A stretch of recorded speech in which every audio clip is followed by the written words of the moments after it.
We're much better than we were.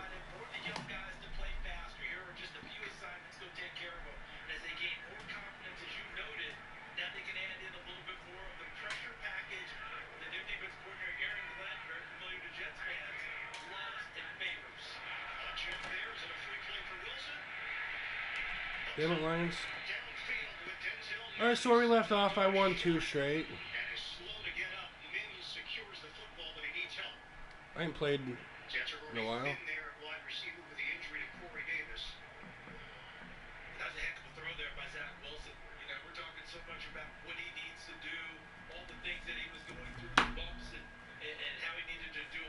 Let's make sure we're in party chat.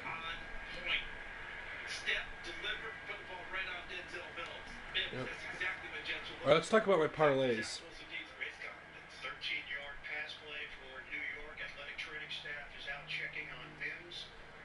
He was out of the lineup, was a healthy scratch to start the season, then got an opportunity because Elijah Moore was disgruntled with his role.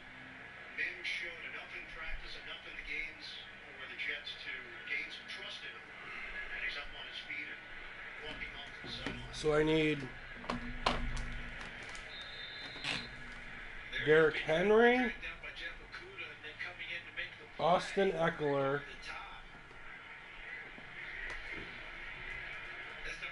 Josh Jacobs, Jamison Williams, and Travis Kelce to each score 2 touchdowns. That pays out.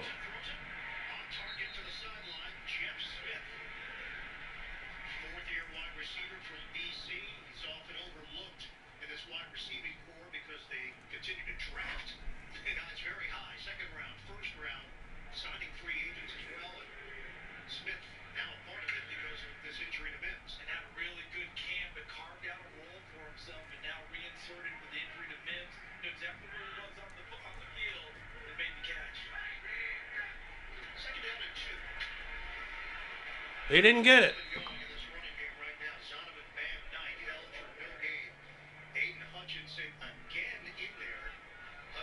Number 2 overall pick in the draft.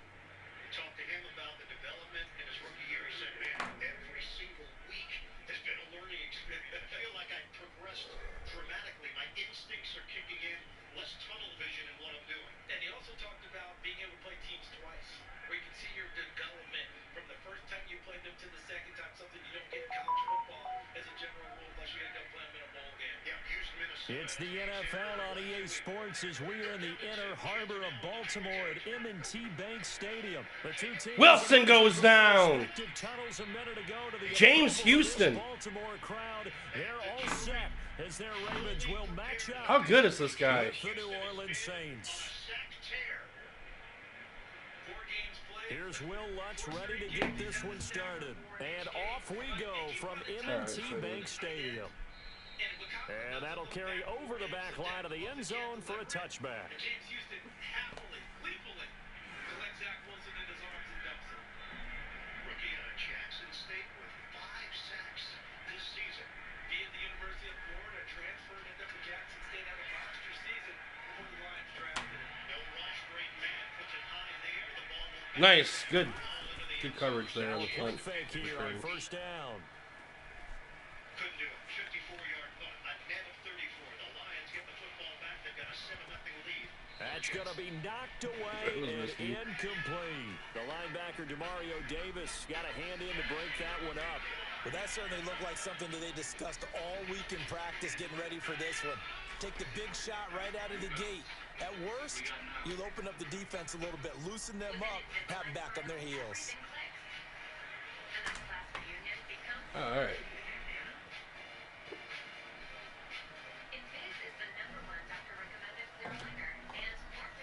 Line of scrimmage, again the 25, 2nd and 10.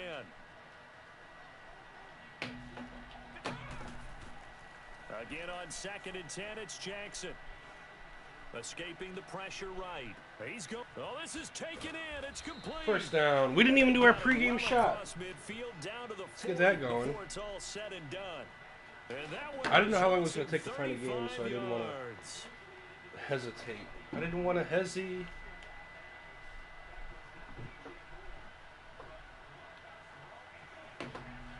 So the big play moves him all the way across midfield. Frosty boy. 40 now for 1st and 10. Fuck. First down, and they'll try to run the option left. And they'll wind up getting this one all the way down inside the 20. A big-time gain there on the keeper, using his legs to hurt him. First down.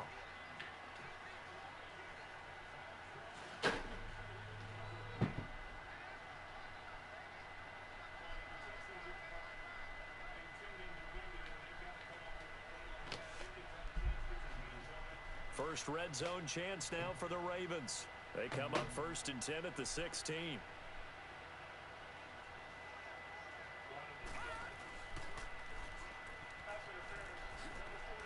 Oh, he got a block. And he'll take it into the end zone for a Ravens Touchdown, one shot. You know the rule. Lamar Jackson, a 16-yard touchdown run. That's my pregame shot. This is my touchdown all the way shot. down the field and score on the opening drive.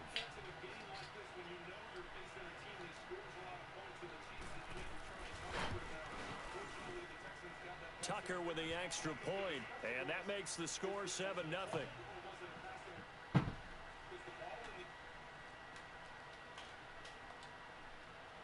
I don't know why my fire stick keeps doing this. It just stops.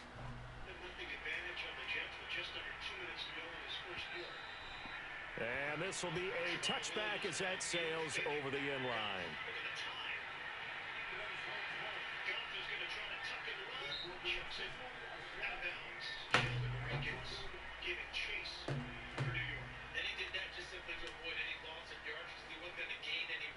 So Bree's going to lead the Saints up here 1st and 10 at their own 25-yard line.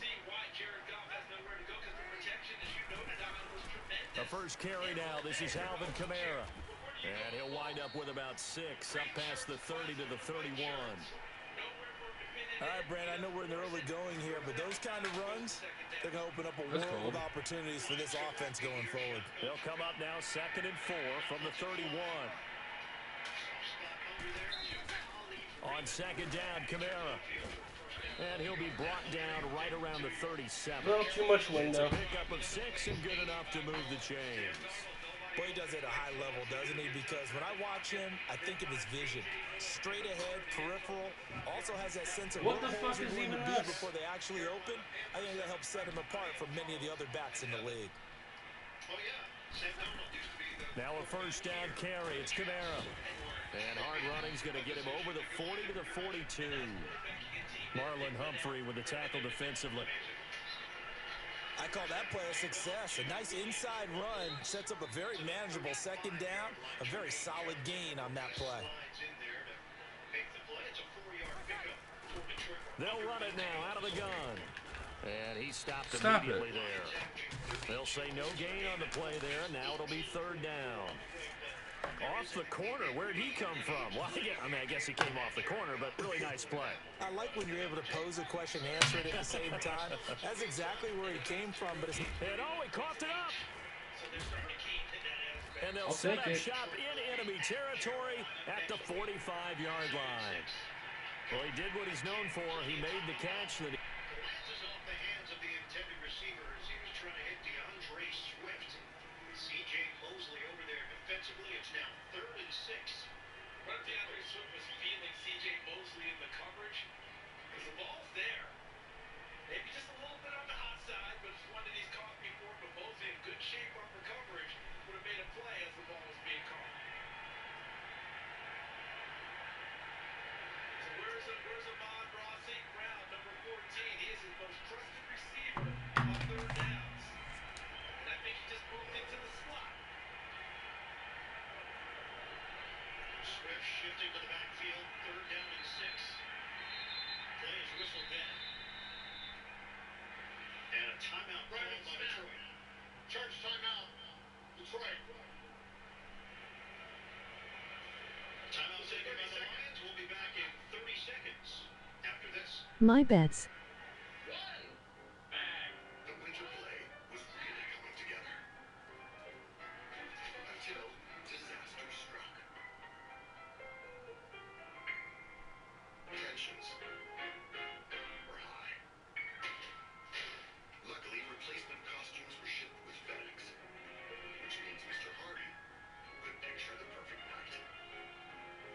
Jamison Williams scoring 2 touchdowns pays out 235.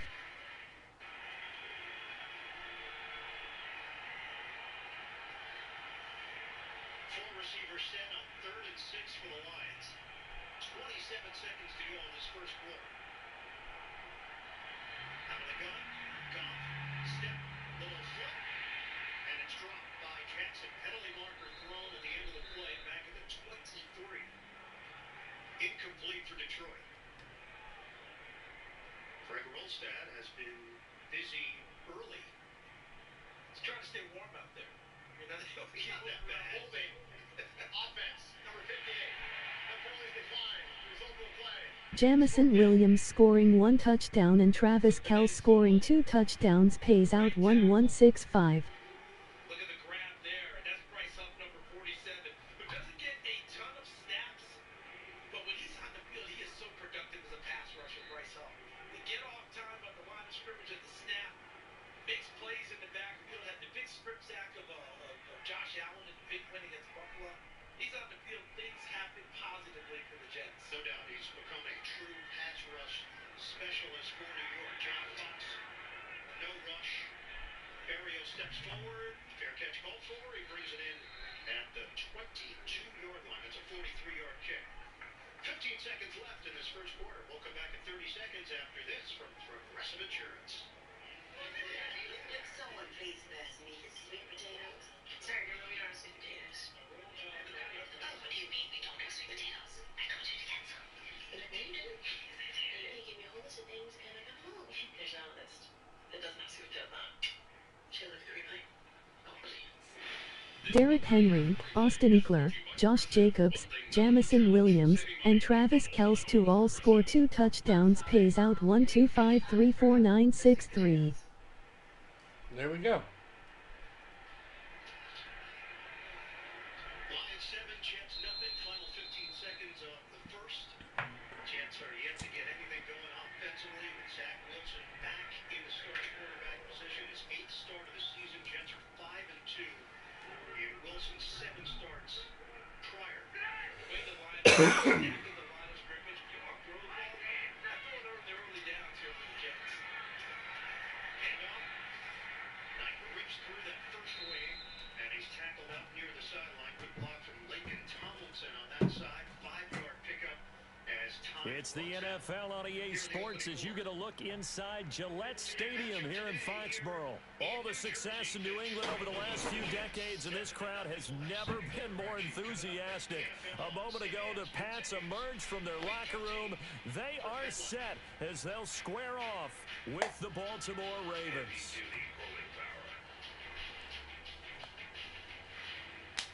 To conquer the high road.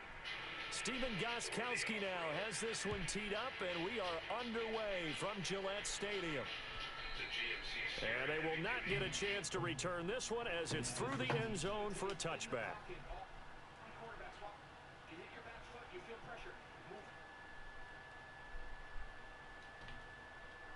What the fuck?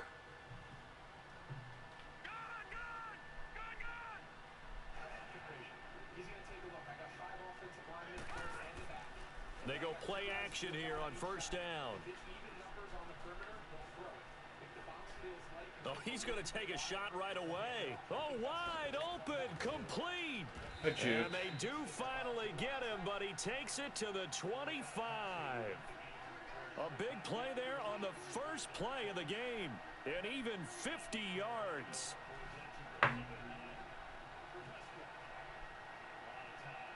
Exactly 50 yards on that last play as they just go from 125 to the other for 1st and 10. On first down, they're going option left. And a short gain here down to the 22. Give him 3 on the keeper there, and it is 2nd down. What's the old expression, 3 yards in a cloud of dust? In this case, it's dust-covered pellets. It's no longer that old grass that we used to play on, right, and chew it up. Now we've got that artificial surface. You see the pellets go up. Still a nice play by the defense.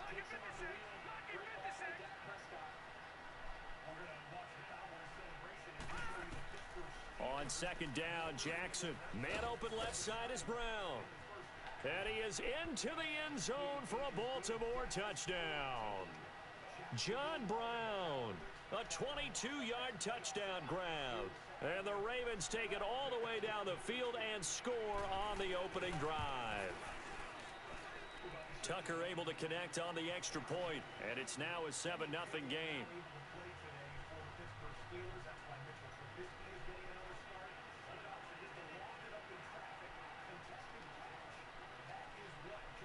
Here's Tucker now out to kick this one away.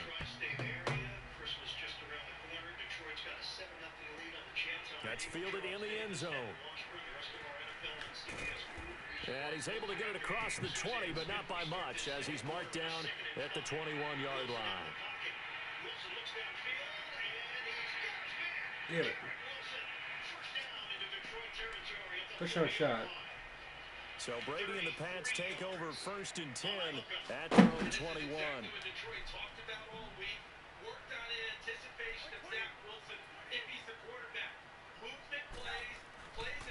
Sony Michel, his first carry, and the window closes quickly. He'll only get up to the 22-yard line.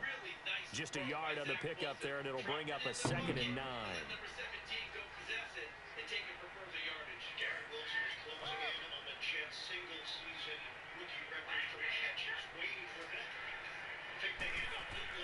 Brady to throw on 2nd down.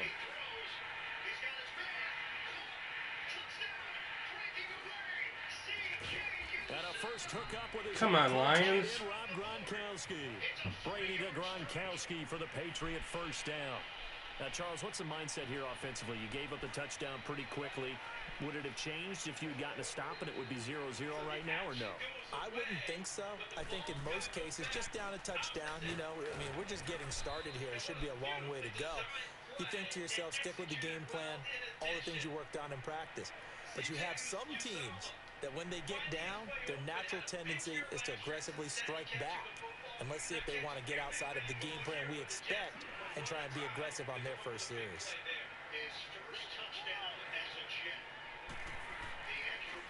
On 2nd down, Michel.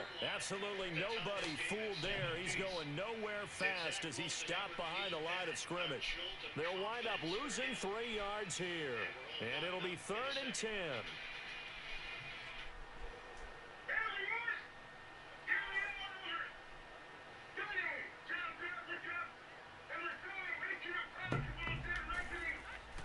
On play action, now Brady. And he'll have his man. That's Edelman. A very solid gain of 27. The former 7th-round pick, Julian Edelman, just continues to have such a productive career. And has made himself into a receiver. Remember, he was a college quarterback, and not just a productive one, a very good one. At Kent State, right? Yes, a great leader, a guy who could make plays with his feet and his arm. Got to the NFL and had to convert into being a receiver and was drafted that way. And that conversion, oh boy, it's been good. And it pops free. The collision there jarred the ball loose and brings up 2nd down. Even without a ton of pressure in his face, it just shows how difficult it is to pick apart his own defense. Those guys are sitting back, and they're not playing receivers as much as they're playing the eyes of the quarterback and when he delivers the ball. They'll try again from the 36 on 2nd and 10. They'll turn to Michel as they go back to the ground. Nothing doing. Barely able to muster a yard to hit the 35.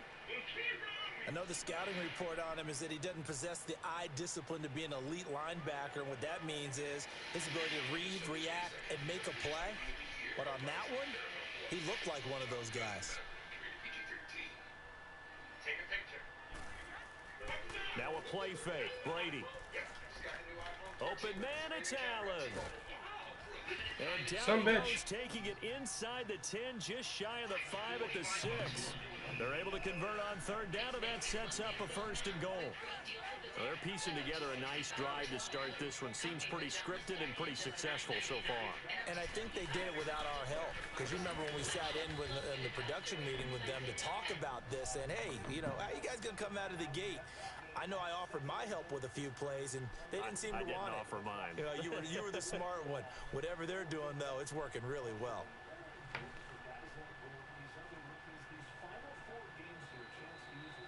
They come up here with another shot from the 6-yard line, and it's 2nd and goal now.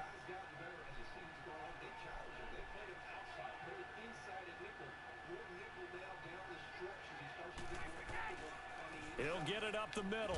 Fighting for the end zone. He lost the football. It's out. And he's in. Touchdown, Patriots. As his guys are in for 6. And the Patriots are within an extra point of tying this one up. Brandon, would you say they went from agony to elation in just a few quick seconds on that play? Probably thought they were about to give it up in the red zone and then touchdown. Yeah, there is absolutely no way that they drew it up and said, this is the way it's supposed to be done. It just happened. But the end will justify the means. So we're right back where we started, all even as the kick's away. This fielded a few yards into the end zone.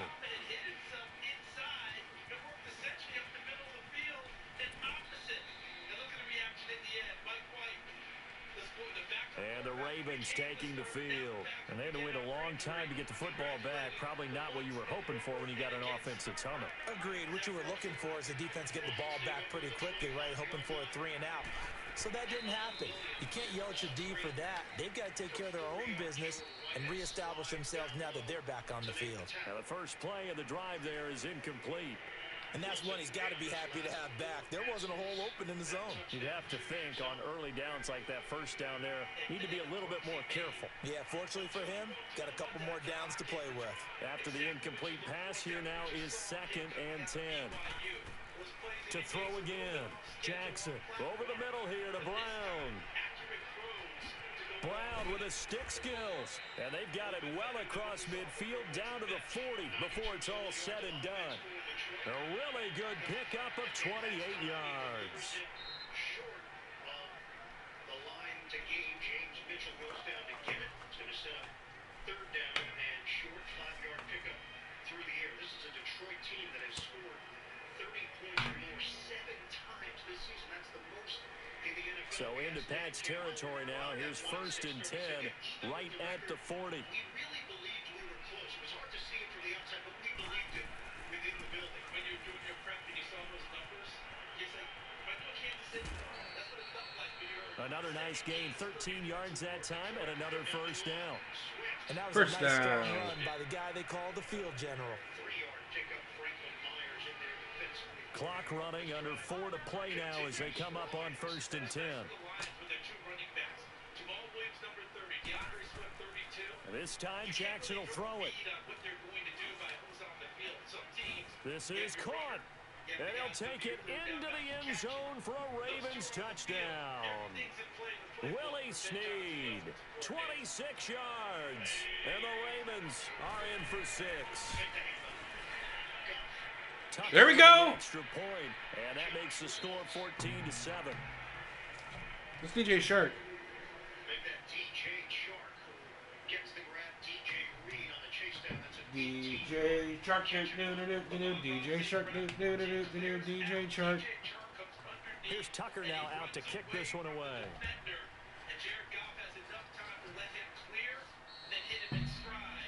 And that drives coaches insane, doesn't it? When they see that happen, it just doesn't feel right, does it? Plus, you're giving up yardage.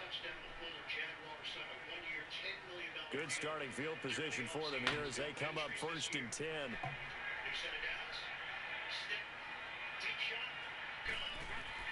Throwing on 1st down is Brady. Over the middle, and it's incomplete.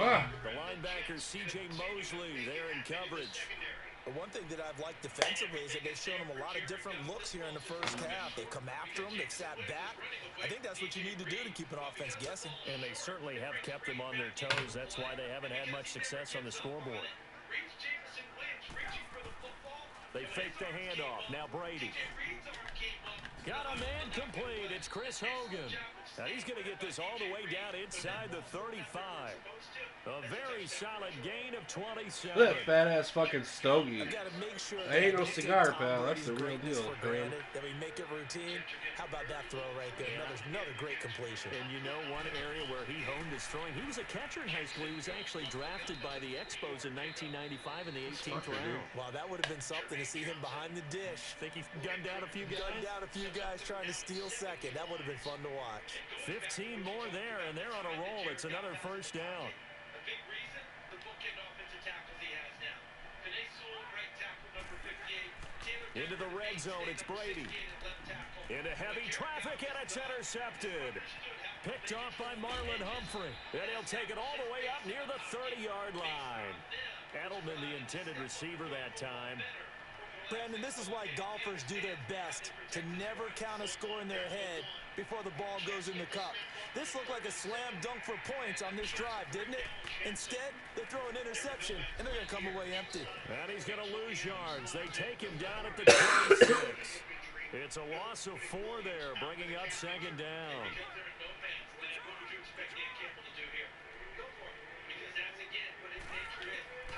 On second down, here's Jackson. He'll buy some time right. Going deep for Montgomery. What the fuck? So the long attempt falls innocently to the ground, and it brings up third. A minute 57 to go in this first half. Back to Foxborough after this.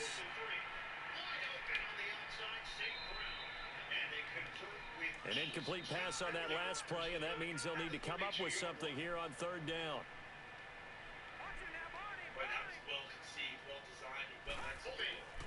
Now Jackson.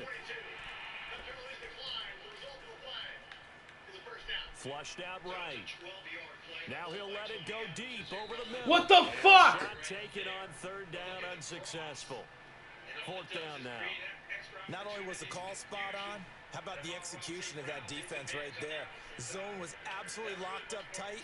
He was trying to force it in there on third down. But if there's a time to force it, he felt like he needed to make a play, right? Yeah, exactly right. Third down, you got to try and find something.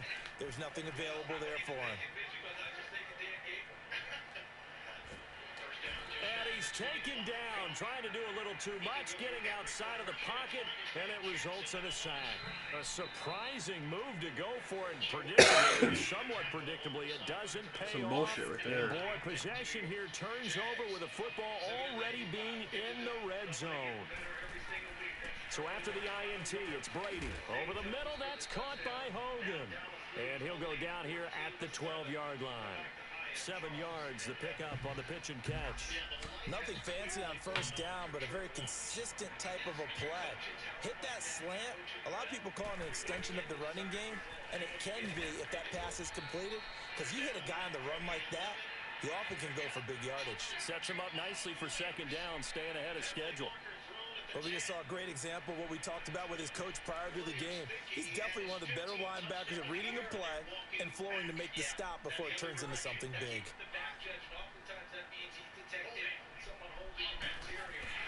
They'll try and run for it. Here's Michelle. And they go the wrong way on this one. Losing yardage back at the 12. And now the Raven defense going to call a timeout, as the stoppage will come with a little under a minute to go in this first half.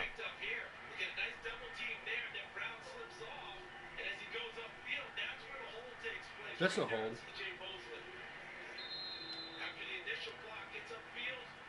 And no signs of the field goal unit. They're going for it on fourth down.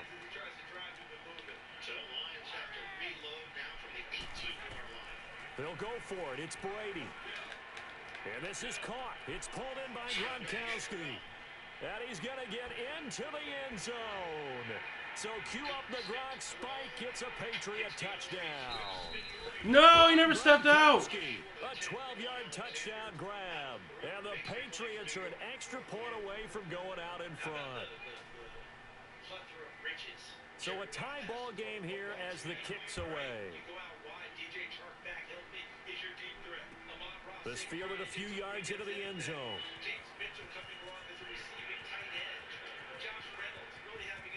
And a nice job there as he gets this one up just shy of the 35-yard line at the 34.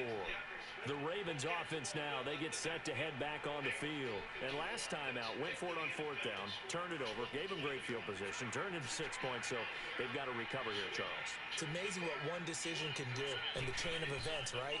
The decision to go for it on 4th down. Caused all of that. It caused every bit of it, but it showed confidence. Hey, I've got confidence in you guys. Go pick it up for them. Didn't happen. Also showed confidence in the defense. They didn't pick up their end of the bargain, so now they've got to come back out and start over and rebuild that confidence. Line of scrimmage, the 37 on 1st and 10. That's a holding. Throwing now, Jackson on 1st down. He couldn't quite hold it. Got hit. Ball pops out, incomplete. So he can't hang on, and as I watch that unfold, I remembered an expression that I've heard, maybe from you, I don't know, but you're going to get hit anyways, might as well hold on to the ball. Well, you know a coach said that, right? Yeah. Not an actual player. Not a chance at all. Way easier said than done. Line of scrimmage, again the 37 as they line up 2nd and 10. As they check on him, we'll step aside. Lions moving in the wrong direction. 2nd and 10. Here's Jackson again. Caught left side to Crabtree. 4 yards on the completion, and it sets up a 3rd down. Ravens going to use their 3rd and final timeout as they'll stop the clock with 24 seconds to go in this first half. So 3rd down now. They need the 27-yard line for a first.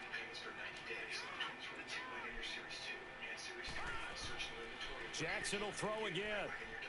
Flush to his right. Going deep for Montgomery. That's going to be caught. They're able to convert on 3rd down, and that sets up a 1st and goal.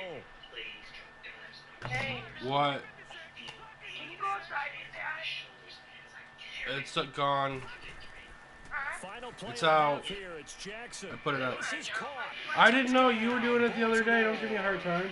All right, I love you. Bye. Love you. Bye. In the final seconds of the first half, and the Ravens have broken the tie.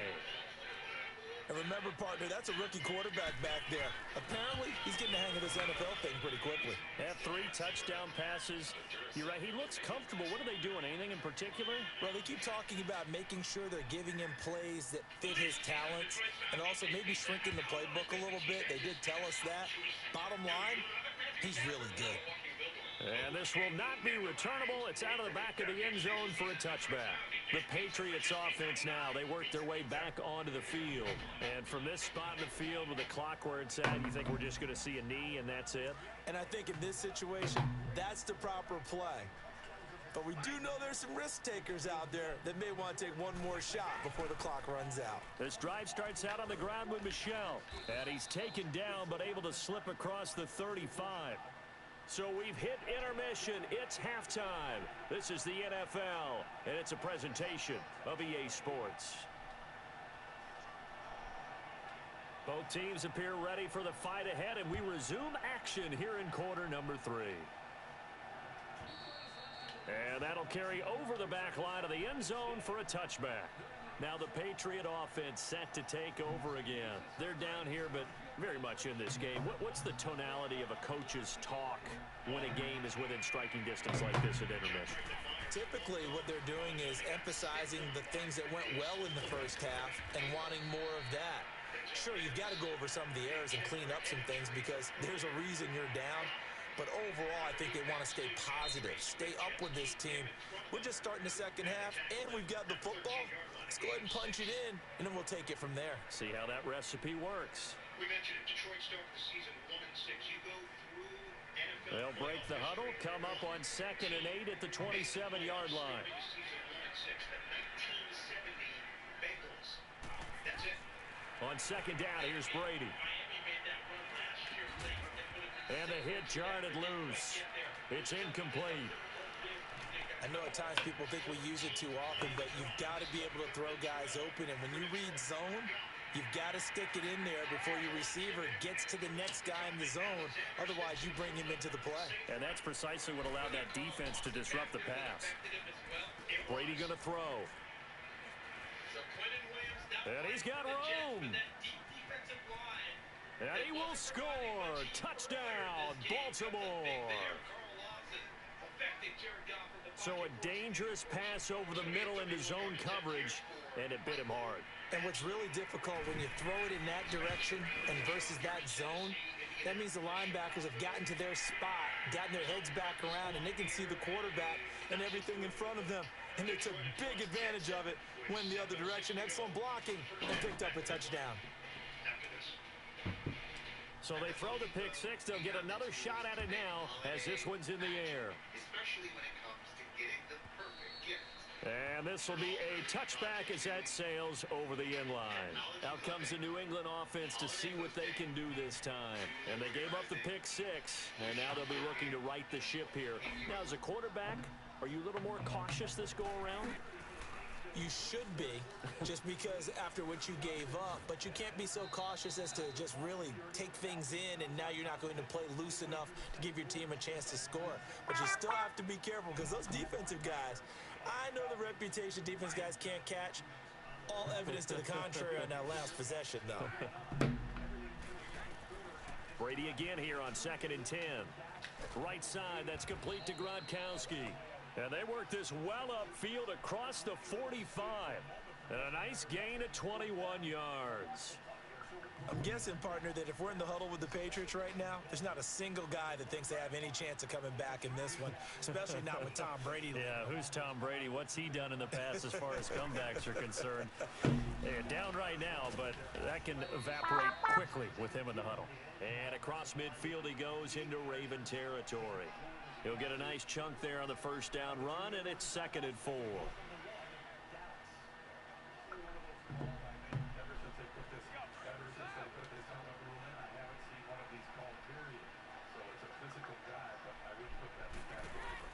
Now Brady throwing on 2nd down, and a dump off to White.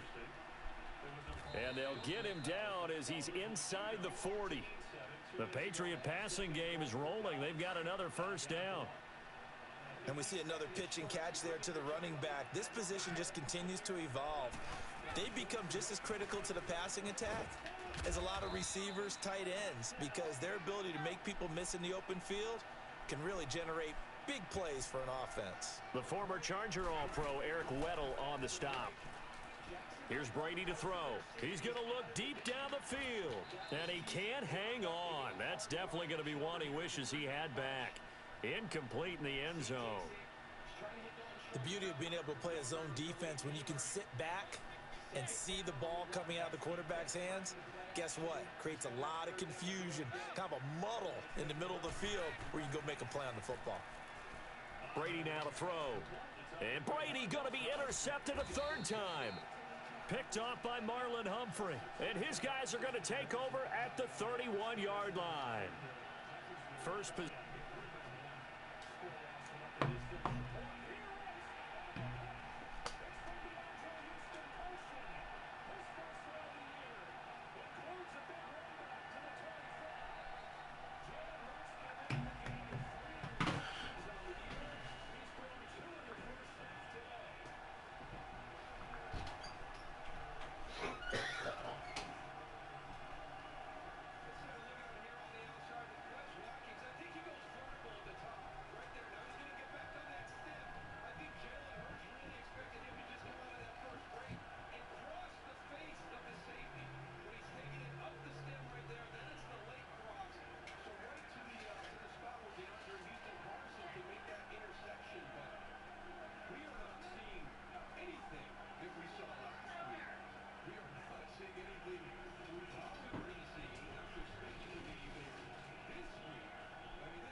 player of the year. Taking him down, and Carolina would be forced to punt. Sirianni was there as an assistant. Look at the defensive coordinator for the Eagles, Jonathan Gannon. He was one of Hugh Bruce's defensive assistants then. 2nd and 10, Fields to run. Can he get around the edge? The answer is yes. And he gets the first down. Yeah, Brandon Graham's mad at himself a little bit. You know, you kind of squeeze a little bit too far inside. You got to understand how athletic Justin Fields is.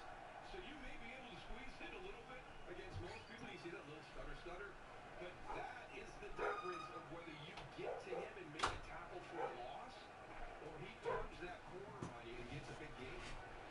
Carried it just 6 times against Packers, and we're thinking, okay, maybe this is what it's going to look like down the stretch. Not as much running game for him. That's his 9th carry in his first half.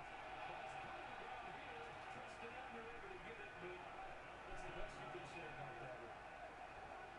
It's going to come this task and be this week, but that was already in action, and I'm seeing that growth, and he's starting to play a little bit better, and the confidence is coming along. The key to him, can he hold it throughout the ball game? This is a 3rd and 1.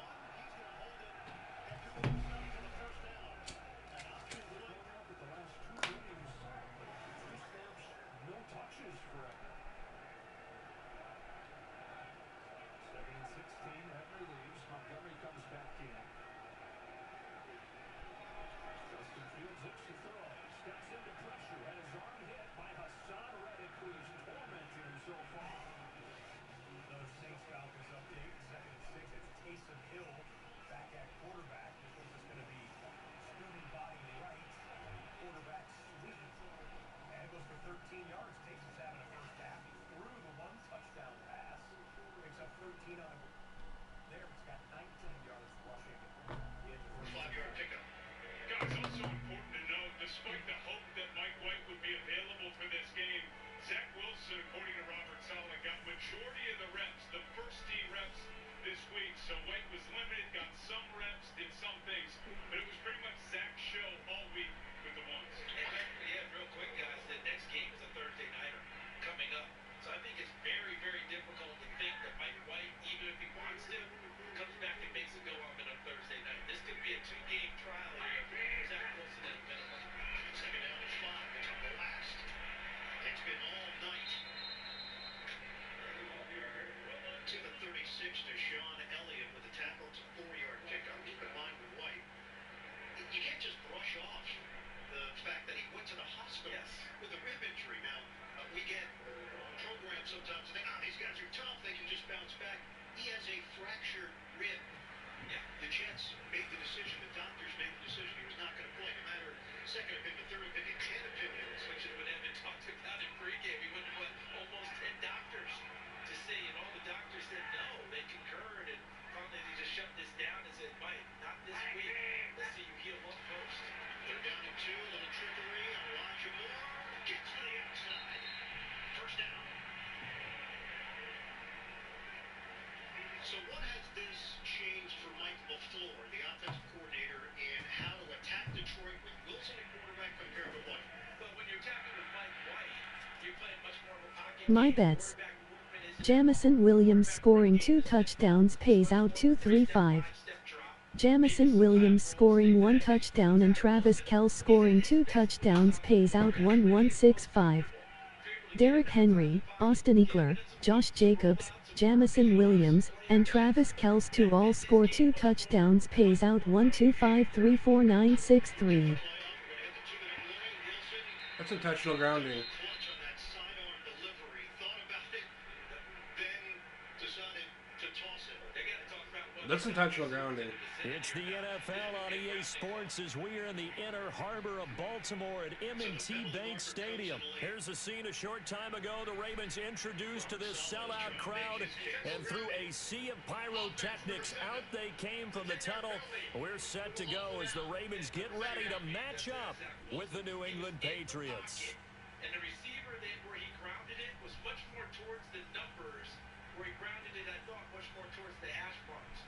So that's where the officials got it, because watch, he is in the tackle box, so he can't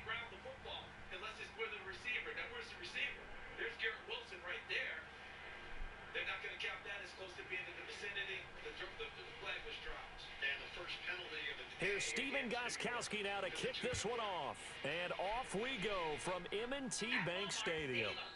And they will not get a chance to return this one as it's through the end zone for a touchback. Plus, get delivery on your gifts in as fast as 1 hour, right up to Christmas Eve. Shop Walmart online or in store today. These commercials are killing me. Really good job on the edge, getting out here out there for the next game.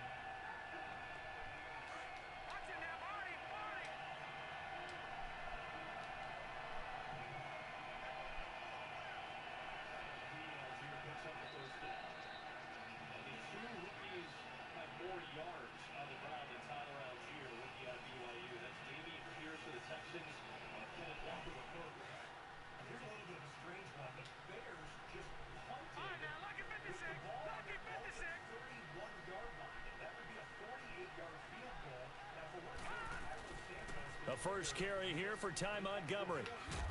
And he'll work his way across the 30 to the 32. A solid run on first down. Gain of 7 leaves him with a 2nd and 3. Well, I think that's what they're going to need to do here in the first half. You've got to take some pressure off of this young quarterback, and no better way to do it than to establish the running game early.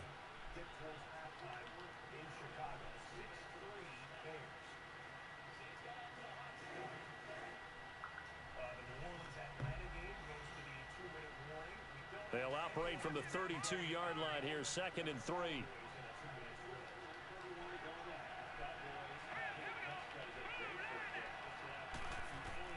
Now Jackson on 2nd down, eluding the pressure right. Now he'll let it go deep right, and that's caught inside the 35. That one goes for 36 yards. Well, simply no sense in wasting a great catch like that on a short gain. Get downfield like you just did there and use it up that way. No dink and dunk. So the big play changes the complexion of things. Here's 1st and 10 just outside the 30. First down, and they'll try to run the option left. Nifty move. That's going to go as a loss of a full 8 yards. And it sets them back for 2nd down. For me, that was an example of why offensive linemen might want rearview mirrors at times, because you have your assignments to block, but if you could see what's going on in the backfield and maybe the guy carrying the ball is headed in another direction, it might change what you do up front. But if they can't see that and he's not in sync with what they're doing up front, well, this is when you end up with plays like this. A bad one for the offense, a really good one for the defense. Now it's Jackson escaping the pressure right. And that one goes incomplete. He's maybe lucky it wasn't a fumble as he got hit as he threw it. When I watched that play, I thought about what my coaches had told me in the past. The biggest teaching point, get your head around. Locate the football so you can make a play on it while it's in the air. That's exactly what he did there. That was nice. Dime package here for Detroit. 1:20 and counting left in this first half.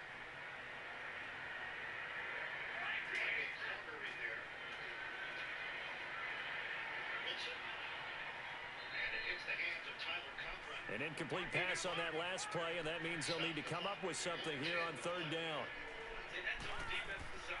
Jackson from the shotgun. Looking left side, Andrews with it complete. And he gets this one inside the 15, just a yard or 2 shy of the 10. Give him 30 yards there.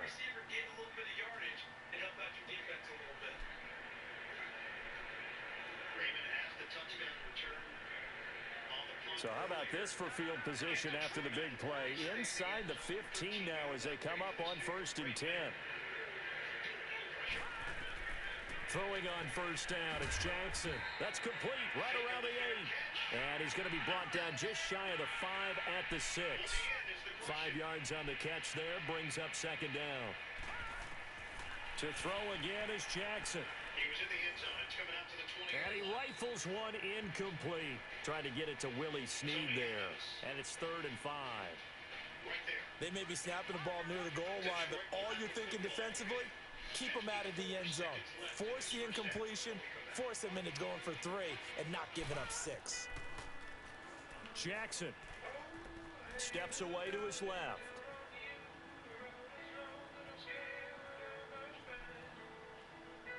And he'll just throw this one over in the way of the security crew. Incomplete here.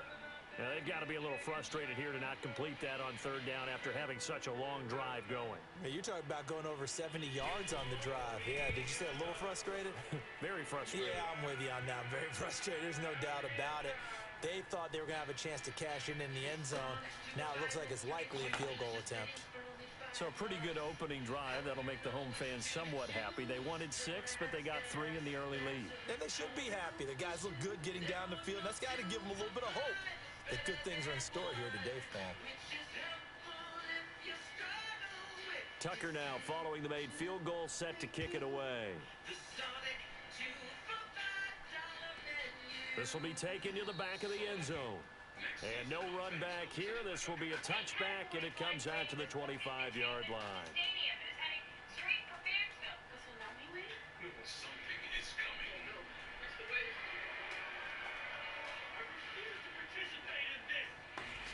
Brady and the Patriots now 1st and 10 at their 25-yard line. Next season.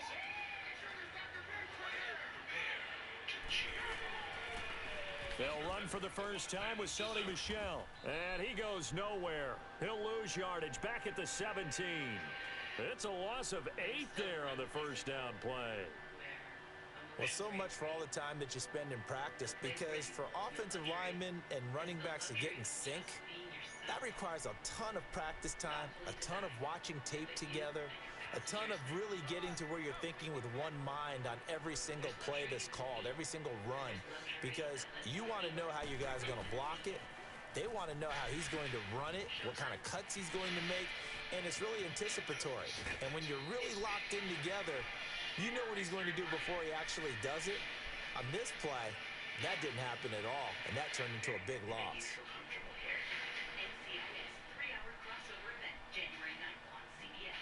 The big play has them all the way out near midfield for a 1st and 10. Coming up to RedZone halftime report, JB, Phil, Nate, Booker, Coach Gower, latest NFL scores and highlights all coming up on the RedZone halftime. Now a first down carry. It's Michel. And forget about finding a lane. He barely had time to look up before he was planted in the backfield.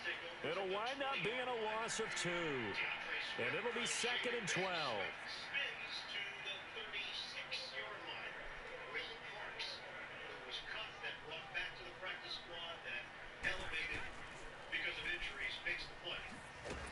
And he'll fight his way forward to about the 48-yard line. 2 yards gets him back to where they started, but now 3rd and 10. I'm not sure that you'd call it a trick play, but they definitely showed some imagination there. I wouldn't be surprised if they want to come back and show this play a few more times before this one is over. Alongside Charles Davis, Brandon Gaudin. And on 3rd down, a nickel formation here defensively.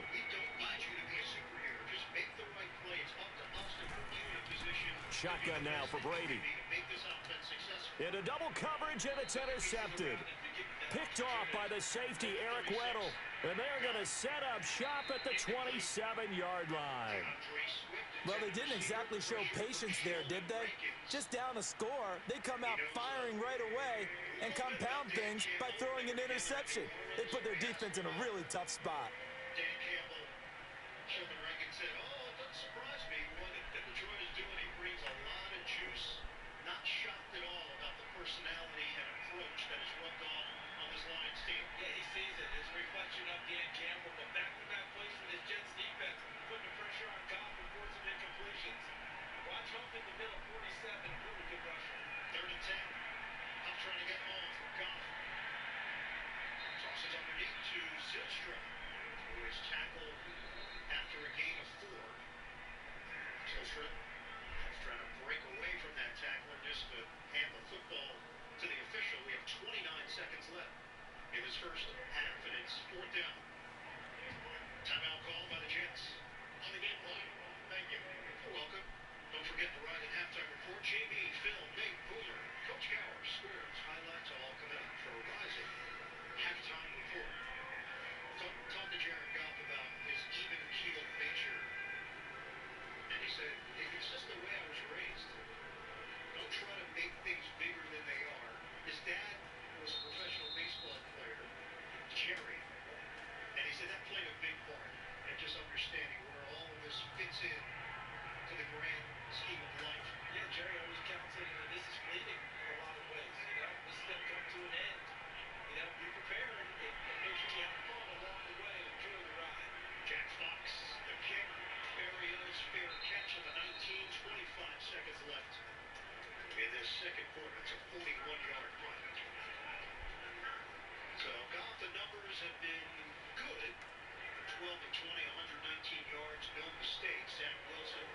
And now here come the Ravens. And last time they got 3 points, but it was a chip goal. And when you go to the sideline after a chip shot field goal, maybe the offense not too happy.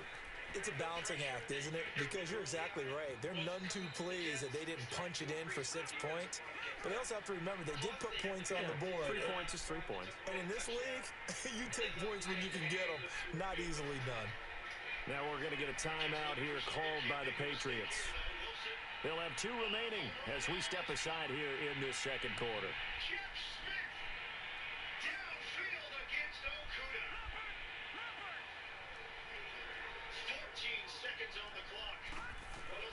They'll throw on first down with Jackson. He'll rifle this one deep right side. And it pops free. The collision there jarred the ball loose and brings up second down. Seems like this defense, especially the secondary, has really been contesting about every throw in this first half. Remind me of a good half-court defensive basketball team. Every time a pass is thrown, they're right there in good defensive position, able to affect the play. This is caught. And all the way in for a Ravens touchdown.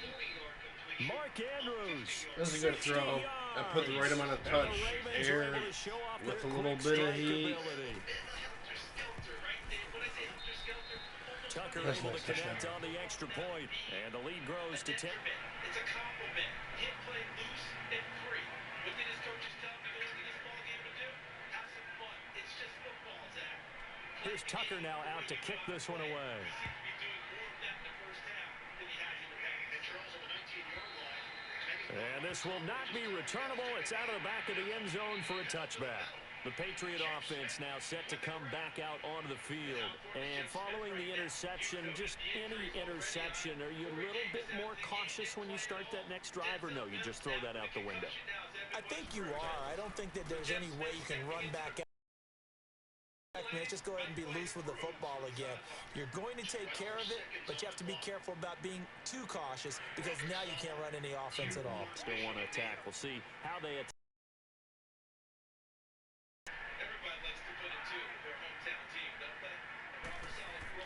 Brady to throw on second down. And a flag comes in as that one falls incomplete. Now let's see who this is on. So they saw the contact before the ball arrived. Penalty flag for pass interference. And trying to avoid pass interference is so difficult. You're trying to slow down these skilled receivers, and somehow, some way, they make plays on the football, and sometimes you're there too soon.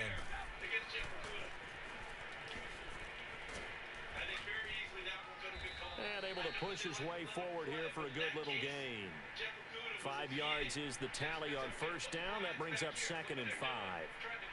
Partner, I think from our experience together, we have learned that most offensive coordinators are going to tell you, if I'm going to run the football on first down, I've got to get at least 4 yards. They got 5 here. They've got to feel pretty good about that one. You know, we talk all the time about these defenses wanting to guard first down markers. They just want to guard the end zone, the touchdown marker. We're going to give up the field goal because you're already there. You're already in range. Whistle won't give up anything more. Oh, and now he bowls him over. 8 yards on the pickup there, and it moves the sticks. Being aggressive and potentially get 3 points out of it. Ball up to the 35 now as they come up on 1st and 10. 60-yarder earlier this season. 34-yarder, turn line. Nails it. Ties the game as time runs out in the first half here in Memphis. And they'll get this one to about the 20-yard line. 14 yards is the pickup there, and a New England first down. And while we're seeing more and more of these plays come from the college game into the NFL, and that one, it was run with great success, how about the evolution of the offensive linemen? We're seeing less and less big guys who can't move and more guys who are a lot more mobile and can get out in front of that type of a play. The Patriots into the red zone for the first time. 1st and 10 right at the 20.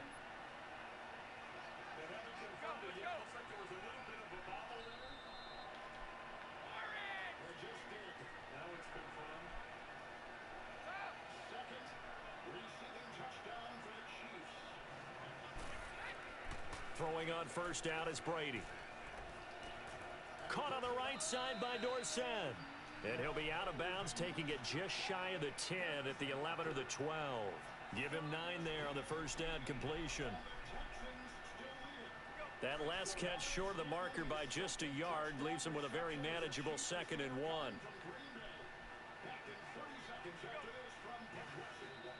are we not producing more? Besides the Southern Heavy and a couple of these individual plays, there's been opportunities there. But I think on the other side, why are we struggling a little bit against this Bears front? We are considered one of the best offensive lines in the NFL. On the handoff, it's Michel. And he'll take it into the end zone for a Patriot touchdown. Sony Michel taking it in from 11 yards out. And the Patriots are back within a score.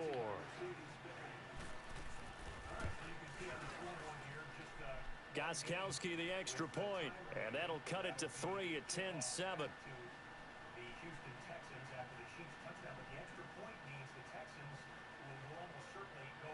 Gostkowski now out to kick it away. That'll be taken in the end zone. Solid return, pretty good field position. They'll start at the 32-yard line. Here comes the Raven offense now, ready for another possession. And they're hoping to redo their efforts in the last drive when they got into the end zone. And just think of what it's like now on the sideline, because when you score a touchdown, you have to go over and look at the tablet and see what you did on the last drive. When you scored points, it's a whole lot better view than when you're trying to figure out how to fix things there. Now a play fake here on first down.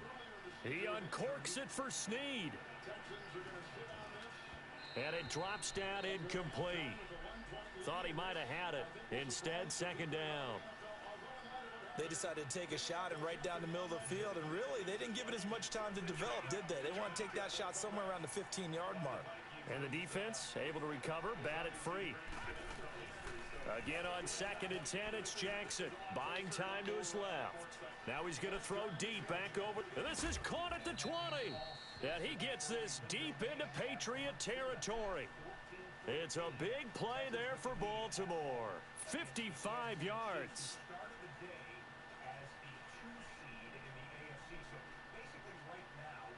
A real field flipper there as all of a sudden they've got a first down in the red zone.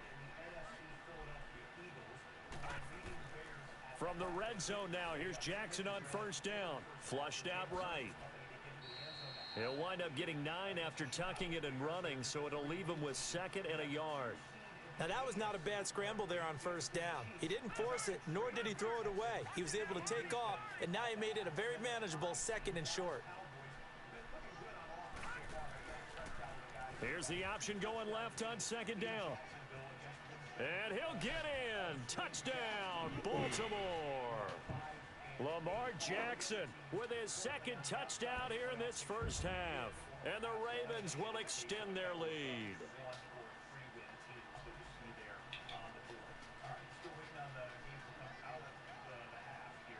Now Tucker to add the PAT.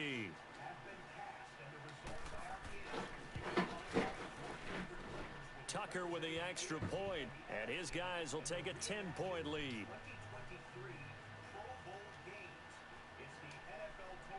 Here's Tucker now out to kick this one away.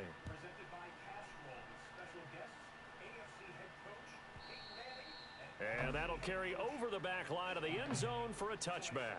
So the Patriots coming out now. And with time quickly fading here in the second quarter, not sure how aggressively, offensively they want to play this. I think we'll find out just how much they trust their guys in this situation if they decide to take a shot. Brady now on first down. He couldn't quite hold it. Got hit. Ball pops out. Incomplete. Anytime a defense can sit back in a zone like that, it tends to create a lot of congestion in the middle of the field. Makes it very hard to slot one in. Looked like I-4 at rush hour in your hometown of Orlando, Florida. An absolute mess. Goes right side, complete to Gronk.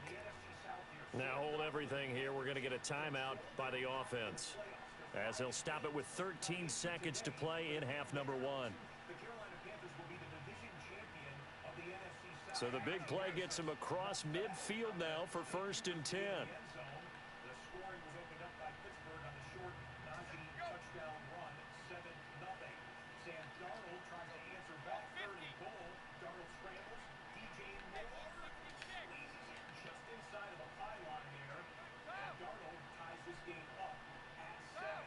Mitchell Trubisky starting today for the injured Kenny. Brady now on 1st down. And he's going to be swallowed up. Sacked back at the 45-yard line. Now a signal and a timeout call, as it comes with 9 seconds to go in this first half of play. So now 20 yards to go on 2nd down after the sack. Work to be done.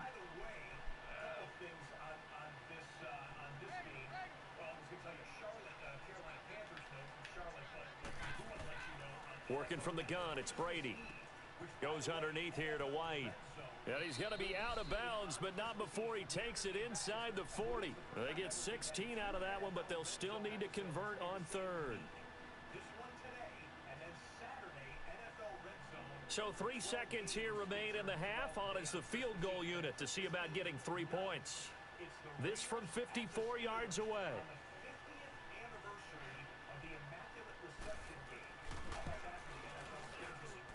And Gostkowski's kick is good.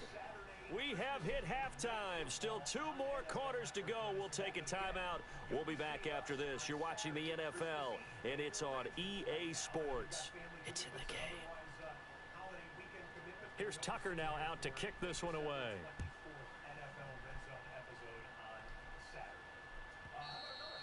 And this will be a touchback as that sails over the end line. Now the Patriots offense, they work their way back out onto the field. They're close game, but they're going to need to do a little bit better probably here in half 2, no? I would agree with that totally. I would guess it in the locker room. They talked about cleaning up some of the errors, but overall I think they wanted to be positive with them. Guys, we're right there. Just not playing as well as we need to. Let's pick it up. And we still have a chance to win this game. Yeah, they do. We'll see if they can pick it up. And they're able to get this one across the 35. I'm not diving with my guys. Nice way to start the drive. A gain of 12 and a 1st down. You know, despite the scoreline, I think they've got to like where they are here. They're on the road and just one big play away from getting right back in this game. I'm going to follow right along with you because the spot they're in now is a credit to their defense. They've kept them in it by making the plays that they've made. And that just means you're one big score away from being right back there. Now the question is, can this offense step up and make that play? Because that's been an issue for them in this game. Incomplete. I hope I don't sound too rah-rah on that one, but that's the exact right throw. Either your receiver gets it or no one gets it. Give him a lot of credit for being really precise with it. Got rid of it. No one got it. Line of scrimmage, again the 37 as they line up 2nd and 10.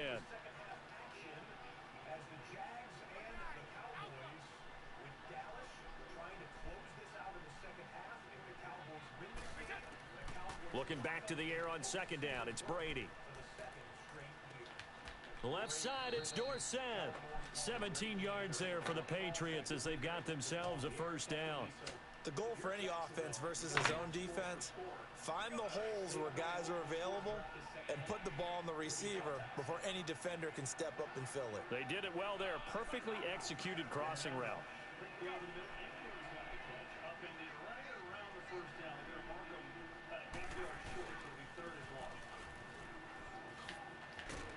And down inside the 40 to about the 38. 8 yards on the pickup, and now they'll have some options on 2nd and short.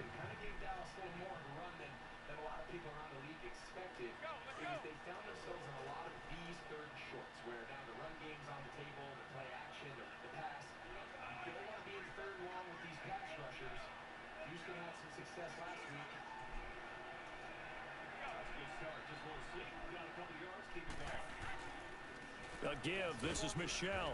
And the play goes nowhere. Losing yardage back near the 40 at the 39. It'll go as a loss of a yard, and it'll set up 3rd down. An interesting and intriguing decision there defensively because they kept extra DBs on the field despite seeing the multiple tight end look that came out for the offense. I thought they were going to switch out of it. I didn't know if they felt they didn't have time or what the case was. Well, in any event, the extra speed allowed for great penetration as they stuffed that one behind the line of scrimmage. Throwing now is Brady. And he's got an open man. It's Gronkowski. And he takes this just a few yards shy of the red zone before going out. The Patriot passing game is rolling. They've got another first down. Ah, yes, Brady to Gronk. You think these two are in sync? Without a doubt. And look, they both understand what they can do for each other. Gronk knows if he gets open, the ball's going to be there. And Tom Brady knows what a great security blanket Gronk is. When all else fails, you find Big 87. Well, that throw by Brady incomplete. And incomplete as he was knocked as he threw it. And it took the ball off course. Brady's incompletion on first down leads to a 2nd and 10.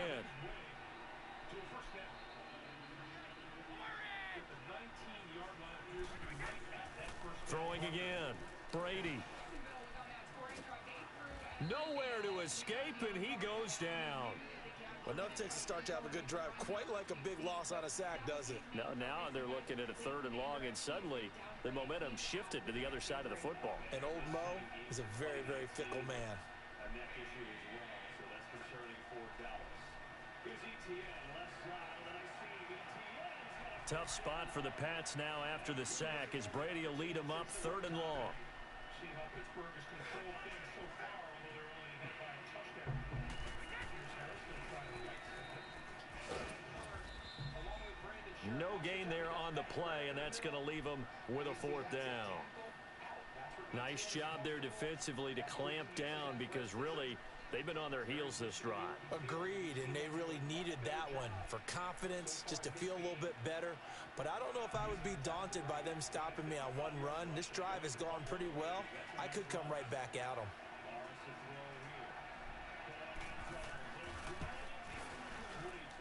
And Gostkowski's kick is good. And that will cut this lead back down to 4 now. It's 17-13. So in the end, they had the ball for 10 plays, but the drive gets them 3, not 6. Is it okay if I give credit to both sides on this one? Absolutely. All right, let's start defensively. They hung in there. 10-play drive, but they stiffened when they got close to the goal line, made them kick a field goal. And for the offense, 10-play drive. They might be a little disappointed they got a field goal, but they moved the ball down the field with dispatch and came away with points. Gostkowski now converted for 3. Now he'll kick this one away. That's fielded in the end zone.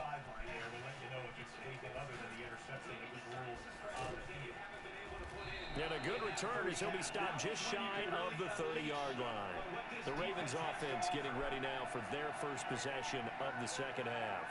And for them, a touchdown their last go-around. Obviously, they'll be hoping to do that again. And when you start plotting for this drive, when you start thinking to yourself, okay, what are we going to do? You don't go away from what you did before because that worked, but you have to be prepared for wrinkles and counters because you know they'll make some adjustments.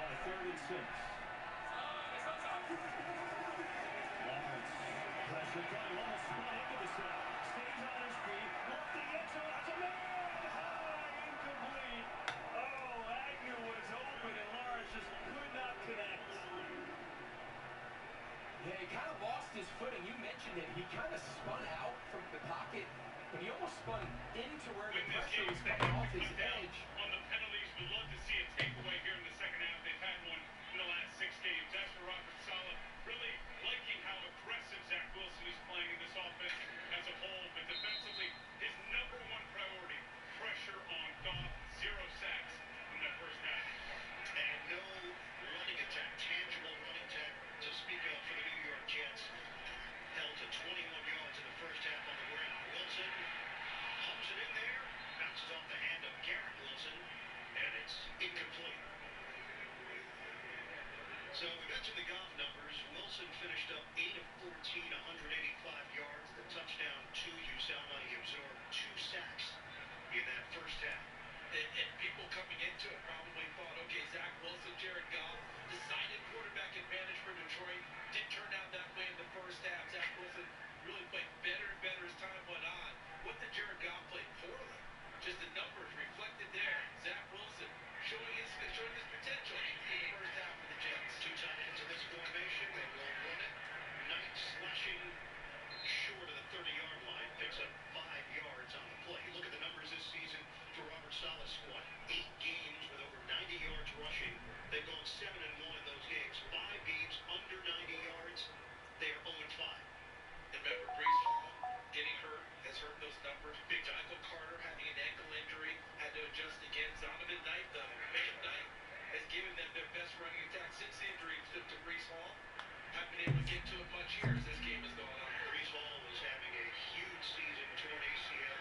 Jackson and the Ravens come up now 1st and 10, just shy of the 30. Throwing now, Jackson on 1st down. It's caught left side by John Brown. And he'll be taken down, but not before they work it across midfield. A really nice gain of 25 yards. Despite the attempted jostling there from Deshaun Elliott, Conklin wrestles it away, picks up a 1st down for the Jets. First catch of the day for Conklin. Back now in Baltimore. It's the Ravens in control of the football. They've also got the lead as we get set for the 4th.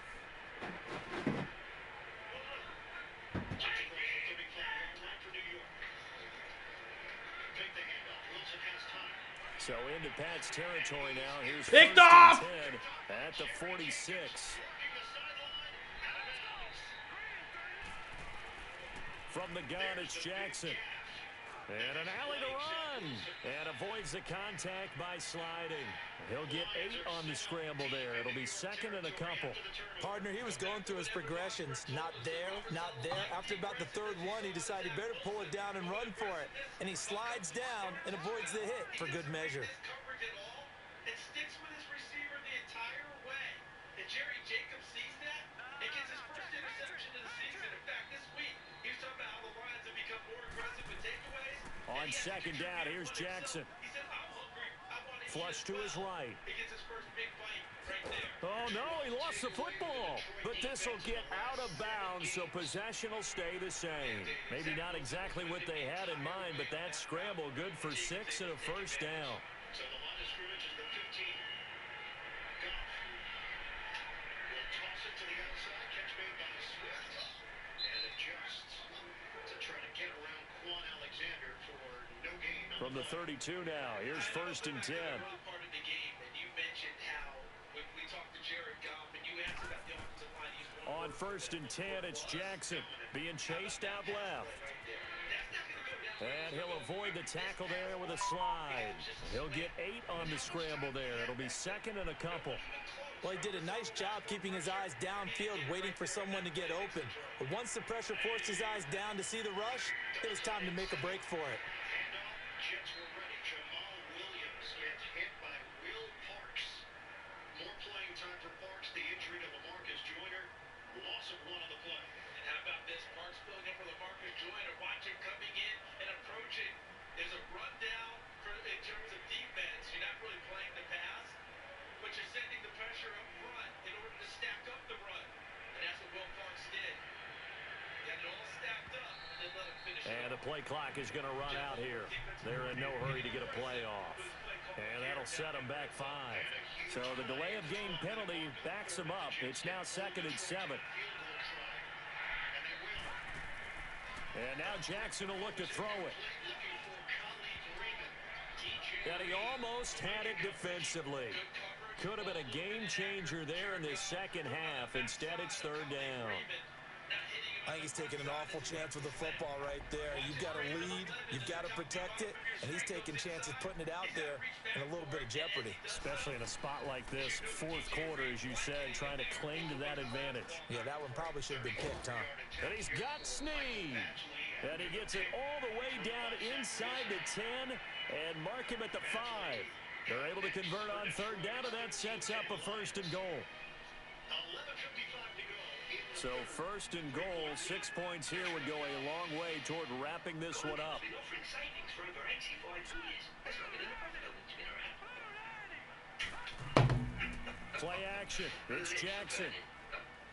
Eluding the pressure right. And that'll be incomplete.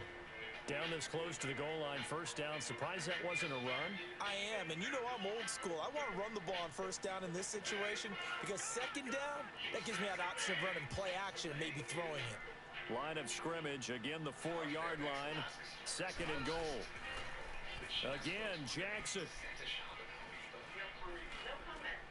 And look at this. They get the turnover they needed. It's intercepted. Devin McCourty picks it off. And he'll take it all the way up near the 30-yard line. And that was a young pup, the rookie, being intercepted by a veteran DB. And I loved our quick conversation in pregame with him on the field. where he said, hey, look, I love playing these young quarterbacks. They don't know a whole lot yet, so I can use my mind to put me in a position to make a play. Gets it to Gordon. It's a loss of 2 there, bringing up second down. A pass for negative yardage, obviously no good. Maybe he shouldn't have thrown it, or maybe he shouldn't have caught it. I think we were seeing it at the same time, weren't we? Maybe you let that one go, right? Because you can see the lost yardage about to develop, but that goes against every instinct of a receiver. They're taught to catch everything. So it's really hard to be mad at him and yell at him for trying to make that play.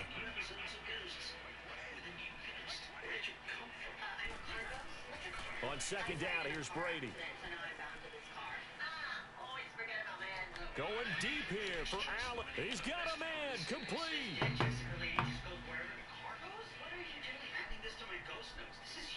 Time for a break. We're back to see what happens after this. So the big play gets him across midfield now for 1st and 10.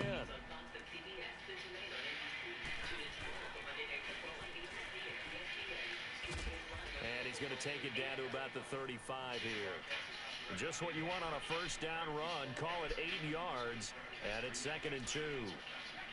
That play wasn't quite as big as the play that preceded it, but still, gotta like the way they're moving the football, partner. Absolutely. Pretty good room to run on that last play. Yeah, they didn't get a 1st down, but still, you'll take runs like that each and every time, won't you? And this is taken in at the 5. And he will reach the 5-yard line before going out of bounds. That goes for a gain of 31.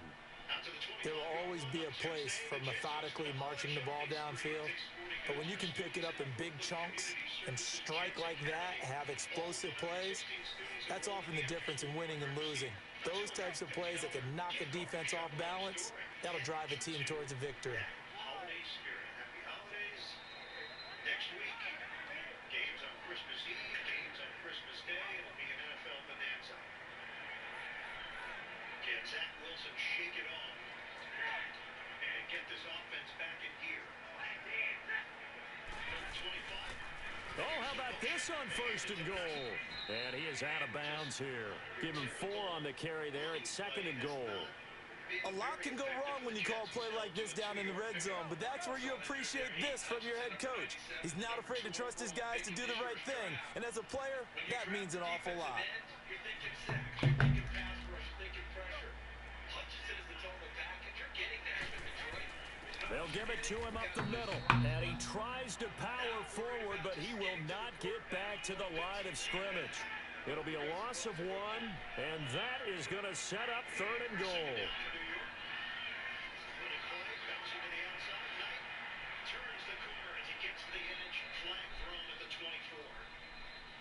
There's a reason why there was so much space to work with, as Aiden Hutchinson could have been held on the play. Offense, number 76. It's a 10-yard penalty. 2nd down. It is George Fant, 2nd penalty of the day for New York. 76, working on 97 and White. You see Hutchinson trying to hold him off. And then there's Fant, his right hand on the outside of the shoulder pad. Similar to early in the game, it was on Evan Brown of the Lions. That hand's on the outside part of the shoulder pad. That's going to be out there visible for the officials. That's going to draw a flag almost every time. We asked Hutchinson about the rookie adjustment. He said, I'm one of the lucky guys. I get to play at home. So the routine has been very easy, having friends, family around. And that's been smooth. And that's smooth when you have family who understands and respects what you're doing. If you're at home and family doesn't, it can be a problem. Wilson trying to tuck and run it, but Deshaun Elliott stayed there and held on tight along the sideline. It's a gain of 4 for Zach Wilson. So it's 3rd and 13 for the Jets. Jets haven't had a winning season since 2015. It's the longest active streak in the NFL.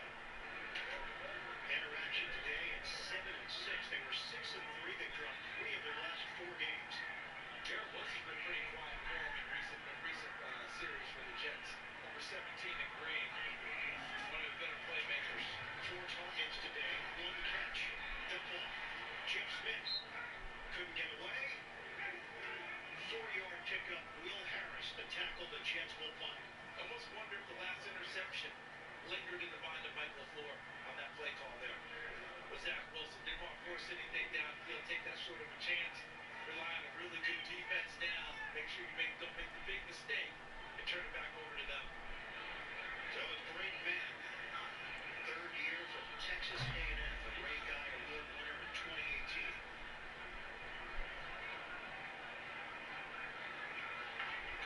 Khalif Raymond at the 24. Towards the sideline, out of bounds. So now it's just a question of where they mark it out. Across the 25, across the 30. And they're going to spot it at the 34-yard line. That's where Detroit will set up shop. 3-point lead for the Lions in the third. Take a picture. What's that? That's the iPhone? Yep. I just got the new iPhone 14 with this amazing camera. T-Mobile. Wow, for a limited time at T-Mobile, get 4 iPhone 14s on us and 4 new lines for $25 a line. More shoppers are switching to Red. Oh, how about this call down near the goal line?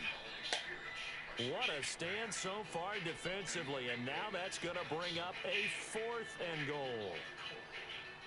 Brandon, it's easy to make decisions from right up here where we are, right in the cheap seats, but let's be frank about this one. This isn't even a decision as far as I'm concerned. They have to go for it here. Field goal does you almost no good as time's running out in the game.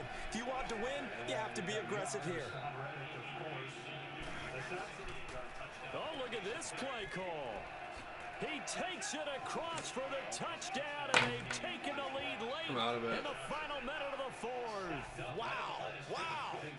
Wow. I know it's a never-say-never situation, but to me, that looks like that's the one that's going to finish them off. The score that puts them in front here late, but not. You got to rally your kick team, don't you, and say the last thing we need is a big return. And what happens is guys get overeager, get out of their lane because they're so excited they want to make the last tackle. You mess up, could come back at you a long way. Extra point good by Gostkowski. So it's now a 3-point game here in the closing stages as a field goal now can only tie it. 6 total for Philly, and it's a punt. Doing a nice job now that they're starting to have some movement in their front. We've seen Josh Sweat be the guy, the beneficiary. Gostkowski now out to kick it away. Going outside with Josh Sweat coming inside. And they will not get a chance to return this one as it's through the end zone for a touchback. The Ravens offense now, they get set and head back onto the field. They only need a field goal. Obviously, the clock a huge factor. They'll be watching that. What do they need to do here, Charles? Your sequence of plays has to get you out of bounds. Completions, get out of bounds, gain some yardage. Then when the clock hits 7 seconds or left, now you get a decision. Are you in field goal range, or is it Hail Mary time? Because from 7 seconds down, you don't want to take a shot that you're going to have another play. We'll see how they handle it. Now a desperation throw deep down. It got his man complete. And now we won't see a play on first down. We're going to get a timeout instead as they get it right at the 32nd mark of this 4th quarter. So the big play changes the complexion of things. Here's 1st and 10 just outside the 30. He's back to throw.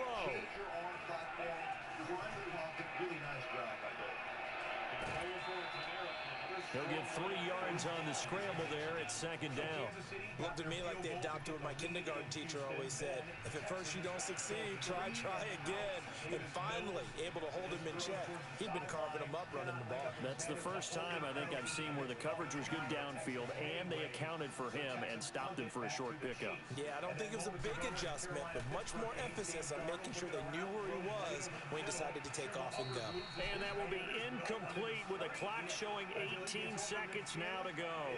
Crabtree, the intended receiver, and it's 3rd down. Hubbard being Sam Darnold's 3rd or 4th option on the pass play. He'll look to throw. Steelers, and now Darnold and company in scoring range 3 times. To me, that is where the power running game starts. That'll be incomplete with 9 seconds now showing on the clock. And with just inside of 10 seconds to go, they'll burn their final timeout. 9 seconds left. So here comes Justin Tucker in a big spot. And we've got a timeout. 9 seconds remaining. Dallas Cowboys trying to So here we go. Maybe the biggest kick of the game forthcoming. This to potentially send us to overtime. And Tucker missed it left. Normally reliable, this time no good. And this score will stay right where it is. Well, they got themselves in position to at least entertain the thoughts of an overtime, but as it turns out, it was not meant to be, Charles. And you feel bad for a kicker in this spot. He's going to have to shoulder a lot of the blame, but in reality, this will be a team loss. They didn't do enough collectively to get the job done. And he'll get it out a couple yards shy of midfield at the 48. A road win in the National Football League. Charles, you never take that for granted no matter who you're playing, no matter where you're playing. You take it and you run with it. And you know you primed the pump all week in your own home facility. No one thinks we can do this. Only people who... And now it's 3rd and 5. Jets came in, tied for 5th in the league in sacks. Week 39, but no Quinn Williams, the team leader, out with a calf injury. He came into the week with 11. Goff. Incomplete. Amon-Ra St. Brown, the intended target. Coverage from Michael Carter, the second. The slot corner. And boy, has he accepted the challenge today. Michael Carter, the third, working inside the slot. Amon-Ra St. Brown, he is the guy that Jared Goff's going to go to.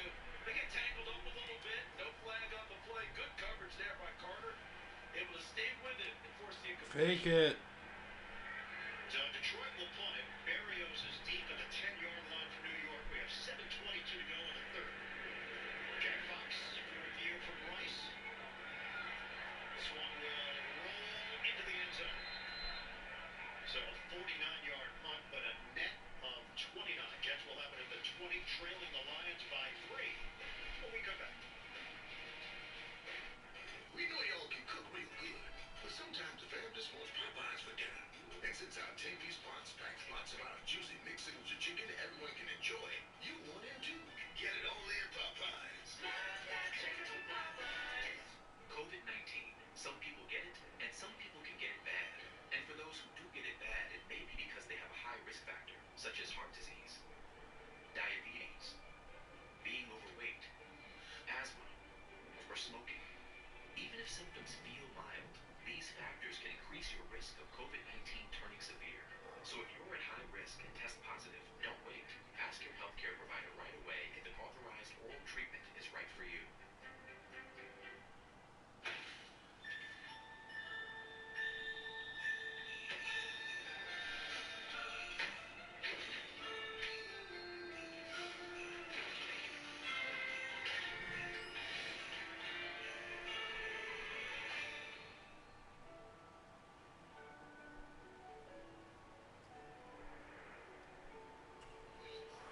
EA Sports coverage of the NFL brings us to South Florida at Hard Rock Stadium here in Miami. This crowd a few minutes ago stirred into action at the side of their Dolphins emerging from the Hard Rock Stadium tunnels, and we are ready to go as the Dolphins get set to match up with the Baltimore Ravens. Consumer Self.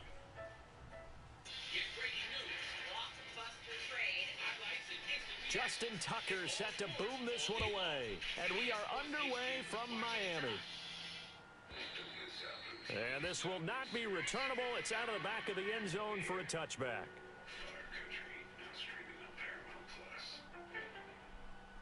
Welcome to Toughest Nails. This is just the start of your journey to prove who's the toughest of them all. I'm a war veteran and a New York City firefighter. I'm as tough as the stones that I set. Toughest Nails returns January 4th on CBS and streaming on Paramount Plus. In 2 weeks, CBS puts a bow on the college football season. Pitt takes on 18th ranked UCLA at the Sun Bowl. We'll see you December 30th, 2 Eastern, right here on CBS. Now problems right out of the gate. We're going to get a delay. They were trying to create some space to run. They created the penalty. And you work on it so much. You work on it so hard. But it's tough to simulate game speed in practice. That often runs you into a penalty. They go play action here on first down. Bouncing off the contact. Complete. This is Albert Wilson. And they're going to get this beyond the 40 before he's taken down. 23 yards on the play. I know we just saw a nice throw and catch, but how about the big guys up front buying that time? Yeah, that's exactly what they did. They created time and allowed the space to happen, and it turned into a really nice play.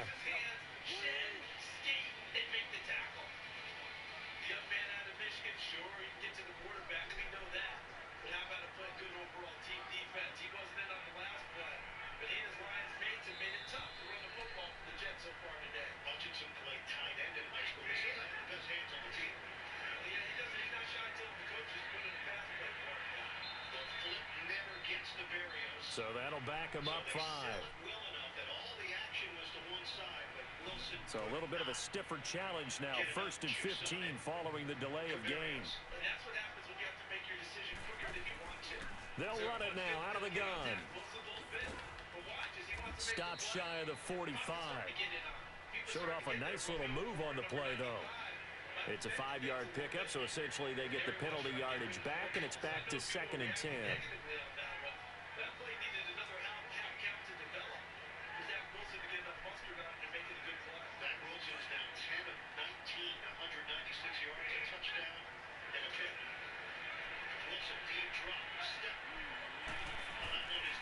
Here's the first carry now for Frank Gore. And nothing doing. He's immediately taken down at the line of scrimmage. Back-to-back stops make it 3rd and 10. As usual, the hallmark of a good run defense, linebackers making plays near the line of scrimmage. Absolutely nowhere to run there. Amendola catching it left side. And he'll get it down to the 47 here. They do get 9, but it leads to 4th down. How about this for an opening drive decision? You got 4th and short, just outside of field goal range in all likelihood. What do? I'm going for it. I've got to go get it. And look here, it's an opening drive fake. Into a double team, and it's intercepted. Picked off by Tony Jefferson, and he's able to get it back to the 41-yard line. Certainly not how they envisioned ending their opening drive here in the first quarter. Too many ones in this play. First quarter, first drive, first interception thrown. And that last one. Oh, he's going to air it out right away. And this is taken in at the 5. And all the way in for a Ravens touchdown. John Brown, 59 yards. And the Ravens have taken the early lead. Tucker able to connect on the extra point. And that makes the score 7-0.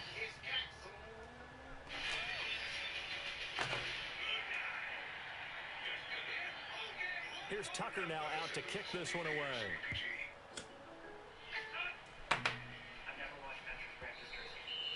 And that'll carry over the back line of the end zone for a touchback. The Dolphins offense now ready to go back out onto the field. And there are parts of their last drive they'd like to emulate. And, of course, they'd like to forget the ending, the interception. But they did put together, Charles, a nice sustained drive to get them down the field. Yeah, and unfortunately for them, the only thing that matters is part 2, right? Because once they threw the interception and finished off the drive, that does them no good to go back and say, well, you know, we had a good one going. Finish things off. That's the only way you can get it done. An ideal beginning of the drive there as they'll get 20 and a first down. The big play to start him out has him at the 45 already. Now a play fake, and it's Tannehill. He rifles one that's intercepted. Picked off near the 42. And the return this time will go out to the 42-yard line. So that's back-to-back drives where they've thrown an interception. Ordinarily, we look at the offense and say, what's going on with your scheme? Maybe we should look at the defense and just give them a whole lot of credit. They've got them frustrated right now.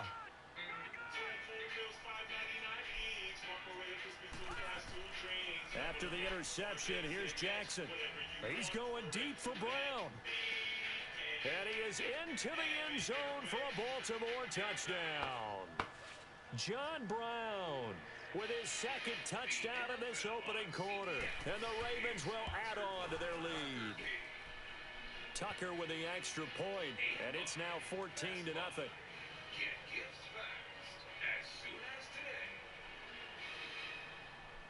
Here's Tucker now out to kick this one away. Chilly here in East Rutherford, New Jersey. Deshaun Elliott got up on his feet. And this will be a touchback as that sails over the end line. No. So now here come the Dolphins. Already down 2 touchdowns here in the first half. This becomes a pretty important drive, doesn't it? It certainly does, and a lot of teams script plays. We know that, right? They have a script to start the ball game, and typically those scripts go between 12 and 24, 25 plays. Down 2 touchdowns early, probably not very deep into their script. I think that they'll stay with it. I don't think they'll abandon it just yet and try and generate some offense on this drive. Anything, at least 3 points, get that 0 off the board. On 1st and 10, Tannehill escaping the pressure right. On the right side open is Gesicki. And he'll get it inside the 40 to the 39. That throw good for 4. It's 2nd down. And, partner, I think that's a great example that not all tight ends are created equal. Because everything was right. Got the completion, but he's not one of the more dynamic guys in the league. So and a loose football. And the Ravens have got it.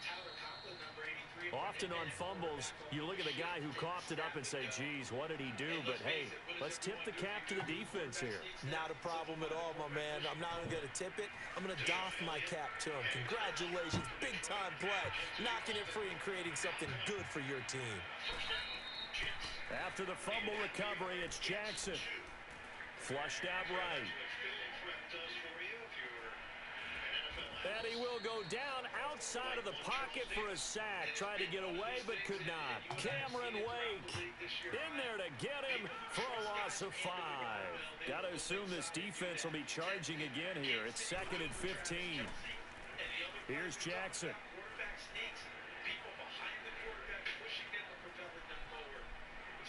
Now he'll let it go deep left side. Oh, this is taken in. It's complete. And he'll have it past midfield almost to the 40 before being taken down.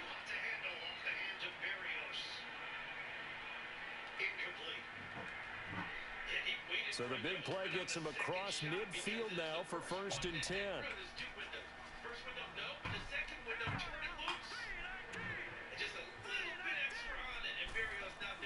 They'll throw on 1st down with Jackson. But he can't get away forever, and down he goes. Robert Quinn in there to get him for a loss of 5. Well, maybe that can give him a little bit of a pick-me-up, a little bit of a jolt. One of the few things has gone right defensively. Because other than that, it's really been a first half to forget. Jackson under pressure again, and down he goes again. Well, this is what happens when you get behind the chains, as people like to say, when you have obvious passing situations. Hard to vary it up and fool a defense. And you hate those situations if you're an O-lineman, right? Oh, without a doubt, because you just know they're coming, and you never know exactly how. They can be exotic in their blitzes, or their athletic ability just takes over. Now throwing on 3rd down there, but he cannot connect. Well, he's been the guy already over 100 yards here in the first half. Could have had a lot more if he would have been able to haul that one in. Yeah, in fact, our statistician Marvin was already handing me a piece of paper with that yardage totaled on it. He thought that catch was going to happen just as you and I did. Complete. And how about this? 4th and long, and they're going to go for it. They'll indeed go for it with Jackson. He gets it to Brown. Good play. 4th down conversion plays, you usually think 1, 2, 3 yards, maybe 10. Not there. What a huge pickup as the Sticks make a drastic shift forward. So the big play gets them all the way down to the outskirts of the red zone here for 1st and 10. 1st down, here's the run with Montgomery. And he'll at least get him inside the red zone here, down to about the 19. A gain of 3, 2nd down. Well, that call makes sense because they've been throwing it well on this drive, and once again they show passing formation, showing the shotgun. Then they ran out of it. That's a nice play by them defensively, though, to hold it to a short game. 55-yard confident at 35. The Jets getting frustrated. They're down by 3 to Detroit. On 2nd down, Jackson flush to his right. And he'll slide down to avoid the tackle. Nothing open downfield. He keeps it himself for 11 and a 1st down. Certainly making his presence felt in both the pass and the run game. He's having an impact. Yeah, his first carry of the game right there. He had hurt him with his arm. Now he's showing that he can shuffle the puppies as well.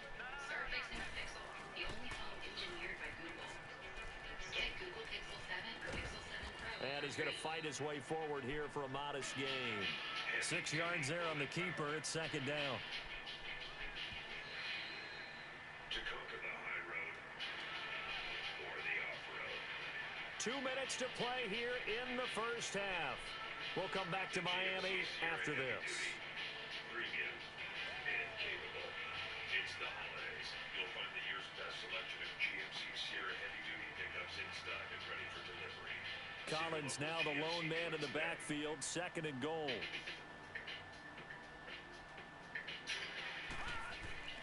This time Jackson will throw it.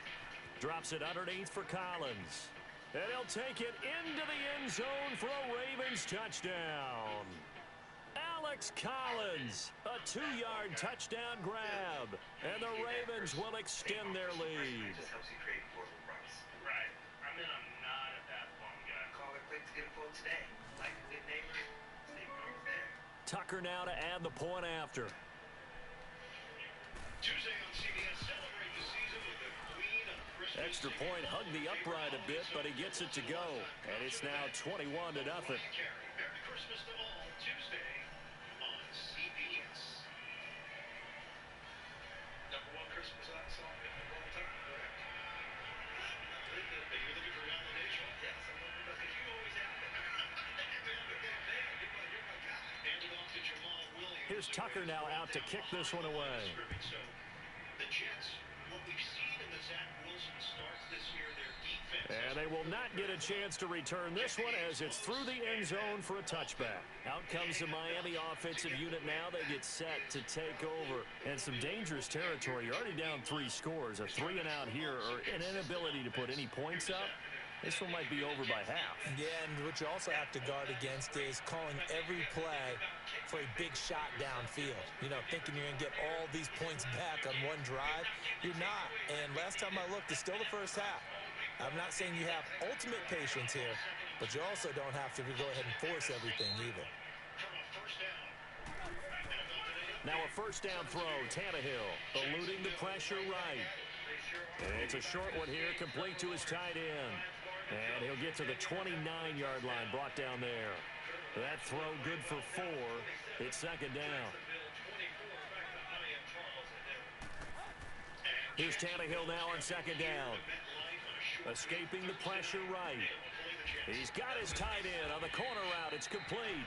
And he'll be brought down right around the 37. It goes as a gain of 8, and it moves the chains. Looked like the defense put pretty good pressure on him, but he's able to flush out to his right to try and evade people. On the run, had to get on his horse. Still accurately throws a nice pass for a first down. Forced out to his left. On the left side, this is Stills. And they bring him to the ground just shy of midfield. That one good for 13 and a Dolphin first down. On any given pass play, you never know exactly where your exit points are going to be. On this play, it was flushed to his left, still on the run, able to accurately throw the football for a nice first down. And able to push his way forward here for a good little gain. And before this second down play, we'll get a whistle, a signal, and a timeout as they get the stoppage with a little over 50 seconds to go in the first half. To throw on second down is Tannehill. Looking deep downfield. And he's unable to grab it. Thought he might have had position, couldn't hold on, third down. This defense not going to make it easy for you. They're a physical group, and we just saw it there on that play. They came in, made the contact, just as he's trying to haul it in. He'll set up the screen to Drake. And he's got this down to the 35. The Dolphin passing game rolling here. They've got another first down. Now you've got to hustle your guys to the line and get them set. Tannehill on first down. Flushed out right. Looking for Stills here, and it's intercepted. Picked off by the linebacker, C.J. Mosley. And his guys have got it back at the closing stages of the first half. He was looking that time for Stills. I think that interception happened for 2 reasons. Quarterback gets outside the pocket and panics a little bit, and receiver doesn't make sure he's absolutely in an open spot. So there's a guy lurking, took the ball from him. Yeah, so don't wave your arms, right, as a receiver if you're not wide open. Got to know that you're open. Otherwise, just don't do it. It won't be a sack, but it's no gain, and it brings up second down.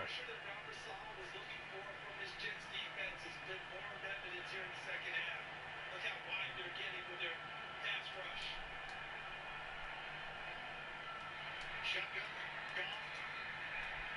The pass to Raymond, the Jets. Comfortable giving up that kind of yardage.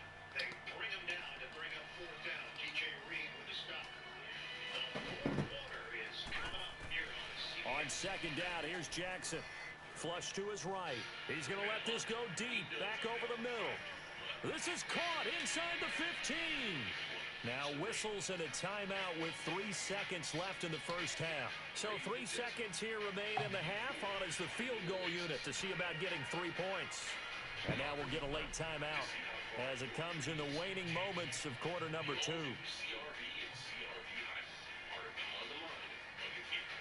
I feel like going for it. Fuck it. This book has helped me reach so many young homeowners who have become their parents. What's the lowest you'll go in one of these books? Remember, this clearly the final play of the half, but no field goal attempt. They're going for it with 3 seconds remaining. Final play of the half here. It's Jackson eluding the pressure right. And he will score. Touchdown, Baltimore. Lamar Jackson as time expires in the first half. And the Ravens will add on to their lead. Well, my education continues in this game. I've got to tell you. And okay, so much for our halftime break. Apparently we're going to get right back to it. So we have reached halftime here with the visiting Ravens out in front. A big touchdown. I'm a shot behind. That's fielded in the end zone. Able to spin free. And he probably should have stayed in the end zone as he'll muster a return up to only the 14-yard line. Well, conventional football 101, tells us if you don't get it back to the 20-yard line on a kickoff return, that's a disappointment. But some of these teams, special teams coaches, with approval by the head coach, they give them full authority to go ahead and bring it out and try to be aggressive. Almost what we call the green light, red light theory. Green light means go, red light. And he can't get rid of it. He's taken down. Robert Quinn in there to pick up his second sack now of the afternoon. And that's his second sack of the game, but this player, disruptive in all phases, whether he's going upfield, coming underneath, you name it. He's a big-time guy you have to block. Escaping the pressure right. He's going deep for Brown. And this is caught right along the sideline. What a job of keeping the toes in bounds there. A big play that time for the Ravens. 45 yards. So the big play gets him across midfield now for 1st and 10. Throwing now, Jackson on 1st down. Flushed out right. He's going deep for Brown. And this is going to be intercepted. Picked off by T.J. McDonald. They needed a break. They needed to make a play here in the third quarter. Defensively, they did that. Now they got to go quickly and get some points on the board. And the best part is that they made their own break. Taking the ball away. Now they just look at their offense and saying, guys, let's go. Come on, capitalize on this one. Tannehill now to throw. And that is caught on the right sideline, but out of bounds, says the line judge. The throw took him a little too far. It's 2nd down. And there we saw rolling right out of the pocket. Maybe his momentum taking him toward that sideline led him a little too far. Yeah, that is difficult, isn't it? Plus, you're closing down your space, right? You're shortening the field for your receivers. And their inclination is to go towards the sidelines as fast as the quarterback is. Looking for Stills here, and it's intercepted. He's picked off at his own. It's his left foot and ankle. Kind of got rolled up on, spent some time in the tent. Heavy tape job, still in the sidelines. It looks like Michael Carter for now will be the primary back for the Jets. And Carter was the primary back, Evan, when Brees Hall went down with the injury, but they let the pop that's on him at night drop. Fresh set of legs after being on a practice squad. Get there.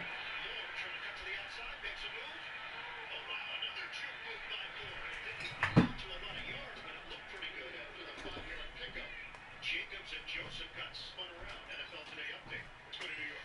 Kansas City title, division title, not so bad. Oh, not too easy down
The NFL on EA Sports brings us to North Carolina and Bank of America Stadium here in Charlotte. Just a few moments ago, this building was shaking as the Carolina Panthers emerged from the tunnel here in Charlotte. They are ready to go as the Panthers are set to match up with the Baltimore Ravens. At the Home Depot, we have the tools to make holiday magic, especially when it comes to getting the perfect gift. For all those project-doing, technology-loving, holiday hosting, tool organizing, wish shop. Justin Tucker set to boom this one away. And off we go from uptown Charlotte. This is taken about 7 yards deep. And he'll elect not to return this one, so they'll bring it out to the 25 on the touchback. New contestants will be shown the first letter of a word. All they have to do is guess that word. D-H-C-O-N. Bingo. Series premiere January 11th on CBS and streaming on Paramount Plus. First carry for Christian McCaffrey. And he'll maybe get it back to the 25 here on the first play, but no more than that. Merry Christmas. Call it no gain on the play, and it'll be second down. And he got off the end there very quickly to make that play. Yeah, it was almost like the bullet train, wasn't it? I mean, just zoom. Quick, quick, quick. And what a terrific play, holding them to no gain. And he will lose yardage here back at the 23-yard line. This will be a 2-yard loss on the play. And that's going to lead to a 3rd and 12. Here's Newton. And an alley to run. Newton able to use those legs and get past the marker to pick up the first. How many times do we hear that third down may be the most important down in football, and there's no better example than what we just saw right there. Forced to scramble, knows where the first down marker is, Oh, is he okay? Good. and gets it. What a big-time play, putting his body on the line to pick up a key first down. Give him 3 on first down. It'll set up a 2nd and 7. Looks like they're establishing a pretty good pattern here because they've been very heavy in the running game on the last 4 plays. Yeah, you took the words right out of my mouth. So far, 4 plays in this drive, all 4 on the ground. Dancing to his left. Looking left side and completing it to Thomas. And he'll be brought down right at the 45-yard line. That catch good for 5. It's 3rd down. One thing you're hoping for when you run drag routes, you're able to hit a receiver in stride, and he can pick up a lot of yardage after the catch. But in this situation, the defense was effective, able to stop him before you get a good head of steam going. Now a clash of bodies here, and it's intercepted. Picked off here by Jimmy Smith. And they are going to take over right there at the 22-yard line.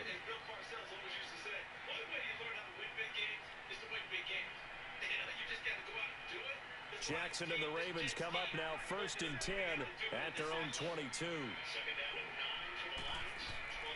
Now a play fake here on first down. Oh, he's going to take a shot right away. And this is, oh my goodness, he pulled it in one-handed. And all the way in for a Ravens touchdown. John Brown, 78 yards. And the Ravens have taken the early lead.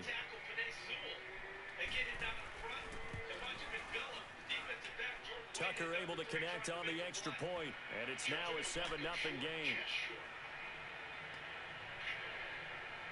This is 3rd and less than a yard.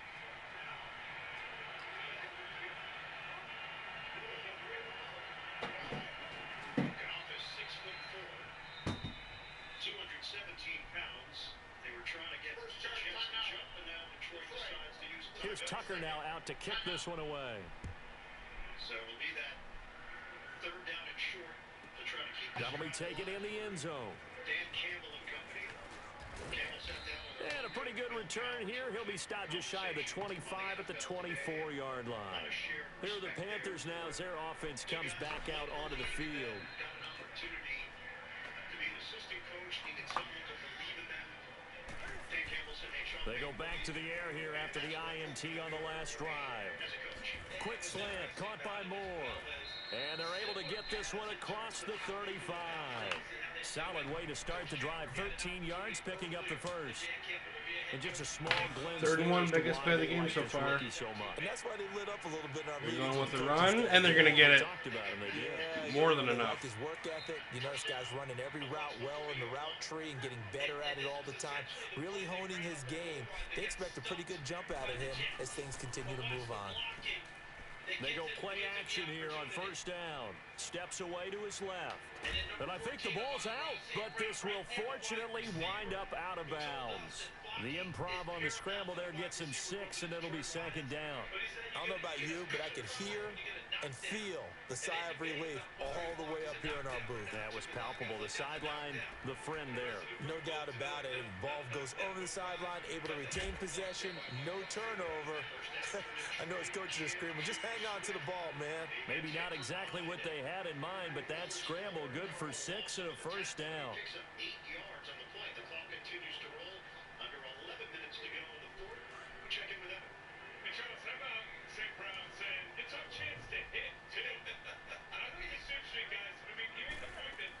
On first down, this is McCaffrey.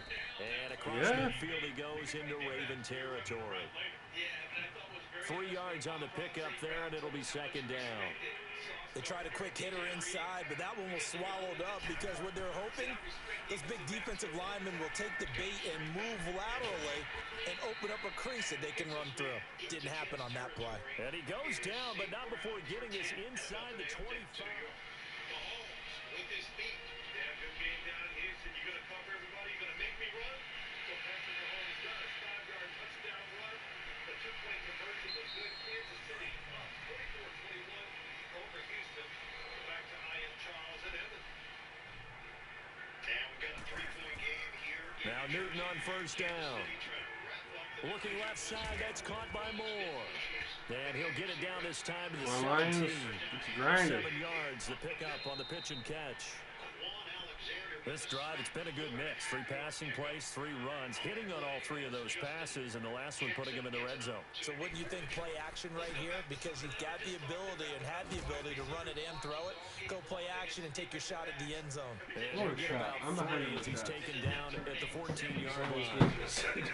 Well, he hasn't made much of an impact. Starting to cause some anxiety. And after that last run, not much is going to change in that area. He hasn't been able to get anything going, and really the offensive line not helping him much. And he gets the first down yardage before he's brought down just outside the 10 at the 11. He'll grab 3 yards on the play, taking it himself for the first down. But anticipating another run coming, and the linebackers diving down into the gaps right away to money up the blocking assignments and make it hard for a running back to find. After the run, Newton going to throw. And he's going to be dropped back at the 15-yard line. And it's never good to take a sack. You really don't want to take one down here in this part of the field, down near the red zone. Not at all, because you're already pretty much assured of a field goal. If you take a big sack, it could push you out of range, and that's why defenses get a little more aggressive in this situation. They're almost conceding the 3 points. They want to push you back and try and take you out. That's offsides, yo. And now the Raven defense going to call a timeout.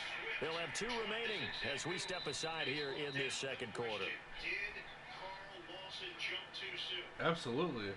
There was 2 flags on The Panthers on third down. They've been okay, 2 for 3 thus far. This is going to be 3rd and 13. To throw is Newton. They'll set up the screen to McCaffrey. The ball's out. McCaffrey lost it, and the Ravens have got it. So the defense there, opportunistic. It's nice to give them credit, isn't it? Because so many times it's more a matter of what the offensive guy didn't do, didn't secure the ball. Do that again. So Ragnar right there. There's the hold up right on 47. In this case, let's just give credit to where it belongs. Knocked it free, made a big play. Jackson and the Ravens come up now 1st and 10 at their own 28-yard line.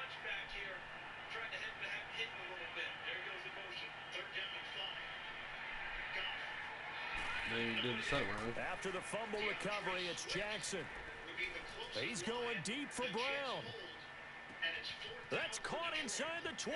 And all the way in for a Ravens touchdown. John Brown. 2 catches, 2 touchdowns here so far. And the Ravens are able to show off their quick strike ability.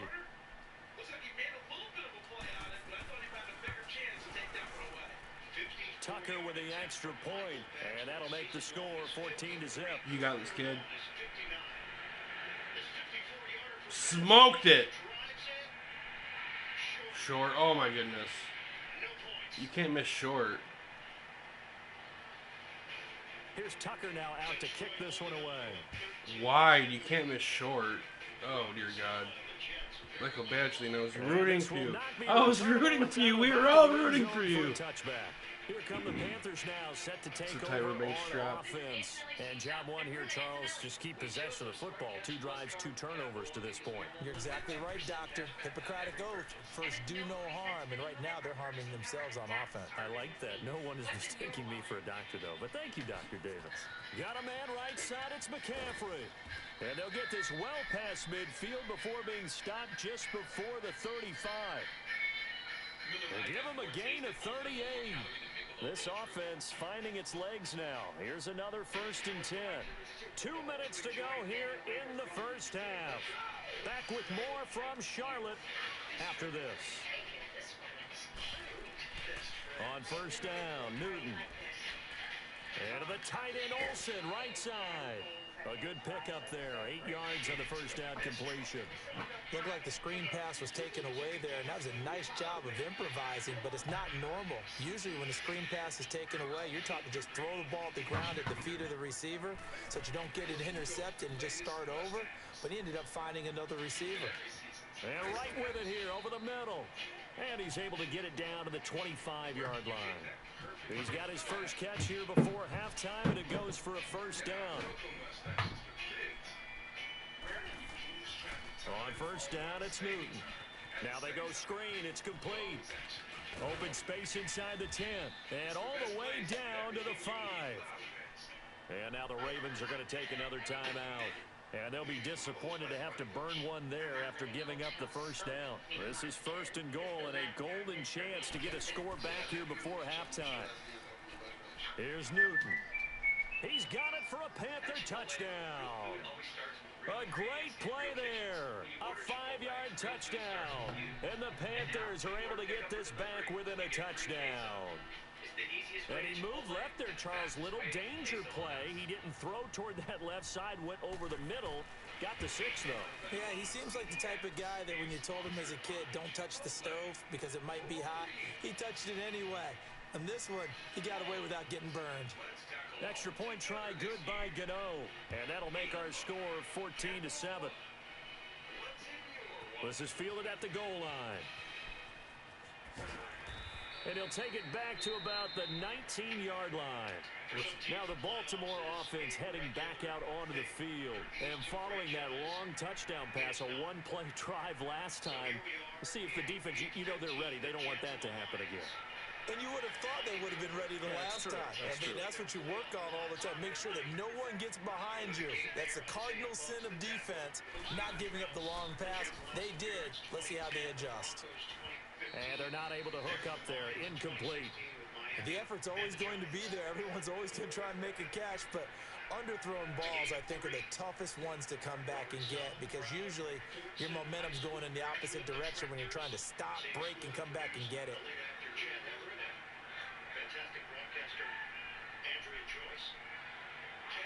So now 2nd and 10 after the incompletion on 1st down.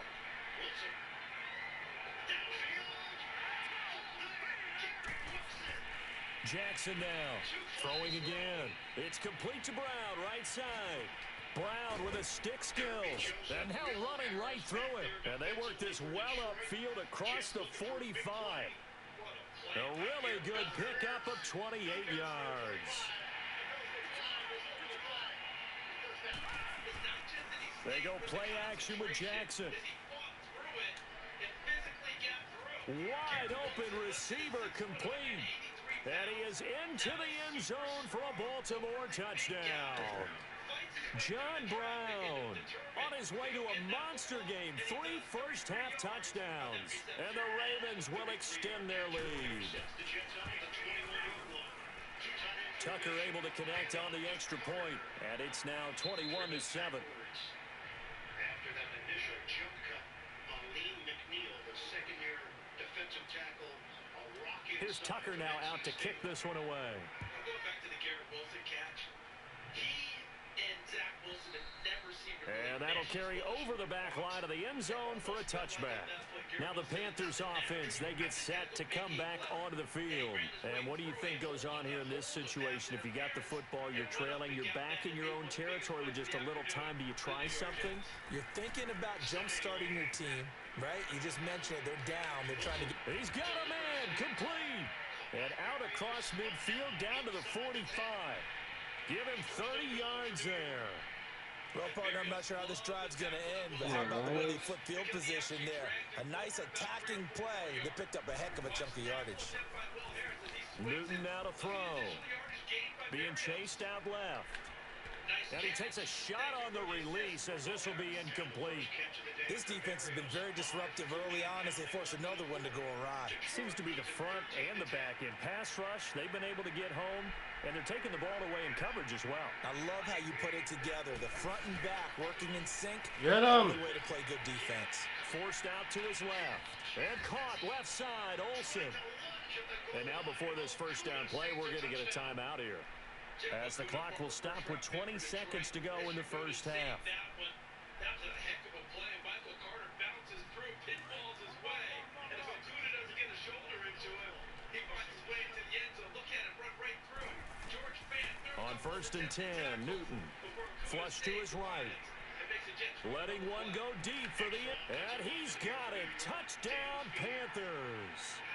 Jarius Wright as the first half is winding down, and the Panthers have got it back to a one-score game.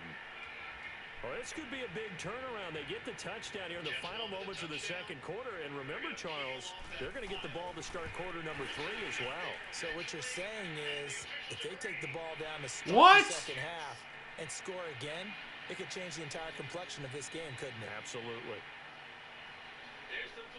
Captain Zero out now as he'll kick this one away. This is taken at the 3. And he'll take it past the 25 and up to the 28-yard line. The Ravens offense now, they get ready to head back on the field. And from this spot in the field with the clock where it's at, you think we're just going to see a knee and that's it? And I think in this situation, that's the proper play. But we do know there's some risk takers out there that may want to take one more shot before the clock runs out. Likely time for one final snap as they start out first and 10. Calling the touchdown allowed them to check it out. The initial look, both officials marked it short. And some room to roam now. And he'll have it past midfield almost to the 40 before being taken down. An abbreviated halftime show as we get rolling to quarter 3. So we have reached halftime here with the visiting Ravens out in front. This is fielded at the goal line.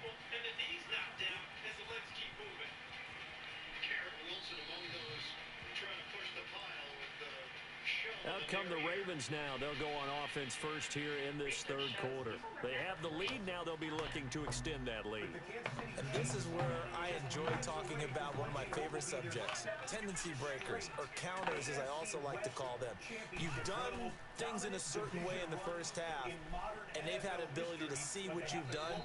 They're going to make their adjustments. So guess what? You adjust yourself and try and stay ahead of the pace because you are looking for some separation in this ball game. The adjustment to the adjustment. Without a doubt. Show them one thing, hit them with something else. Here they come, second and 10 now from the 10.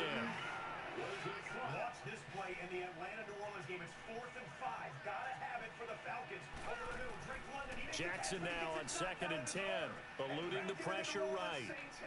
Now he's going to throw deep right, and the defense loses him. It's complete. And he'll go out near midfield at the 49. A gain of 39 that time. In our pregame meeting, all they talked about was keeping him hemmed in and wanting him to make his throws from the pocket. it because they knew he was pretty dangerous if he got outside, and he just showed it right there. Pretty good arm, too. Now he's going to throw it back deep over the middle. Trying for Brown, and it's intercepted. Picked off by the safety, Eric Reed.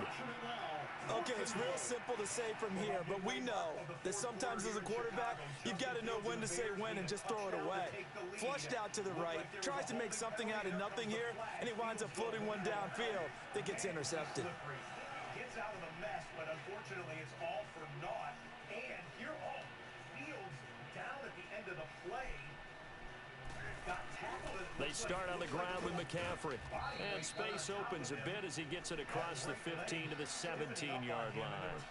A nice run there, 9 yards, and it'll be second down. Chicago, we're tied, 24-20.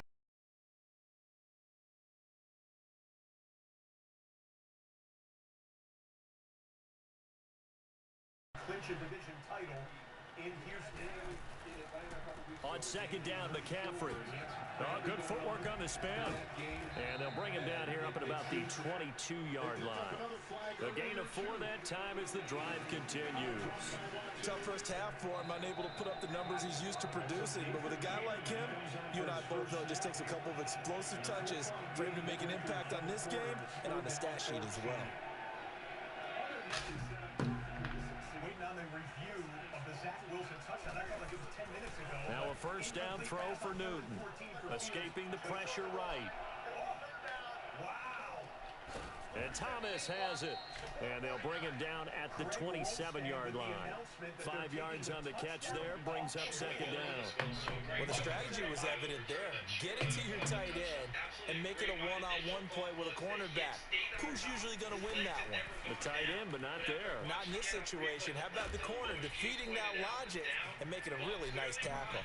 And able to get this one across the 45 before he's brought down. And the play goes for 19 yards. Gives him a new set of downs. So the Jets are going to... They'll run it now out of the gun. And he'll be brought down at the 50 after a gain of about 5.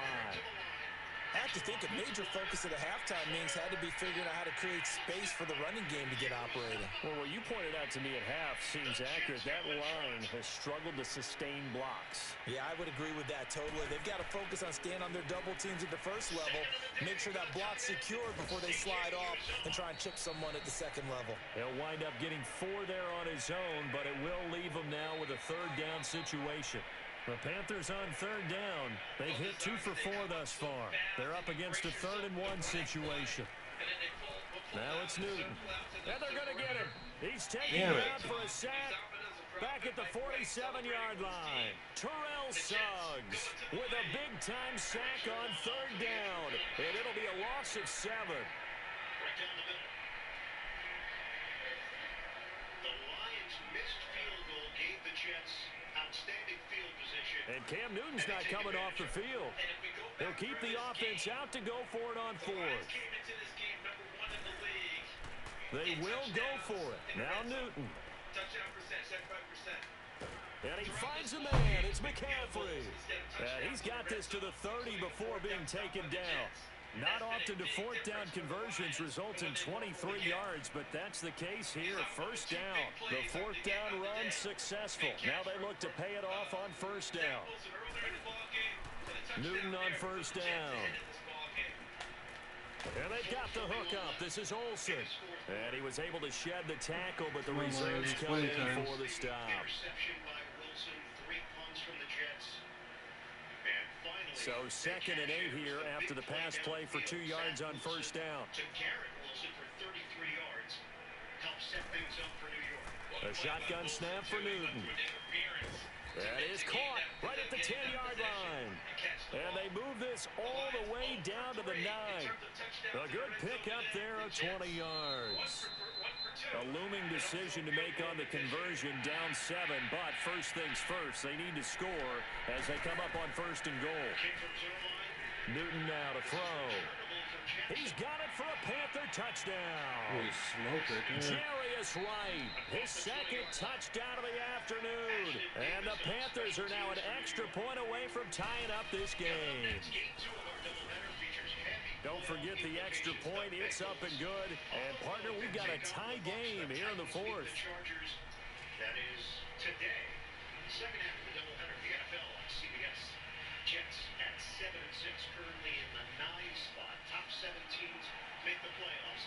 Detroit, same situation. So here comes the kickoff now, all even here in this fourth quarter. Line of scrimmage is the 22. This is an offensive. And the Ravens taking the field. We have seen a lot of points here in this quarter. For us up here in the booth, it's been fun to watch. The defensive coordinators probably scratching their heads. Yeah, they're going a little bit crazy right now, but let's face it, all of our friends who play fantasy, they're enjoying the heck out of this show because most of them are creating and getting a bunch of points. Yeah, points certainly not at a premium here. Jackson and the Ravens come up now 1st and 10 at their own 25-yard line. Pressure comes in. He's brought down. It's a Panther sack. Julius Peppers in there to make the sack. He buries him for a loss of 10. Trying to fire up this crowd. 2nd and 10. And the job becomes twice as difficult now. After the sack, it's 2nd and 20. So there's a hole in the holding penalty. Here's Jackson. 20 left. 3rd down and short for the Lions. It's brought in here by Willie Snead. And they're going to get this beyond the 40 before he's taken down. A good pickup there, 26 yards. As a general rule, offensive linemen like to know where their quarterback's going to be when he's setting up to throw the football. But sometimes they just have to get on the run, get on the move. He was able to do that on that play and picks up a 1st down with a nice throw.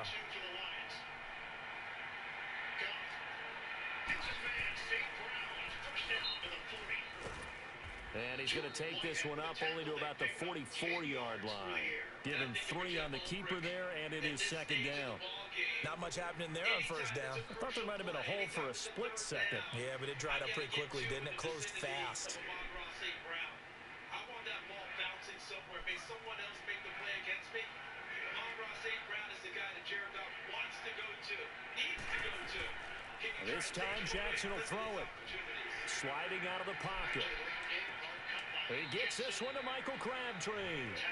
And he's out of bounds just before the midfield stripe at the 49. 4 yards on the completion, and it sets up a 3rd down. Going up from the practice squad as well. It's a 3-yard pickup. Things get real feisty downfield now. Receivers blocking. This is 3rd and 2. Maybe the biggest play in this football game. Jackson from the shotgun. And this is going to be intercepted. It's the Pro Bowler Luke Kuechly that picks it. And he's able to get it back here to the 43-yard line. So how about that for a momentum switch? We're in the 4th quarter, and it's a tie game. You've got to take care of the football here. Now their opportunity to take the lead right out the window, and everything is flipped in the other direction. They'll run it now out of the gun. Oh, no. Oh, maybe I got lucky. And the Ravens have got it. Well, so much for the 4-minute offense. They were trying to reduce the clock, get in position to win the game, and leave no time for them to come back and catch them.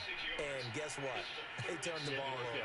Yeah, I mean, they had it all set up for themselves, and they let it get away. Jackson and the Ravens come up now 1st and 10 at their 38.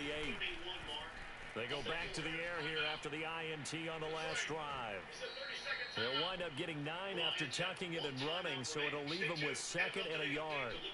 And we have to give credit to him for buying time and extending the play. But you know, there's some really upset defenders on that one. They thought that they had him. Instead, he was coated in Teflon and got away. Time for a break. We'll come back and see how it all shakes out after this. 0 scrimmage touchdowns allowed, 2 punt return touchdowns allowed in Zach Wilson's last 2 starts. New England in today. But it's very interesting when Evan Walker told us at halftime that Robert on 2nd down, Jackson flushed out right. And he will avoid the contact as he slides to a stop. A good decision in the end to pull it and run, gets him 9 yards and a 1st. Normally we're talking about a quarterback duel where they're matching each other pass for pass. How about the footwork in this one? Both of these guys running the ball well. Yeah, they've mixed in the run game. You're exactly right. Now, both coaches might not like how much their quarterbacks have taken off, but another example right there of just good mobility. Tony Adams with a tackle. And I think they have it because Here's Jackson. Flush to his right. It's a pickup of 11 and a Baltimore first down. All right, partner, I'm a defender, but I've got to express my admiration there. Moving around, making it happen, and instead of worrying about protecting himself, he goes and gets the first down. I've got to give it to him on that one. Normally, you don't want your guy taking shots, your quarterback, but it's winning time here in the fourth quarter. If he needs to make those plays with the legs, go ahead, right? Yeah, no doubt about it. At this stage of the game, all protections, they're off.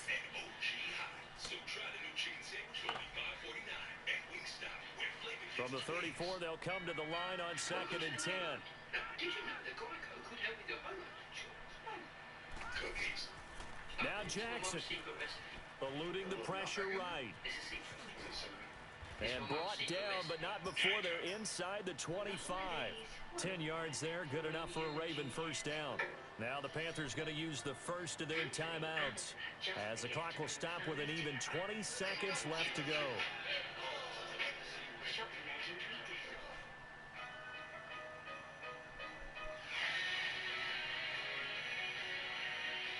So signs of life in what's been a dormant offense in this second half. Here's 1st and 10. Jackson to throw. Got his man complete over the middle. That's Andrews. 17 more yards on that one as they keep the drive rolling. And with that last play, he's now up over that 300-yard mark. And in today's NFL, it almost feels routine. And I hate that when you talk about a 300-yard passing game. To me, 300 yards still signifies excellence, and he's achieved that in this performance. My friend, that is football. No matter what you call it, don't forget the chips. Throwing now is Jackson. Sweet credit cards. You too. Get a choice of cards. Match team match to you. Cashback, travel rewards, And he's in for the touchdown. And in the final seconds, forget overtime. They just likely won this thing in regulation.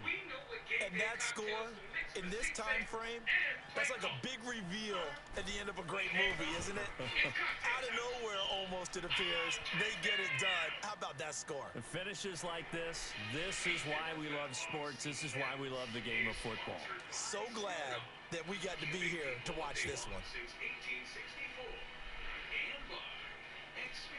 This is taken about 7 yards deep.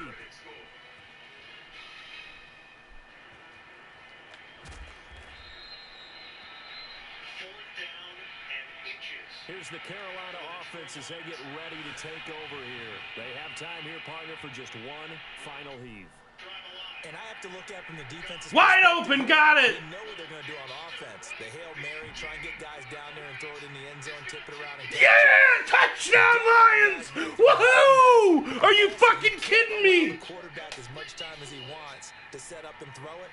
Maybe you bring a little On extra 4th pressure and to inches. get rid of it quicker. A little bit of a cat and mouse game. We'll see if they bring that pressure.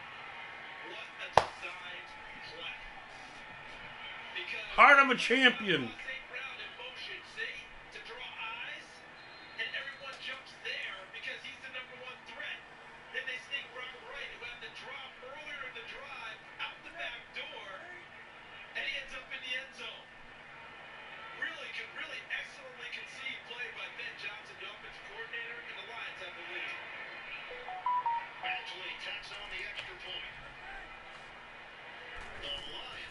One last throw here for Newton. This one complete to Curtis Samuel. And he'll get it up near the 35, right at the 34 here.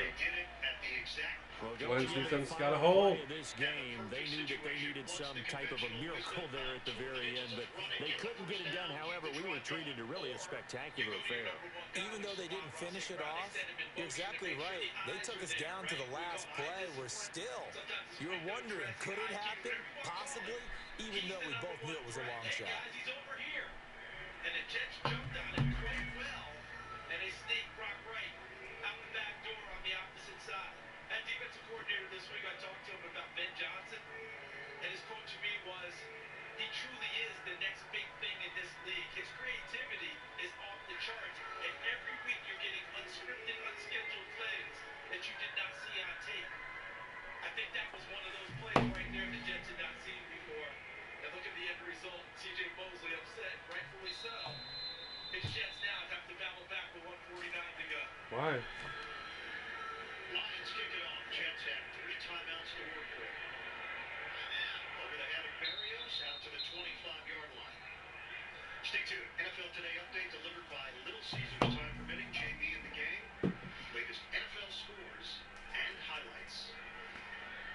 lot of close games right now. Here, where Zach Wilson, you want to do something for yourself, for your team, for your reputation. A drive here that puts it in the end zone and pulls one out for the Jets will go a long way for this young man. Zach Wilson was benched after the second New England game. He has been inactive the last 3 weeks. Fractured rib for Mike White opened the door for You earned it, Bill. to be the starter once again. His team is down by 3. Wilson. Pocket collapses. James Houston. No, not James Houston. Thrown down by Okwara.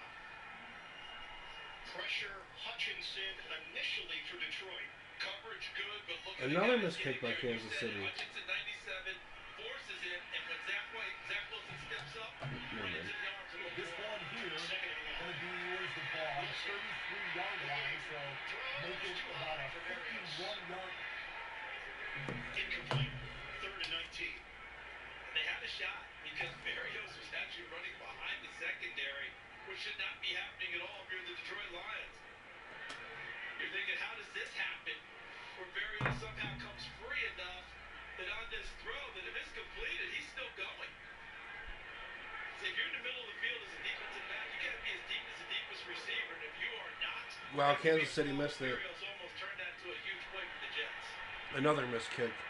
They really did miss it. 3rd and 19. Biggest play of the game so far for the Lions. Down at 19 for New York. A minute 22 to go.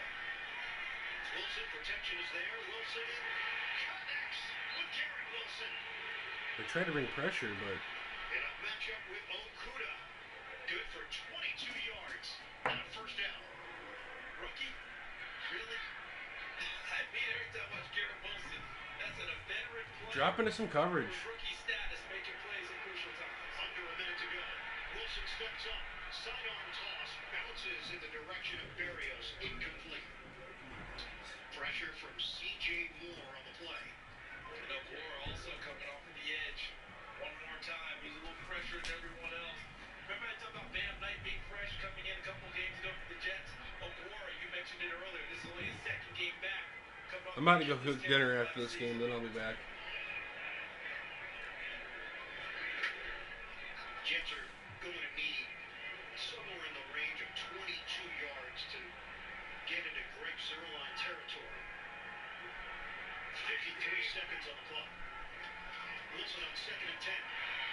Uncorks it. Good grab. Garrett Wilson. They're going to mark him short on the first down. That was the initial call. Now the chain gang has moved. And they're going to give it to him. New set of downs with 30 seconds left. Uh-oh. Airing it out. Deep ball.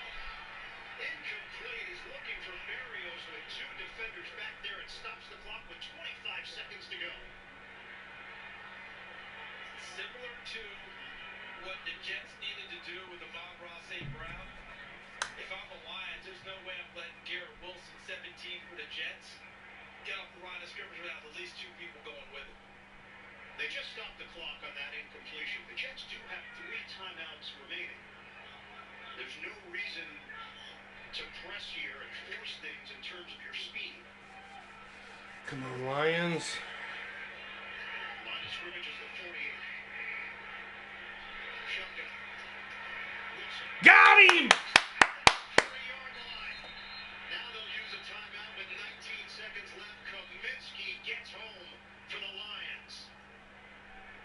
Ask yourself at home, who is John Kaminsky? A 4th-round pick in Atlanta in 2019 with 5 career starts, only 1 with Atlanta. And look at the push he got there against Nate Herbig. It takes him all the way back inside. He thought he was playing out of position in Atlanta, playing more inside than on the edge.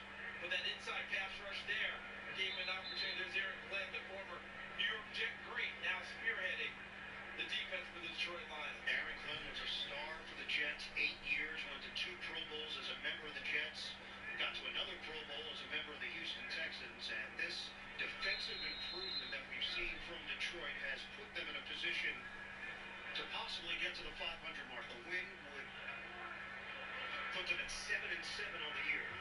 The Jets face a 3rd and 18. 19 seconds on the clock. All the way back at their own 40-yard line. shotgun. Wilson. Yeah! Incomplete. Elijah Moore, the intended target. And now it's down to one final. Come on, Lions! Come on! Receivers upset. Ah! Getting the football. We need On this! that route off the line of scrimmage, he doesn't get it there. Garrett Wilson screaming at the sideline about where he should have gotten the football. Watching the top. Watch Moore. He's got it right there. And then Wilson also upset. I think he feels like he got held. Did he make that kick? To watch them progress and some of these young guys. Fourth down. 14 seconds left. The Jets are down by 3. Wilson gets away. Wilson floats it up, and it's caught. Elijah Moore. 1 second left. They're trying to call a timeout. The Lions claim the game is over. The Jets talking to the officials that there should be 1 second left. New York Jets will call a timeout with 1 second remaining. Timeout, New York. Second charge timeout. They're going to be looking 1 second on the game clock at a 58-yard field goal to tie. And what a play by Zach Wilson. Get out of trouble. What a play by Elijah Moore to come back and find the football and the wherewithal to get that timeout call as he's being tackled. 1 second on the clock to give the Jets a chance. The scramble by Zach obviously took up time, but it also created an opportunity downfield. It's time that was well spent because he had to create that time in order to try and find the receiver. Elijah Moore did an excellent job coming back and getting the football. Ice the kicker, Dan. 58-yard attempt. For if Lions, this will send to overtime. See the snap it, man to hold it. Zerline. From 58 yards away. He missed it! Lions win! Yeah! Let's fucking go! And remain in the playoff hunt. Yes! A damaging loss for the Jets. And they fall 20-17 to Detroit.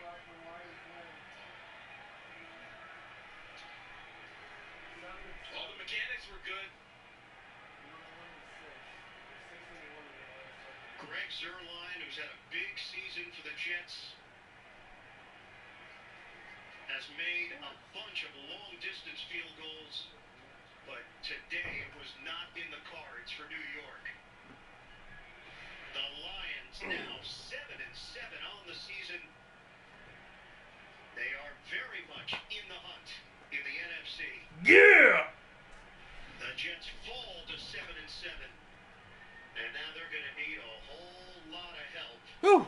in order to end the longest playoff drought active in the NFL. 20-17 the final. The Lions winning over the Jets. Let's go to New York for the NFL Today update delivered by Little Caesars. Lions are still in the playoff hunt with that win over the Jets. Kansas City trying to clinch the AFC West. They're knotted at 24 in overtime. Let's join the announcers Kevin Howard, Trent Green, and Melanie Collins. Smith Houston provides it. Now bounds he goes. Ushered out by Petrie. Kelsey a catch and run of 14 yards. And he's got the ball to the 49 of Houston. Kelsey with a return motion ends up on the other side. He sneaks behind the line of scrimmage and nobody accounts for him.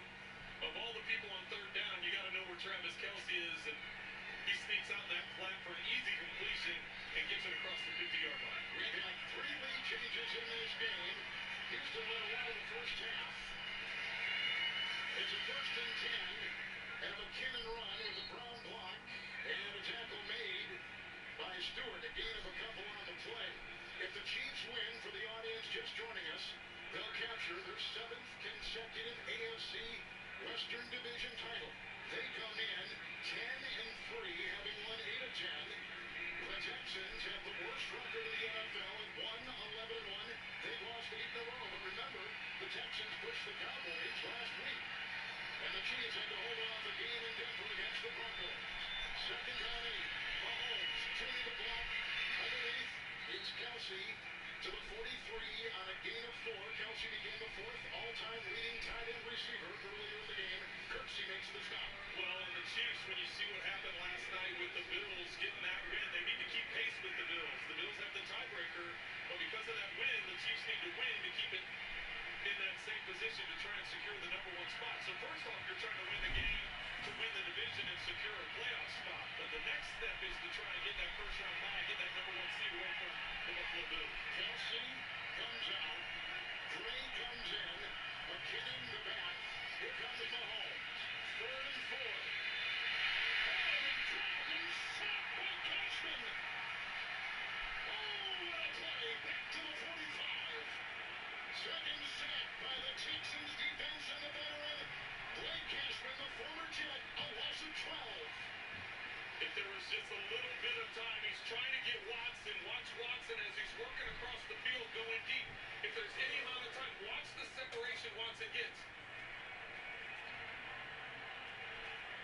because Mahomes is pressured right away, he can secure that and look to the outside to make sure there's not a corner or safety rolling over the top. Johnny Townsend, one of the best in the NFL. And King is under it and fair caught on the fly at the 13 on a 42-yard punt. Townsend is number 1 in net, number 2 in gross. If you're just joining us, this has been our story today. Mills finding his tight end Akins. And they give him a 21-16 lead, and the Chiefs responded with a 5-yard touchdown run by Mahomes. And then the missed field goal that could have won it for the Chiefs from 51 by Harrison Butker, who earlier missed an extra point. That brings us to right now. And Kevin, any points in the game's over. Texans still need to be smarter than football all day long. They're going to do a good job, no turnovers. Mills, Blackburn, Ole, and here's the only thing of the ball. It's loose. It's loose at the 27. They got it back. Like the Texans have chucked on the ball. They look like 3 Chiefs had a chance to get it, and 1 Texan came diving in there. Well, Gay's got the ball. He's got the ball, but they're going to say, look at there's a big discussion there, so they're going to say Texans had the ball, Gay took it away from them. Oh, the Chiefs have taken the ball.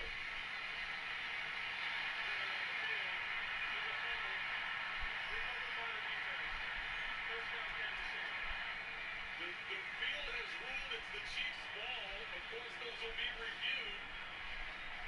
Just talked about protecting the football. Mills gets that tuck. Frank Clark from behind chopped it loose. You see who I thought dived in? I can't even tell who that is, but Gay down at the bottom, he's able to get it.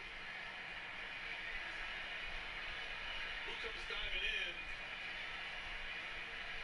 It looked like Ogunbowale, the running back, and jumped on it and grabbed it. So watch, Ogunbowale jumps in. It looks like he has it, but I want you to watch Gay over here on the side. Watch the football over here. Look, he took it right. Yeah. He was able to pull it. It almost looked like between his legs he pulled it through. So on review, it'll be interesting. Jaguars in overtime, we got 30-14. Has the ball and Clark or Gay is able to pull it away from him. Since both teams have now had the opportunity to possess the ball, the next score wins. So are they going to review it to see? Well, change of possession is Change of always. possession, it's always reviewed. So they're secured it. They're winding the clock. All right, we'll chat with Gene right after this. Mahomes has hit 20 consecutive passes. 36 of 41 for 336. He's got a 1st and 10. McKinnon, drawn a block. And a block. Chiefs win. The game is over. Touchdown run, McKinnon. The Chiefs have won.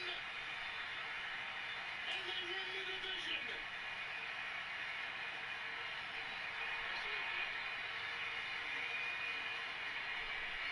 Poor Texans, lose another close one.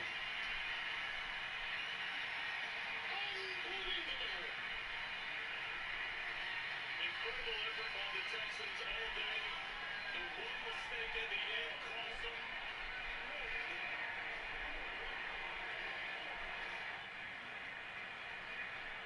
McKinnon, his 2nd touchdown today. He had 2 last week in Denver. Invaluable player with a swerve and a burst of 26 to win the game for the Chiefs, who go to 11-3 and win the division for the 7th consecutive year, something only 3 teams have ever done in pro football history. And the Chiefs, the 4th time this season, they have overcome a 4th quarter deficit to win. Mahomes had 20 consecutive passes to finish the game with 2 touchdowns through the air, 1 by himself on the ground, and 336 yards. And the Chiefs have now won 9 of 11 and tied the Bills with the best record in the AFC. But looming is the Buffalo win over the Chiefs earlier this season. But they clinched the division for a 7th consecutive time in Jacksonville. First down Cowboys on a nifty Well, this wasn't a perfect win, but it was the win they needed, and they were able to get it done in overtime for the 2nd time this year. Another speed option. We saw him run it earlier. This time it's The parlays didn't hit. Speed. As Tony Pollard kind of takes a flat angle and Pollard just outruns him for some extra yards after contact. There's that three-man bunch set. We've seen him do it all day. Inside handoff. Give it to Pollard right up the gut. Strong run again out to the 47. And just remember, Dallas's kicker, Brett Maher, has a monster leg. Realistically, if they get to the 40, so we're talking 13 more yards, they'll have a field goal opportunity. Here's our first update from the late window games. Brandon McManus with a Denver field goal is good. Broncos go out 3-0. This is a matchup of a 3-win Denver team, a 4-win Arizona team. It's Colt McCoy versus Brent Rippon at quarterback with some injuries to the two starters for those two respective franchises. We'll show you every touchdown from that one as well. Cowboys, Jags, next score wins. As Rayshon Jenkins has yet another tackle. He's amassed $1 million today. He brings up third. We saw Dallas's defense show up their first possession on the field. Can Jacksonville answer in a game that's kind of gone back and forth? Both sides of the ball with both teams taking turns playing well. Jacksonville's defense come up with the play. 3rd and 4. Blitz coming. Prescott throws backwards and Picked off! Jenkins has another one. Racing down the side. And the Jaguars beat the Cowboys on a pick 6 in overtime.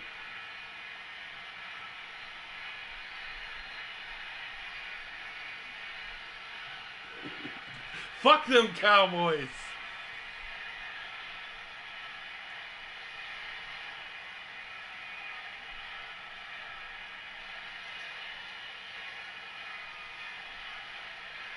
Jaguars putting together a good season. Madness here in Jacksonville.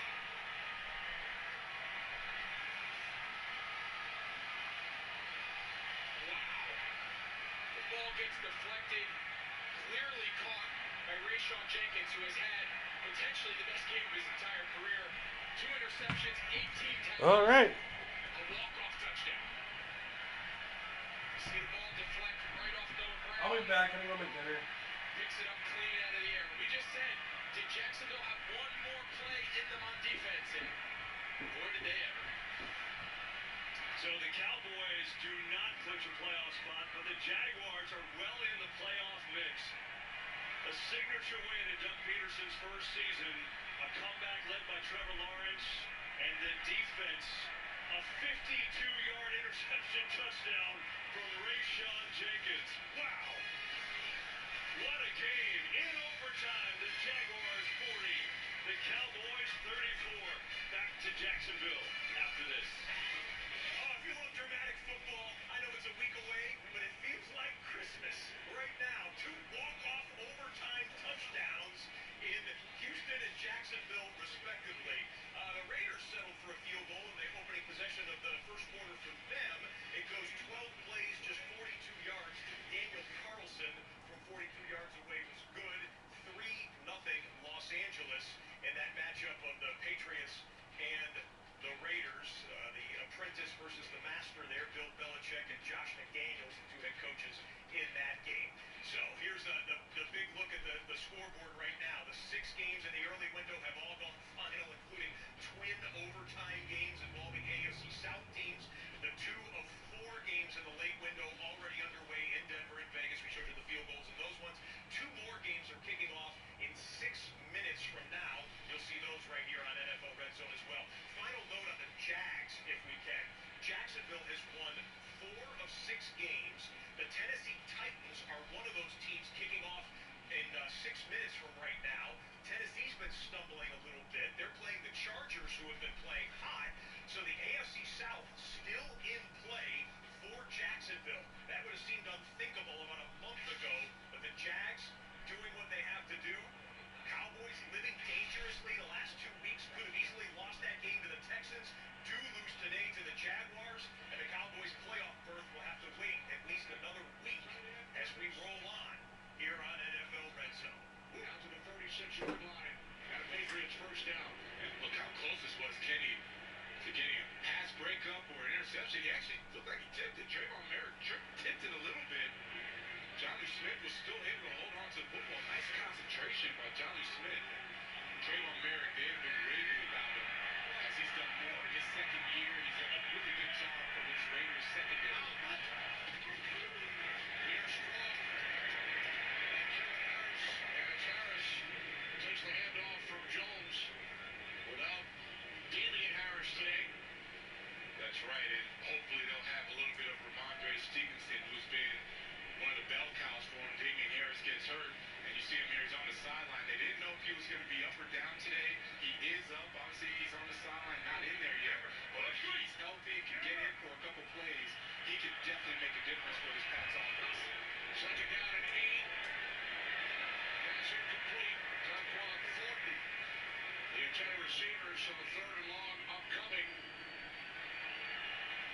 Stevenson on the field for the first time. A look at the Raiders' defensive unit. You see the Raiders starting to bring in their speed package led by Max Crosby. Career high in sacks, 11.5 this year. But I love that. He's a complete player.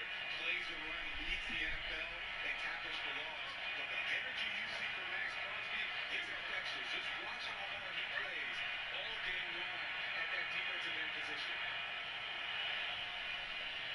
Patriots must get to the 46, and they will not. Pass short, intended for Jacoby Myers. As we head to Los Angeles for a game break, Carissa. Thanks, Kenny. So the Cowboys and Jags tied at 34 in overtime. 3rd and 4. Dak Prescott's pass deflected, then intercepted by Rayshon Jenkins. Returns for the walk-off touchdown. Jags now won 3 of their last 4 and still alive in that AFC playoff picture. Kenny? Well, thanks, Carissa. Jags now 6 and 8. Raiders still alive at 5 and 8 because the Jets lost. They cannot be eliminated today, but a defeat would not be good for Las Vegas. There is most definitely a sense of urgency from the Raiders. When we spoke with them, you can feel it in the interviews. Renfro on the return. It is returned, and he takes a hard hit at the 30-yard line from Raekwon McMillan. 3-0 lead, Raiders on the side. Watch the 44 to throw underneath to the big tight end. Chance for this outstanding Denver defense at 36. Looked like somebody jumped on the Cardinals. Pass for Hopkins is incomplete, and it's fourth down.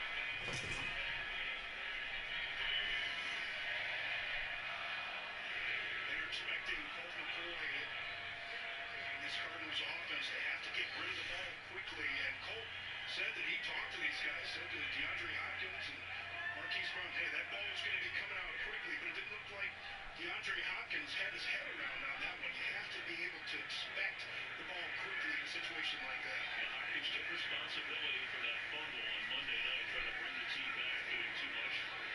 There's a major mistake by him. And that's for Washington around the 31-yard line. It's a 3-0 game, Broncos. Second possession, more of Denver on offense. Okay, gang, we got both of the 4:05 Eastern kickoffs in the commercial break. The 4:25 Eastern kickoffs are about 60 seconds away, which we'll get to those in a moment. Let's put a button on the early window here. We have 3 teams in playoff position: Eagles, Chiefs, and Cowboys in the early window. Philadelphia and Kansas City both get victories. Eagles solidify their spot on top of the NFC.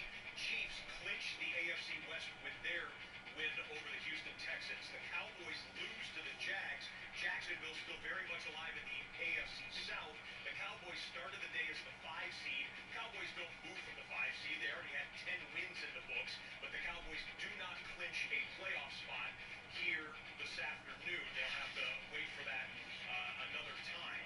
Meanwhile, we are now back to live action here in Denver, and 30 seconds from now, we're going to get a couple more kickoffs in the late afternoon.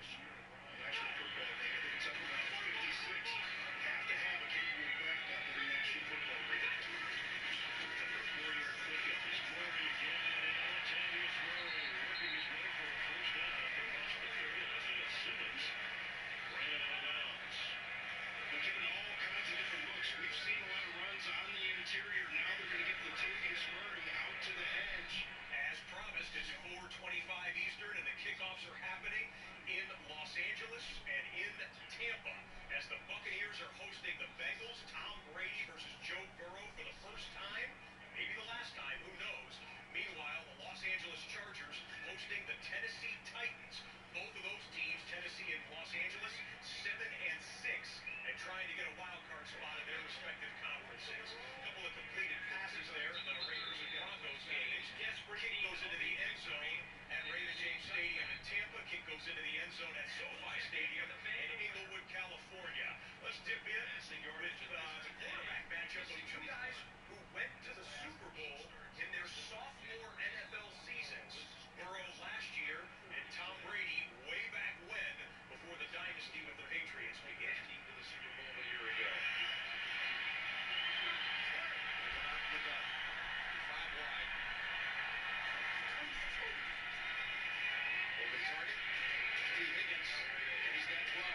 T. Higgins only played 1 snap last week against Cleveland, and then was sidelined with a hamstring, and he's up today as is Tyler Boyd. Well, you're looking at one of the top wide receivers in the game, and he's making a case for the best already. Jamar Chase, he's really come on, Jim, right away. This guy, catch radius, fast, explosive, run after catch. He's got it all, and they look for him. You're going to see outside, though, Jim. See how far off they are? You can't trust these guys. He's going to see it himself as he goes back again. 2 straight plays to Higgins, and that one picks up 6 on the ground. 6 carries here in the first quarter. There we go. Hey, on. Hey, 3, 4. Hey, somebody. Hey, somebody. Be ready. Be ready. Here we go. Now go. Number 42 played well game. Down and making a start for the Tennessee Titans.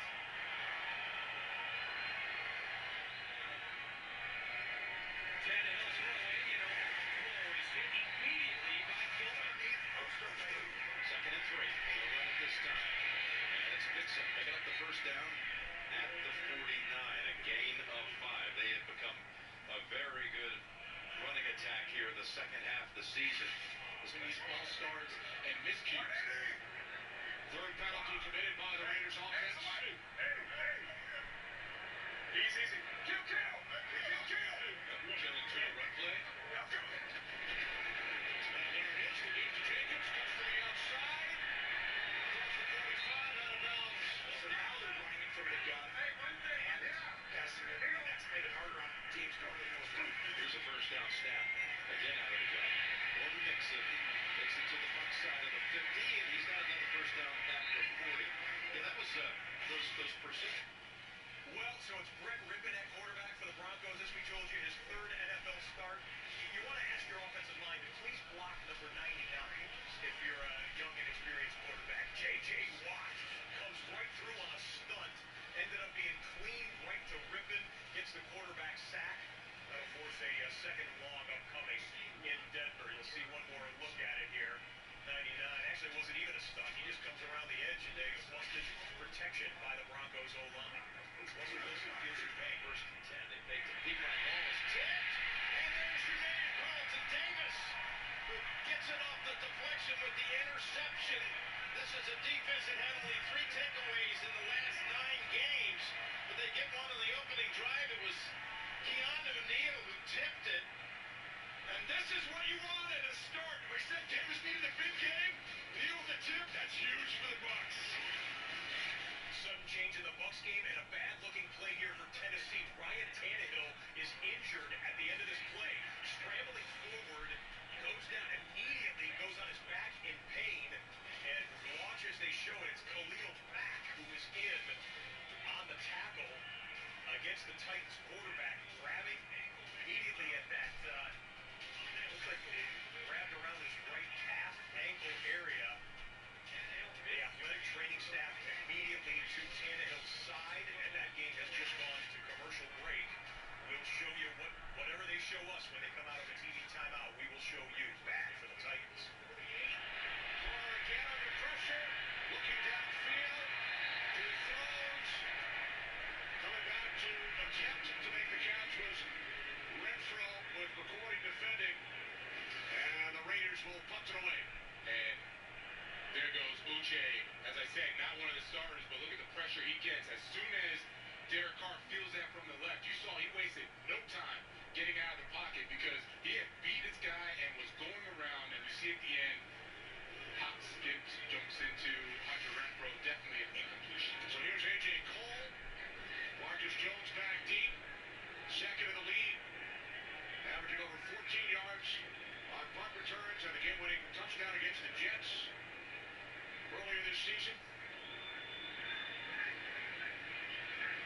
pressure on the Jacksonville Jaguars. That makes the Titans the 4 seed currently in the AFC playoff picture. Bengals and Buccaneers, the only game today that features 2 teams in first place as we begin the day. AFC North leading Cincinnati Bengals, that by virtue of the Bengals loss yesterday on NFL Network. Buccaneers leading the fairly poor NFC South division here in 2022. Here is Ryan Stonehouse running away to the dangerous DeAndre Carter.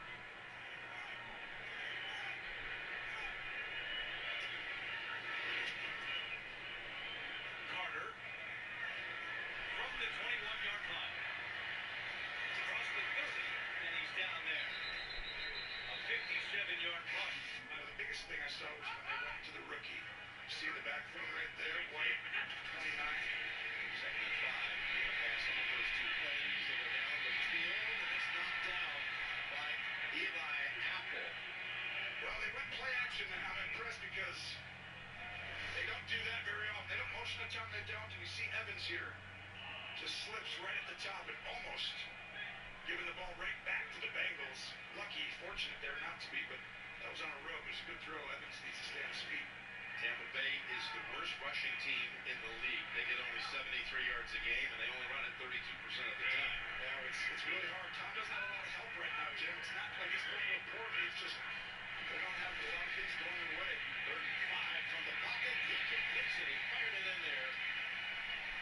To Russell Gage. The Bucs drive continues. This is the only shot we saw of Tannehill, just walking very slowly, but going into the blue medical tent, not into the tunnel or into the locker room just yet.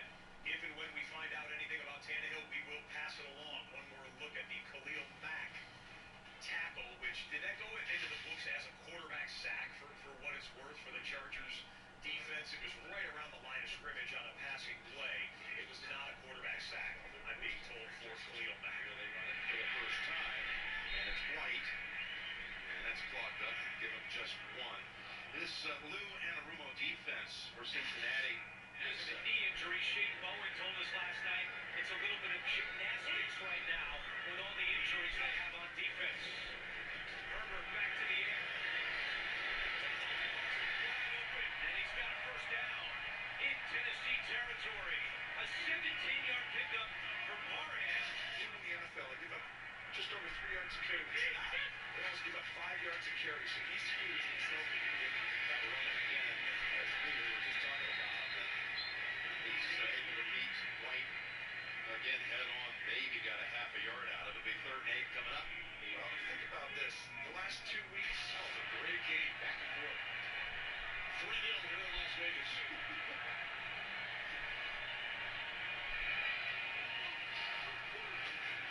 Jones swings it out. but they haven't given up a 300-yard pass yet either, Jim. Not the whole season. The whole season, they're good against the run, they're good against the pass. Here is a 3rd and 8. Well, again, they're able to convert. The 3rd down, and it's Mike Evans with the catch. He's been quiet of late, Tony. He has been, and you see, like, part of it is goodwill. And when they do have early success running the football like they are, that play action passing game is really going to go well.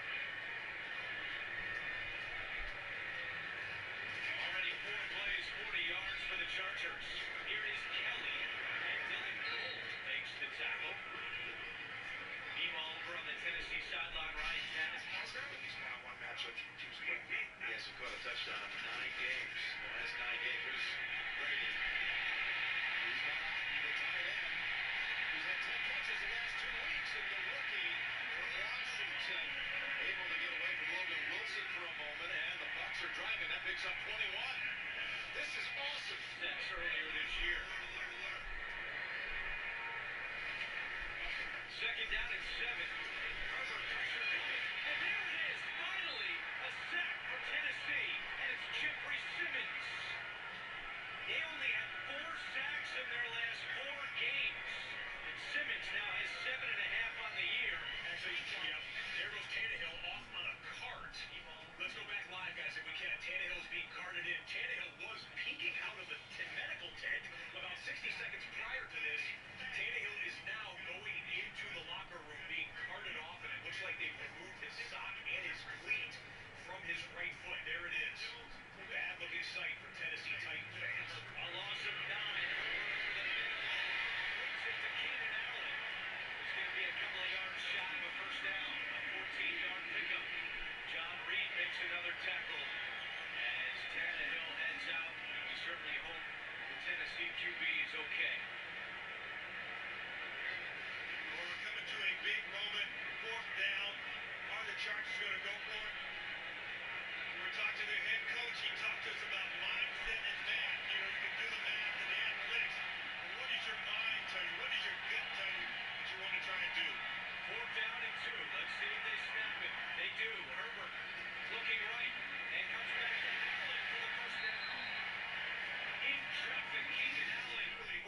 some of their deficiencies, you know, at the skill positions in some other areas. He's got 90, he's averaging 90 scrimmage yards a game, which is a lot compared to what they're doing earlier.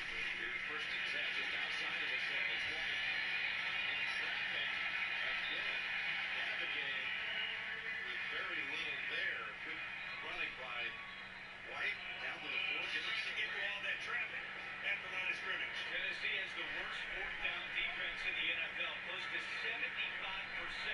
The opponents convert. In the red zone, it's been an area of concern for LA, and Zeckler is tackled again by Dylan Cole. This is a Chargers team that is 6th worst scoring touchdowns in the red zone. Brandon Staley telling us Friday a lot of that is penalties, continuity, and he said, look, I know those all sound like excuses. We're not making excuses. We need to be better in the red zone. One of the things that he talked about in terms of being better, a lot of it is personnel. So that personnel not available, well, right now, they're not a sprint team at the receiver and tight end position. They're a basketball team, a big team. You can throw high shots to down in the red zone. Eckler puts it up at the 10 and down to the 8-yard line. Austin Eckler's coming off, holding his right arm a little gingerly. This was the last play of the first quarter of the Patriots Raiders game as Jonnu Smith over the middle. Mac Jones puts it on him, and the New England Patriots will have a first down when they begin the second quarter at the 29-yard line of Las Vegas. Roger McCreary, Terrence Mitchell, who are 5'10", 5'11", respectively. Kelly is the running back on 3rd and 1. Kelly inside for the first down. First and goal, LA. Simmons makes the tackle.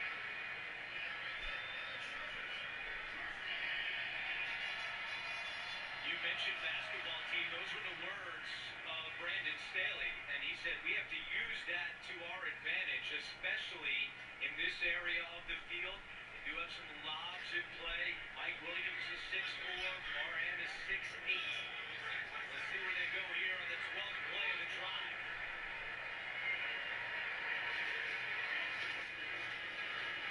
Kelly stopped. The Tennessee defense that is third best. Come right back for second and goal for the Chargers after we show you a 3rd and 5 for Colt McCoy and the Cardinals. Over the middle, and whoops, the safety was parked right there. That's Justin Simmons. He's made it many a quarterback into making that throw. That one comes the other way. Denver is in business right before the end of the first quarter. 4 tight ends, fullback, and 2 running backs. A lot of diversity to get back to. Second and goal, they run with Kelly again. And Kelly to the 1-yard line. Eckler remains on the sideline. And he has gone into the blue. Walton comes in at left tackle for Smith, who hobbled to the sideline. The Bucs have not scored on their last 11 first-half drive, not even a field goal. They were threatening to go in right here on their first possession. Brady to the inside, and it's taken away by Jesse Bates. He's looking for Russell's game. DeAndre Carter, number 1, 5'8", great kick returner. Surprised a lot of people with his receiving abilities. He should step off the door. They run it again, and this time Kelly takes it in. Touchdown, LA. A 14-play drive. And the Chargers jump in. And it's Josh Kelly capping off the Chargers' long touchdown drive. Austin Eckler is in the medical tent. We saw Eckler get up holding his right arm and kind of flexing his hand. He's getting some medical attention. Tom Brady running forward and not getting the first down or the touchdown. It'll be 4th down. The field goal unit comes out for the Buccaneers. This is a big part of it. Brady, they're 21st and 3rd down, 21st in red zone, going against a good defense. Top 6 in the NFL in red zone. It kind of plays out that way. A great drive, but Tampa stalled out again. That's where running the ball is so huge. You know, having the old lineman there to be able to push the pocket. Well, they picked up 7 on that first down from the 11.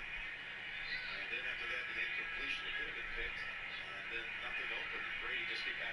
Well, nothing was open. Gain of 1. Here's Suckup 24-20 on the year. And that's from 21. And chips in. So that makes 3 of our games 3-0 scores. It's still 3-0 in Denver because after the Justin Simmons interception of Cole McCoy, Brandon McManus goes wide right on a 38-yarder. So 3-0 Denver, 3-0 Tampa Bay, 3-0 Raiders with the start of the second quarter, and Mac Jones looking for a flag. He's going to get one. This could be first and goal, Patriots. I saw him holding all the way from up here. I knew that was a hold. Amik Robertson going against Jacoby Myers. Oh, jumps a little bit on that double move, and you see him holding at the hip with his left arm. Pass interference. Defense number 21. Spot foul. Automatic first down. Yeah, they could have called either one. The reason they go with pass interference, the ball is in the air while he's holding it. So when the ball's in the air, the receiver is now being impeded to make a catch or make a play on the ball. That's pass interference. Had they not thrown his way, they still would have thrown the flag for holding on Amik Robertson. Strong and Stevenson on the field.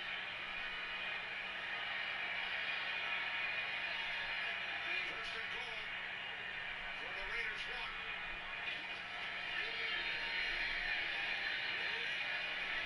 Looks like the Raiders stop. Stevenson just short as Masterson has made a couple nice plays this afternoon. Yeah, this is very important for the Las Vegas Raiders. If they ever want to have a chance to get into the playoffs, they need to stop this.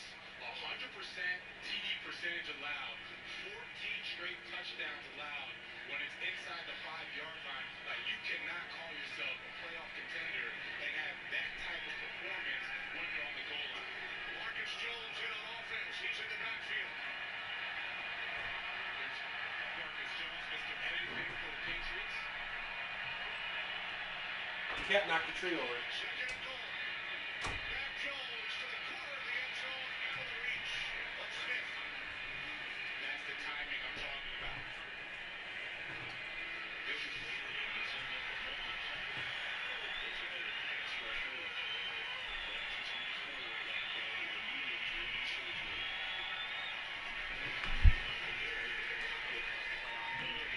Hey, Daniel, been here real quick? Well, not real quick.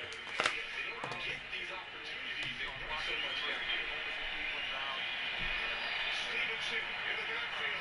14th play of the drive. Receiver set, third and goal. Jones to the end zone. Into the whistle.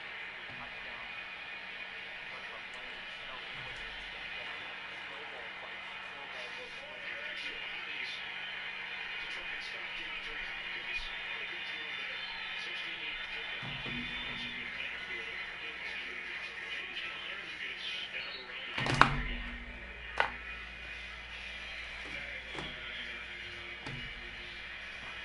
Rondale Moore went on. Love that. And then Harrison more time. Yeah. Winning combo. It's something to see. Burrow, just like Brady, playing in the Super Bowl in his second year in the league, and he gets it over the chase. Blockers out there, and Jamar gets to about 30. We have a quarterback change. You saw Ryan Tannehill go into the locker room on the cart. Malik Willis, the rookie out of Liberty, quarterbacking the Titans. We have free play for Tennessee. Willis just throws one deep. Westbrook and Keenan had turned in. That was a touchdown. They called a timeout. Negates the touchdown. Come back to a third and goal. Stevenson in the backfield. Three receivers lined up to the left side.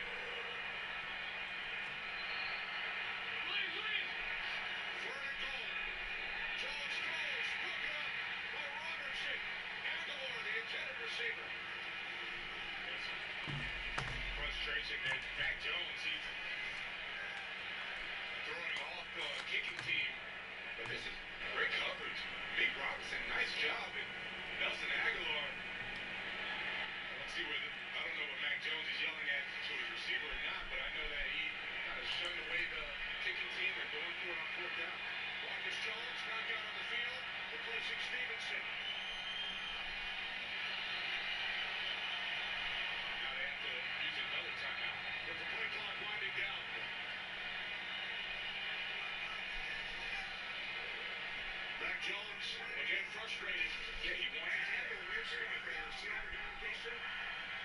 this group is good. They definitely have improved as the season's gone on. As Burrow, this is where it's going, what they've done. The quarterback has taken down 100%. It's just how the match down there. You want to get a sack? I'll take this one. You want to get a sack? Just go ahead and talk about down the field. It's good playing. But this is the guy. See number 9 right there? Tryon Shoyinka? He has to step up. When Bear went down, he was their first rounder last year. Let's go, baby! The season last 2 games, okay, period to another run. The passion and emotion from Mac Jones. Well, what I would like to see is someone a little more steady Eddie at that quarterback position. First 58 yards away. Sirlon's kick. No good. It's the NFL on EA Sports as we are in the inner harbor of Baltimore at M&T Bank Stadium. The two teams emerging from their respective tunnels a minute ago to the approval of this Baltimore crowd. They're all set as their Ravens will match up with the Houston Texans. So the Patriots, after 2 consecutive timeouts, on 4th and goal, Mac Jones still frustrated. False start. Offense number 81, 5-yard penalty. It's 4th down. The Tom Johnu Smith. Game clock to 11 minutes, 55 seconds, please. 11:55 on the game clock. Now the field goal unit heads out onto the field. Watch this play on 3rd and 3. Malik Willis will throw for it. Chris Conley is there. He goes down. Was he touched right there? There was a defender who put like a hand towards him. Conley gets back up and runs, but they blew the whistle, so the play is dead. They said he was down by contact. So here's Kaimi Fairbairn to do the honors. And off we go from M&T Bank Stadium. And this will be a touchback as that sails over the end line. From 24. So the Patriots come away with 3. The second half only had 2 yards in that loss against the Jaguars. The game got out of balance. They turned the ball over. Throwing on first down, it's Jackson escaping the pressure right. Oh, he's going to take a shot right away. And it pops free. The collision there jarred the ball loose and brings up second down. How about that, taking a deep shot on the first play of the game. Obviously wanting to set a tone by pushing the ball downfield. Just came up incomplete. A gain of 8 for the rookie out of Liberty. He's got the hook up to John Brown on the right side. And he's taken down right at the 45-yard line. Give him 30 yards there. Brandon, so many times we see the crossing route start as a quick hitter, but in this play, he had time in the pocket and waited for him to clear going across. Right now they're saying Tannehill is questionable to return with an ankle injury. Game coming off, certainly not a good start. They go play action here on first down. He's going deep for Brown. Got a man, it's caught for a Ravens touchdown. John Brown, 45 yards, and the Ravens have taken the early lead. So shot. he scrambles right, throws across his body all the way back to the left, but it worked out. Wouldn't you just love to hear the thought process of the offensive coordinator as that play unfolded? And I think a lot of it was, no. Nice throw, my man. Nice throw. I'd also like to hear the quarterback what's going on in his head as that ball leaves his hand. Oh, please let it get there, because otherwise I'm in big trouble. Here's Tucker now out to kick this one away. Well, end of the first quarter there. Titans have the ball. And they will not get a chance to return this one as it's through the end zone for a touchback.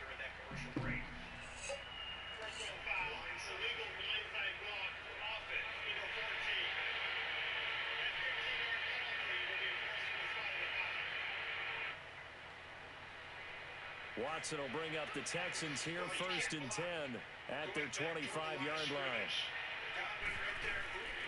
Now a first carry for Lamar Miller. Quick move by Miller. First down yardage on the first play of the drive, 14 yards. Usually we see runs like this as the defense breaks down later in the game, but this guy is setting the tone early, running through all types of tackles and put the defense back on its heels. So from the 39 now, they'll come up on a 1st and 10. Now a first down throw, Watson. He couldn't quite hold it. Got hit, Ball pops out, incomplete. But when you're going up against a talented receiver like that, you just know that they're going to bring more people to him, right? They're going to double cover him every chance they get. I think that is what we're going to see all game long. An early taste of that double, maybe even sometimes triple coverage we might see. Yeah, I think what they're counting on, his talent to sometimes beat that double coverage.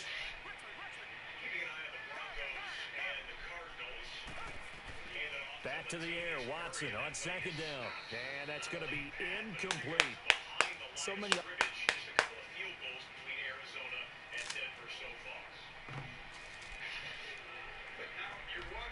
It's unique. That's what they had to do. They were just too stagnant. And you've got people who know what they're doing. Another motion, another catch.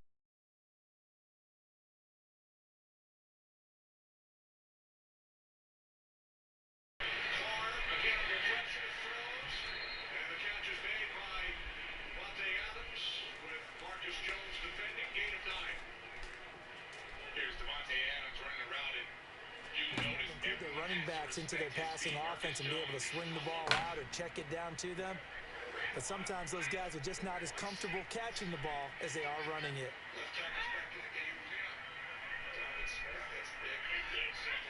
Now they face a 3rd and 10 after back-to-back incompletions.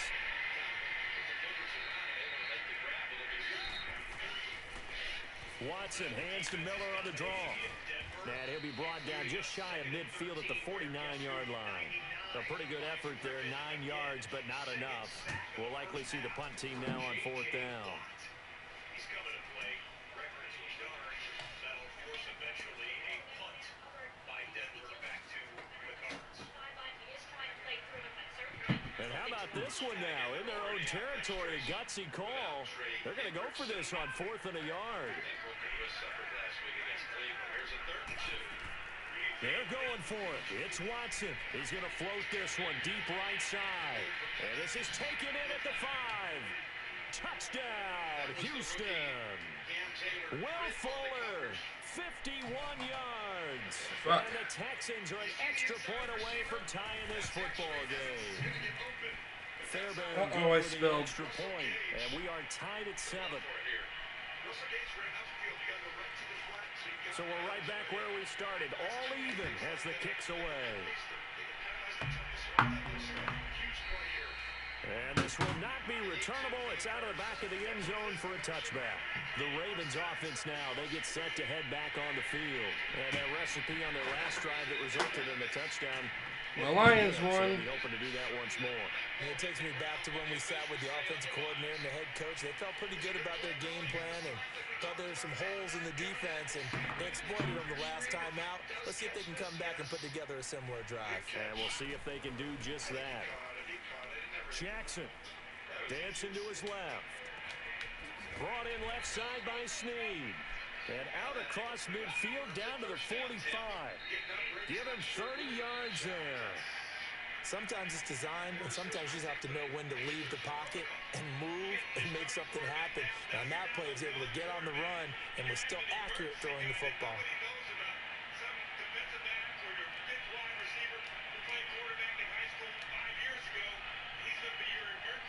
So the big play moves him all the way across midfield. It's 1st and 10 from the 45.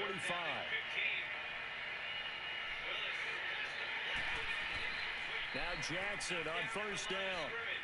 Going for the deep ball. So they took a shot on 1st down, but couldn't connect. Those throwing windows get a lot tighter near the end zone, don't they? And here's the thing. You already probably have 3 points in your hip pocket. You force a throw here and give up an interception, you come away with nothing. And especially tough in the middle third of the field where he threw that one. And both guys were there, but it falls incomplete.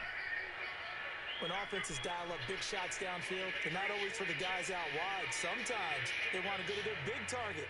Deep downfield, and the defense breathes a sigh of relief. 50-50 balls, not easy to get away from the big targets. Flushed out right. He can run for it, and he will. And he slides to avoid the hit.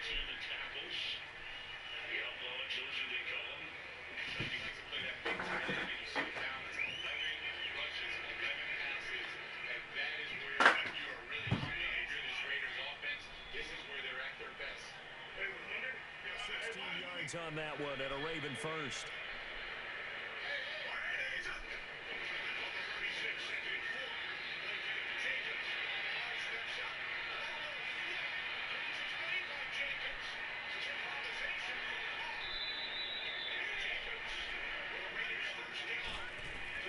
They'll throw on first down with Jackson. Flush to his right. And he'll slide down to avoid the contact. He'll get 5 out of the scramble. It's second down. He'd had some success as a runner previously on this drive, just not as much space there that time. Yeah, this time when he pulled it down, they were ready for him, so I think he's going to have to fling a few in order to open up that running lane again. He'll leave it for Montgomery complete.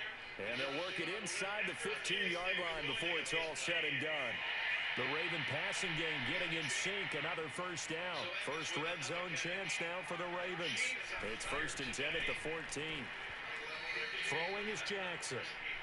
And there's a good opportunity to just want to ride there. A drop pass. I guess that's why they call them running backs and not catching backs. So after the incompletion on first, now 2nd and 10. His first reception, so another concerted effort by the Buccaneers to come up and get their time receiving the ball. You're welcome, baby. Love you. Oh, wow.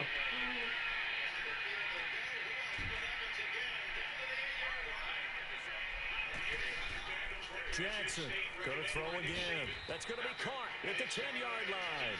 And he's going to be brought down just shy of the 5 at the 6. 8 yards on the completion, but now they face 3rd down. Now Jackson. He may try and run for this. And he will have the first down before he's brought down at the 3. Second quarter now. Brandon Gaudin, Charles Davis with you. It's the Ravens who have the football, and they've got it here with a first down.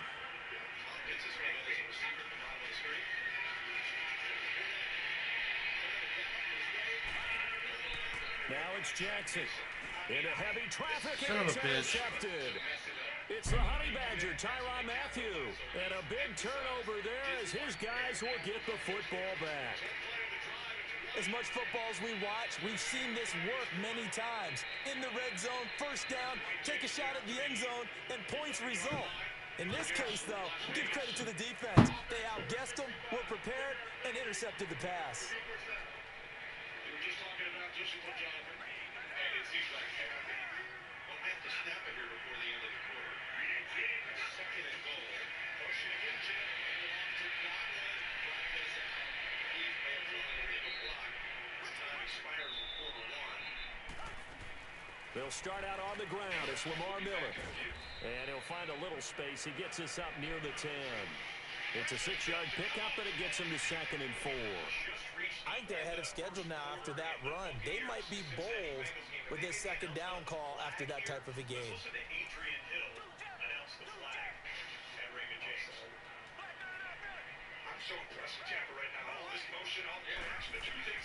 To throw on 2nd is Watson. Into double coverage, and it's intercepted. Picked off at the 16. And they are going to take possession of the football inside the 15 at the 14-yard line. That interception sets them up beautifully already in the red zone. And you can hear it all the way up here. Oski, everyone turned to block, find a spot, and now they're set up inside the red zone for their offense. In that Charger game, they were just in a TV timeout and taking another break, as a matter of fact. But we wanted to show you this. Meanwhile, a pass that should have been intercepted, but it winds up falling incomplete. Possession on the sidelines, not with his helmet on.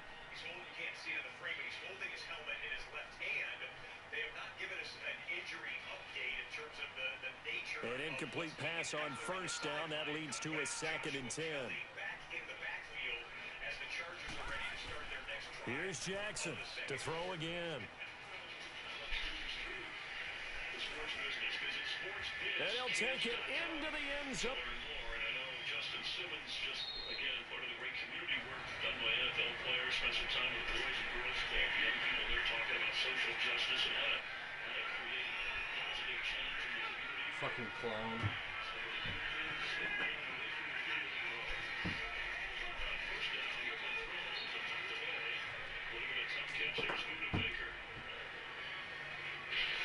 That close to the target. Already 4 sacks in this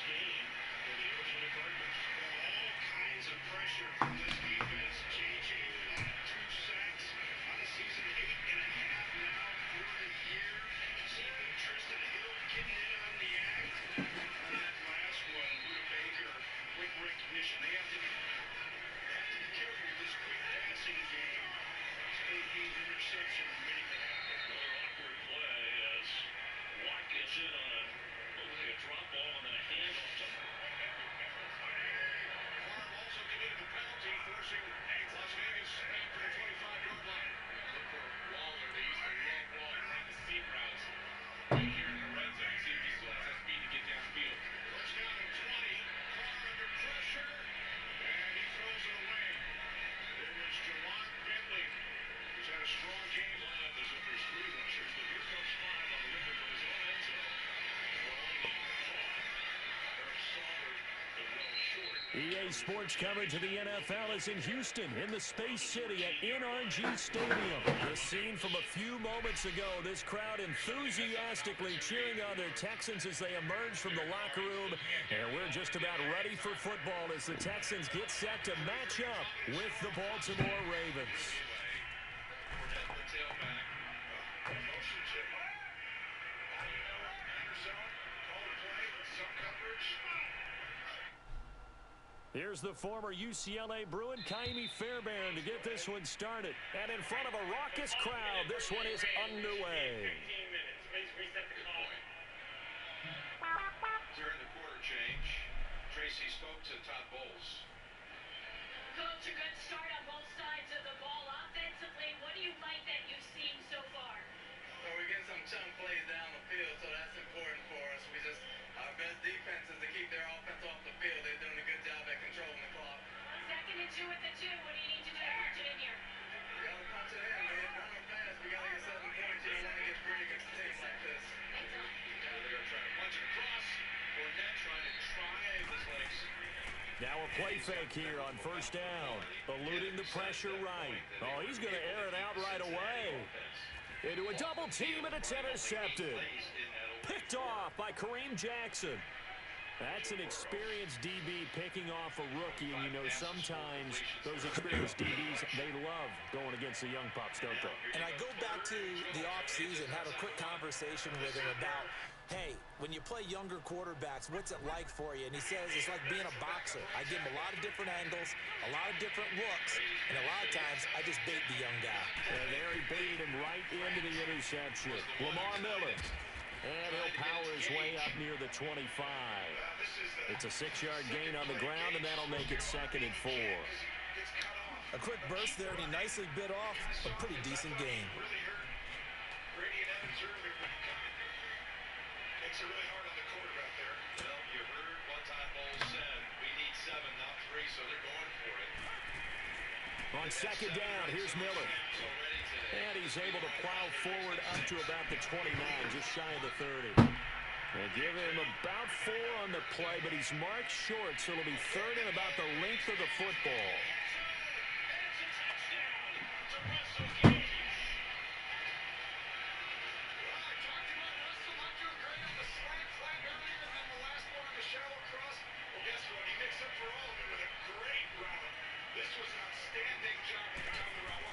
They'll try to run for it with Miller.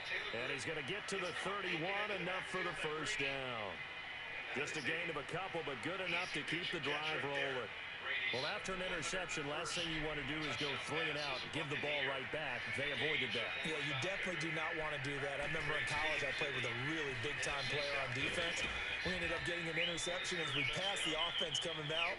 He told him, if you don't take care of this football, you have to answer to me later. You definitely want to take care of it, pick up first downs. And I think you see, Gage has the stability. He just needs to run these things a little bit tighter and notice, some of the subtlety that it takes to play at a consistent level. This team doesn't have a ton of room for error, but this is the best start I have seen the Buccaneers have all year. Those first 2 drives, and I'm talking about like they run out. Watson going to give this one to Miller. And he'll get this only up to about the 35. Only a yard in the pickup there, and it'll bring up a 3rd down. One thing to keep in mind, partner, especially in the second half, when you've got a running back of this size, of these dimensions, I can just tell you, attrition does set in for a defense because you're excited about hitting him in the first half.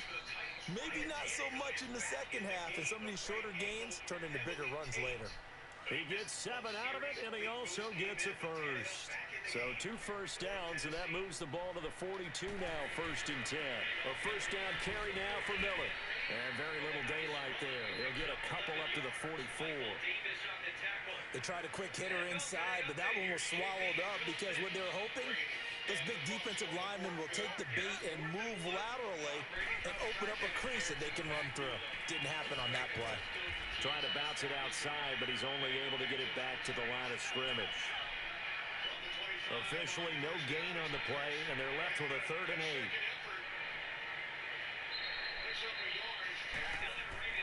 Throwing on 3rd down, Watson. He finds his target, Fuller. And they pick up 25 as they convert on 3rd.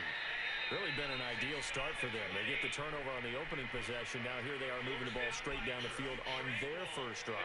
And that feels good, but you know on their side of the field, all they're thinking is finish this drive off because they took it away, right? So now you've got them back on their heels a little bit. Now go down, put a touchdown on them. Look out. You've won the mental battle early in the game, and that may carry over for you.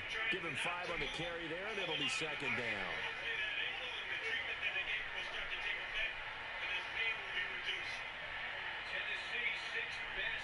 With Charles Davis, I'm Brandon Garden, and it's Texans football as we get going in quarter number 2. They've got a 2nd down and 5 here to start things out.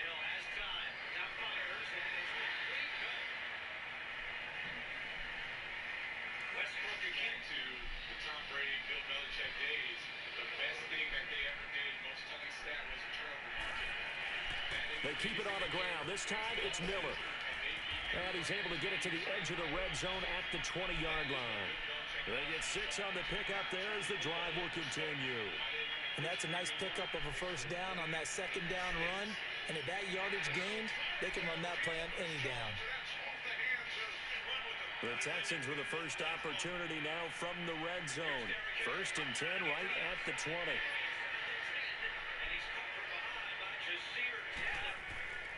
Here's a give to Miller. And he'll get it here to the 10-yard line. Give him 10 yards on the pickup, and that'll make it 2nd and a foot or so.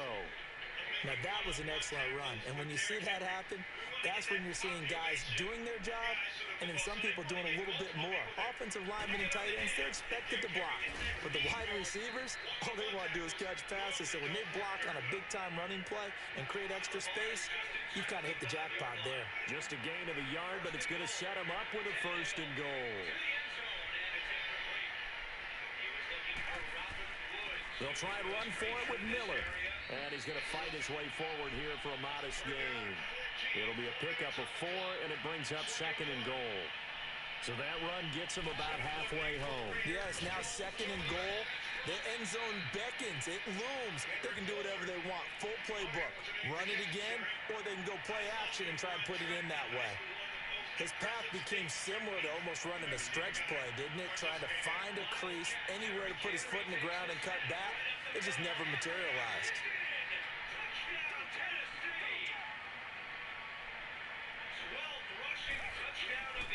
Here's Miller. Spinning away, and he fights his way into the end zone for a Texans touchdown.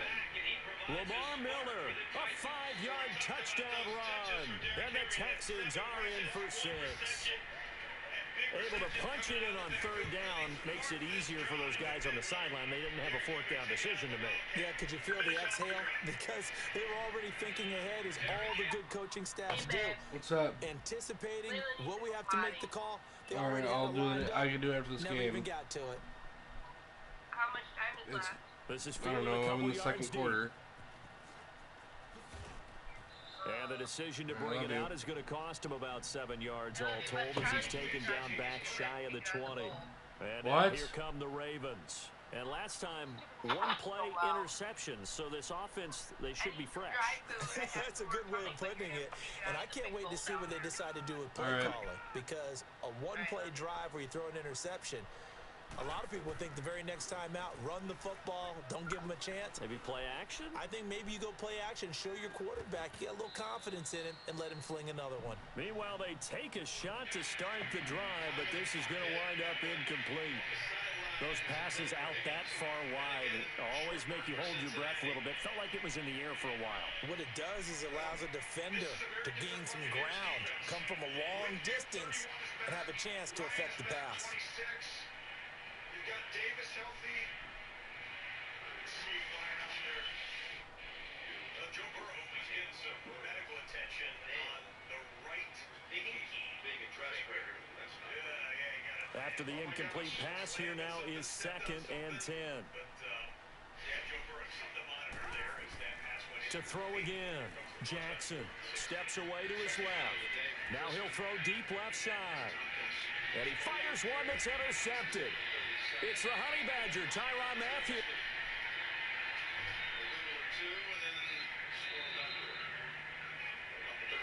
I don't know, dugout. Okay, 4 games going on, and that one will take a TV timeout. We've got all 4 games and commercial break simultaneously. Usually we get a little stagger here, so I think I got time for a trivia question. Here's a little trivia for you. In the Brady, oh, you know what?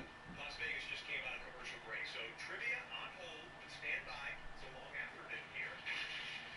Excellent field position at their 39-yard line. And it's really the balance that they've had. Josh Jacobs already over 60 yards rushing in this first half. And that has opened it up for Derek Carr in the passing game. Steady, Carr. Dylan Parr rushing him into the turn with a knee injury. Jacobs getting a yard out to the 40. Lawrence Guy, native of Las Vegas, made the tackle. 2nd down and 9.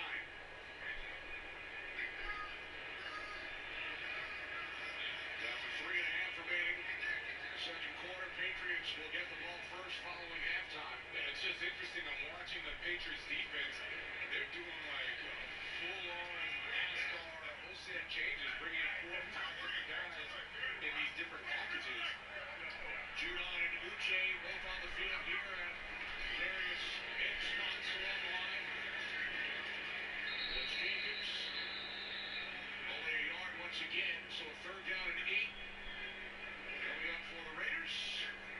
Under 3 minutes to go, second quarter. And Darren Waller's coming back in. Josh Jacobs is going to go out. They're going to bring in 2 tight ends, Wilson Moreau and Darren Waller. And then you'll see that the Patriots now bring in their speed package. They got Judon out there, Uche out there. Quavy, who's actually a really good pass rusher at that defensive tackle position. And then, of course, we know that they like to play that tight man coverage.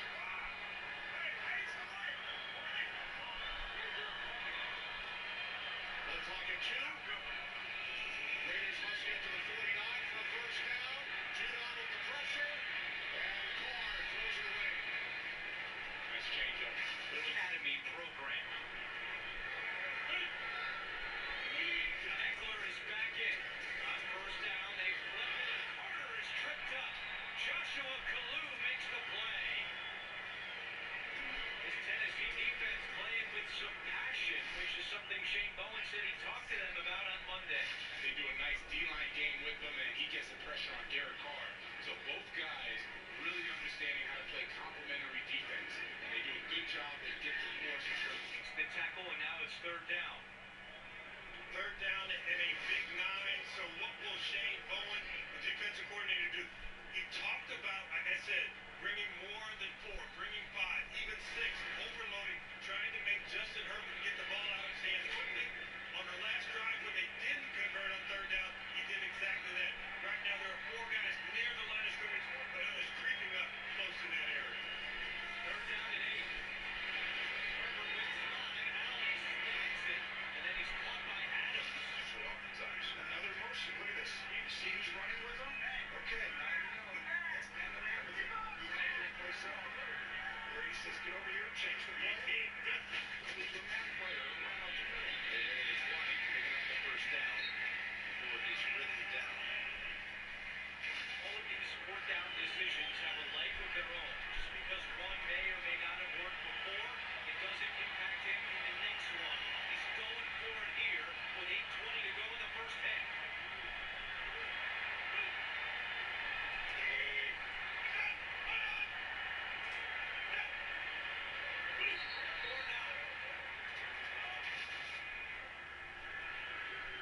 we get the 2-minute warning after the 43-yard line. First and 15. And straight ahead they go with White again. These are down. Yeah, curious that it looked like he was just trying to get Tennessee to jump, so he called timeout, but he still has the offense out there. On 4th and 1, Tennessee's opponents are 12 out of 14 this year, and now Mike Vrabel calls a timeout. I think they got caught a little off guard with who they had out on the field, and Mike Vrabel is not. You got to give him credit. What he's doing right now today, very impressive. They've already got 45 today. Here's 2nd and 10, and it's Atkins who's having a huge first half. Forward progress is going to get the football to the 40, right between Bell and Apple. And Evans is coming out. He's earned a little breather after his 5th catch for 83 yards.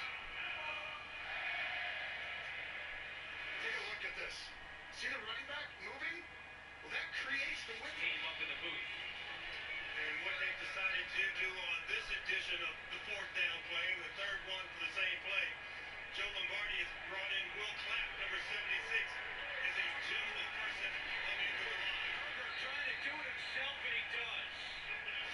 Looking fresh today. From the 39 of Cincinnati.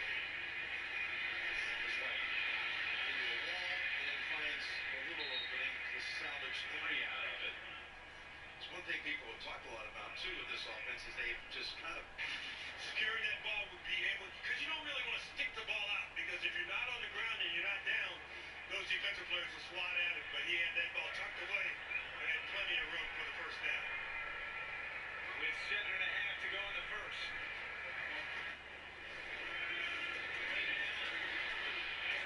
Joshua Palmer, and then Adams. time for the quarterback. Motion here, and a play action. Here they go, to Grant. Tight end screen. And again, he's brought down from behind. First play following the 2-minute warning after Henry.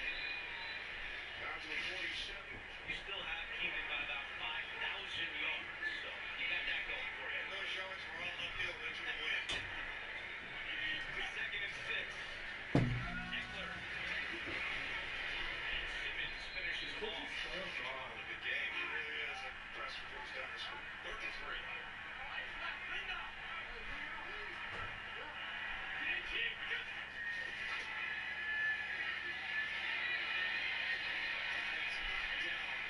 Reaching around is Flowers. Another blow to the Tennessee secondary with Mitchell out. They did get Lonnie Johnson back off IR yesterday.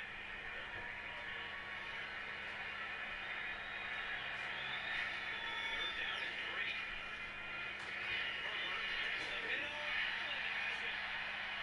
Oh, the Titans are saying the ball came out.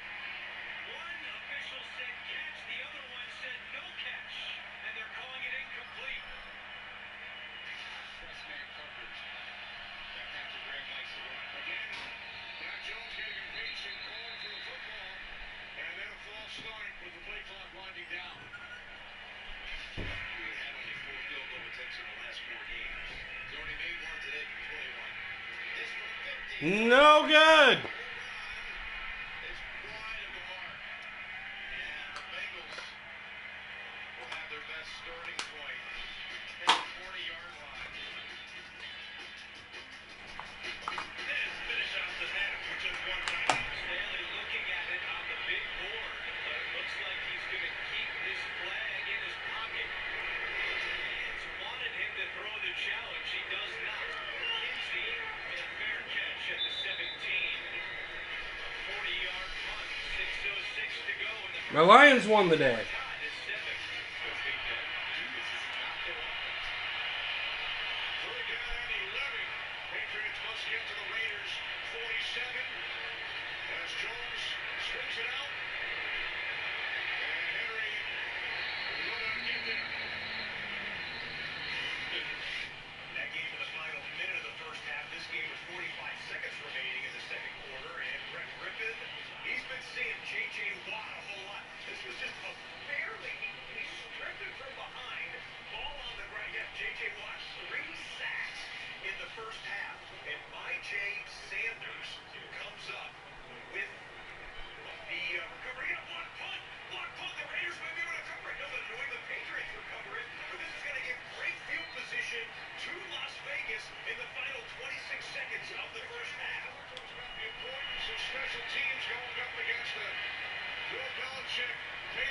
squad, and the Raiders come up with a huge play in the final minute of the first half.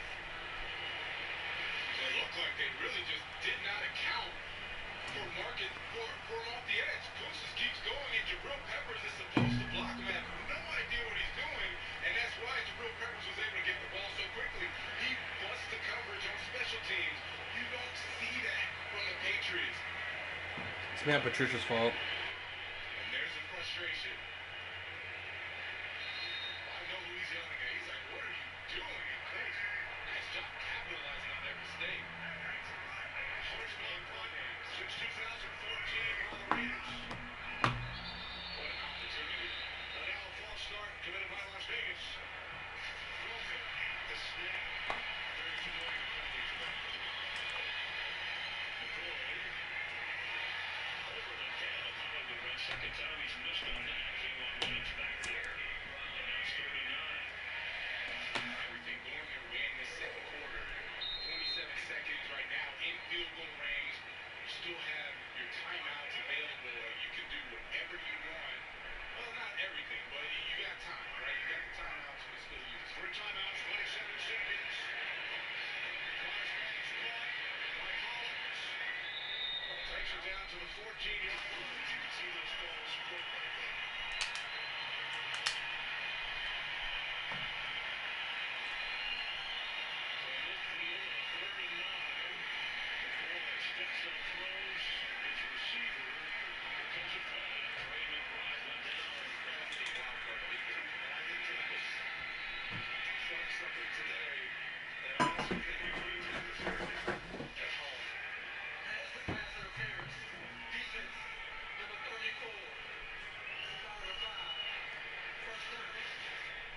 You still have Devontae Adams, who we haven't mentioned too much.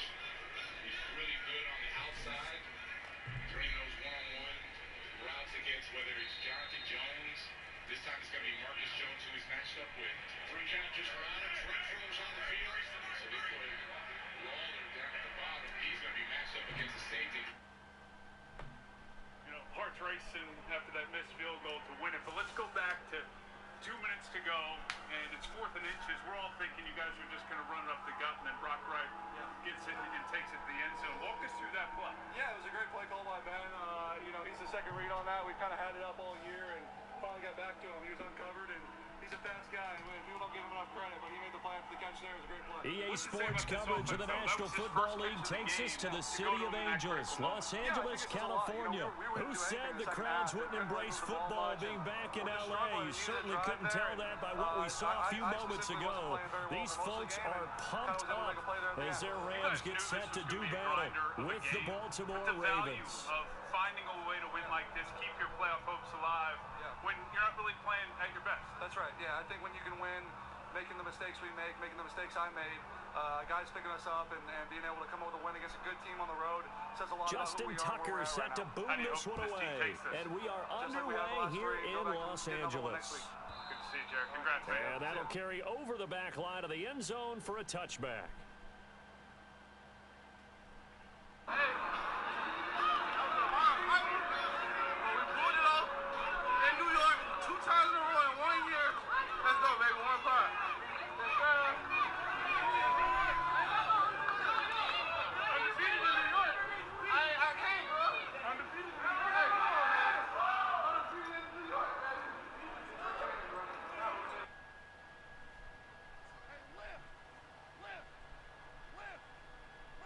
So proud of my Lions today. Here's the first carry now for Todd Gurley. And he'll go down right at the 30-yard line. 5 yards on the carry. Good pickup on first down. And that's exactly what you want on a first down run. Pick up 5 yards, bring up 2nd and 5. The defensive line, though, they've got to figure out a way to out-leverage the guys up front because the offensive line is winning at the point of attack. He'll throw underneath for Gurley. Give him 3 on the play, and that's going to lead to a 3rd down. I know most of the time when the ball's in the air, you're thinking wide receiver, tight end, but running backs, they can be a big part of any passing offense nowadays.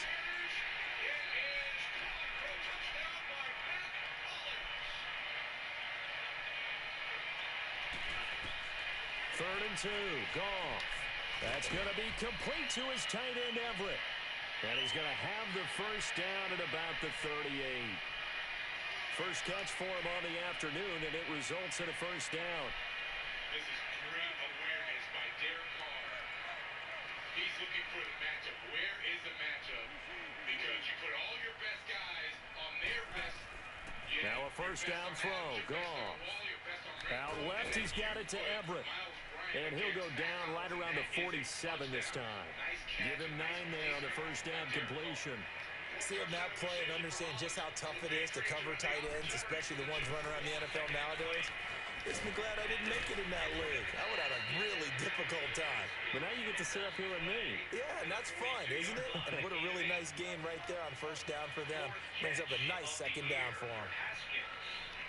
Patriots right now, not so much. They look out of whack offensively, defensively. They just haven't been holding the win they have. On first down, Goff. And the ball is knocked out, but it looked like a Rams player was able to get his hands on it, yes. So they will hold on to the football indeed. On plays like this where the ball comes free, it's often unusual for the team that lost it to get it back. Because this is the quarterback. The ball gets away from him. Everyone else is trying to execute what they're supposed to do on offense. They're usually looking in the other direction, downfield, or have moved away from it. In this case, though, and Gurley fumbled it. Gurley fumbles the football. It's loose. And the Ravens have got it. The psychology of the game never ceases to amaze me because you would think there would never be a fumble from what we hear from coaches all the time, right? And how much they practice not fumbling. Practice it, preach it, talk about it all the time. You would think no one would ever turn it over. Yet they are humans out there running around, and we just saw another one. Opportunistic by the defense. Oh, he's going to take a shot right away. And at the 7-yard line, the catch is made. And he just falls short down at the 1-yard line. And the young buck showing that ability, that agility to dance outside of the pocket, complete the deep ball. And don't think for a second that the coaching staff didn't have their heart rate accelerate a little bit there, right? Anytime you have those young quarterbacks and they get outside of the pocket, you're just hoping that they make good decisions because so many things can happen that can go wrong when you throw it downfield like that. He got away with it there and in a big way. Collins now the lone man in the backfield, 2nd and goal. This time, Jackson will throw it. Drops it underneath for Collins. And he is into the end zone for a Baltimore touchdown. Touchdown, one shot. You know the fucking rule. Touchdown reception. And the Ravens have taken the early lead.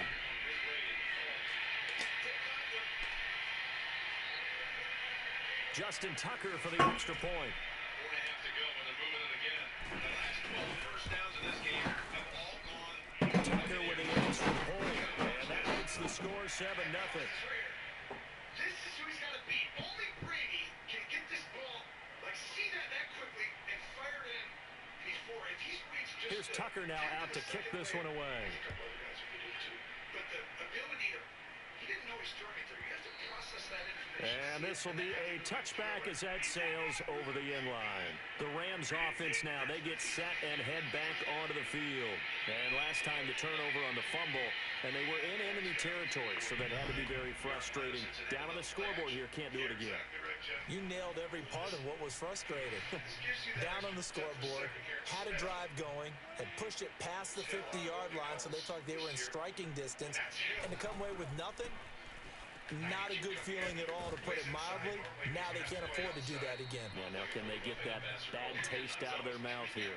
15 yards is the pickup there, and the drive starting very nicely. First down. So on that play, defense was in the zone. They ran a crossing route offensively, but the defense, so you got to be good with communication, don't you? You certainly do, and it's not something that is really evident when you watch it on the screen. But everyone's talking, communicating, pointing, and it keeps you from chasing receivers because you have a specific zone you have to cover. When a receiver's in your zone and he crosses to another one, you got to let your guy know. They got a completion there, but I like the discipline they show to stay in their proper areas and then make the tackle. Here's Gurley. And he'll get it into enemy territory just across midfield at the 49. They're just 4 yards on the pickup, but that's good enough to extend the drive. Second and 2 is prime time for a little bit of a gamble, isn't it? Open up the playbook, go play action, toss that bad boy deep. But in this situation, go ahead and give it to your back. Let him pick up a first down. Keep the sticks moving. Holds on to him, but another Tampa Bay first down. Great play call here. On first down, it's gone. Over the middle, that's hauled in by Cup. And this time he's able to take it down to the 42. 7 yards, the pickup on the pitch and catch.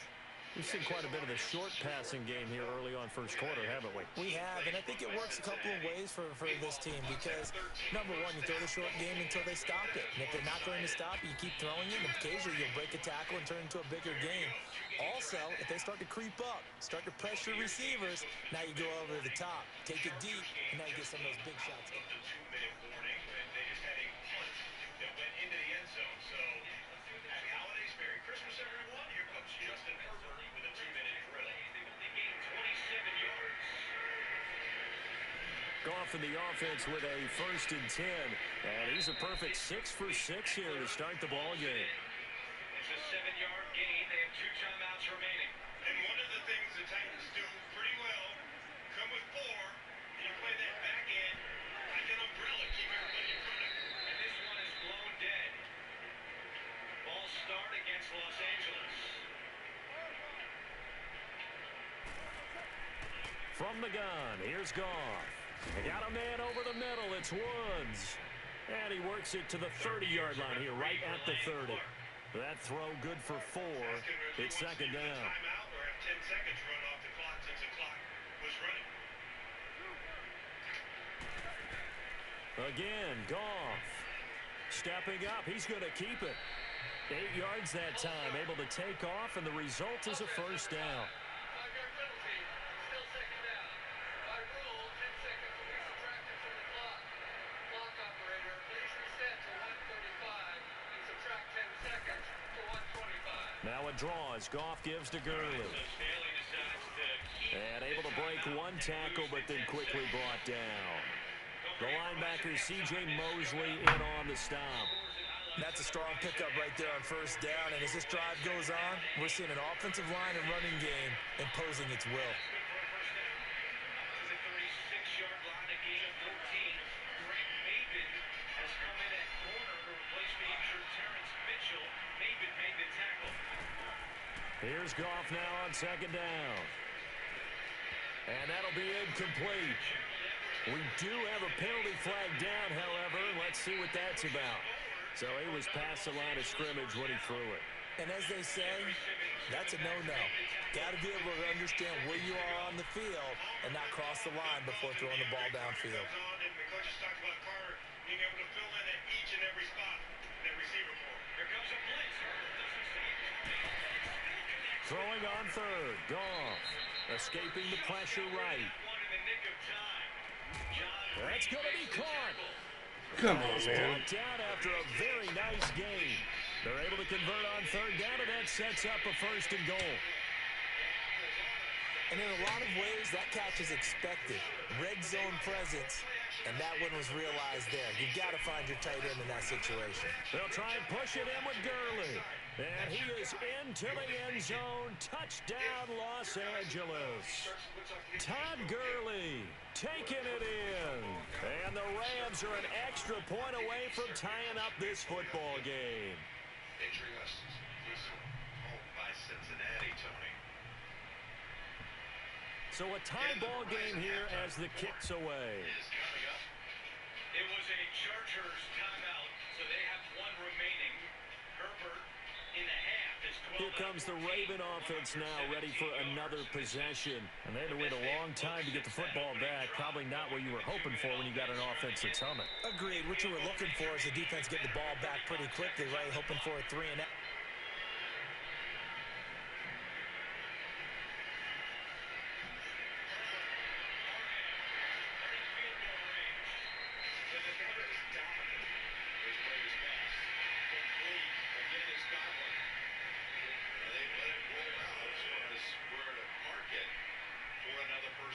So that didn't happen.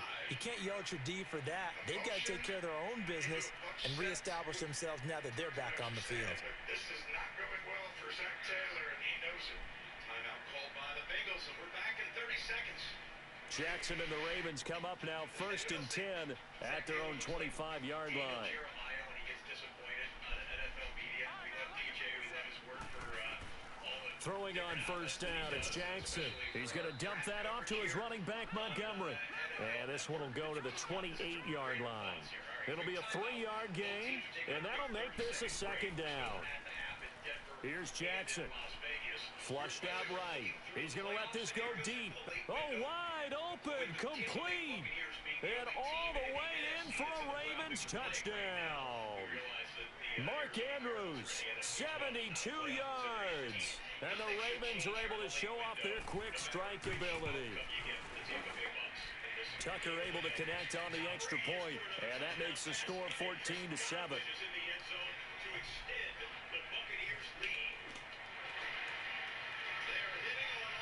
Here's Tucker now out to kick this one away.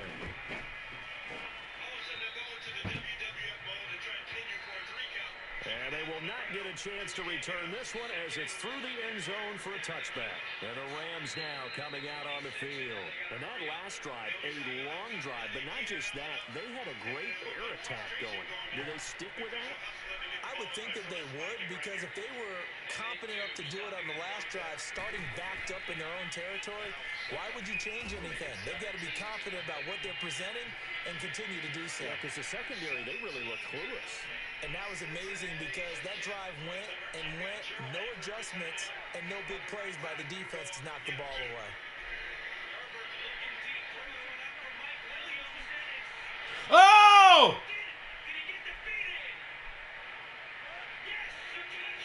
What a play!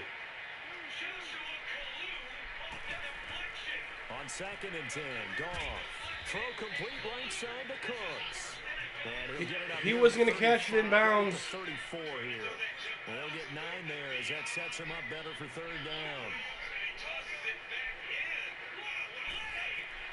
Goff wants to throw on 3rd and 1. And that is incomplete. Perhaps they overthought this one a little bit. They've been running it real well on this drive, and it was 3rd and short, okay? They decided to throw the football incomplete. Pitched it. Yeah, they might have thought just a little bit too hard about that play selection. That's fantastic right there on the sideline. And how about this one now? In their own territory, a gutsy call. They're going to go for this on 4th and a yard. Throw one up in the end zone to Mike Williams. Worst case, we'll still get the field goal. Instead, McCreary lobs it over to Kalu. Called an interception on the field. They're going to go for it. It's gone. And it is incomplete. Boy, a curious decision to go for it. Doesn't pan out. And the Ravens get the football back and in great shape. The Ravens offense now, they get set and head back onto the field. That's an incredible play. And right now they're saying, hey, let's keep this going. 2 drives, 2 touchdowns. Yeah, can't ask for a better start than that, can you? I mean, this is the way you practice it. This is the way you rehearse it. But right now, the play calling, they're locked in really well. And a short gain down to about the 33. That was an easy play. And a keeper, and it'll be 2nd down. Well, we saw him there trying to get it to the outside, trying to get to the perimeter, but not a whole lot of room there. But there's got to be one positive to that. If you keep moving laterally, creases tend to develop as the game moves on, and they can run it back inside later.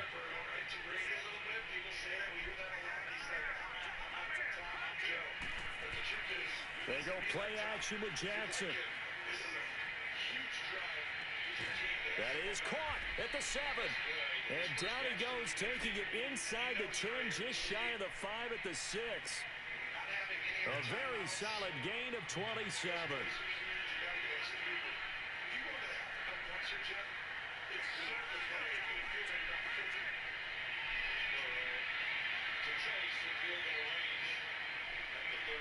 So, for the first time, they've got something going in this game offensively. From the gun, Jackson. And this is caught. Touchdown, Baltimore. Michael Crabtree from 6 yards away. And the Ravens will add on to their lead. Well, that's about as quick of a passing touchdown as you'll ever see right there. Everyone has a section in their playbook called the quick game. That was a super quick game. Out of the hands of the thrower, bam, right to the receiver, successfully for a touchdown. How in-depth is that quick game part of the playbook? It's pretty in-depth because people want the ball out of the hands of the quarterback into the playmaker's hands downfield as fast as possible. There are a lot of plays, a lot of options involved with that. Tucker with the extra point, and it's now 21-7. Here's Tucker now out to kick this one away. For the first down, the 36-year veteran Hoosier number 89 decided not to. And this will not be returnable. It's out of the back of the end zone for a touchback. Here's the Los Angeles offense as they get set to take possession. And last time out, went for it on fourth down, turned it over, gave them great field position, turned it to 6 points, so they've got to recover here, Charles. It's amazing what one decision can do in the chain of events, right? Into heavy traffic, and it's intercepted. Picked off by the safety, Eric Weddle. And this one will be brought back to the 22. This is such a good read defensively. They know that this offense is going to try to get the ball to their playmaker in space. So what do? They crowd him and send bodies at him. And this one winds up being intercepted. Hey, baby. Hey, Cooker.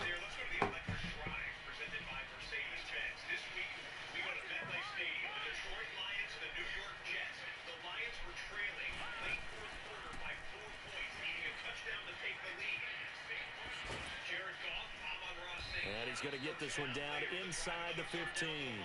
He'll get 8 on the keeper there. It'll be second and a couple. Now that's the way you want to start a drive. Talk about a tone setter as well as a playbook opener. Now if you want to take a big shot over the top, you're all positioned to do so.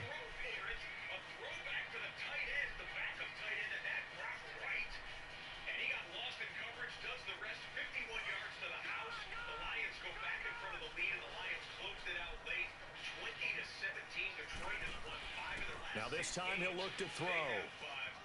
This will be caught just inside the 10.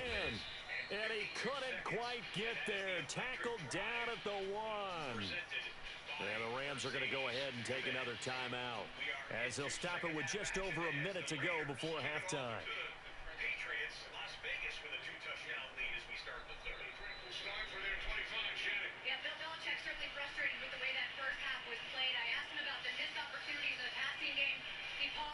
Shook his head and said, missed opportunities. I asked him what he needs to see big picture. He paused, shook his head, and said, we just have to stop eliminating those dirty plays, the bad plays that are really hurting us. As far as Josh McDaniels is concerned, ball security has been huge for them. He said, we got to do that more. And, of course, the sticky coverage in the secondary loves that. Back to you, Vegas, Belmont, Casino, Kenny. We won 2 straight.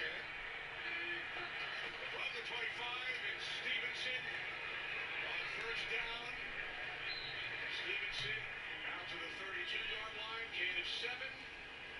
So the Patriots trailing 17-3. Oh, man, a flag just came out.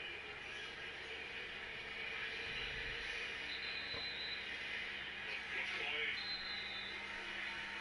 will be checked on, and then it's Tracy McSorley coming at quarterback. Boy, he just looked disgusting. It's only been number 91.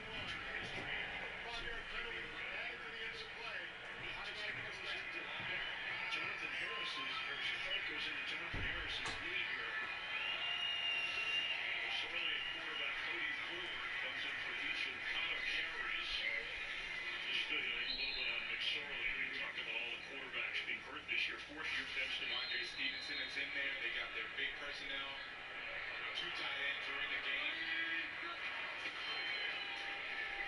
Stevenson. Stevenson out to the 24.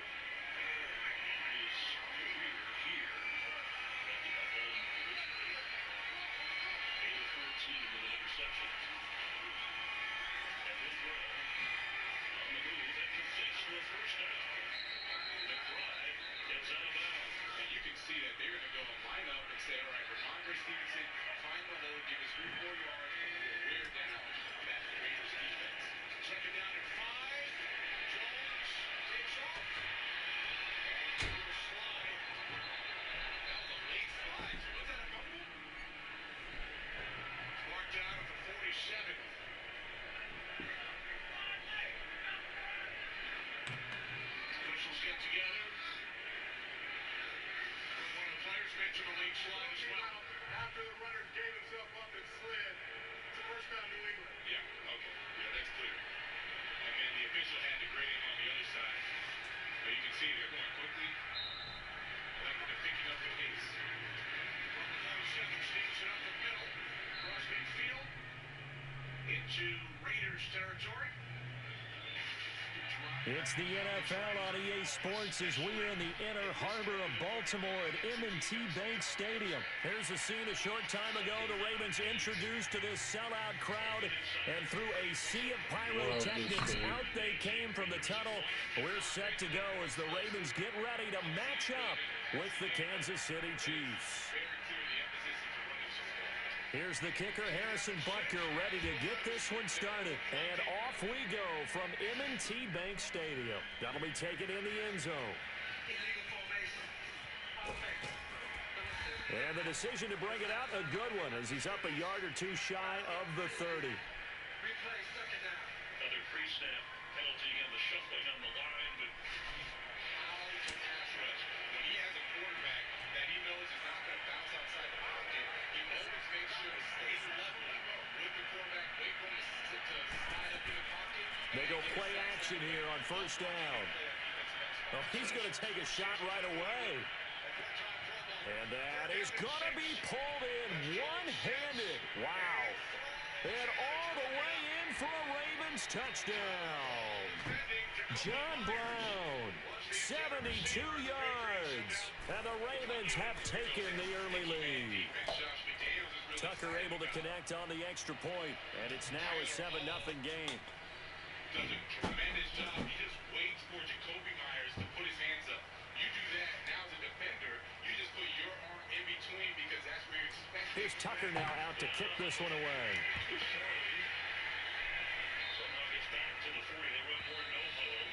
And that'll carry over the back line of the end zone for a touchback.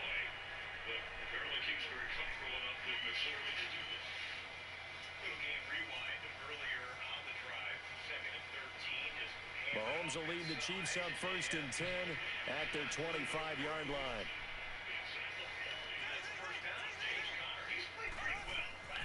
Working from the gun, Mahomes. Benjamin with it over the middle. And he'll get it up near the 35, right at the 34 here. Give him 9 there on the first down completion. We'll see what kind of mindset they have here offensively after giving up the touchdown on the opening drive.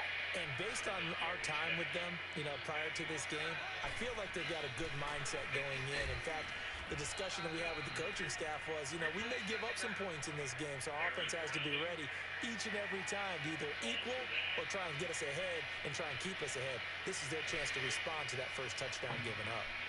Ball up to the 35 now as they come up on 1st and 10.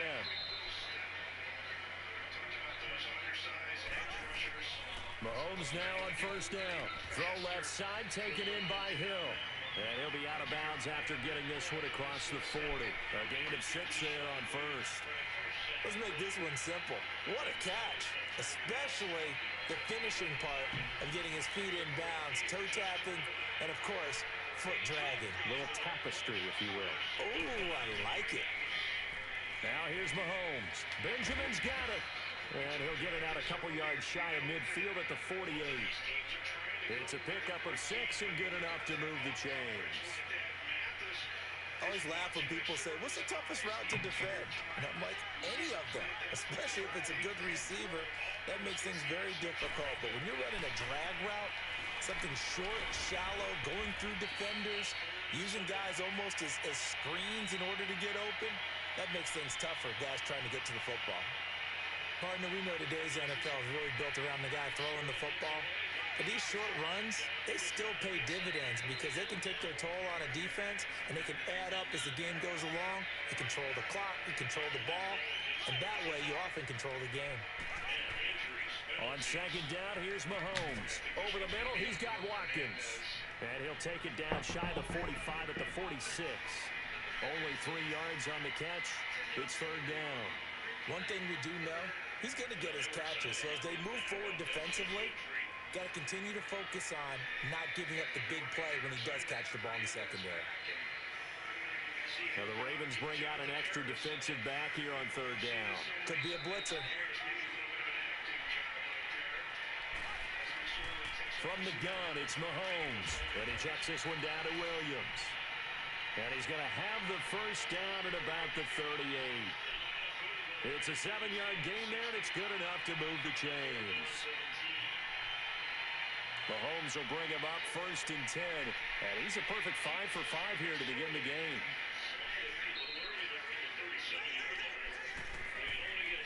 They go back to the ground with Williams.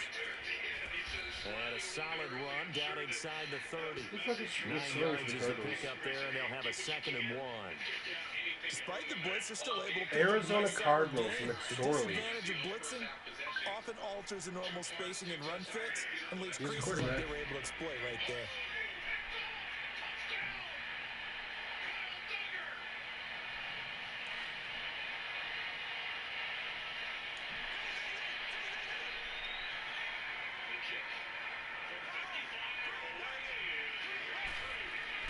Mahomes to throw on 2nd down. And he's going to be wrapped up and driven down. Terrell Suggs in there to make the sack. He buries him for a loss of 10. Going to need better protection. That's film. That's absolutely film. For Mahomes and company. That's film. Shotgun snap to Mahomes. And that will be incomplete. That's film. They couldn't hook up on what's going to be the final play of this first quarter.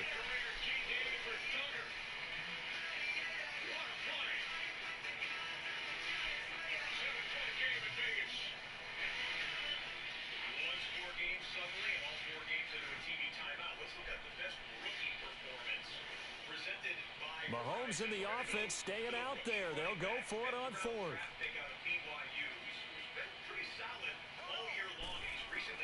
Mahomes throwing on 4th. Into double coverage, and it's intercepted. Picked off by Brandon Carr.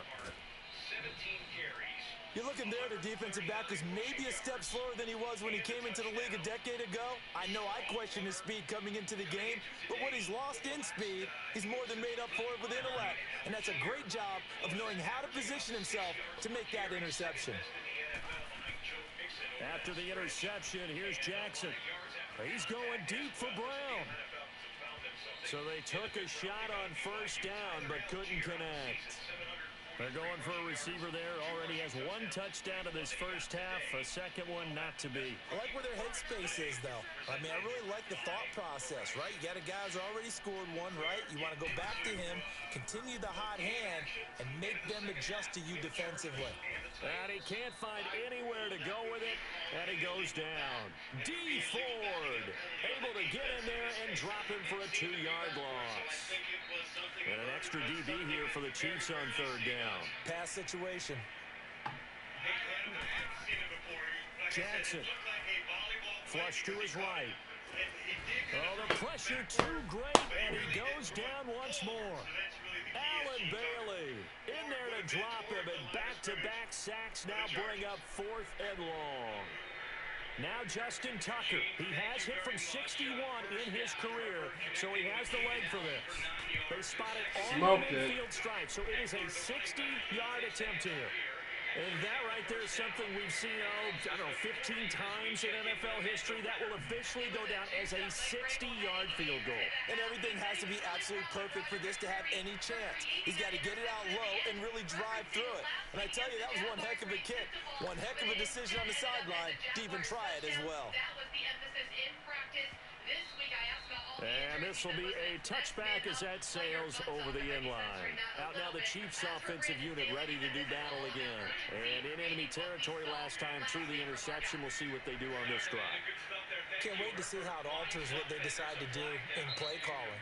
Do they continue to throw the ball? Do they want to lean more on the running game? It'll be an interesting sequence of plays that they've got coming up. Does it often affect the play calling with the interception? How much does that change what you do? I think it does depending on why the interception was thrown. Sometimes it's just a matter of the defense made a great play, so you continue to come back. But if it's on you, if the offense just doesn't have the confidence, if they're a little bit shaky, maybe try and take the pressure off and run the ball a little bit. Give them him 13 yards on the opening play of the drive and also give him a first down. So here's a 1st and 10 at the 38. Girl, what'd you get in here? On 1st down, Mahomes looking left side for Watkins, and he's got it. Again at 32 that time. Back in the first quarter, you said it, they need to avoid the big play, but he just got a big one right there. You can't relax. You know, we talked about in the first quarter, but as the game progresses, still opportunities, and he took advantage of Sorry, little girl, just giving you a squeeze.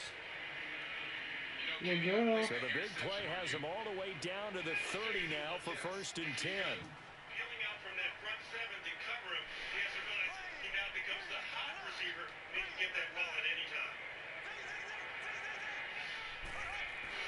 Now a 1st down carry. It's Williams. And he'll fall forward to the 29-yard line. Oh, girl, just a yard on the 1st down carry, so it's 2nd and 9.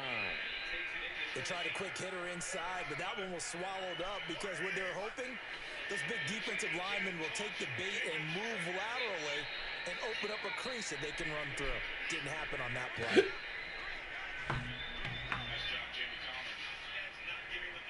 2 minutes remain here in the first half.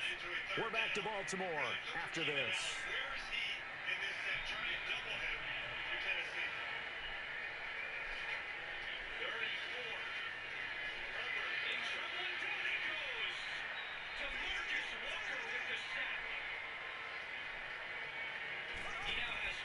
Now Mahomes throwing on 2nd down. His throw incomplete. That's very well timed there defensively because it's not a bad throw, but the collision came at the exact time he was reaching to bring in the football. Really, really well done. Decent offense, just better defense. I think you're right. Entire team. As you look at the first half numbers, 261, by the way, for the Bucs in that first half. We called it the lowest for Joe Burrow in his career at their They got to get to the 20 to keep the drive alive on 3rd down. You see some of the fans for the Raiders, they're shell-shocked. Usually quiet with the whole team offense on the field. Correct. Not the case. Complete opposite right now. In fact, this is let the fans in the crowd. Looking to throw is Mahomes. But when this ball's tipped and intercepted. Picked off by Tony Jefferson. And they are going to take over right there at the 22-yard line. This interception will go on the record of the quarterback. But as a receiver, you've got to understand where you are in the field. Middle portion, you know it's going to come in hot. Square your body to the quarterback and be ready to make the catch. Buccaneers did not get it on 3rd down, so 4th and 1, they're going to bring out the punt team.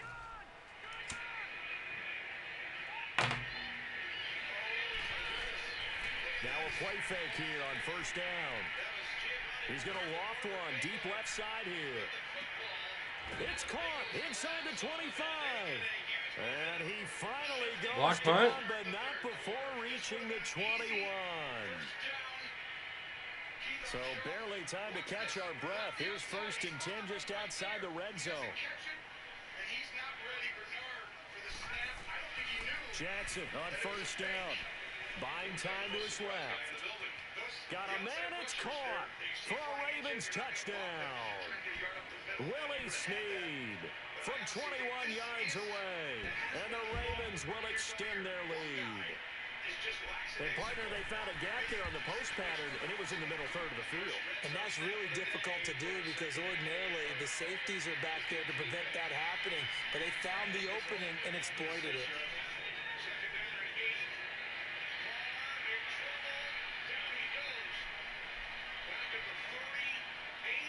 Here's Tucker now out to kick this one away.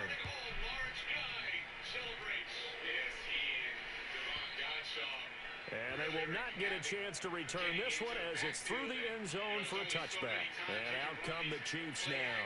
And it's been a miserable start for them offensively, obviously. 2 drives, 2 interceptions. And this is where you have to know your quarterback and know how you actually have to reach him. Do you do it with a little bit of humor? Maybe you break the ice a little bit like, hey, didn't we practice in that colored jersey all week? Not the one that you're throwing it to? And maybe you have to be stern with him. But whatever it's going to take to get the message, it has to be done. He's putting the game in jeopardy. And they work this well upfield across the 45. And a nice gain of 21 yards.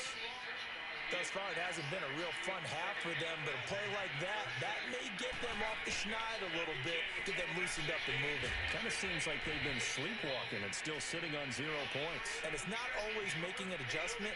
Sometimes it's just going back to what you know can work and finally getting it done. Now Mahomes. That's out to Hill, right side complete. And he gets this inside the 35-yard line. The Chiefs have got the passing game rolling Joe. again, and another first down.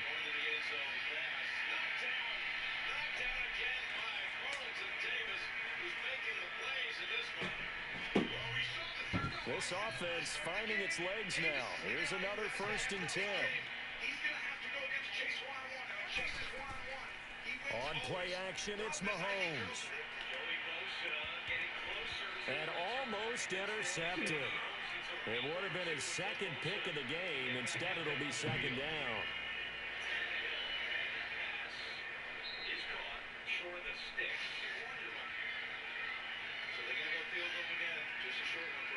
So with 4 seconds to go in the half, here's the field goal unit onto the field. This is a 49-yard attempt, right hash. And the kick by Butker is good. Time for a break. We've hit halftime. 2 quarters down. There you have it. Halftime quickly over. 3rd quarter, here we go.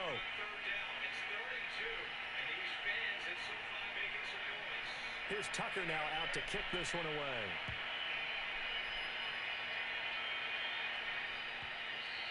And this will not be returnable. It's out of the back of the end zone for a touchback. Here comes the Chiefs offensive unit as they'll have it to begin quarter number 3. They come out here with a 0 on the scoreboard. What was said in that locker room? That's what I want to know. I would love to have been in there because we often have the feeling that there's a lot of shouting, screaming, people upset. But typically, halftime locker rooms are a lot more clinical than that.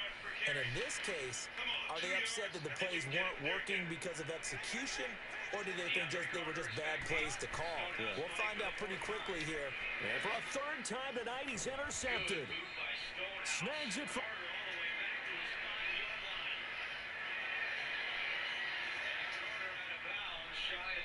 That's a 66-yard line. All right, fans, see which NFL fans spice up the game at NFL.com/fan of the year. One of the 32 nominees will represent their team at Super Bowl 57 and be named the ultimate NFL fan of the year, presented by Captain Morgan at NFL Honors. Everyone pulling out their finest here in the month of December. It's winning time, clinching time in the NFL, including for the NFL Fan of the Year. To Denver, pressure coming. Open up the 20. Stumbling. Tomlinson inside the 5. First and 10 Broncos.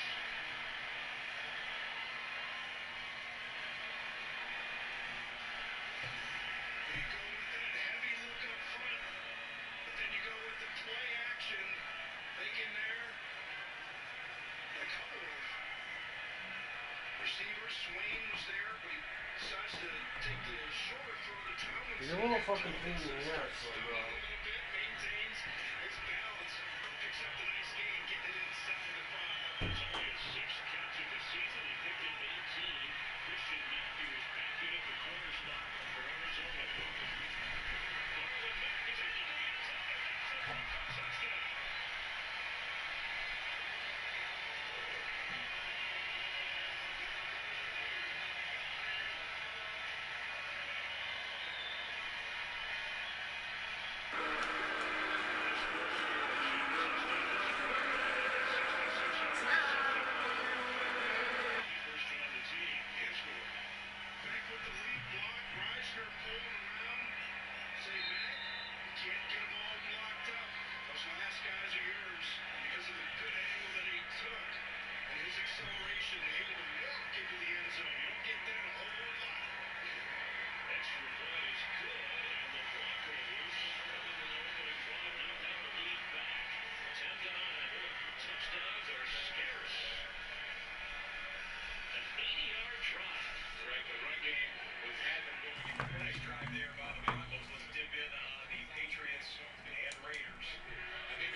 gain.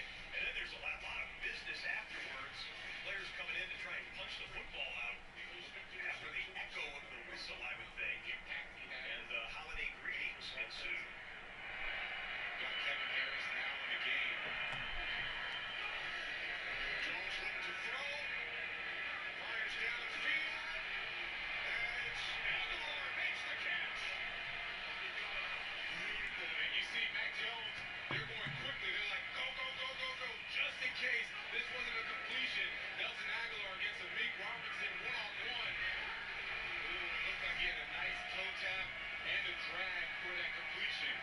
Aguilar, the former Raider, and now the flag is thrown for a challenge by Josh McDaniels. Aguilar gained 32 yards.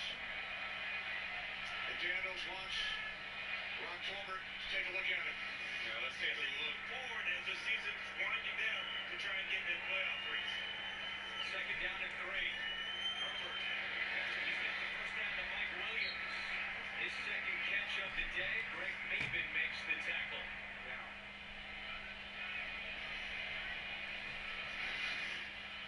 But never came down in backs. Right.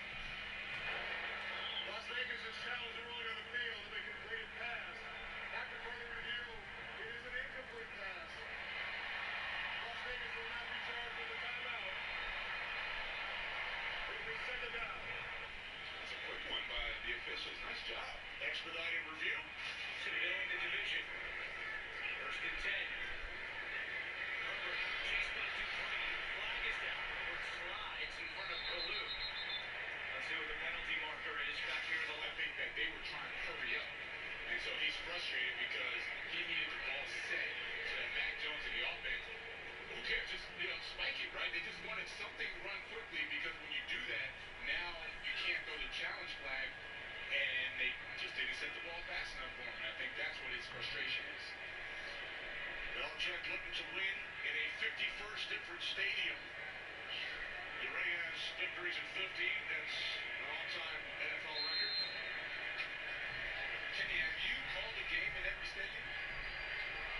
We finally made it to SoFi a couple of weeks ago. That's a gorgeous stadium. That was the last one among the current stadiums. Wait, so is that a yes? Oh, you just don't want to admit how old you are, Kenny. I get it. I'm just showing you if there are any others that I missed. It's Kevin Harris. Harris out to the 49-yard line. First down to England. There's Max Crosby. We haven't called his name much. That is a good job. Cole Strange. And Kevin Harris reading it beautifully. Getting the first down. Here's Harris. Herbert quick pass to Carter, and it's incomplete. That makes it third down and 8. As accurate as Justin Herbert is, he got a little lazy that time with his feet. Didn't get him pointed in the direction to get that ball out quickly. He was trying to get it out there so he can run, but you have to make it catchable so they can run after the catch. Because you could have taken that, and now you'd have 3rd and 2 as opposed to 3rd and 8. Twice as many pass attempts compared to rush attempts for Los Angeles today. 3rd and 8.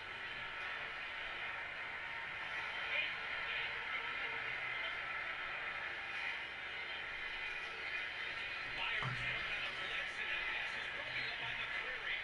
He made the incredible play late in the first half to Get you back to the 7-7 tie in a moment. We just had this on 3rd and 8 for the Buccaneers. Play clock winding down. Brady gets a snap, steps up, and intercepted.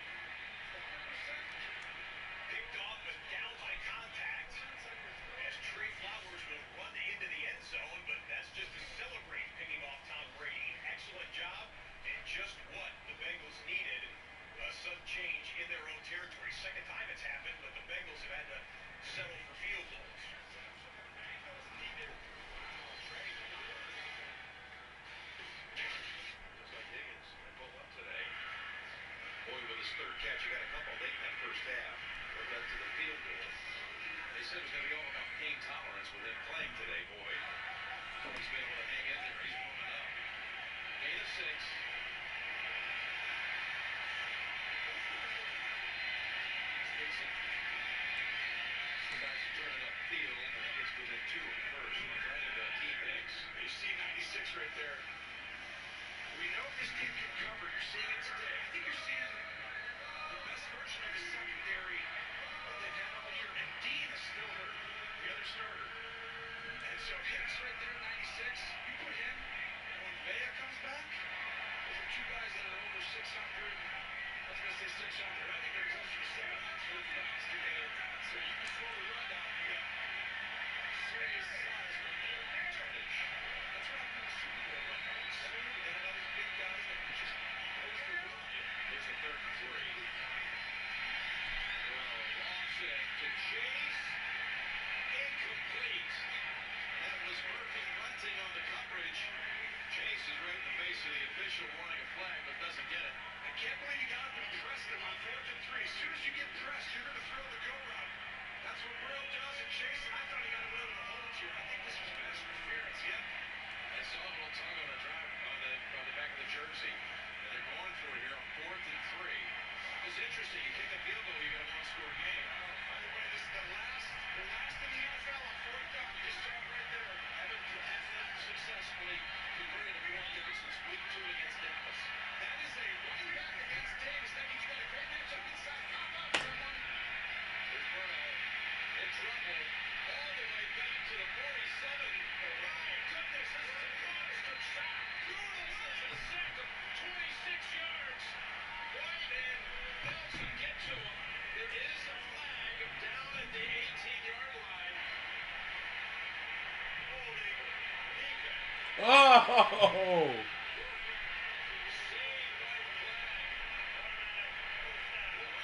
David called for the hold. Wipes out what would have been a 23-yard sack. Would have given the Bucs possession at the 50. They're calling it there. And at that point, he didn't need to do it because Burrow was already running all the way away.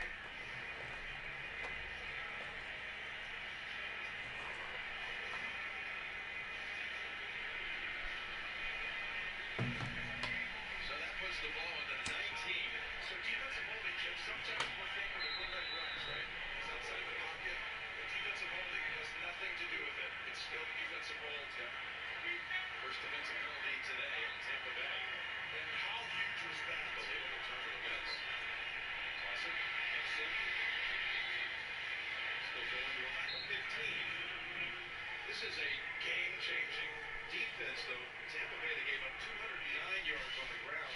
It's the NFL on EA Sports as we are in the inner harbor of Baltimore at M&T Bank Stadium. The two teams emerging from their respective tunnels a minute ago to the approval of this Baltimore crowd. They're all set as their Ravens will match up with Dak Prescott and the Dallas Cowboys.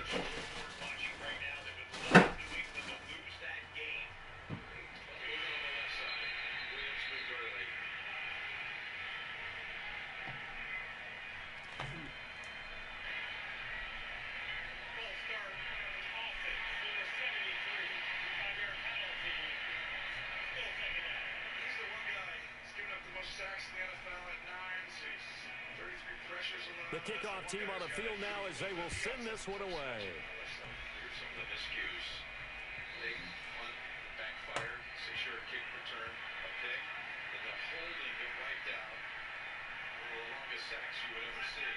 This has happened all year long. After the great first half, they have situational huge plays and someone just becomes a little bit better. As he done that. 2nd and 11. Wilcox again without Hayden Hurst today. Wilcox who went to school at South Florida. It's stuck in the Chargers-Titans game for quite a while. 2nd and 11. Tannehill from his own 5-yard line steps up, lobs, and it's going to be intercepted. Nasir Adderley picks off Tannehill. A flag was on the play. It was offensive pass interference. So OPI declined. The interception will stand. They're taking a TV timeout there, but the Chargers going to get the ball in Tennessee territory. And they convert on a 3rd down for the first time today. Chase. Boy throws a block. Looks like a face mask, maybe. Yeah, there it comes. Here it comes. Davis reached in.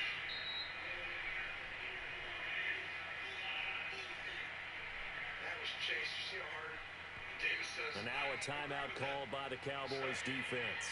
They'll have 2 remaining as we step aside here in this first quarter.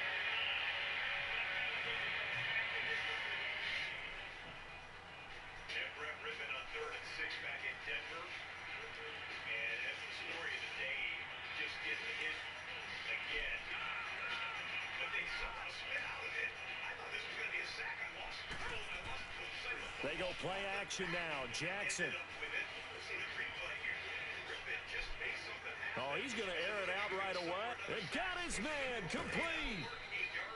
A big play there on the first play of the game. 47 yards. We talk about mobility on quarterbacks all the time. Here's where it really pays off. Come on, Bengals! Move, evade, and is accurate throwing on the run and picking up a first down. So now then, the big play has him all the way inside the 30 now. 1st and 10. Touchdown! On 1st and 10, it's Jackson. Eluding the pressure right. He's going to go up top for the end zone. So they took a shot on 1st down, but couldn't connect. I like the play call. Roll him out. Give him a chance to run it or throw it. In this situation, he decided to fling it, but couldn't find his man open. So now they'll come up on 2nd and 10, once again from the 28. 2nd and 10. Here's Jackson again, escaping the pressure right. This is caught. And they'll take it into the end zone for a Ravens touchdown. Michael Crabtree, 28 yards. And the Ravens take it all the way down the field and score on the opening drive. Tucker with the extra point, and that makes the score 7-0.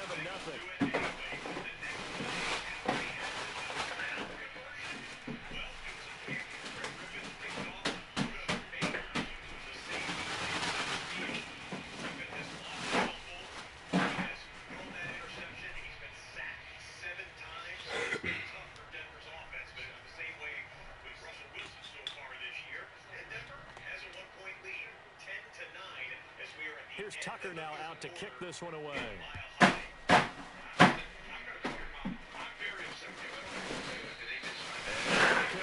the back line of the end zone for a touchback.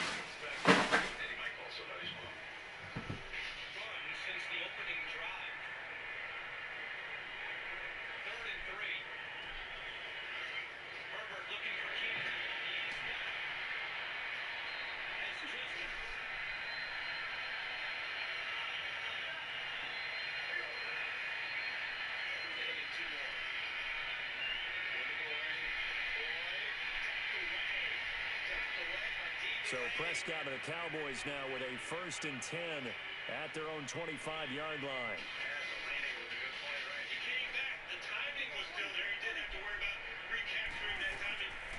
Here's the first carry for Ezekiel Elliott. 7 yards on the pickup there, and it'll leave him with a 2nd and 3. A nice run here early on. It doesn't take a great play caller to realize you want to establish a guy of his caliber who runs like this early because they'll pay dividends as the game progresses. One of the strong suits for the New England Patriots this season has been their pass rush. Matthew Judon's been great. Josh Uche has been strong in recent They'll operate from the 32-yard line here, 2nd and 3. 2 sacks today for the New England Patriots. They're hanging around as that game has just gone to the end of the 3rd quarter. So we have 2 games starting the 4th quarter. On 2nd down, Elliott. And he'll be brought down shy of the 40 at the 38-yard line. Picked off by Tennessee. Time, and it moves the chains as well. So many teams want to throw the ball in this situation nowadays, but I love watching There's a flag teams that has down. enough confidence to go ahead and run the football. In that situation, that's almost a tendency breaker. And he'll be out of bounds up near the 45 at the 44. He'll get a nice chunk there on the 1st down run, and it's 2nd and 4. Let's talk a little football 101 here, because one of the keys to advancing the ball downfield, success on 1st down. Huge difference, as we know, between 2nd and 4 and 2nd and 8 and 9.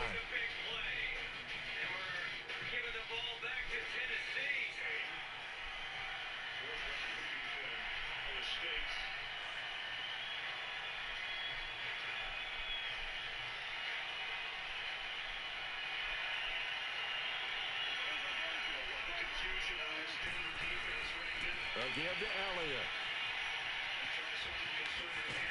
And he'll only get a yard, maybe 2, up to the 46.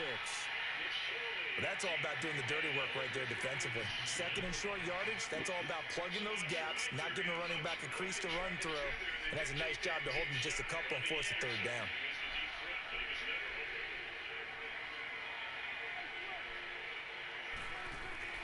They'll try and run for it with Elliott. And the athleticism on the spin move allows him to pick up the first before he's brought down. It's a gain of 4 there, and it gives him a new set of downs. All runs on this drive so far. It's 1st and 10.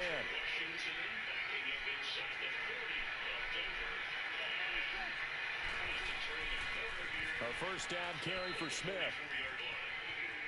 And he's out of bounds as he gets this down to the 45. 5 yards is the tally on first down. That brings up 2nd and 5. Frustrating for a defense, energizing for an offense. Finding a way to create that type of yardage in your running game, that'll make the guys carrying the ball very, very happy. The give is to Elliott. Pushing his way inside the 40. And he'll go out of bounds right around the 40. It's a 5-yard gain, but they'll still be a yard short here with 3rd down now looming. Offensive linemen love creating space for their guys carrying the ball, but when that guy also breaks tackles and creates extra yardage, they almost feel like he's one of them, and they really embrace him. 50 years in the NFL, of course, the New England Patriots have 11 straight AFC East championships, the greatest streak in the Super Bowl era. This will be play number 7 on the drive. 3rd and a yard. That is the rookie first rounder, Dax Hill, who again was called on to make his first NFL. This is Elliott. And they went the wrong way there. Losing yardage back at the 43-yard line. He lost 2, and it brings up 4th. Too long for a field goal, too short to punt that in-between range, and they'll go for it on 4th down.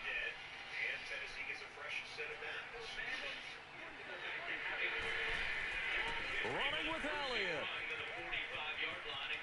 And he'll go out of bounds after taking it a little further down inside the 40.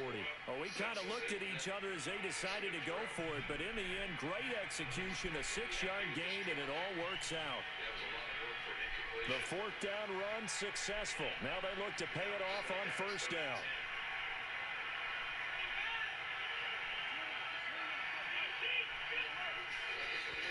And now some motion before the snap. And this will be our first penalty of the night's proceedings. The false start back. Sissy's ball. 1st and 15.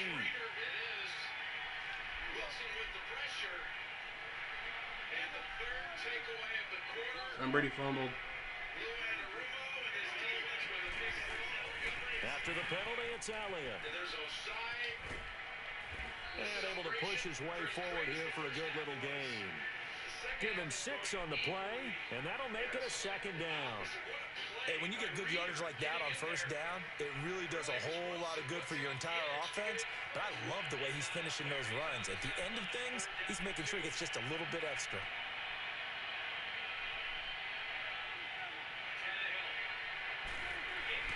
Tenth carry now for Elliott. And he's going to fight his way forward here for a modest gain. 6 yards on the pickup, and that'll bring us to the end of the first quarter. They're on the march, but facing a 3rd down here. The 16-yard line after the interception by Brady, and now the 13-yard line after the fumble by Brady. Season low 223, Kelsey under 50. Here's Burrow. Elliott. And he's going to get the first down here as he's taken down at the 22. It's an 8-yard pickup and leads to a new set of downs. So after a good run by Zeke, another 1st and 10.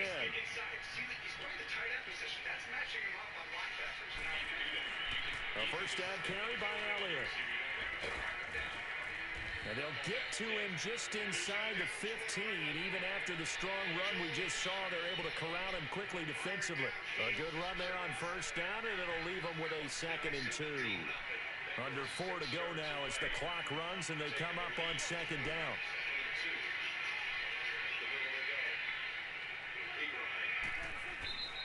Here's Elliott. And they get to him quickly here as he's stopped right around the 13. Just a gain of a yard there, and now it'll be third down. And now the Raven defense going to call a timeout.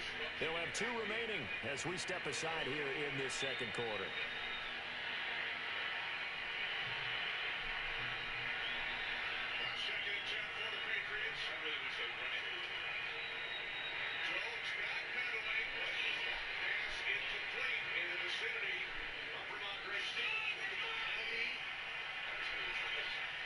Come on, Bengals!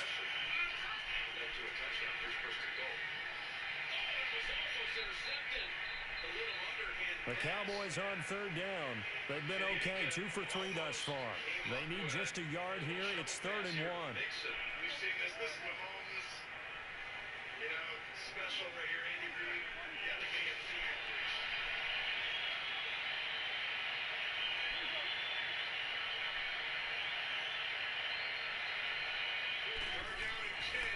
They'll try to sweep with Elliott. And they'll lose yardage here. Knocked back to the 19-yard line. Fucking clown. A 5-yard loss there is going to bring up 4th down. How many times do we hear from coaches, getting north and south as a runner, especially in short yardage situations?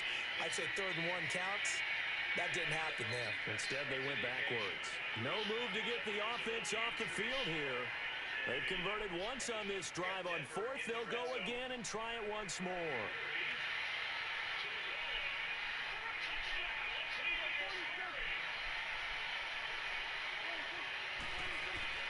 Out of the gun, here's Prescott.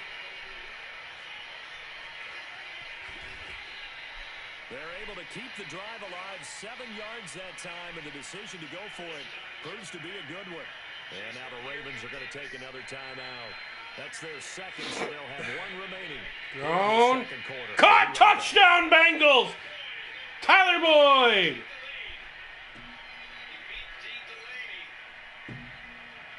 Bengals have the lead.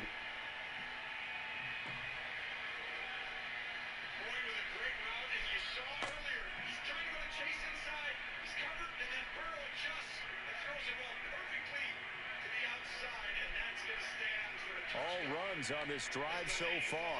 It's 1st and 10. And this is why the Bengals are so hard to hold down throughout a game. They got too many weapons. And they're going for 2. Try to get this up to a 3-point margin. Prescott looks to throw on 1st. Being chased out left. He'll get 5 out of the scramble. It's 2nd down. And play is stopped here. Timeout. It's the defense calling the timeout here. And with that, they're now out of timeouts. And still plenty of time remaining here in this second quarter.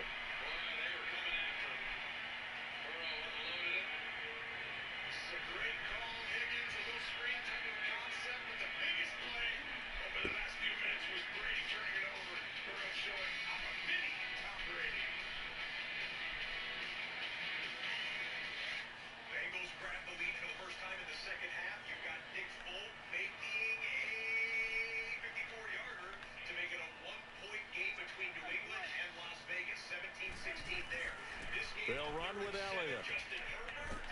And this is going to result in losing yardage. They're driven back to the 8-yard line. That'll be a loss of a yard, and it leads to a 3rd down. The short field shrinks even more with the type of bodies they brought in on that play. Those extra tight ends, they weren't able to secure their blocks, and that one ended up going backwards. Early on in the second quarter, Titans got their touchdown to tie. Okay.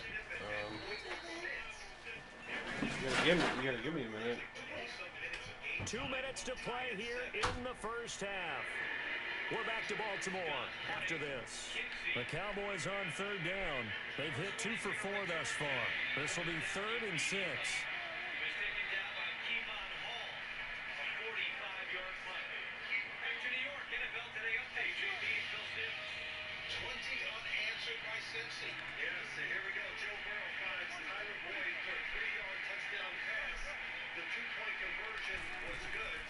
Prescott from the gun.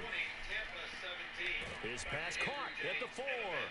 He didn't get the touchdown, but he did get the first down as he's tackled at the 1. It's a gain of 6 as they're able to convert, and now it's 1st and goal. A chance now to get even before the break as they come up 1st and goal.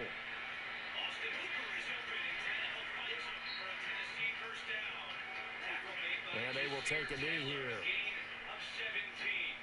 That stop that they had defensively was equivalent to a turnover, a sudden change. You're getting the ball right around midfield. One man in the backfield, that's Elliott on 2nd and goal. You didn't necessarily have to turn around and hand it to Derrick Henry, which they didn't do. And with time running short here, they'll simply take a knee, and that should do it for half number 1.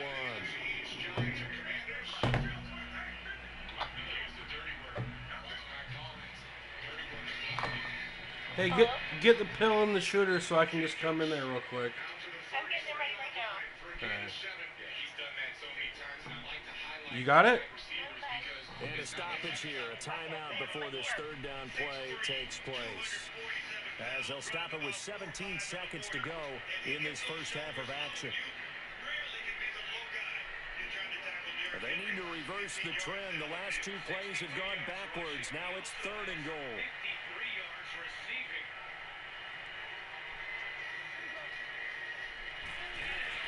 Here's Elliott. And he will fight his way into the end zone for a Cowboy touchdown.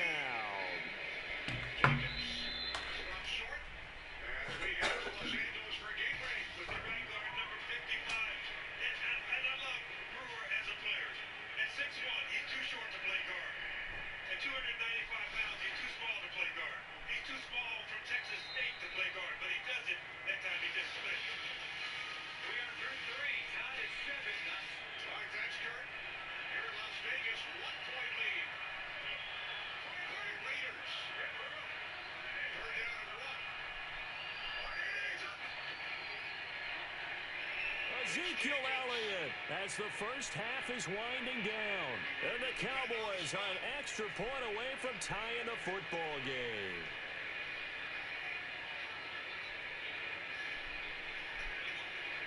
Jacobs did, in fact, first down, pick up a first down. 3 straight runs. I like that. Little Belichick looking on, but Josh Jacobs, he had 70 yards in the first half. Before this series, he only had 11 yards rushing, so you tell me what needs to happen. You were up 17-3 in the first half with 70 yards from your running back. Now all of a sudden, it's a 1-point lead. The try here for the extra point.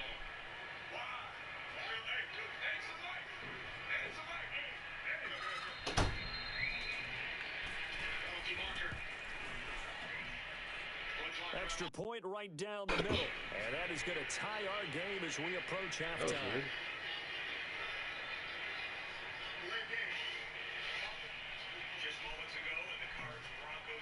So we're right back where we started, all even as the kick's away. And this will be a touchback as that sails over the end line. Now the Baltimore offense heading back out onto the field. And with time quickly fading here in the second quarter, not sure how aggressively, offensively they want to play this. I think we'll find out just how much they trust their guys in this situation if they decide to take a shot. Another fumble.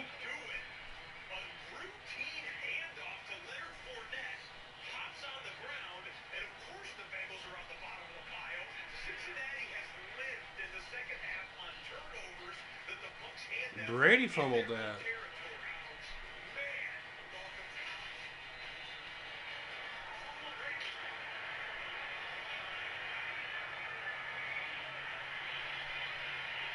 It's a first and goal Broncos. 13 seconds, the time remaining in the half as they come up on first down. Throwing now, Jackson on first down. Flushed out right. And he can't find a receiver.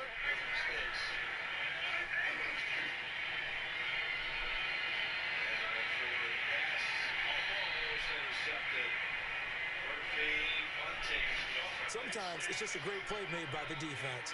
Big-time sack.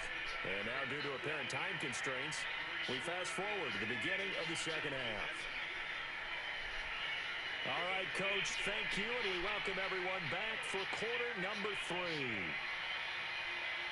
Set and ready to go for the second half. 1 touchdown apiece, 7-7 our score. And they will not get a chance to return this one as it's through the end zone for a touchback. Out come the Cowboys now as he'll go on offense first here in this third quarter. They have a chance to break our tie here as we get a look at the first drive of quarter 3. And it's such a tone setter, isn't it? Because both sides trying to seize momentum to begin the half. What do they have dialed up that'll give them an advantage to move the ball downfield? Let's find out what they have dialed up. Second half starts with a carry by Elliott. And this one goes nowhere. Losing yardage back at the 22. Yeah, got it. A loss of a full 3 yards, and now it's second down. That was airtight coverage, too. That's the matchup that's going to determine the game. Right there at the end, it looks like he got 2 feet in. And that's where you got your top corner against the top receiver. Chase very A second down throw for Prescott. Now he's flushed out left.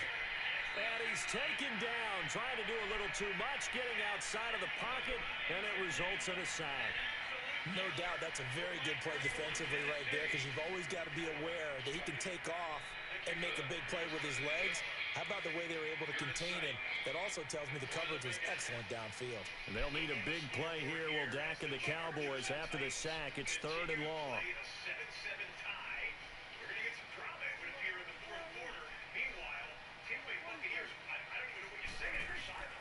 From the shotgun, it's Prescott. Flush to his right. Now he'll go deep down. And the defense loses him. It's complete. Like such a fucking pussy. A big gain of 31 on 3rd down.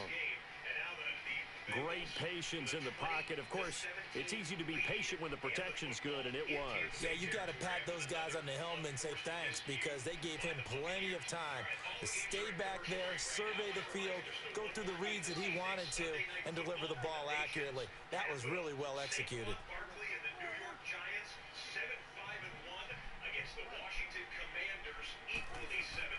Prescott on first down. Gonna throw right side here, complete. Back-to-back nice gains. That one for 14 yards and another first. When this offense can get their tight ends involved, they can move the football. Here, a nice route, able to look it in, and picks up the first down.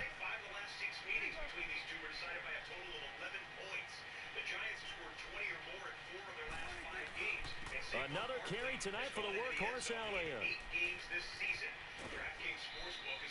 Another nice gain, 13 yards that time, and another first down.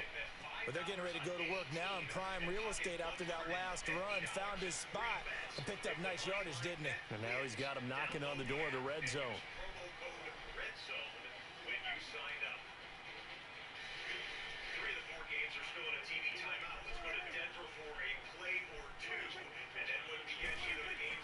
They keep on the ground with Elliott. 2 yards on the carry there. It'll be second down. They know that old expression, it's not my night. It hasn't been his so far. I don't know if the legs are a little bit heavy. Sometimes having to hang out all day and play doesn't exactly play to your advantage, but it's been a tough go for him. And every time he looks up, somebody's there defensively. That was the same case on that play.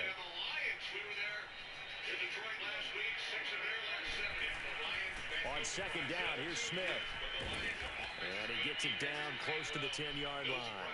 Give him 8 yards there. Still a few inches to go, though, as it'll be third down and about the length of the football.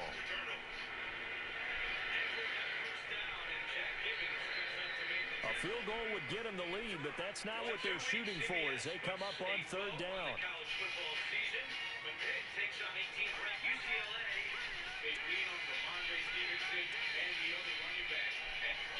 And on 3rd and inches, we're going to get a whistle and a timeout. It's just their first, so 2 remaining as they burn one here in this third quarter.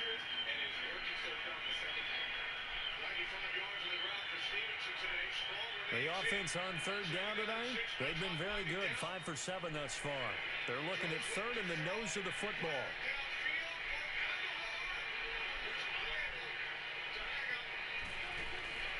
A 20th carry here for Elliott. And he's able to pick up the first down before he's tackled right at the 10. They only got 2, but that was enough as they'll convert to make it first and goal.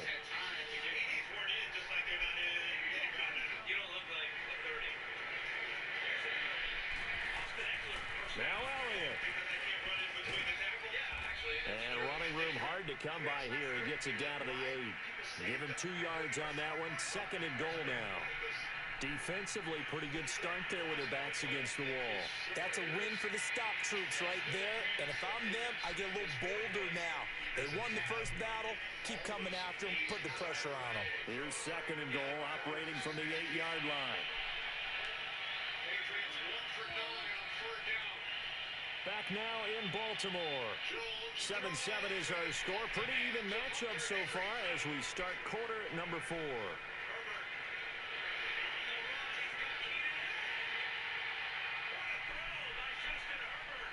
Nothing on first down, so the ball remains at the 8-yard line. Second and goal.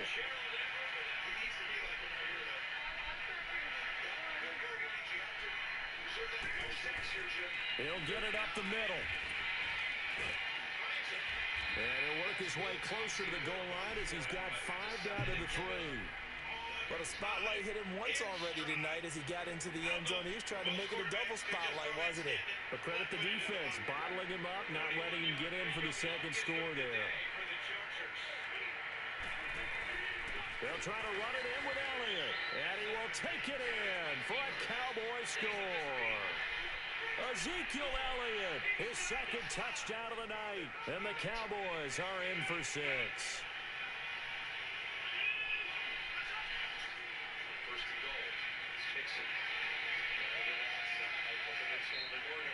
The call is to go for 1 and kick the extra point.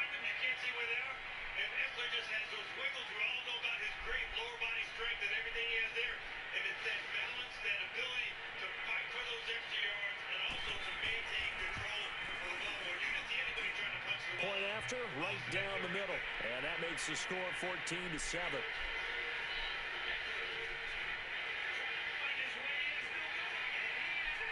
Out is the kickoff unit as they run up and send this one away. And this will not be returnable. It's out of the back of the end zone for a touchback. The Ravens offense now, they get ready to head back. Touchdown, Bengals! They're blowing out the Bucks in the second half.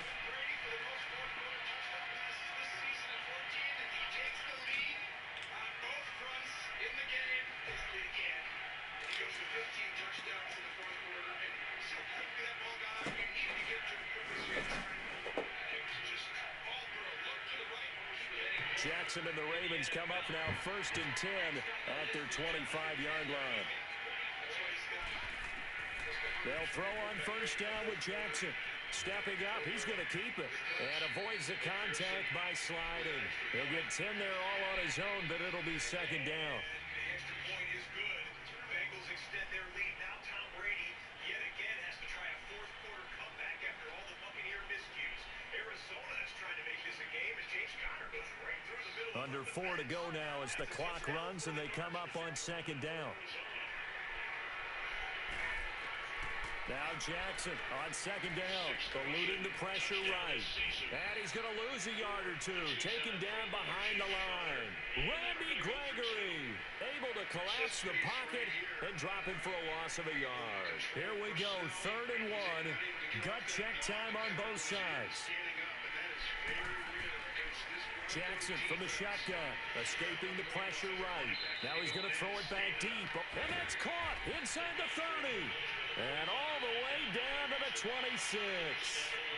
A big-time third down play for the Ravens. 41 yards.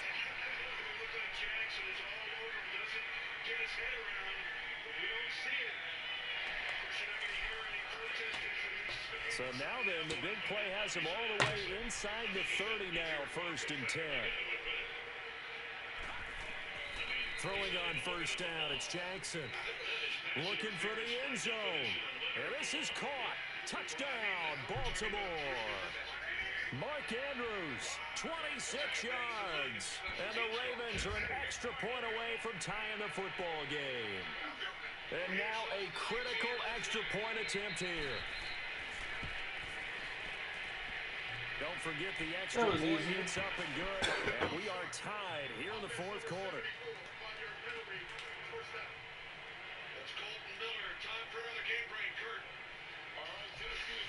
Set to go now with the kickoff. These two teams all even again as we continue in this wild fourth quarter. And that'll carry over the back line of the end zone for a touchback. The offense for the Cowboys now working their way back onto the field. And for them, a touchdown their last go-around. Obviously, they'll be hoping to do that again. And when you start plotting for this drive, when you start thinking to yourself, okay, what are we going to do? You don't go away from what you did before because that worked, but you have to be prepared for wrinkles and counters because you know they'll make some adjustments. So Prescott and the Cowboys now with a 1st and 10 at their own 25-yard line. 7 minutes remaining. Raiders with the football and a 1-point advantage. They'll start the drive with Elliott. And not a whole lot doing there as he'll get it up to about the 28-yard line. A gain of 3, 2nd down. And that's one of the reasons you like to blitz even on rundowns. It confuses the blocking assignments. It doesn't allow those offensive linemen to get up to the second level. They don't need to run another play here before the 2-minute warning. Let's see if they do it anyway. Time for a break. We'll come back and see how it all shakes out after this. Here's 2nd and 7 now from the 28.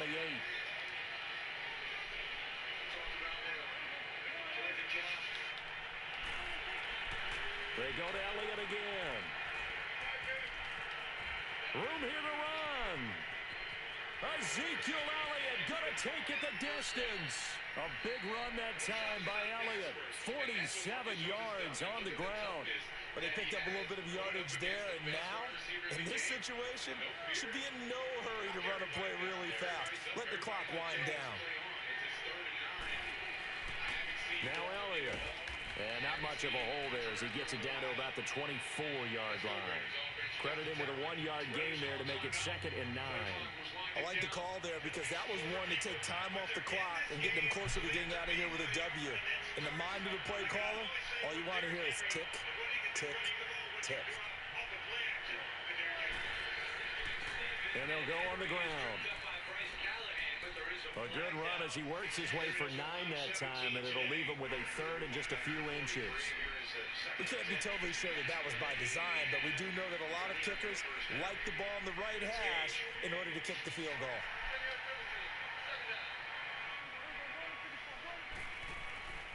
On 3rd down, Elliott. They're able to convert on 3rd down, and that sets up a 1st and goal. Now here's a timeout, as they will indeed call it with 5 seconds to go and a chance with a field goal to win the game.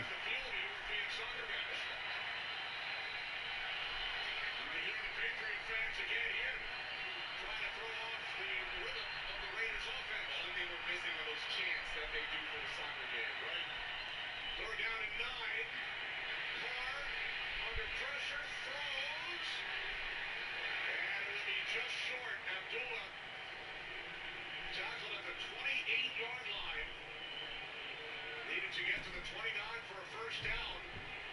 So the Raiders with 5:40 on the clock will pump it away. I'm absolutely impressed. So this is certainly a tough test here in the early career of the rookie kicker. And the clock will now stop as a timeout is called with 5 seconds left. The fullback/tight end carries there, and Clay Kubiak doing a nice job of play calling in this situation. I like when you ask Daniel Hackett about that, hey, giving up the play calling, you're making you a better team. And he hesitates and say, hey, I like to think I can call plays. Cardinals use a timeout, but overall it seems to have worked effectively, so he could be more of a head coach overseeing everything in his first year. So this is certainly a tough test here in the early career of the rookie kicker. His first attempt of the night here, and it's a big one. It's for the win.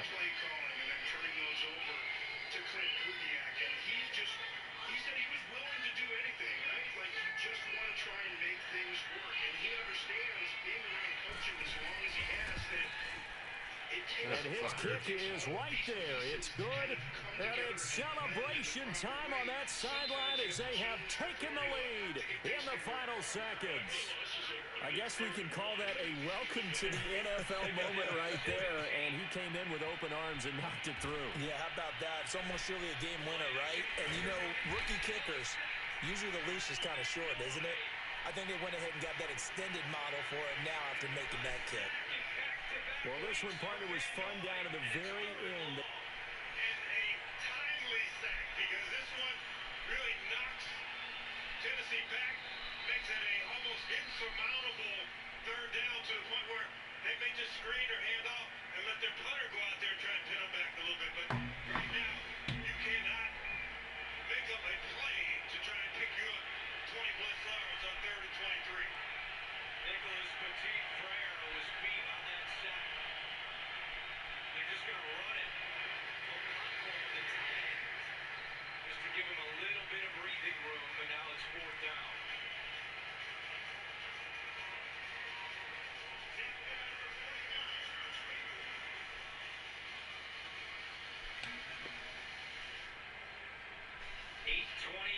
To go in the 4th quarter. Defensively as well. And let's give credit to this Raiders defense. Now they haven't allowed a touchdown today. Second down and 7. As Jones fires wide open in Raiders territory is Jacoby Myers. Carrigan finally. The 4th time he's had a quarter with that many giveaways. The first time since 09 allowed for a game. The Ravens came into Gillette Stadium game. 1st and 10. Pass was intended for Evans, and he gets the flag he wanted.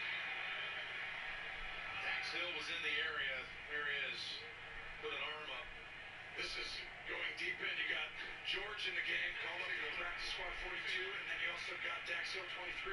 Pass interference, defense, number 23. The ball will be placed at the final time. That team beat Nate Hobbs, who has been having a really good season. He was having a good game, just got beat on that one.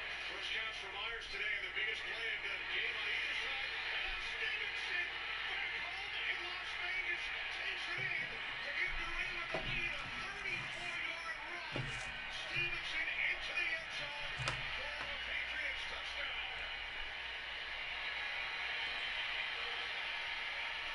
My main man, Ramadre. EA Sports coverage of the NFL brings us to First Energy Stadium here in Cleveland, Ohio. This was the scene a few minutes ago. The dog pound in full roar as their Browns emerge from their tunnel. And they're ready to go as they get set to match up with the Baltimore Ravens. It's just a matter of time. They're going for 2 here.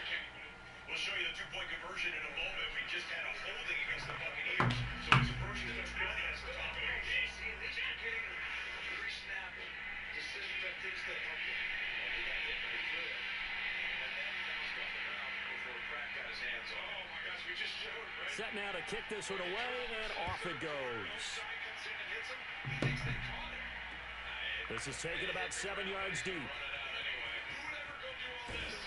And in hindsight, probably should have stayed where he was, as he'll only get back to the 16-yard line. Brady's walking off the field like he thinks it's a big two.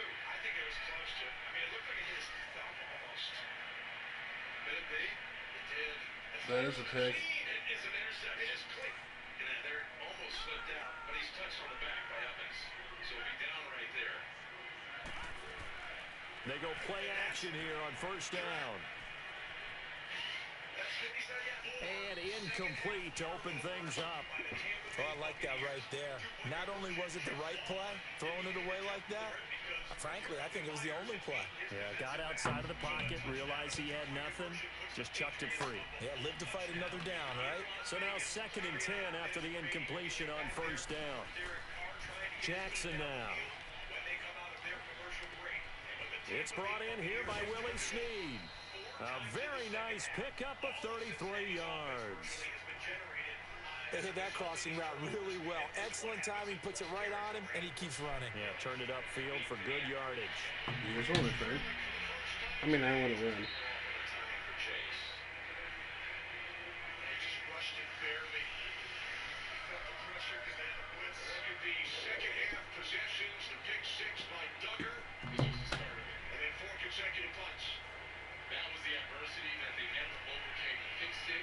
The big play has him all the way out near midfield for a 1st and 10. They go play action with Jackson. He's going deep for Brown. So they took a shot on 1st down but couldn't connect. I'm going to need some help with this one. How did he miss him? Wide open in the end zone. He's not hurried. He's not hit. And somehow, incomplete? Yeah. What happened? During film study, that's one where he's just going to shake his head, not be able to believe it. 6 points go by the wayside on that one. Jackson.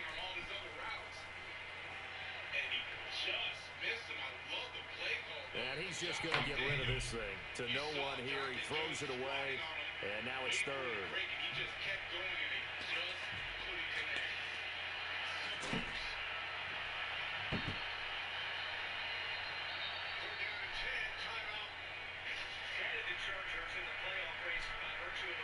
So back-to-back incompletions, and that has him staring at a 3rd and 10.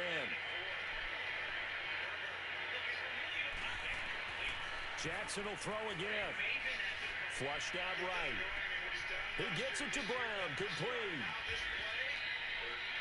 That goes as a gain of 37 on 3rd down.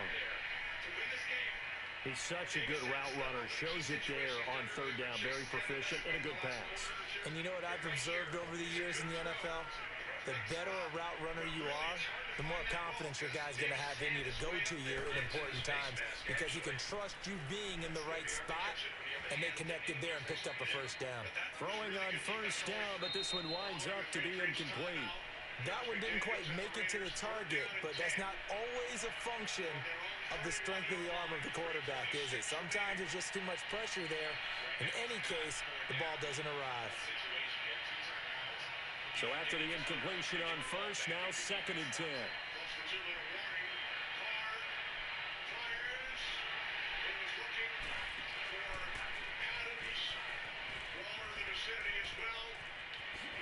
And he'll be taken down at the 2-yard line.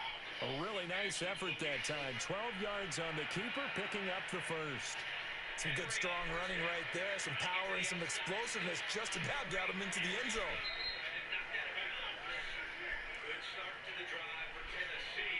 What do you need to see the Titans do more of on this drive, James? Well, one of the things that they have to be able to do This time Jackson will throw it. Drops it underneath for Collins. And he is into the end zone for a Baltimore touchdown. Touchdown was Collins, a 2-yard touchdown grab. And the Ravens take it all the way down the field and score on the opening drive.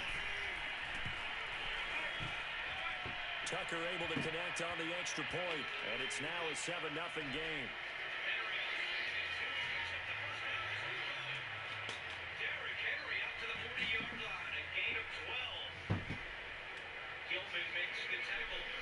Here's Tucker now out to kick this one away.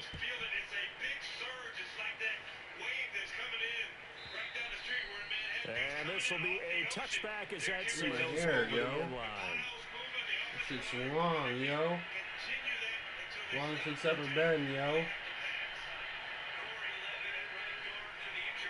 Mayfield going to lead the Browns up now, 1st and 10 at their 25-yard line.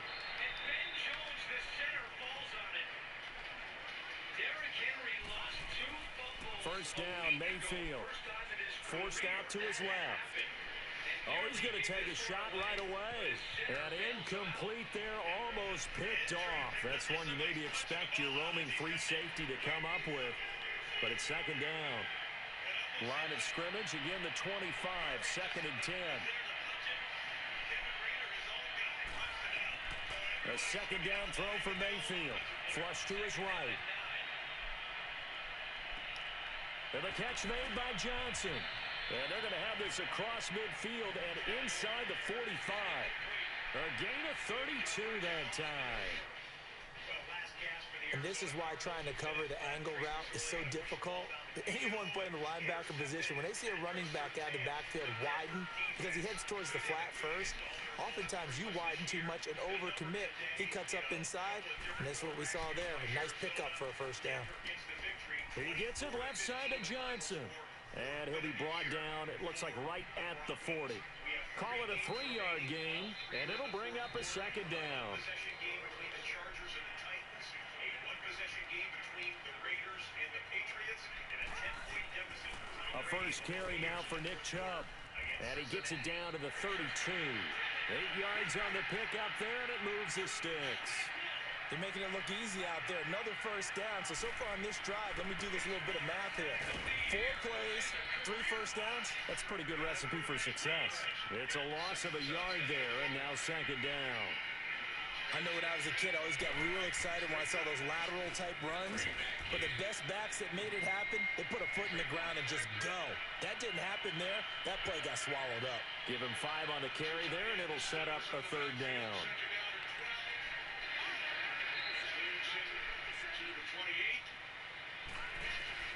From the shotgun, it's Mayfield.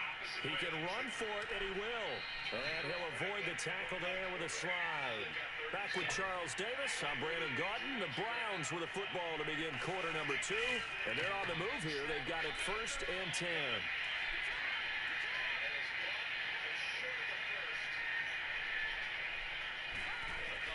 From the red zone now, they'll look to throw.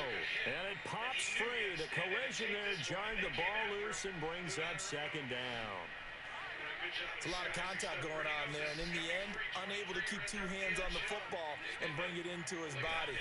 Everything looked pretty good until the finish. A run for Nick Chubb. Oh, good move at the 10. And they corral him just a couple yards shy of the end zone. That one good for 17 yards, and now they've got it 1st and goal. I hope we give enough respect to the big guys up front because they have been getting it done on this drive. The holes have been large, and they've been barreling through them, picking up first downs. They'll run with Chubb, and he's in. Touchdown, Browns. Nick Chubb taking it in from 2 yards out. And the Browns are within an extra point of tying this thing up. Extra point splits the uprights, and we are tied at 7. So a tie ball game here as the kick's away.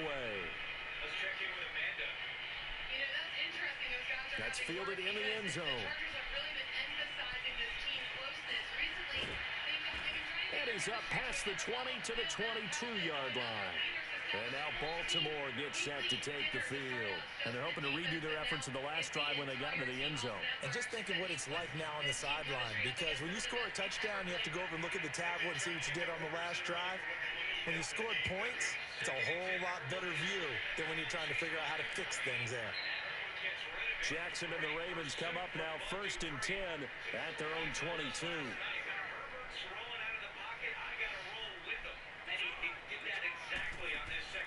Now a play fake here on 1st down. Stepping up, he'll try and run. And he'll slide down to avoid the tackle. He'll get 10 there all on his own, but it'll be second down. I think the last 2 plays really illustrate how difficult it is to game plan against this guy, because you know he can throw the football, but how about his use of legs as well? What we call those broken plays, you can't account for him. Trying for Brown, and it's intercepted. Picked off around the 27, and they're going to set up shop at the 27-yard line. Maybe he telegraphed it a little bit right there. You've got a cornerback knowing that he's going against a rookie quarterback. He stepped in and picked it. You think he had a great week of preparation, looking forward to this opportunity? And the second part of that is, when you're a young quarterback, you are going to stare down targets, but oftentimes your playbook hasn't expanded to give you full field reads as well. Makes it a little bit tougher for him. Now the first play of the drive there is incomplete. It's been my observation, there's been a nice variety of play calling defensively. You and I often talk about an offense's ability to keep a defense off balance with what they're doing. I think the converse has been true in this game. Yeah, I think you're right. They seem to have gone off tendency quite a bit, but only the second quarter, a lot of time to change. He rifles one that's intercepted. Picked off near the 42. Come on, man. Well, that's a drive killer right there. Not a really confident throw either. This one was kind of up for grabs, and it's going to come down the hands of the wrong team.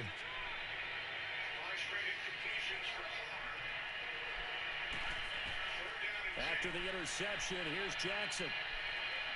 He's going to let it go deep for the end zone. Got him. Yeah!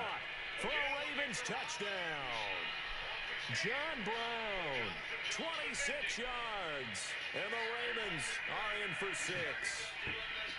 Well, that didn't take long. The turnover instantly almost turning into points. And when that happens, a lot of teams have the mentality of let's strike right now. You've got them off balance after the turnover or the takeaway. Let's go get it. And that's exactly what they did. Tucker with the extra point, and that makes the score 14-7.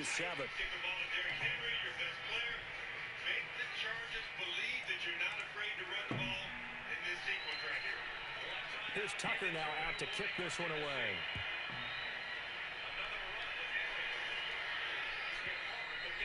And they will not get a chance to return this one as it's through the end zone for a touchback.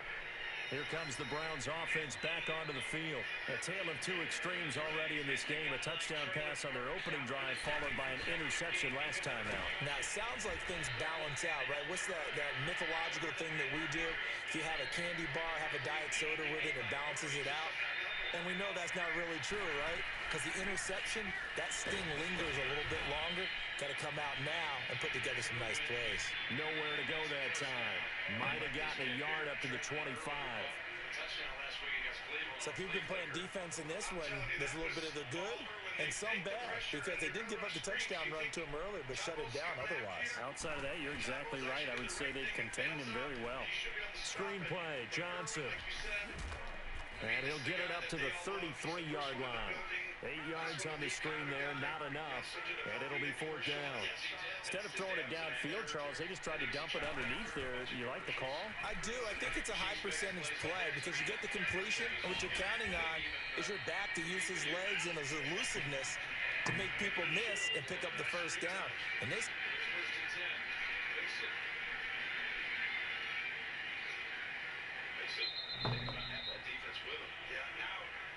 To the point where any first down makes it very difficult without an onside. Look at this, 23 of 35, 23 of 36.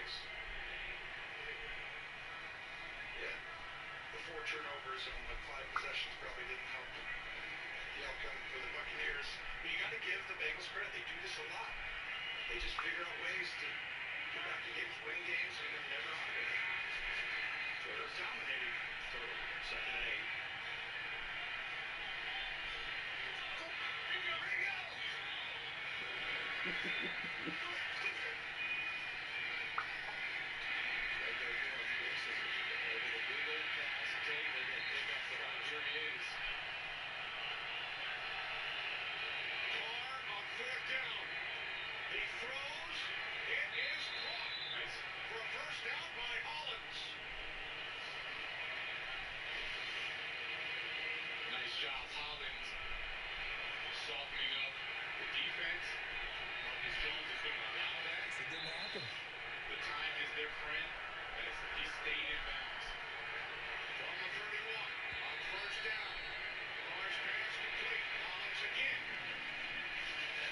Minutes to go here in the first half.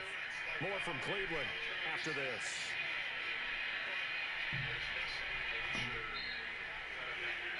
A pair of first downs gives them a 1st and 10 up at the 44. Great job of just taking what the defense is giving them. Defense is playing small. Back to the ground. This time it's Chubb. And he'll take this one across the 45 up to about the 46-yard line. Give him a couple on the carry there. 2nd and 8. Well, he's looking for some running room, and there wasn't a whole lot of it there on that play. I think he was lucky to get a couple yards out of it. So those defenders, they were rallying to the football pretty quickly. And he's got some space here. Now he's going to get this all the way down inside the 35. That's good for 21 yards and a 1st down. 1st down now, but that clock rolling. Well, partner, I have to say they caught him in the right defense there. Nickel set, 5th defensive back on the field. And they love to run against that because now you typically get a bigger blocker on a smaller defender. Yeah, because those DBs like you, they want the interception. They're not as worried about the running play, right? Not at all. And I still remember being in school, and one of my offensive line teammates used to say, boy, I'd love to come downfield and hit you little people. Good run there. Looking left side, that's caught by Landry. And down inside the 15 he goes. He's got his first catch here before halftime, and it goes for a 1st down. From the red zone now, Mayfield dancing to his left. And he'll be brought down here at the 3-yard line. Now before this second down play, we'll get whistles and a timeout as they stop it with 19 seconds to go in half number 1. Second down and 10 from the New England 30.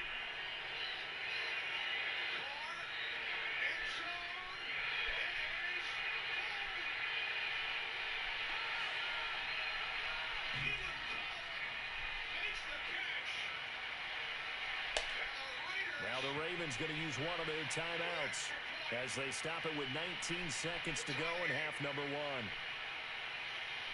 you kidding me, Kenny?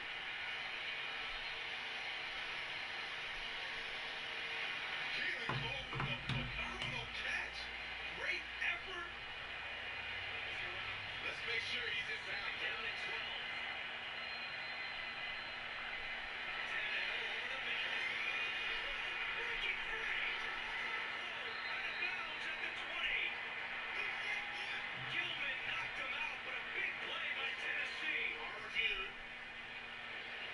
Take a look at it. All right, here we go. Right foot, definitely inbounds. Looks like that one's out. That's tough. I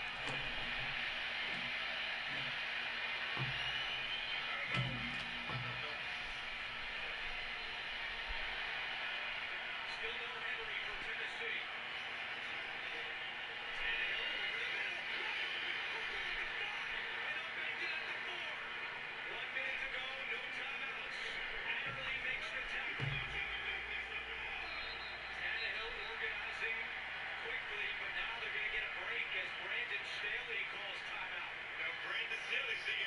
We need to get the ball back. What if Mike Vrabel decides if they score to go for 2, we'd be down in the ball game.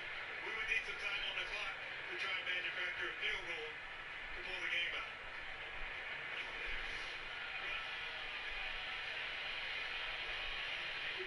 We welcome in Dean Blandino. Dean, what did you see? Yeah, this is really close. The whole thing is the left foot. Is any part of that foot touching the sideline? The best look we have is that overhead end zone shot. This is the best look. He has control. He's going to get that right foot down in bounds. It looks like the left toe is out of bounds on this shot.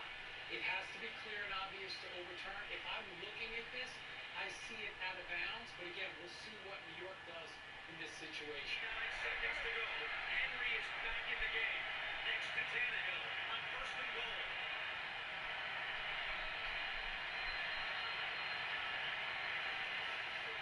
Tannehill looking left. There's Henry. Stumbles and can't stay on his feet. Down at the 2. And Staley calls timeout with 51 seconds to go. So 1 timeout left for Los Angeles. Now that took 8 seconds. They passed to Derrick Henry. You can run the ball to Derrick Henry between the tackles and get lined up again for another run to Derrick Henry between the tackles. And how often will the Chargers be able to stop Derrick Henry from 2 yards out? On this drive, Tannehill Going up against Marcus Jones, who had a really good game, and just caught him sleeping. And Keelan Cole goes up over the top of Marcus Jones. And we're still trying to get a definitive angle of the Raiders' touchdown. The best angle we see looks like it's a toe out of bounds. All right, but here's the drama. Let's go full here to SoFi Stadium on 2nd and goal. They come out here in the eye.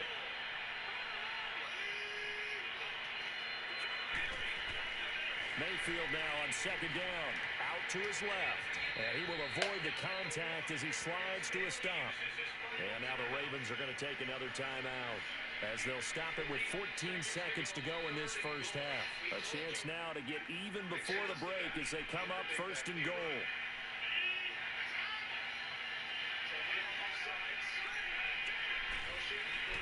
They'll give it to Chubb. And he takes this one in for a Brown score. Nick Chubb as the first half is winding down. And the Browns are within an extra point of tying this thing up. And a little time left on the clock, so on the other side, they're thinking, gosh, we'd like to get that lead right back. Yeah, thanks for pointing that out. Here I am going ahead and tapping out the first half. Well, There's still time. They've got to make a decision about what they want to do on the kickoff, whether they want to let their return guy touch it. Extra point right down the middle. And we got a tie game here in a back-and-forth first half.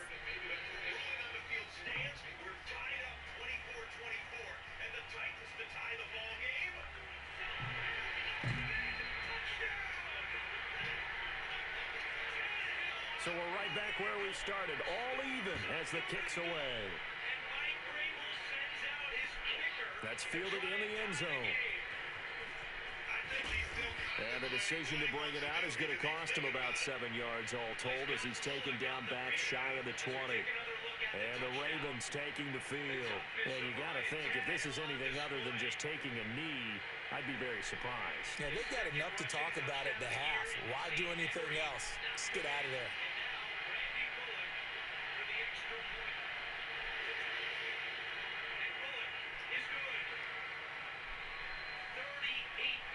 Extra points for Randy Bullock.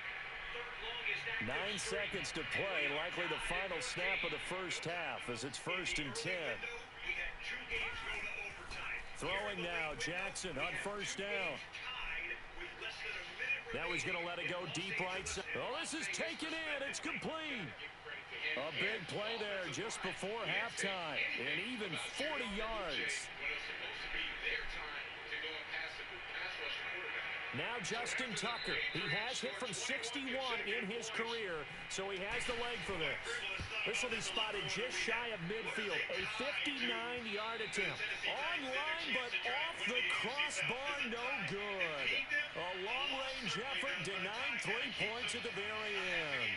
So we've hit halftime all even at 14 apiece. As we send you to Orlando to check in with Jonathan Coachman at our EA Sports Halftime Report. Coach? Patriots have 2 timeouts. Tie at 24. What a game. And ready to get the party started for the second half. It was an even first half, all tied on the scoreboard. And this will not be returnable. It's out of the back of the end zone for... Timeout. Gain of 8, 25 seconds. Okay, before we get to you, Justin Herbert coming on the field with 44 seconds left. The Bengals trying to work the clock, maybe get an insurance score. They're going to throw for it. A little tight end. Throw back on a hard throw fake to the left. Back to the right. Wilcox is in for the touchdown. And the Bengals look like they might be putting the Buccaneers to bed at the 2:21 mark with a 17-point lead, 34-17. Can Herbert have some last-minute magic? Herbert has time. Now fires. Williams. Williams at the 39-yard line. 29, 30 yards to get into field goal range for Nick Foles. 25 seconds, 1 timeout. Jones on second down. No flags. Looking for Aguilar. And it's nice recognition. The wide receiver's trying to funnel them back to the inside of the field. So they're trying to work the guys back to the inside. 3-step drop. Herbert now rolling right. Throws on the run. He's got it. And that pulled out of bounds inside the 45. Drop stops will turn off beautifully. Forcing now a 3rd and short. The 3rd and short doesn't really matter. It's really about not giving up that big chunk play. Jones hands it off on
seconds.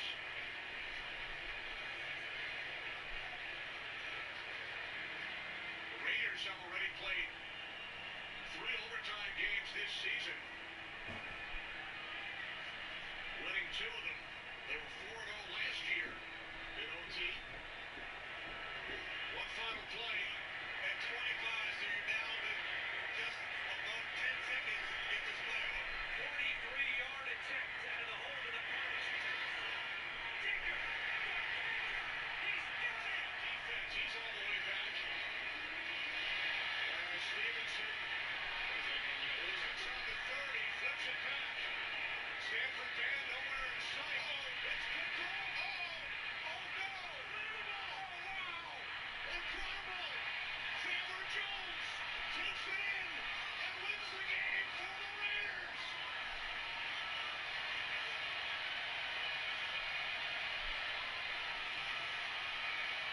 Have you ever seen an ending? I've never seen anything like that. I have no idea why he was doing that. Oh my goodness.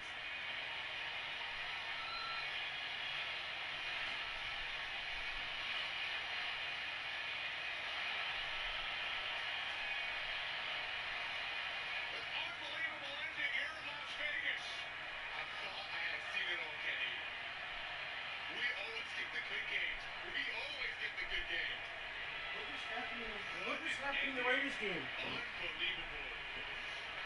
Chandler Jones, former Patriot. Is that a fumble? Pick 6? What an exclamation point to end this game. Raiders 6-8.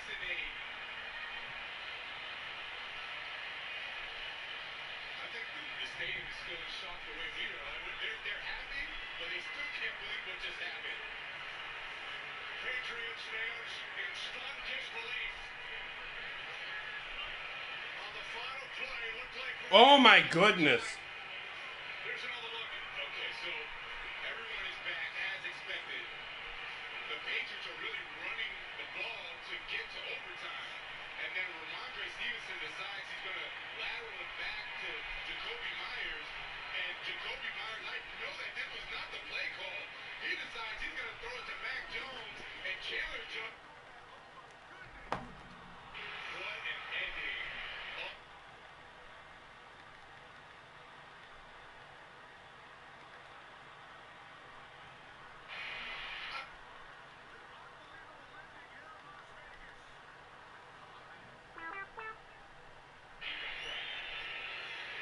Pass incomplete. Down to 3 seconds.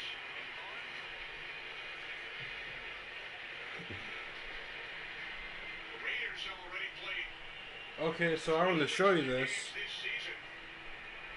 It's gonna be a longer video than I expected. They were 4-0 last They're year. gonna split screen it. One final play at 25. Chargers in overtime to win. Or not in overtime, at the end of regulation, excuse me. Okay, so we got Chargers to win. They hit it. Then on your left, we got the Patriots. Stevenson, no time left, looks to pitch it.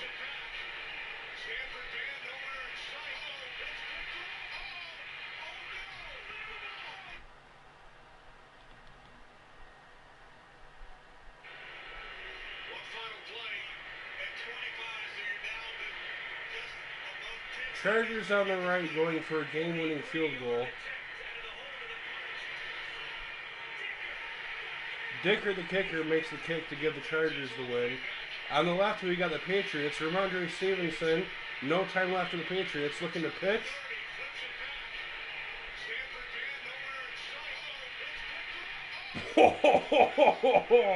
Mac Jones got stiff-armed, and the Raiders win. What a crazy play. You never see that kind of thing from the Patriots. Holy shit.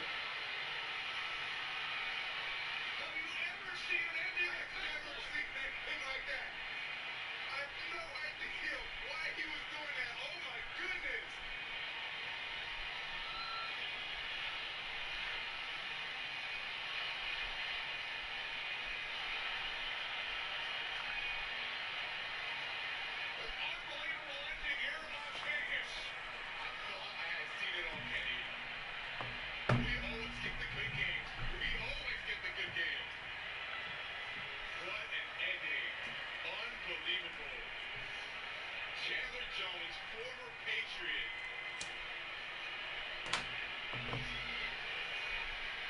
What an exclamation point to end this game. Raiders 6-8.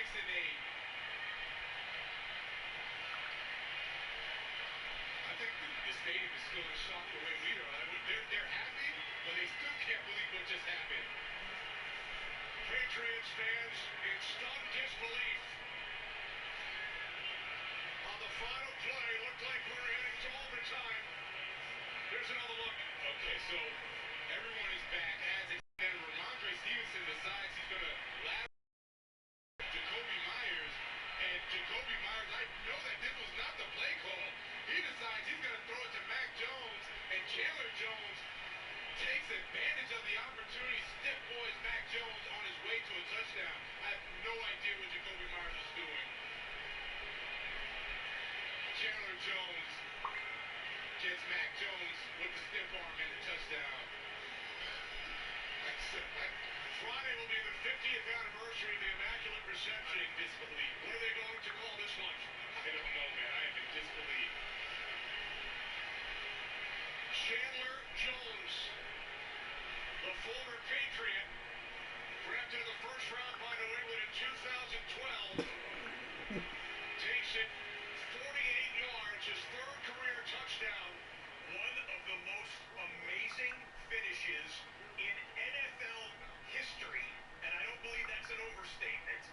The Las Vegas Raiders, by virtue of just an absolute brain meltdown by the Patriots, score on a walk-off on the final play of regulation. And speaking of which, unless Tennessee does something with it here, the Chargers will win this game, and there it is, the tackle that ends it at 0-0. The Chargers take it on a last-seconds drive by Justin Herbert, making some plays to score the game-winning field goal, 17-14. Los Angeles' wild card hopes improved by a little bit more as Tom Brady and the Buccaneers, this game is basically over. It only depends on the final score. 52 seconds remaining. Stay with us, ladies and gentlemen. We're going to re-cue that Las Vegas Raiders play and show it to you from the beginning. The way it was. We realized we were in a double box at the time because the Chargers game coming down to the wire at the same time that the Raiders were as well. We'll play it for you, and you'll see it for years to come, undoubtedly, as the Patriots didn't need to lateral it. They did. They tried to. Mayfield going to lead the Browns up now, 1st and 10 at their own 25-yard line. Some of you Tom Brady owners, and that'll lead to an onside The third quarter starts with a run by Chubb. And he's taken down, but able to slip across the 35. A gain of 11 to kick off the drive, and it's a quick first down. And that run was what a lot of people call an explosive run. Gave them good yardage, solid yardage. They feel good about the whole thing, and they did it behind a 2 tight end set. It's always interesting to watch what offenses want to do with the 2 tight ends. Sometimes they line them up together for a power set. Sometimes they put one on each side of the line of scrimmage to balance things out. No matter what, though, when you see 2 tight ends on the field, your first thought is to think run. In this case, the offense was able to run successfully.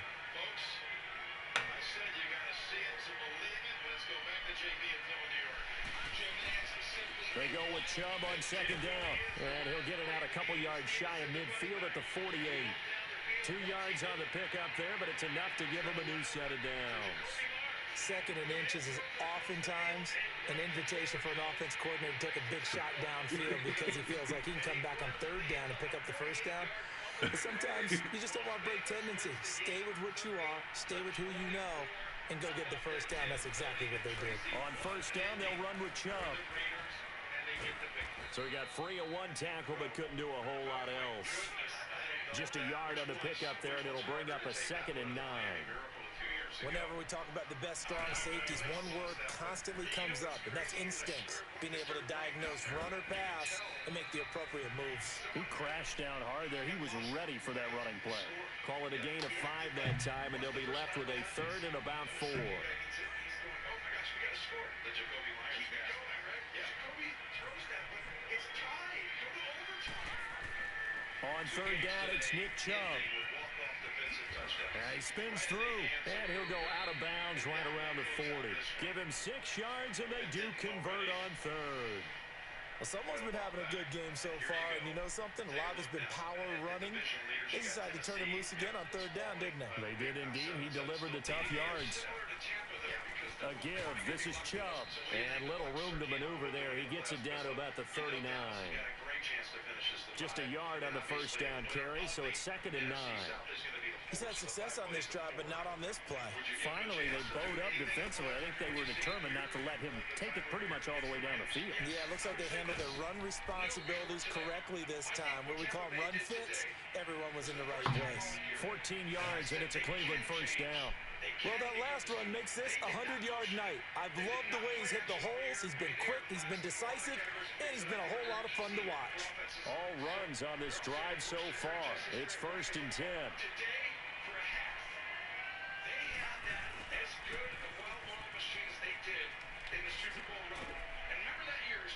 And they'll work it inside the 15-yard line before it's all said and done. 12 more yards there and another first down.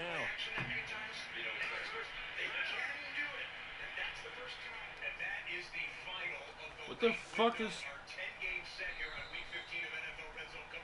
And we're back now here in Cleveland. That was awesome. All even as we get ready to start the 4th.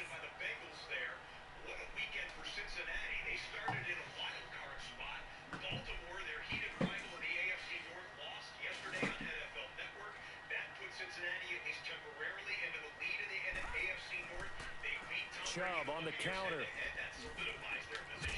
And he's going to get about 4 down inside the 10 to the 9. When you find that kind of yardage, you couldn't be more confident as a ball carrier. And guess what? You're going to go Sunday back and tell your offensive scaries. coordinator, I'd like to keep carrying it, thank you.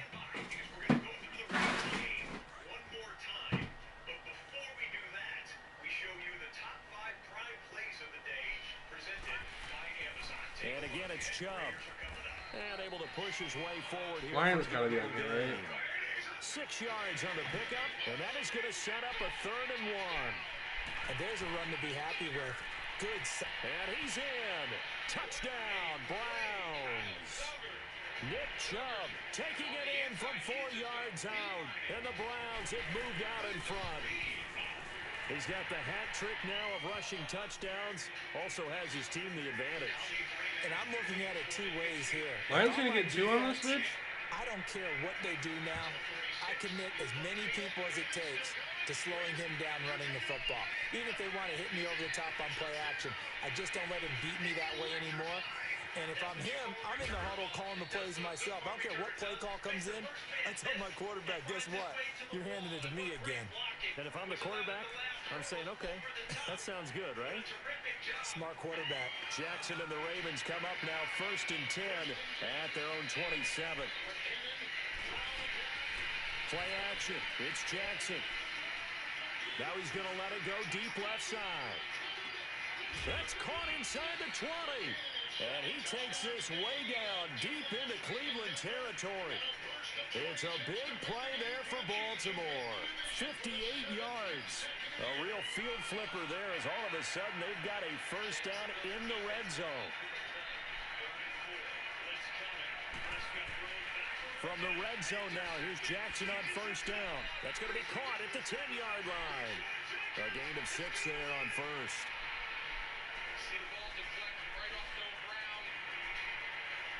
6 yards was the pickup on the last completion, so here's 2nd and 4.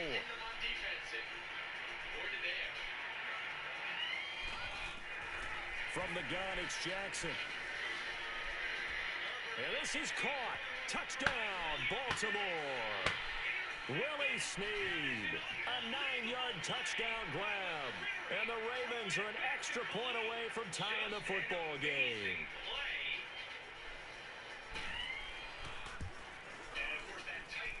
Don't forget the extra point. It's up and good. And, partner, we've got a tie game here in the 4th. I think you know which play we might be showing. Craziest play in the NFL. The Raiders and Patriots team had an incomplete pass. So on the next down, with 3 seconds left, the Patriots called a running play just to run out the clock. But Ramondre Stevenson broke into the open field. Set to go now with the kickoff. These two teams all even again as we continue in this wild 4th quarter. So they will accept the penalty and move forward. We're in a situation where we have to keep lateraling it, thus the far throwback that gets intercepted for one of the wildest walk-off defensive touchdowns to win a game at the end of regulation that we've ever seen in pro football. Here's the way it looked. Here's the way it sounded from Vegas. John Ridley is telling everybody, get back, get back. Collins out of defense. He's all the way back. Stevenson was inside the 30, flips it back. Stanford Dan nowhere in sight. Oh, it's good.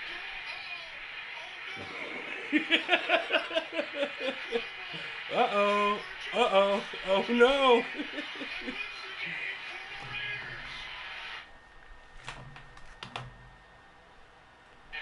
Get back. Collins out of defense. He's all the way back. Stevenson was inside the 30, flips it back. Stanford Dan nowhere in sight. Oh, it's good. Uh-oh. Uh-oh. Oh, no. Takes it in and wins the game for the Raiders.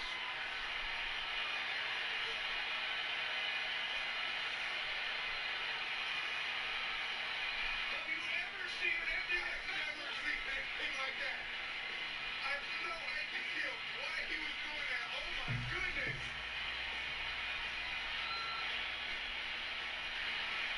For the Browns, good starting field position as they have it 1st and 10.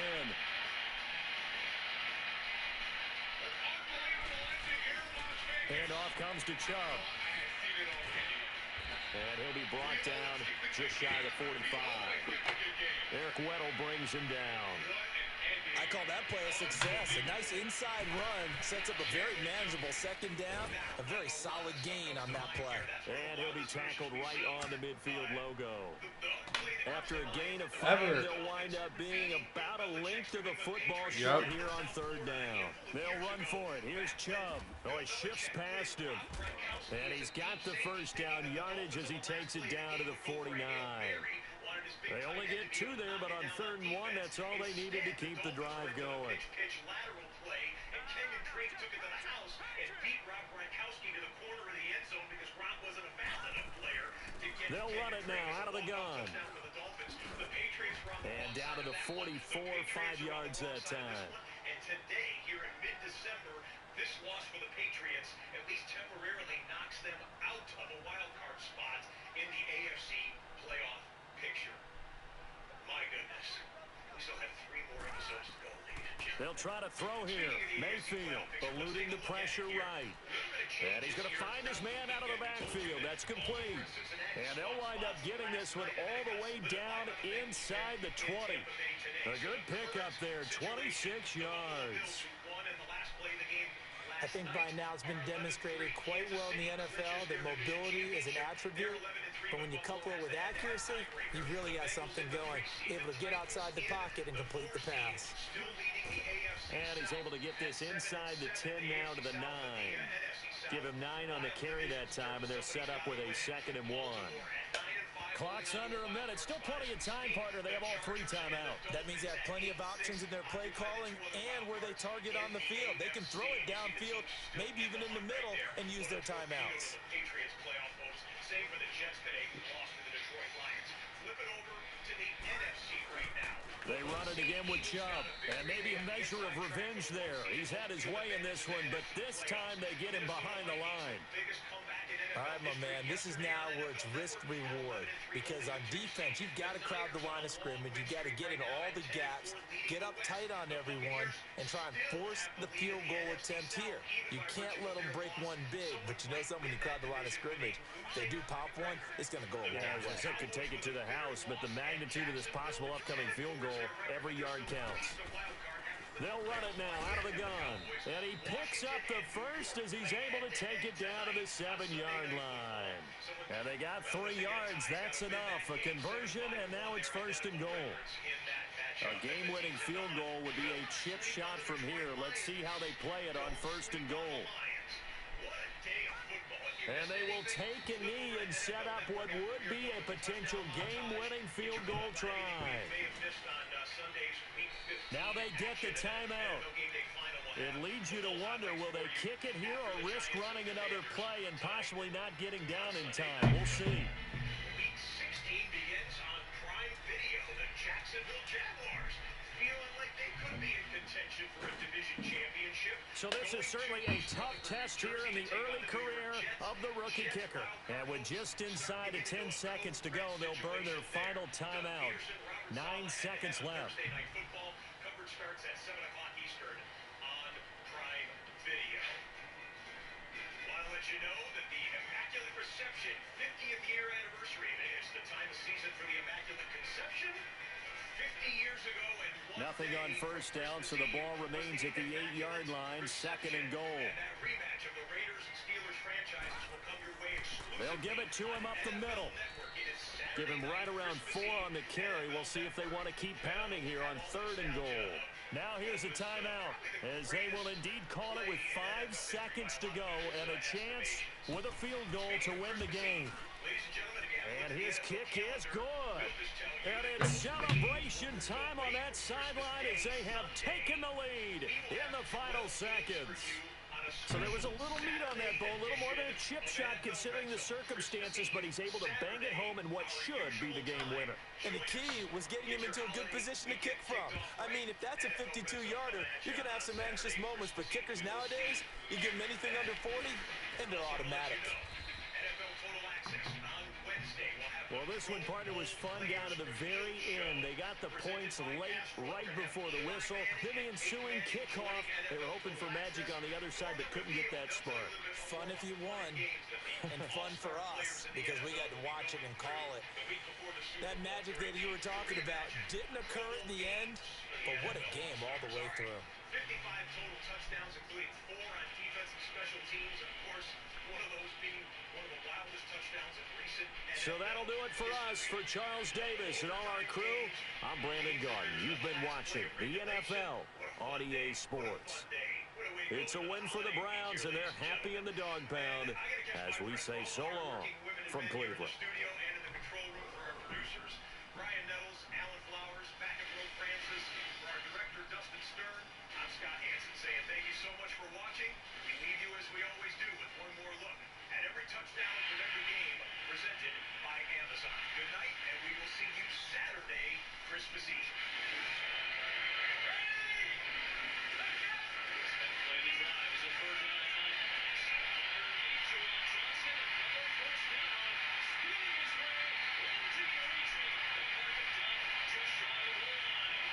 After review, the ball broke the plane of the goal line. It is a touchdown. Oh, for Pittsburgh. Harris. Going to the outside. Looking for the end zone. He gets there. Touchdown, Pittsburgh. One more time, Jerry Chin is at the point of attack. And he waits and he hesitates. Khalif Raymond waiting for it at midfield. Man's kick. To the 46, move upfield, Raymond still going, Raymond could take it all the way, the hurdle, he's in, touchdown, electrifying.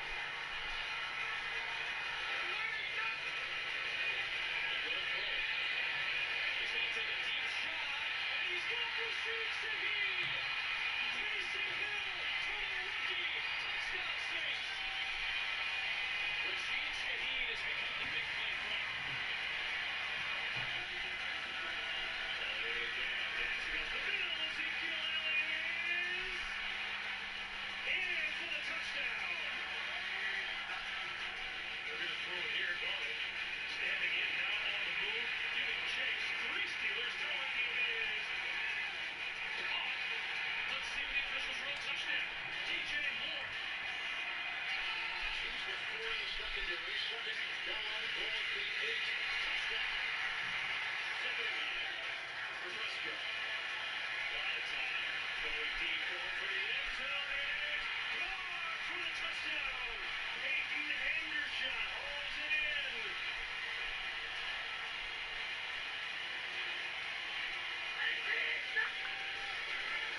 Take the handoff, good play.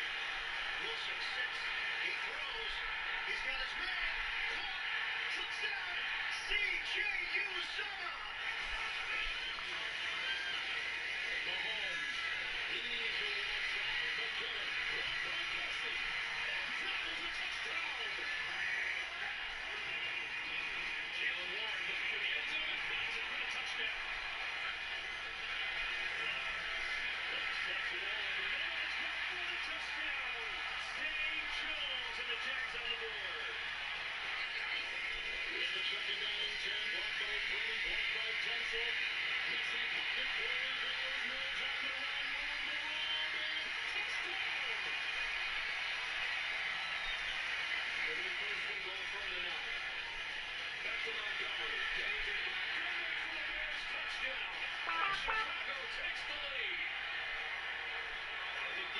Shorts, you bring in the jumbo, I love the play action here. Oh, like that. Dalton Schultz is open, he's going to go over the middle, and so is Noah Brown, who's got the touchdown. On 3rd and 8, pressure coming out of the secondary, Hurts far and took off, ends on a head, touchdown. 22 yards, he straight up sliced him. Mahomes blocked by McCann to the end zone, right in front, touchdown. Sensational! Valdez Scantling! They're going to sneak it with Hurts and he's in. 2nd touchdown of the day for Jalen Hurts. They'll lead back to Algier. He's been the man on this drive, and he cashes in with a touchdown. Anyway, on this one, Trubisky's reaching. Does get there this time. Pressure coming. Dalton gets rid of it. It is caught. And it is Juwan Johnson again. 3rd and 5 here. Pressure coming. Fields whips it outside. Montgomery, his 2nd touchdown. Bears take advantage of the takeaway. On the fake here. Pressure coming. Rolls away. Steps in. Has a man. Jones is open. He's got it. Inside the 10. Diving for the end zone. Touchdown. 3rd and goal.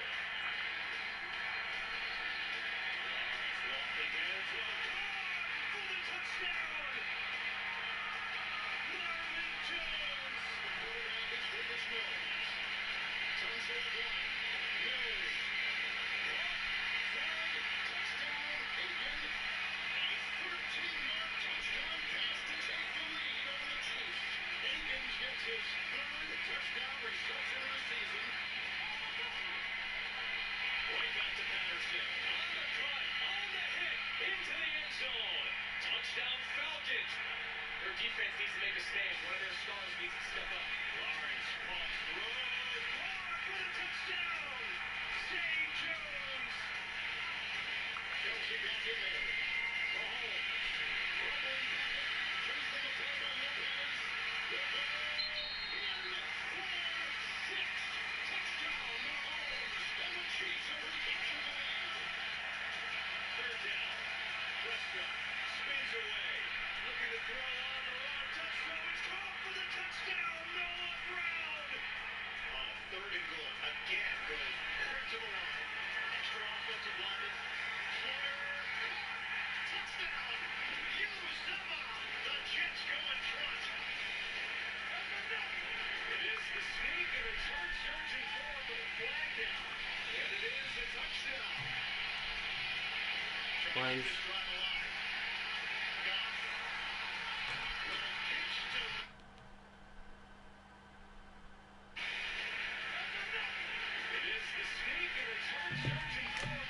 Lions doing touchdown.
One of my funnest NFL Sundays in quite a while.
I feel like this is the Detroit Lions season.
Wilson. There's a shot to third. He flips it back. Stanford band nowhere in sight. It's picked off. Oh no! Oh wow! Incredible! Chandler Jones takes it in and wins the game for the Raiders.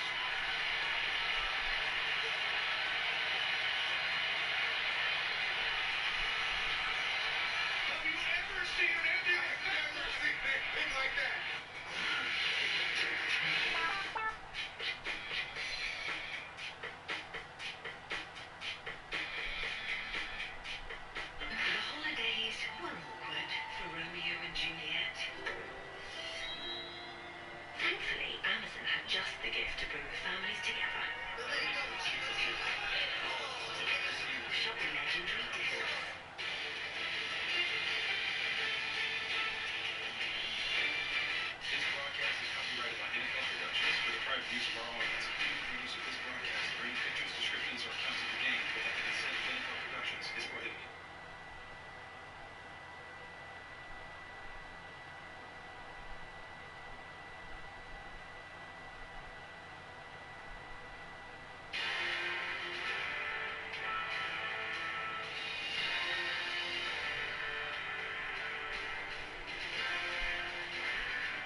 We're at the home of the Super Bowl 52 champions, Lincoln Financial Field in Philadelphia, PA. The scene in South Philly a few moments ago, where the city of brotherly love is fired up. They're saying, "Fly, Eagles, fly," as they get ready to match up with the Baltimore Ravens.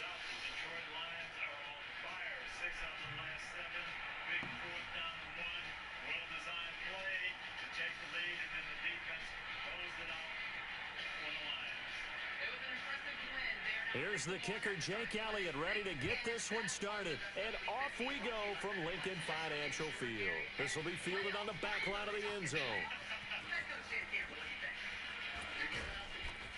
And he'll get across the 20 before he's brought down at about the 23-yard line.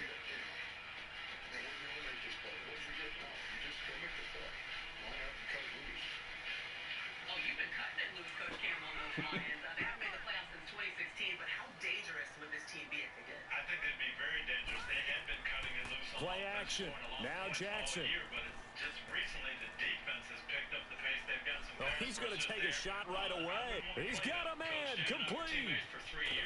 And he finally goes down, but not before reaching the 21. A huge play there right off the bat. 57 yards. So barely time to catch our breath. Here's 1st and 10 just outside the red zone. This is the biggest single swing game for playoff. On 1st and 10, it's Jackson. Commanders, Giants clinging to the last. And it's incomplete. Took a shot, couldn't connect. Michael Crabtree, the intended receiver, and that'll bring up 2nd down. Tremendous field position there and a perfect time to do exactly what they did. Take a shot at the end zone. And they went for the big play, just unable to complete it. Steps away to his left. Oh, a nifty juke there. Not much fun for a guy trying to tackle him. It's just a gain of a couple there on the scramble, and now it's 3rd down. Yeah, not much there that time, and I think we were both wondering once he got out of the box whether he just throw the ball away, and he winds up only picking up a yard or two. On 3rd down, Jackson. Eagle pressure, too much this time. Down he goes. How about this? It's the former Raven, Haloti Ngata, with a big-time sack on 3rd down. And it'll be a loss of 7. And Tucker's kick right there. It's good. And the Ravens strike first at 3-zip.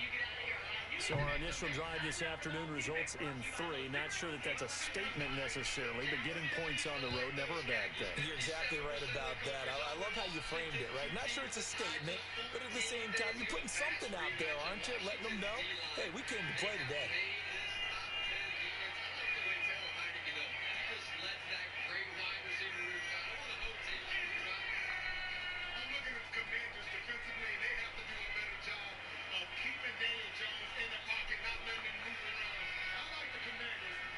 Winston, the Eagles now with a 1st and 10 at their 25-yard line.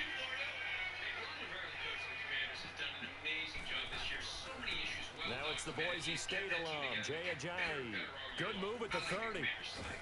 And some room to maneuver. All told, it's an even 30 and a 1st down. Outside handoff to the right side. If you're a running back, you love getting the ball early so you have vision to see what's happening in front of you. Right tackle likes that call. Big play for him, but don't forget about the guys you always tell me on the backside sealing off. When they talk about cutoff blocks, making sure no one can leak from the backside that can run a play down. And nobody leaked. Big play. So the big play moves them all the way across midfield. It's 1st and 10 from the 45. It's about Washington's defensive line and their skill. I take the Commanders. Oh, God, guys.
Then it's Boston, Boston, Boston, LA.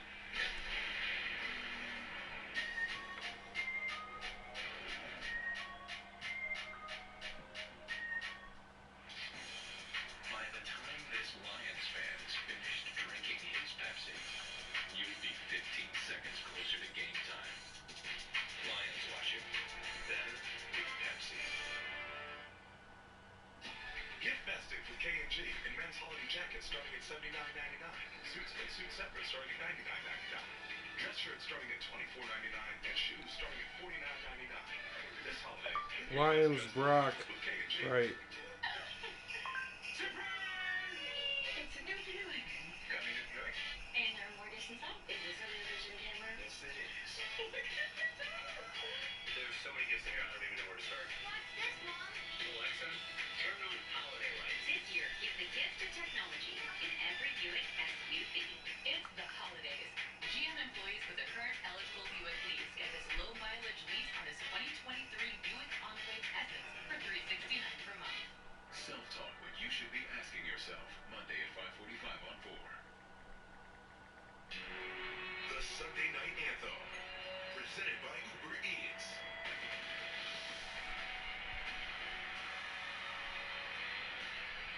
Is Clay Clarkson? I did not want to hear this.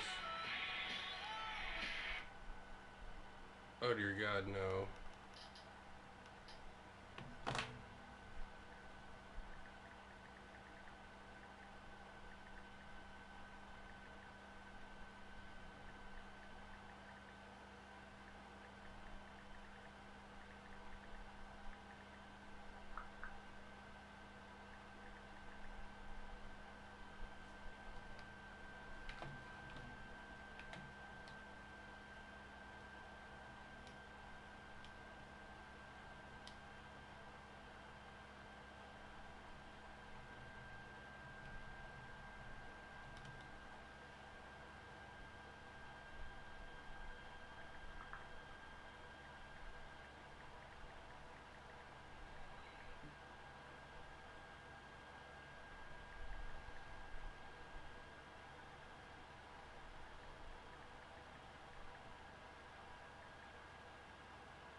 We're at the home of the Super Bowl 52 champions, Lincoln Financial Field in Philadelphia, PA. Just a short time ago, these Philly fans in full roar as both teams made their way out of the tunnel. Pyrotechnics ablaze. They're set to go as their Eagles will Wow, match I couldn't even up with skip the it, Baltimore you sons of Ravens. bitches.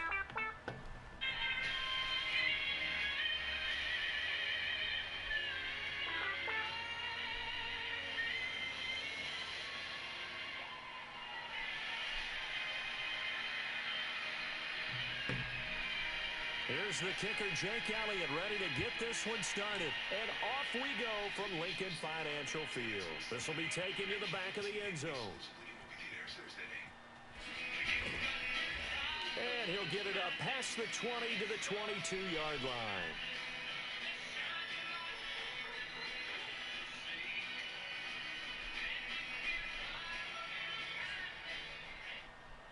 Tonight, you'll be seeing the game like never before with the Walmart Plus 4K Sky Cam.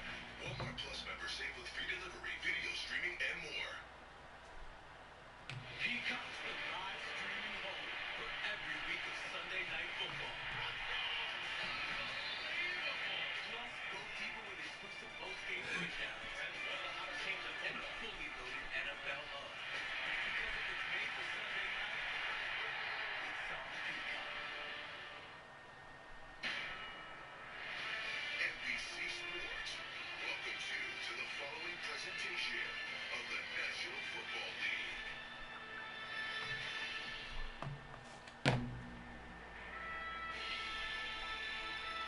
Good evening, my fellow football fans.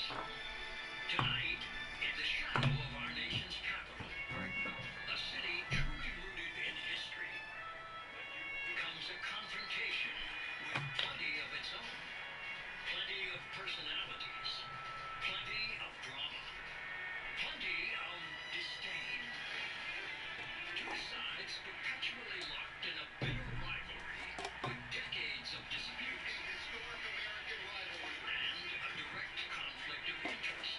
Some big playoff implications. A draw 2 weeks ago left both sides far from content. Now My God, man. to determine a true winner. And while each of their constituencies have had little to celebrate in recent years, there's a groundswell of hope rising across the east. Giants Commanders from just outside our nation's capital on Sunday Night Football. That was cool. Thank you, President Bartlett. Art Sheen of West Wing fame and the NFC East battle about a dozen miles from the White House. Winner a big step closer to an NFC wildcard berth. More on that with Melissa Stark. Like all week long, head coaches for both teams were hesitant to call this a playoff type of game. But in our conversations with the players, they clearly understand what a win tonight would mean. Commanders defensive tackle Jonathan Allen told me he knew this game could be the season. So he took it upon himself to rally the fans. He spent $13,000 of his own money to buy 120 tickets to give away to the biggest Commanders fans he could find. He told me he loved hearing the stories about people being season ticket holders since 1970 and seeing the crazy tattoos people had. He said this stadium needs to be rocking with their full support tonight. Unfortunately for those fans, the Commanders will once again be without their star defensive end Chase Young, out since last November with a torn ACL. They were hopeful that he could make his season debut tonight. He told me pregame he is close. He's restless to get back out there. He just needs more practice reps, Mike. Well, they're going to need him down the stretch. It'll be tight. Here's the NFC playoff picture. Division leaders on the left. Focus on the wild cards in the middle. The loser tonight, since they will not have the head-to-head over the winner, they'll essentially be 2 back with 3 to go. Dallas gets in tonight if the Giants win. Now, what does it mean for Ron Rivera and Brian Daboll? Here's how it projects. The winner, a great chance at a playoff spot. But look how tough the road gets with a loss. And Detroit's win over the Jets, a big factor in lowering those loss percentages. That's what is at stake tonight. The Giants won the toss. Defer the option the second half, so Washington will receive the opening kickoff. It's breezy temperature in the mid-30s. Graham Gano to kick it off. Antonio Gibson back deep. to receive. For the 182nd time, New York and Washington going at it. He's going to let it go, and here comes the Washington offense. Old Dominion, Brian Robinson Jr., Roll Top, Terry McLaurin, Ohio State University. Curtis Samuel, B, Ohio State University. Ron Dawson, Penn State. Logan Thomas, Virginia Tech. Charles Miller Jr., Rex Life Academy. Andrew Norwell, B, Ohio State University. Wes Schweitzer, San Jose State. Trey Turner, LSU. Cornelius Lucas, the trenches. The trenches have been ever-changing for Washington. Schweitzer back at center tonight. This is the 9th different Commanders offensive line combo of the season. First player, Brian Robinson Jr., 6 yards to the 31-yard line for the rookie out of Alabama. Handed the ball by Taylor Heineke. His 8th start after replacing Carson Wentz. Wentz hurt his finger. He is the backup tonight, by the way, Carson. But Heineke, 3 years ago, backed up in the XFL. Made the most of his opportunity in the 2020 playoff game against Brady and the Bucs. Started most of last year when Ryan Fitzpatrick was hurt. Tonight, NFL start number 24. 7 on first down for Robinson. Heineke's first pass out of the backfield. Tons of space. First down to midfield for Robinson. Just his 9th reception of the year, but already he's got 25 yards with 2 touches. Well, you're going to see the result of the fact that the Giants have struggled trying to stop the run. They're bringing 5 up, and they're basically playing the run. So with Heineke coming out and going play action right off the bat, that is going to be very much the answer. That's going to be the balance of this game. Can the Giants play a base defense and still stop this Commanders running game? Midfield, inside give. Nothing open there. Trying to bounce it outside. It's Curtis Samuel who carries it a lot. 32 times now on the season. But lost him a couple of yards. Exciting young player right there. Kayvon Thibodeau. He's got 3 sacks. Maybe a bit fewer than people might have expected, but I think we're seeing now in the last month or so, he's starting to find that form. He's just such a tremendous athlete. He's got the great pressure all year, just hasn't translated yet into those sacks. It's easy to remember. 5th pick of the draft. Number 5 for the Giants. After the loss of Love, Heineke to the air. The tight end crossing, John Bates with the catch of the flag down as Julian Love makes the tackle. They gain 5 on the connection. First time tonight. We'll hear from John Hussey, our referee.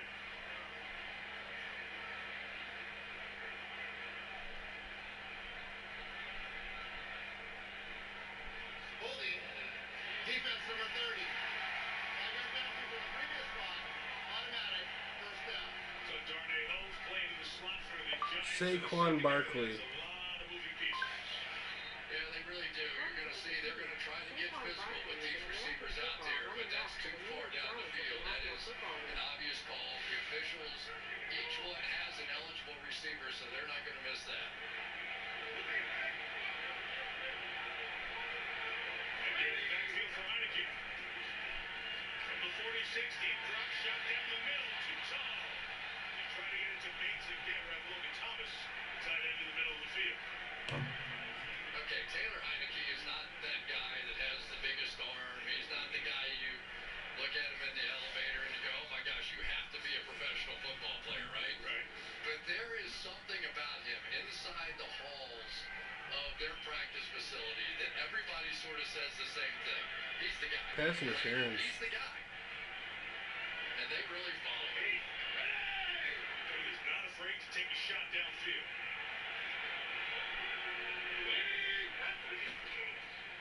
The 46.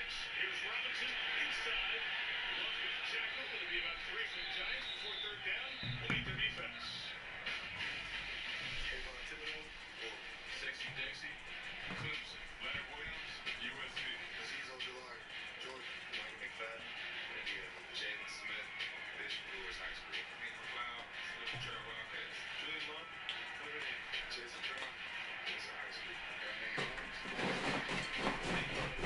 UCLA. That defense facing 3rd and 10. They gave up 48 to Philadelphia last week. They're spreading around here early.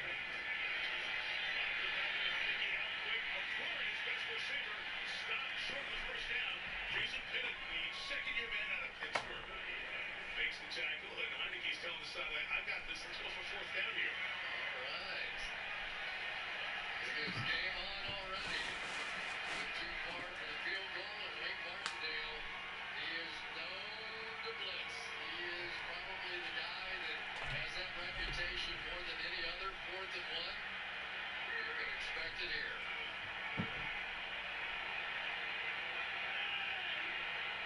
Shotgun formation. Inside, the rookie's got it. Powers forward for the first down to the 32-yard line. This drive stays going. Fans have become very supportive of Brian Robinson Jr. He has quite the story that we'll document here in a bit, but for Brian Robinson, just the fact that he's playing football right now, something of a miracle. And he really, when you look back at the turnaround of the season for Washington, it sort of started about the same time that Robinson came back and started that power running. It really defined this offense in many ways, especially in that game when they won. It's the NFL on EA Sports as we are in the inner harbor of Baltimore at M&T Bank Stadium. Here's a scene a short time ago. The Ravens introduced to this sellout crowd, and through a sea of pyrotechnics, out they came from the tunnel.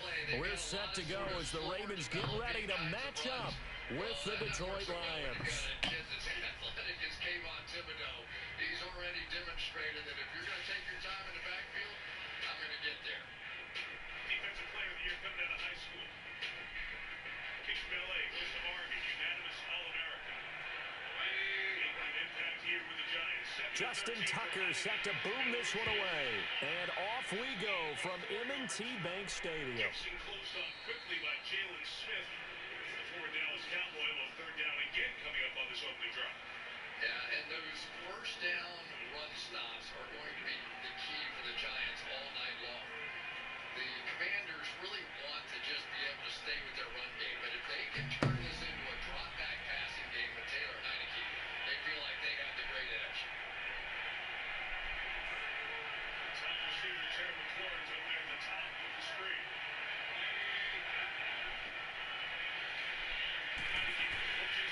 They'll run for the first time with Johnson. Oh, and now he bowls him over. So a nice job to break the one tackle, but not much daylight after that as he's brought down. They give him 4 yards there. It'll be 2nd and 6. 2nd and 6, just inside the 30. Around Heineke, who's been effective as a runner. He really has been. There wasn't anybody who just won cleanly on that one. And not only was that sack big to stop third down, but it also basically... On 2nd down, Johnson. Pretty move. And there is nowhere for him to cut back as he's taken down in the backfield. They'll wind up losing 3. And now it's 3rd down. There's a flag down in the back. The Giants may have broken the huddle with 12. Throwing on 3rd down, Stafford. It's caught. Jones. And they nearly get this all the way to midfield. Mark him down at the 49. A good pickup there, 22.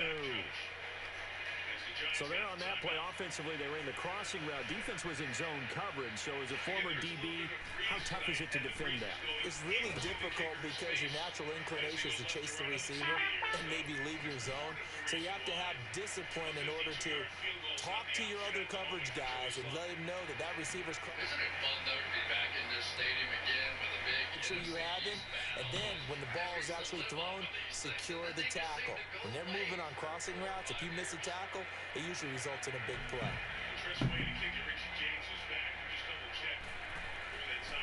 They'll hand it off now. Johnson. And good penetration here. He'll get this down only to about the 49-yard line. Only a yard on the pickup there, and it'll bring up a 3rd down. Right, didn't appear to be a run blitz. He just started in once he saw the run develop. That appeared to be a case of see ball, get ball. To throw on 3rd down, Stafford. And he'll be hit as he releases it, and that'll fall incomplete. Pressure, and that's certainly going to be a key to this game going forward. And that time, they were able to get in there and influence the throw. And remember, quarterbacks got to get rid of it. They don't have the Tucker rule that they can fall back on anymore. Because guess you never know. Hey, your next wrong turn will take you. Look at this. Wow. Toyota, let's go places. Here we go on fourth. Stafford. And he'll find Galladay. That's complete. He'll get this one down near the 20-yard line, just shy of the 20. 27 yards, a big play there on fourth.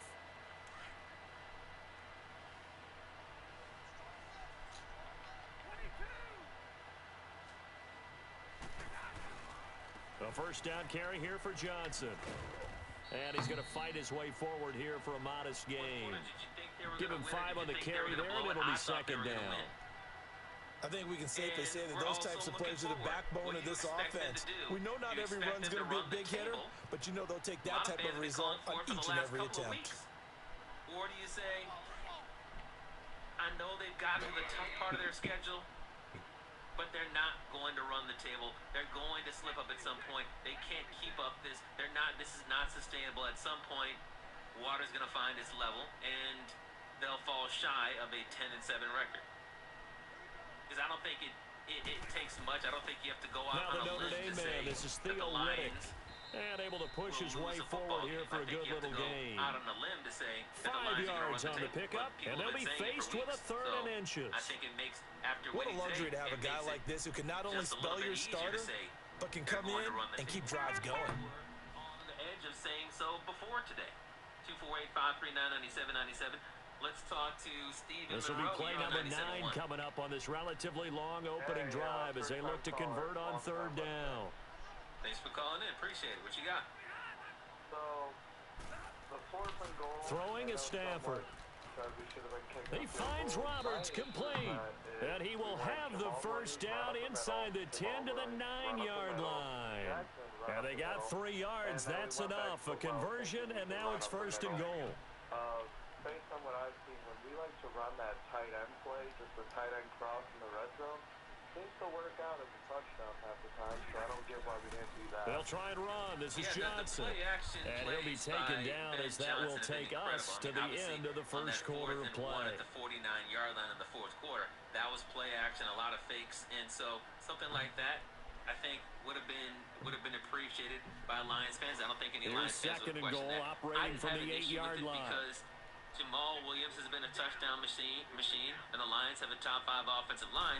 And the way I see it, you figure that at some point, and a hit the Lions offensive line will it's get the Jets incomplete. defensive line to crack. That's already the 3rd time they've looked his way on this opening drive. He's caught one of the 3. That doesn't mean they won't continue to go in that direction. It feels like they think they've got something good going there, and they think those numbers are going to increase. This has been a long drive. You got to figure a field goal would be a letdown. Can they convert now on 3rd and goal? Even if you don't get it, you got the Jets right on their end zone, which can end up getting the punt. From the gun, here's Stafford. Yeah, that's what I mean. A few plays he's later, got his man. It's caught for a Lion touchdown. Bruce Ellington from 8 yards out. And the Lions take it right down and score on the opening drive. Just to neutralize that, even though we didn't target Sauce Gardner at all. Prater for the extra point, and that makes the score 7-0. I appreciate it, Steve. Martin, when it comes the to punter Jameson now Williams, out to kick it away. What a lot of us are learning and understanding is that that'll be taken in the end zone. ACL injury, and no run back here. This will be a touchback, and it comes out to the 25-yard line. Scraping your knee and having your mom kiss it and put a Band-Aid on it and saying it's all better. It takes time to recover from something like that. For a lot of us non-doctors, we were looking at videos of Jameson Williams in August running a straight line and drooling and saying, look at that video. J-Mo is ready to go. But from a medical standpoint, that was obviously not true because it took another 3+ months for him to just get on the field. And now that he's on the field, he's not doing that much. Jackson and the Ravens come up now 1st and 10 at their own 25-yard line. His recovery from the ACL tear, which a first carry now for Alex Collins. Perhaps after and Absolutely filthy juke. He's got some space now. The 40. Literally run the glitch run play and score a touchdown. And then he can go back out and do it again. Touchdown. But obviously, Alex we know that outside of Amon-Ra St. Brown, there aren't elite receivers on this football Ravens team. are an extra point away from tying the football game. That Dan Campbell and the medical personnel would put Jameson Justin Williams out Tucker there for the extra point. Actually one of the 2 or 3 best receivers on this team on a consistent basis. But this is always going to be Tucker able to connect on the extra point, and we are tied at 7. A draft pick for 2023 and beyond. So I don't have an issue with Jameson Williams coming in there and playing a little bit. I'm not thinking, well, is he a bust, or questioning whether or not they're using him enough.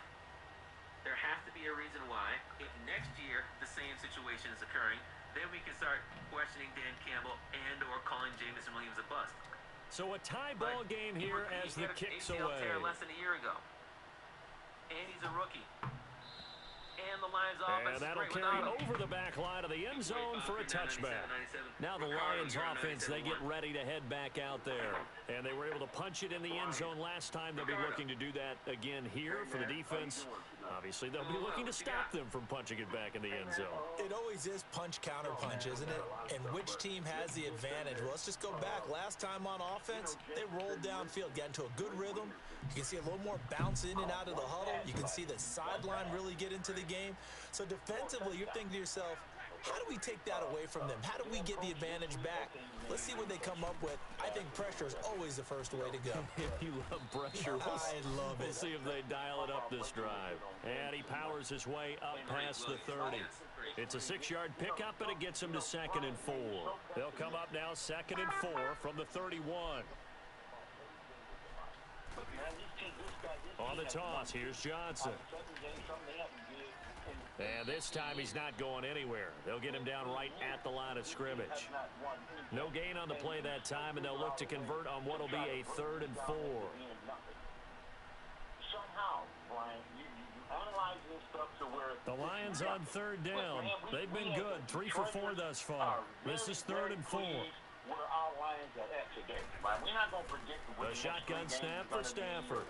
Underneath for Johnson. And he will have a first down as they get him to the ground at the 37. They get 6 on the pickup there as the drive will continue. Sorry, Ricardo, the point that I'm making is... line of scrimmage, the and 37 I've said on multiple 1st times and 10. that Lions fans should be pleased with the way they've been playing because they haven't played great football. But when I say they've done nothing, that's with regards to whether or not, you know, hold on a second, Ricardo. I haven't even finished my sentence. Ricardo. Let me finish my sentence, Ricardo. When I say they've done nothing, that's not in regards to whether or not they're tangibly different than they were in the first 7 games of the season because they are, or whether they're making progress as a franchise because they are. That's in regards to whether or not they can still be, for instance, labeled the same old Lions because we know, and you know, as long as you've been a Lions fan, that largely they are called that because of what they have not been able to do in the postseason. It's not because of what they've done in the regular season, and nothing that they do in the regular season can change that. What? This is the first time we've had relief in almost 4 years. On 2nd down, here's Stafford. This is the first time that I can turn on my TV and actually to the right and complete to Galladay. And he's going to get this down. What about to the during the Caldwell era when they had 3 winning seasons in 4 years, including an 11-win season? 28 yards. Bro, those 3 seasons that they won, they still wasn't so in Raven territory now. They Here's won a 11 games, and you were more optimistic about this team than an 11-win team? 2 minutes to play in a tightly contested first half. We're back to Baltimore after this. 9 years ago when Stafford was here and all that stuff that went on with you. Bro, that team wasn't ready to make the next step.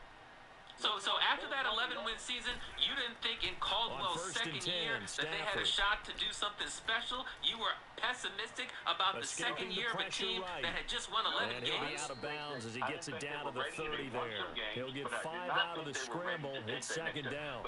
Okay, he's not going to get the first down, but this is still a nice job of buying some time and then running to get to the sideline and get out of bounds and avoid the big hit.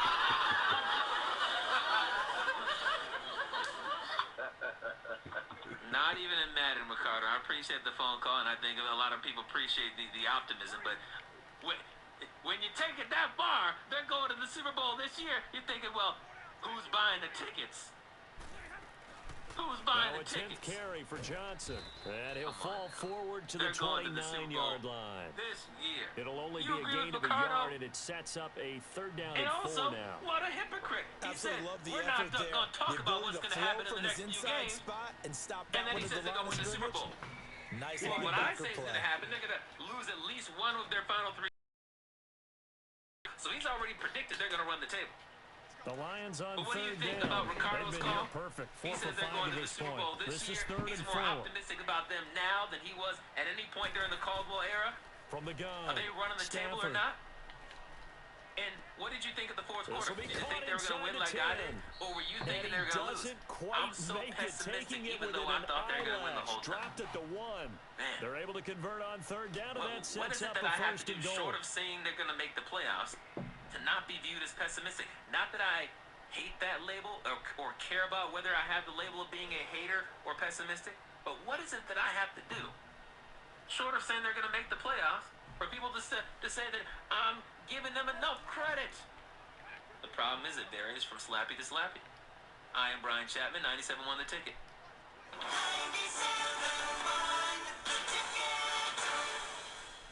Hey guys, listen up. Naturally nude pajamas, more alluring than lingerie. Well, Feels right like with wearing next Johnson. to nothing And at all. no signal Naturally nude yet. I pajamas don't think he got exclusively in. from He didn't. They'll Pajamagram mark him are an at the exciting 1. gift.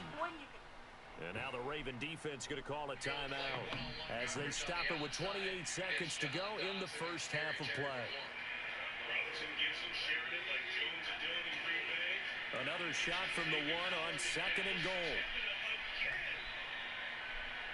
He's having a quarter on the Washington side of the line of scrimmage. And he goes for the Operating from the gun. Stafford. And he takes this one in for a Lions touchdown. Taylor Heineke had a chance for a huge play. Not only could he have run it when Thibodeau crashed down, he also had in the flat Jahan Dotson just wide open. All those options were available to Heineke on that one, and he made the one wrong decision. Go Lions, baby! How good are we right now, dude? Look at you taking the Lions off. I mean, you got the Matthew Stafford Lions, but still, go Lions. Hope you're well, pal. Martin, the punter, now out to kick it away. We're on to Carolina. That'll be taken in the end zone. Spins by. And he'll bring it a few past the 20 to the 23-yard line. And now Baltimore gets set to take the field. And with time quickly fading here in the second quarter, not sure how aggressively, offensively they want to play this. I think we'll find out just how much they trust their guys in this situation if they decide to take a shot.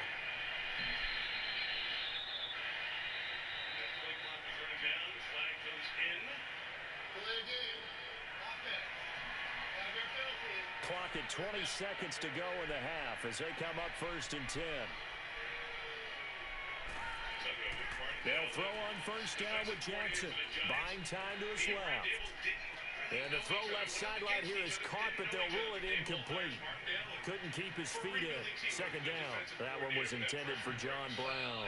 And now it's 2nd down. Well, once again, they'll go from the 23-yard line on 2nd and 10. Jackson now on 2nd and 10. Being chased out left. Now he's going to let it go deep, back over the middle. And he fires one that's intercepted. Picked up by Jamal Agnew. Wow.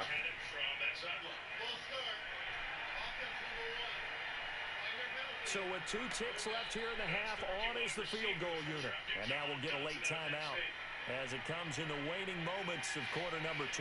So with 2 ticks left here in the half, on is the field goal unit. From the left hash, this from 53 yards out.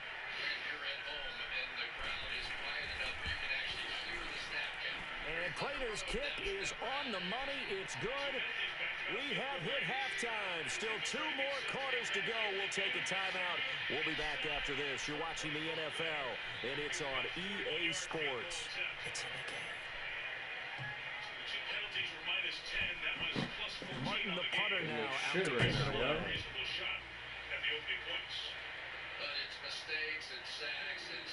And this will be a touchback as that sails over the end line. Out come the Ravens now. They'll go on offense first here in this third quarter. They have the ball here for the inaugural drive of the second half. Pretty big deficit, though. We'll see what adjustments were made in that locker room.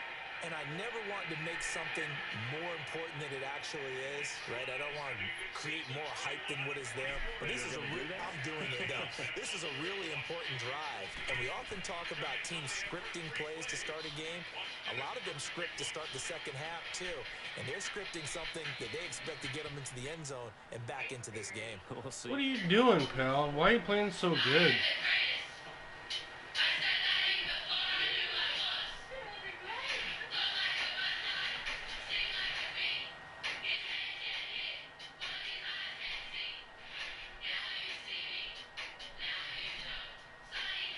Following the incomplete pass, here they go again. 2nd and 10 from the 25. 2nd and 10. Here's Jackson again. And now he'll tuck it and run. And he slides to avoid the hit. 12 yards the pickup there. Good for a Raven first.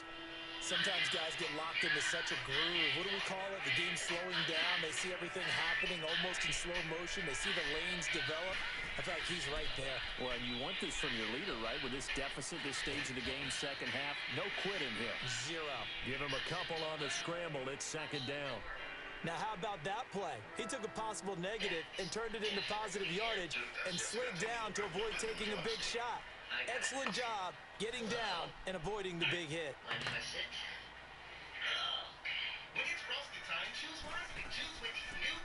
They'll go option on 2nd down, right side. And he'll go down right around the 47 this time. A gain of 8 on the keeper and a first down. This holiday season, experience the magic of Winterfest. Last week, I stepped in a bear trap. I should really get rid of it, but... A couple of first downs on the drive already, as they'll go from the 47 now on first down.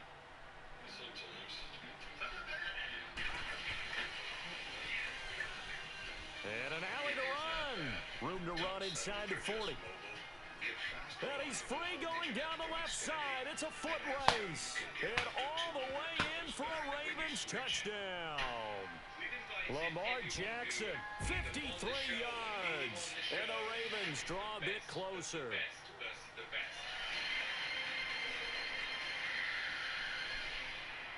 Tucker now to add the point after.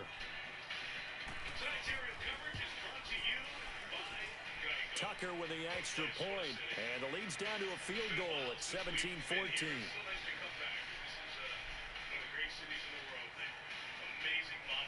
Here's Tucker now out to kick this one away. This will be taken to the back of the end zone. And nothing but daylight You knew he was ahead. gone. He's Dude, at what the a way. 40. You knew he was gone. And he will score.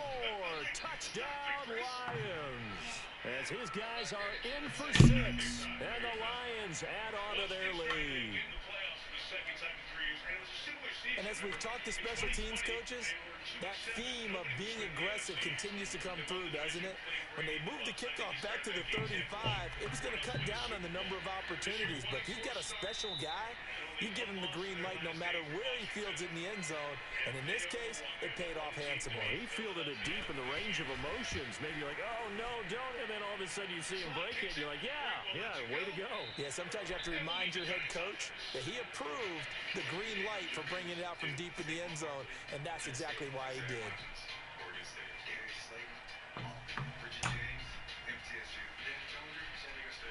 So now the other return teams out there as they'll try to duplicate what they just saw.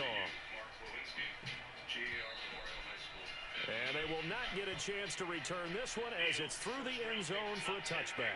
The Ravens offense now, they get set to head back on the field. They did what they had to do to start this third quarter, went down, got the touchdown to cut the lead, but the matching touchdown a moment ago, and we're right back where we started at halftime. Yeah, you're exactly right, partner. They had a little bounce in their step after scoring that first touchdown, but the defense gave one up, and that's the problem right now. Can they get better play from their defense while they continue to score on offense? Jackson and the Ravens come up now 1st and 10 at their 25-yard line. Now a play fake here on first down. Now you can see they're going to try and involve him in any way that they can. Get him the football out there. And he gets this one just shy of the 40. They'll mark him down at the 39. First down yardage on the first play of the drive, give him 14. Man, defensively, that hurts. They got him out of his rhythm. They had him hemmed in, but somehow he was able to tuck it away and get away for a gain. You know, he had as he described it, nicked up his neck a little bit in practice. And so I think that a week ago, they really held him out. He had 20 snaps in that game. And throwing on first down, it's Jackson.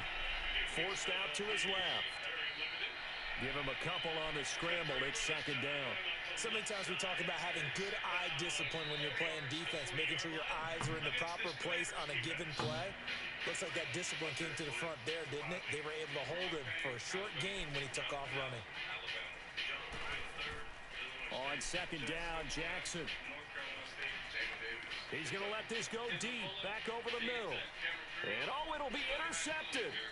Picked off by Jamal Agnew. And a big turnover there as his guys will get the football back. Well, I get what he was trying to do. He was moving to his right and trying to shift the coverage, but instead he shifted the coverage also to the right and threw right into it for an interception. Full start. Offense number 73. Five-yard penalty. Second down.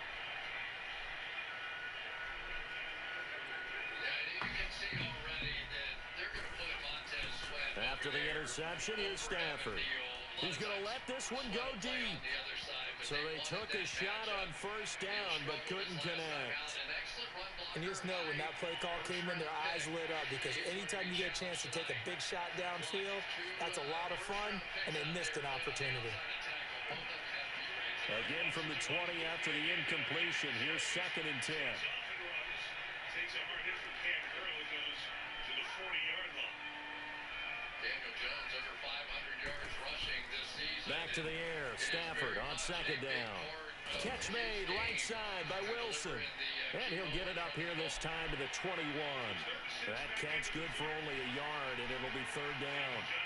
Well, they weren't able to make anything really big out of that, but it's not a bad idea to find your tight end and give him an easy completion and keep moving things forward. Almost his bread and butter is a good running back dive play.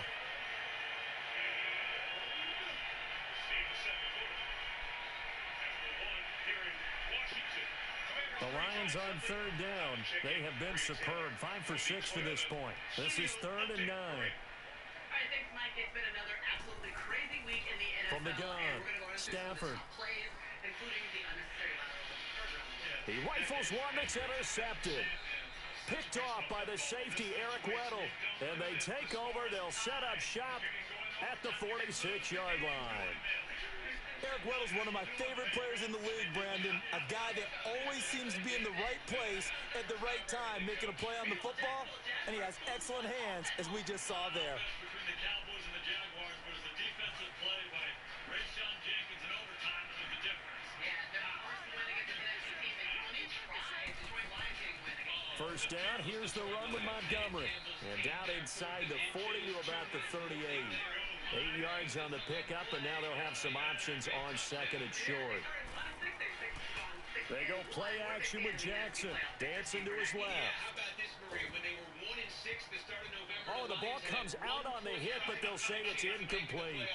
Oh, that's got to frustrate him a little bit, because they nearly got to him there, and it would have been the first sack of the game. Instead, they're able to influence the release, and they did force the incomplete pass. This offense in desperate need of a conversion as they come up on third down. Third and 2, here's Jackson. Flushed out right. And he can't get rid of it. He's taken down. Well, how about that? A dime set on defense, 6 defensive backs. None of them blitz. They're just back there in coverage. Defensive lineman gets the sack. That's where the O-line, they go to the sideline, they keep their helmets on so the cameras can't find them, right? Yeah, the cameras can't find them, but I know one thing. The O-line coach will. You are so brave. Just keep getting out there. And I hope you know how lucky I am to be your dad. Back now in Baltimore. It's the Ravens with possession of the football, but trailing on the big board as we get set for the fourth. Here in Washington. And Ron Rivera is walking over to Melissa Stark. Melissa. Mike, I have head coach Ron Rivera here. What were you just talking to the refs about? Oh, just talking about some things that have gone out there on the field. Nothing serious. Okay, So on fourth down, out trots the kicker in a big spot here. This was the old NFL record distance for decades, a 63-yard attempt. And off the crossbar, no good. A sensational effort from that distance, but rejected by the bar. And this score will stay right where it is.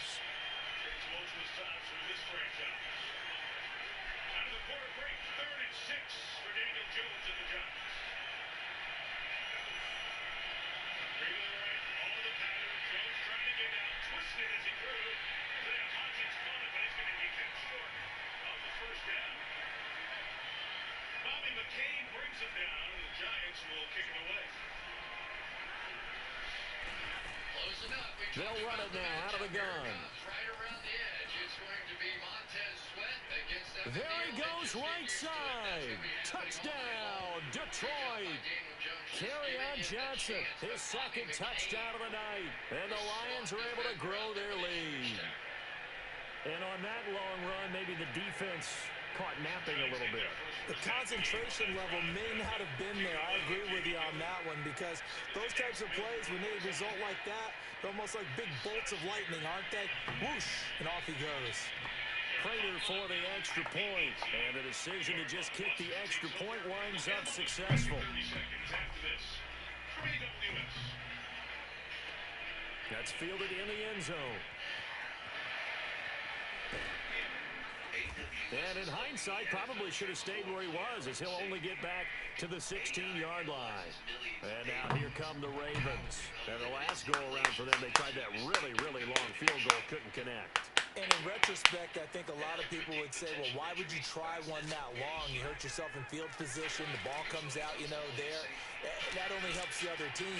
But I look at it as a double shot of confidence. Confident the kicker could make it. And even if he missed, confident in their defense that they could hold him. Technically, you see the play distribution so far. Controlled this game by Washington. The Giants, they made a living in those close games early on. First 7 games, all one-possession games. And their 6-1 start. Giants have only beaten Houston in their last 6. Down the run, side.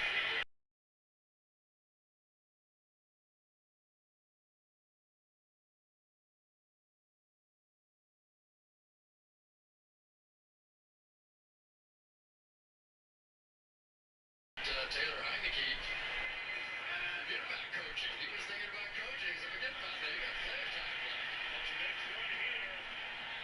Love makes the 10. There's a flag down where that opened up for Gibson. The gain of 11 for the moment. We'll see if it holds up. Holding. Offense number 78. Taking a penalty. Second down. Cornelius Lucas is who started right tackle the last 9. Well, they had the unbalanced formation going that time. They took their right tackle, flipped him over to left tackle to try to get that play off the edge. It worked, but it so often happens when the defender starts to release. That's when the officials can see that little grab of the shoulder pads there. And that brought that play way back. Take call.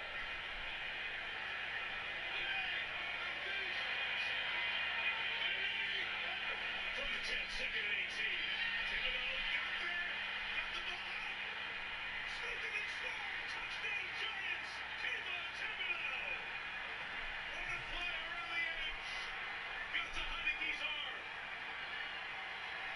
He gets the grand slam. He gets the sack. The forced fumble. The fumble recovery. And the touchdown.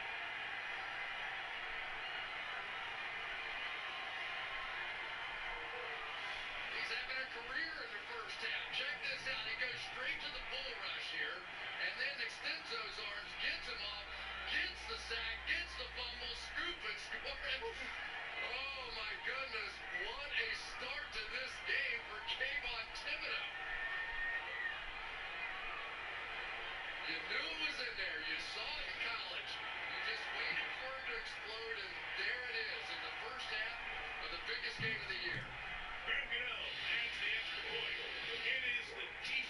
Edge rusher, clean play. It's him and got them all. Knocked it out. Scooped it. Scored. Giants the first touchdown of the game. Big Blue on top, 7-3.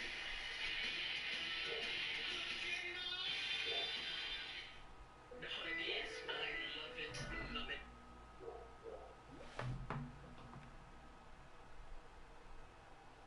EA Sports coverage of the NFL has us at the Mercedes-Benz Superdome in downtown New Orleans. The setting in this dome just serves to amplify the excitement of the folks in New Orleans as their Saints burst from the tunnel a moment ago. They're set, and we're set as well as the Saints get ready to do battle with the Baltimore Ravens. Justin Tucker set to boom this one away. And we are underway from the Superdome. And this will not be returnable. It's out of the back of the end.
one for you to get into, but I'm almost sleeping.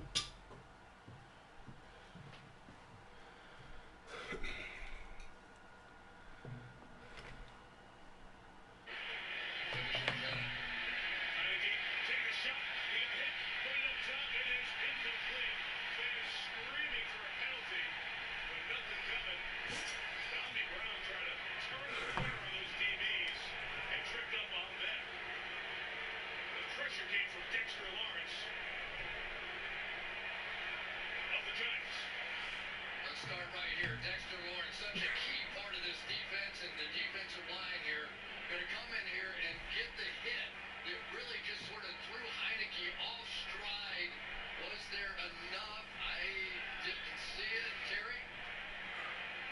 Fetal tackle, but they're both playing the ball, Chris, not a foul. Terry Collins, two-time Super Bowl ref, weighing in there. Here's Lawrence. Hit the quarterback last time, tackling Antonio Gibson. Gain of 4 there, and it brings up 3rd and 6. 4 minutes into the second quarter. Yeah, Dexter Lawrence is just one of those guys that is such a difference maker on the football team. Arguably their best on their defensive side of the ball here, and he has just been dominant inside. And when Leonard Williams plays alongside him, they're tough to move. Really great defensive interior players in this game.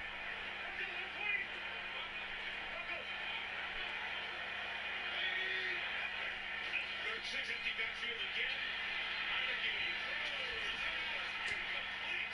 Through the back and Jason Bennett there to bring it up.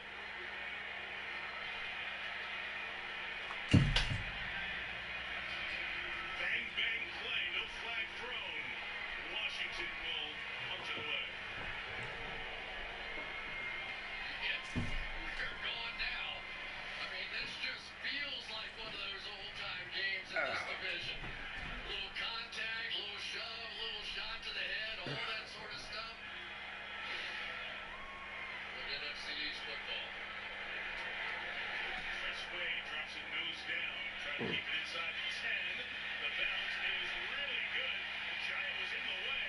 Washington trying to gain control without stepping on the end line, and it looks for the moment as if they did. From elbow, arm, I mean. Cam Sims, an outstanding corner for this Washington team, was one of the players in the mix. It's the NFL on EA Sports, and we're at venerable Soldier Field in Chicago. Just a short time ago, this crowd loud enough to shake the foundations of this nearly century-old building. They are ready for football indeed in Chicago as their guys get set to do battle with the Baltimore Ravens. Justin Tucker set to boom this one away. And off we go from Soldier Field. And that'll carry over the back line of the end zone for a touchback. We're not usually ones that like to toot our own horn, but we're happy to let others do it.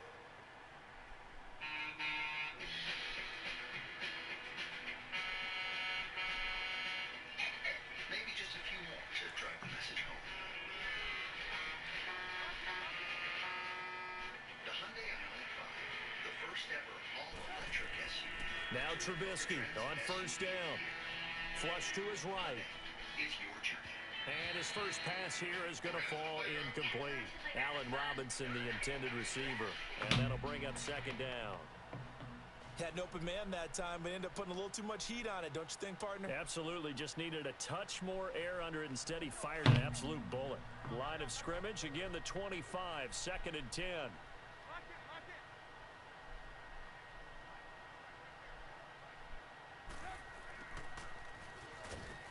And nothing doing. He's immediately taken down at the line of scrimmage. No gain on that one as it brings up a 3rd and 10. So now an early 3rd and 10 here on their opening drive.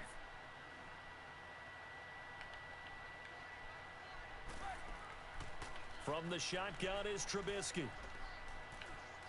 He may try and run for this. Now Trubisky lost the football, and the Ravens have got it. When I see a play like that, I come back to risk reward. I don't know about you, but is it worth it at that point, whatever you're going to pick up, to either take the hit, and in this case, lose the football. So should have gone down. I mean, hindsight's always 20/20, but that's the safe play. You're exactly right. Hindsight's really never wrong, is it? Because you can analyze it, but I think ultimately you got to look at it as a first option, taking care of the ball, getting what you can, and that's it. Don't worry about any more. From the 34 now, here's 1st and 10. After the fumble recovery, it's Jackson. Steps away to his left. And he'll slide down to avoid the contact. 16 yards on that one at a Raven first. Partner, as a quarterback, sometimes you just got to know when the clock has gone off in your head, it's time to go. Tuck it and get all you can. Now Jackson on 1st down. Stepping up, he's going to keep it and avoids the contact by sliding. Good coverage downfield led to him taking off, picking up the 1st down on a 13-yard run. Containing him is becoming a big problem. We've already seen this once earlier on this drive. Yeah, and so now 2 times this has happened. Do you adjust something? Yeah, I think you do. I think you got to start thinking about your rush lanes. Try not to either get too wide or too narrow. Make sure someone is there waiting for him to take off. Give him a couple on the scramble. It's 2nd down. So the ball position now at the 3. Here's 2nd and goal. And now Jackson will look to throw it. Eluding the pressure. And he will score. Touchdown, Baltimore. Lamar Jackson, a 3-yard touchdown run. And the Ravens have taken the early lead. Lay down, Layla. Justin Tucker for the extra Go to bed. Lay down, Layla. I fucking shanked that one. And his kick is no good. An inauspicious start here kicking-wise as this one stays a 6-0 game.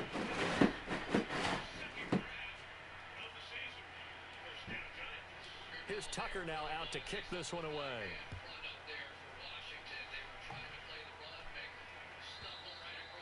And this will be a touchback as that sails over the end line. The Bears offense now heading back out onto the field. And a fumble last time. Ball security. Talk about it all the time in the National Football League. They've got to be better at it on this drive. Don't you think that when every team gets together for the first time, I don't care if it's OTAs, mini camps, first day of camp. And he's going to be grabbed and pulled down. Well, so much for setting the tone of the drive offensively. Giving up a big sack that loses that kind of yardage, not a great start. And before this 2nd down play, we'll get a whistle, a signal, and a timeout. They'll have 2 remaining as we step aside here in this 1st quarter. Now they're in some hot water now. After that sack, it's 2nd and 21.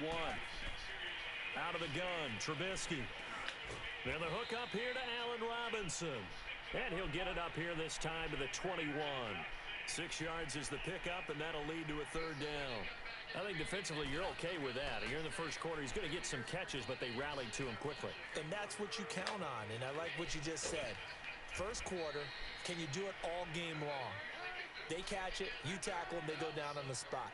Because when you're able to do that, and you don't give up big chunks of yardage after the catch, now you put the offense in a position where every series they have to work hard to pick up 1st downs, and you tend to stall them out when you do that. Escaping the pressure right. And he is out of bounds, but not before he's inside the 30. Able to find a lot of empty space there, picking up the 1st down at a 21-yard gain.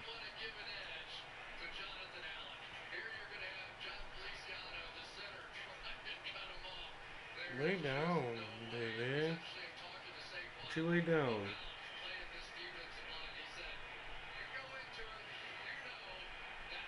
Lay down.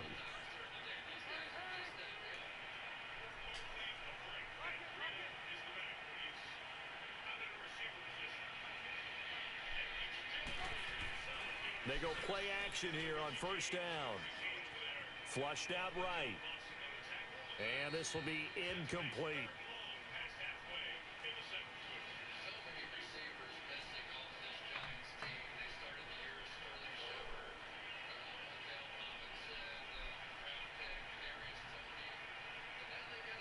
Here's 2nd and 10 now from the 29.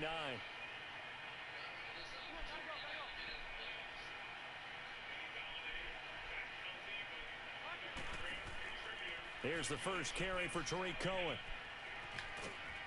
And he'll be taken down just shy of the red zone at the 21. 8 yards on the ground there, and now they're looking at a 3rd and 2.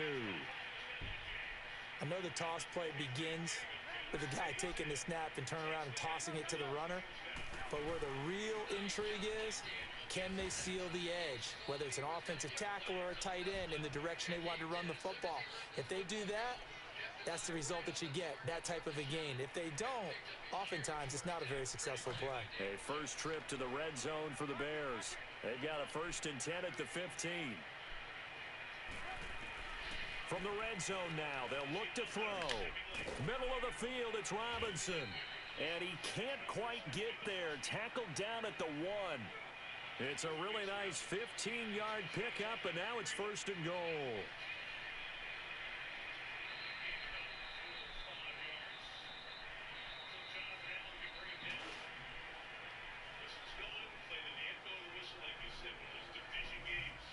Are you being a hay over there? You need to lay down. Mama's sleeping. Mama's sleeping. Lay down, Layla. Lay down. Lay down right here next to Daddy. Come on.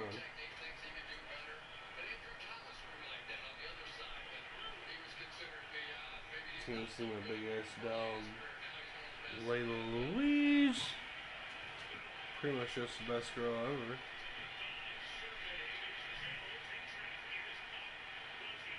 Brandon Gaudin, Charles Davis back with you as it's Bears football here to begin quarter number 2. And they've got it here with a 1st down. You should have tell, right?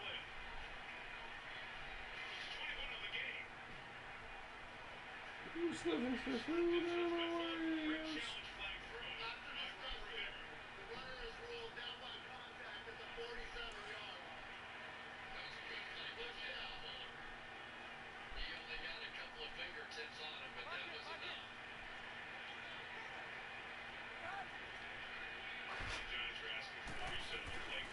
Trying to punch it in with Howard. And he is not going to get through here on try number 1. They stop him at the goal line. Call it no gain, and it's going to be 2nd and goal. Another shot from the 1 on 2nd and goal.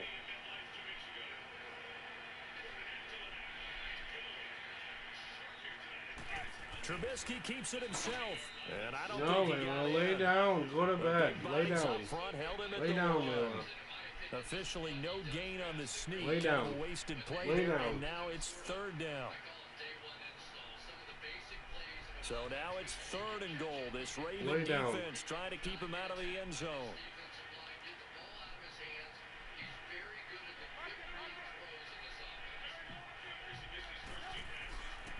They'll try to run for it with Howard. And he'll get into the end zone. Touchdown, Chicago. Jordan Howard punching it in from a yard away. And the Bears can grab the lead with the extra point. Cody Parkey is on now for the point after. You need to lay down. Go to bed.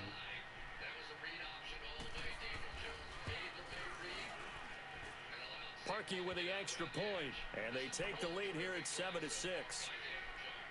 Boy, I guess they're going to keep trying to put the pedal to the metal here. They're going to try an onside kick.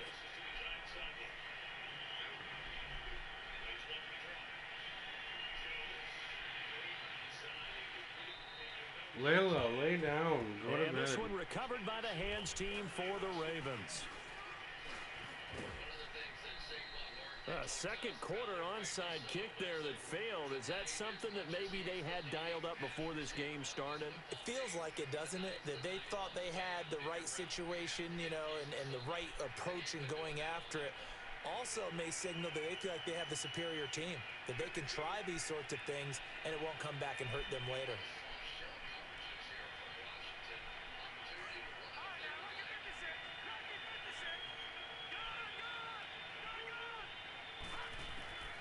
Jackson on first down. Flush to his right.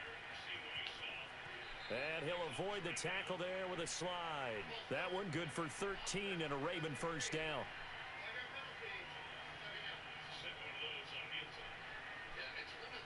Line of scrimmage, the 31 now on 1st and 10. on 1st and 10, it's Jackson. Buying time to his left. This will be caught inside the 10. And they do get him down, but not before he's able to slip it inside the 5-yard line. A really good pickup of 28 yards.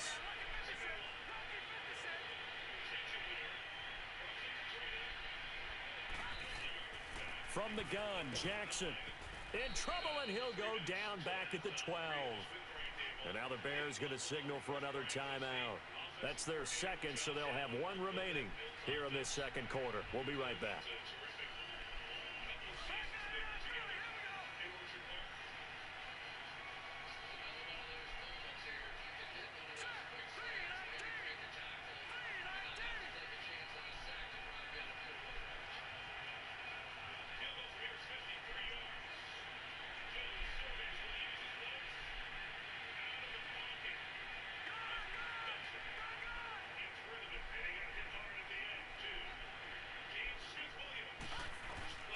Throwing is Jackson.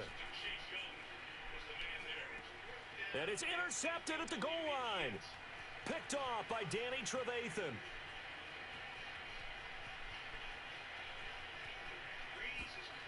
Wiggles free.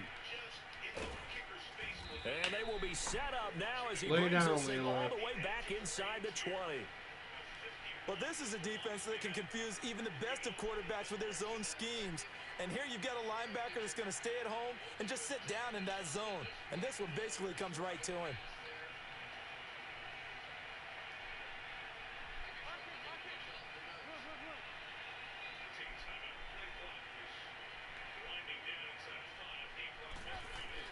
On 1st down, they run with Howard. And that play going absolutely nowhere as he's belted before he could get out of the backfield. 2 minutes remain here in the first half. We're back to Soldier Field following this short break.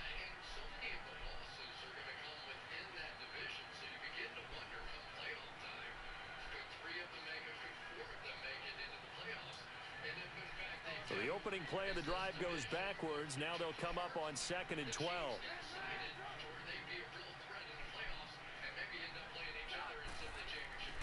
This is Howard on 2nd down. And he will be brought down at about the 6-yard line. And now the Raven defense going to call a timeout. It's just their first, so they'll have 2 remaining here before we get to halftime. And now before this first down play, we're going to get a timeout here. And with halftime on the horizon, they'll be out of timeouts from here forward.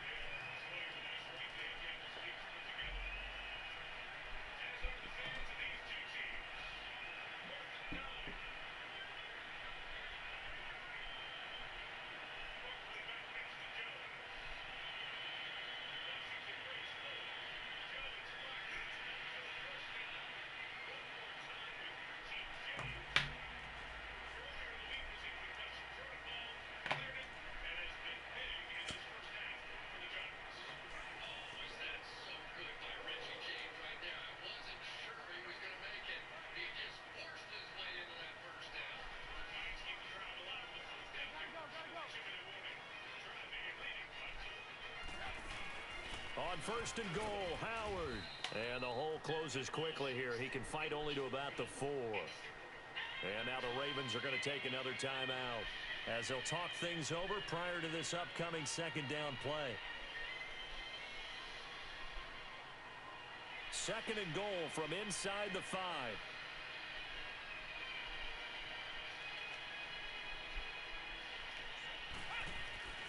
They get it to him running left. And he's into the end zone. Touchdown, Bears.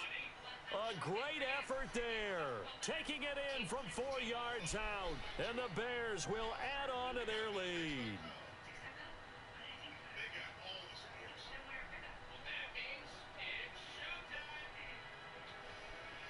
Now Parkey for the extra point.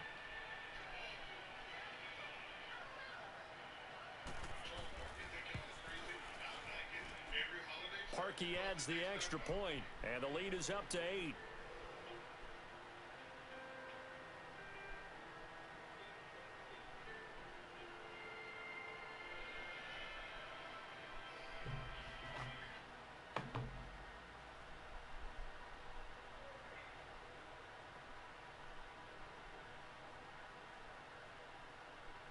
Here's Parkey now, set to kick it away.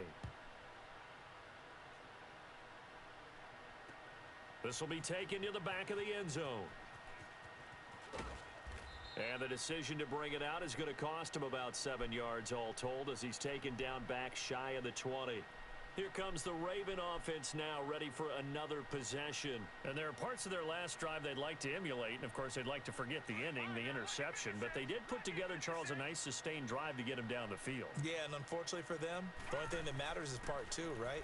Because once they threw the interception and finished off the drive, that does them no good to go back and say, well, you know, we had a good one going. Finish things off. That's the only way you can get it done. Meanwhile, they take a shot to start the drive, but this is going to wind up incomplete. I know he wants to get his team back in the game, but a 50-50 ball right there that maybe was a little questionable. Yeah, he's pretty lucky to get that one back. I think that sometimes these quarterbacks play with a lot of confidence that borders on arrogance, and that can put your team in some Dutch. Yeah, especially maybe want to look at some safer routes after the interception he had that ended their last drive. Now he's going to throw deep back over the middle. It's caught inside the 25. And he finally goes down, but not before reaching the 21. A big play that time for the Ravens. 62 yards.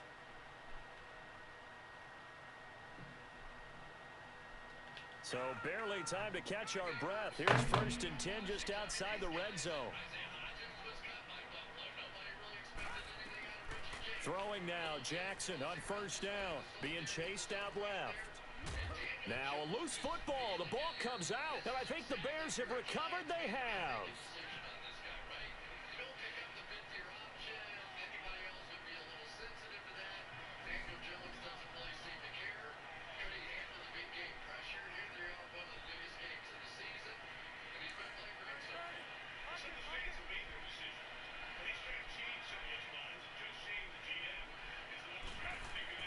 Following the fumble recovery, it's Trubisky. Now he's forced out right. And able to get this across the 20 before going out of bounds. He'll get 3 yards on the scramble there at 2nd down. Yeah, he only gets a few yards on 1st and 10, but he's better off doing that than throwing an incompletion or even worse, an interception. Now Trubisky to throw on 2nd. And he fires one that's intercepted. Picked off by Brandon Carr. And they get the football. They'll set up shop at their own 49-yard line. And that's a great example of ball skills right there, partner. You and I do a lot of games, and I can't tell you how many guys look to run with the football before they've intercepted it. So that's a nice job of focusing on the task at hand and coming away with the interception. Now he's going to throw it deep to the other side of the field. And this is going to be intercepted. Adrian Amos with a pick. And a big turnover there as his guys will get the football back. When a team's turned it over 3 times in the first half, we just look at the offense and say, guys, what are you doing? But instead, we really should be looking at the defense. They've created the takeaways. 2 interceptions, 1 caused fumble. They played awfully well swarming to the ball here in the first half. And he'll be out of bounds, but able to get it up past the 45. A really good pickup of 28 yards. They sure put the coverage guys in a stress on that one. They thought they were going deep. So 1 play, and they're already just shy of midfield.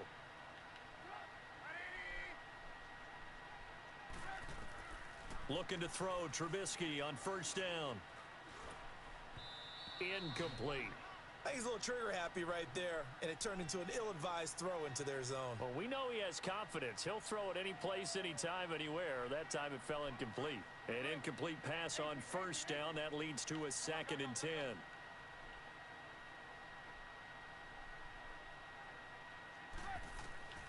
From the gun, it's Trubisky.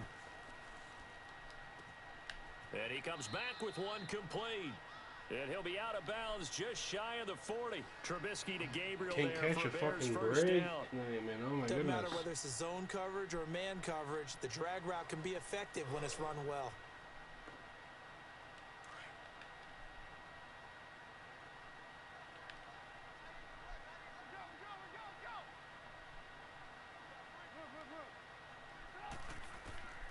On 1st and 10. It's Trubisky.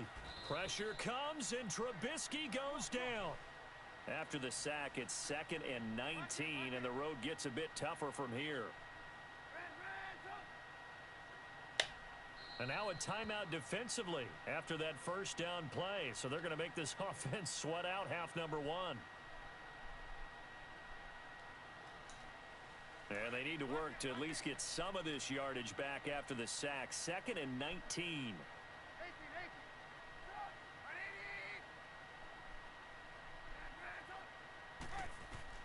Final play of the half. It's Trubisky. Looking deep downfield. Trying to get it to Robinson, and it's intercepted. Picked off by Marlon Humphrey. And he will be brought down as time is now run out on this first half of action. You want the 3rd quarter already? No problem. Let's do it. So we come upon halftime here at Soldier Field with the Bears out in front. Both teams appear ready for the fight ahead, and we resume action here in quarter number 3.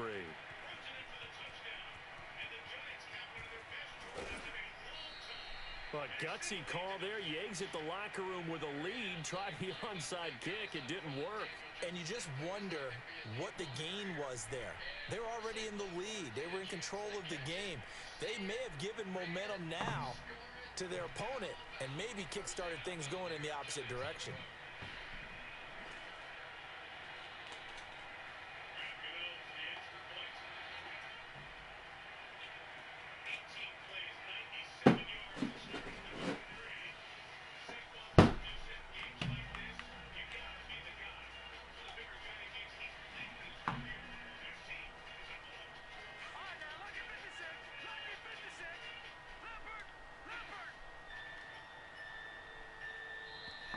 Play clock down to 0, and this is not the way to start a drive. He didn't seem in a rush. I guess they just didn't know where the play clock was. I think you're right about that because there was no hurried movements there, right? No up-tempo at all. Clock just ran out. I think he was as surprised as maybe his bench was. Jackson now. Eluding the pressure right. Space to run past the 20. Still fighting for more. And he'll go out of bounds inside the 15-yard line. The Ravens get a new set of downs. Give them 17 on that pickup. Looks to me, partner, like he's learned a little bit because earlier in the game, I think he was trying to force a lot of throws into some windows that just weren't open. Yeah, the interceptions had plagued him, especially a second interception, really a bad throw. So maybe, and he'll take it into the end zone for a Ravens touchdown. John Brown, a 14-yard touchdown. And now the Ravens, they're just a 2-point conversion away from tying this up. John Harbaugh thought about it, and now his guys are going to go for the 2-point conversion. Now it's Jackson. Forced out to his left. And he'll get into the end zone as the 2-point conversion is successful. Touchdown shot, you know the fucking rule. Fighting hard. Some great opponents tonight.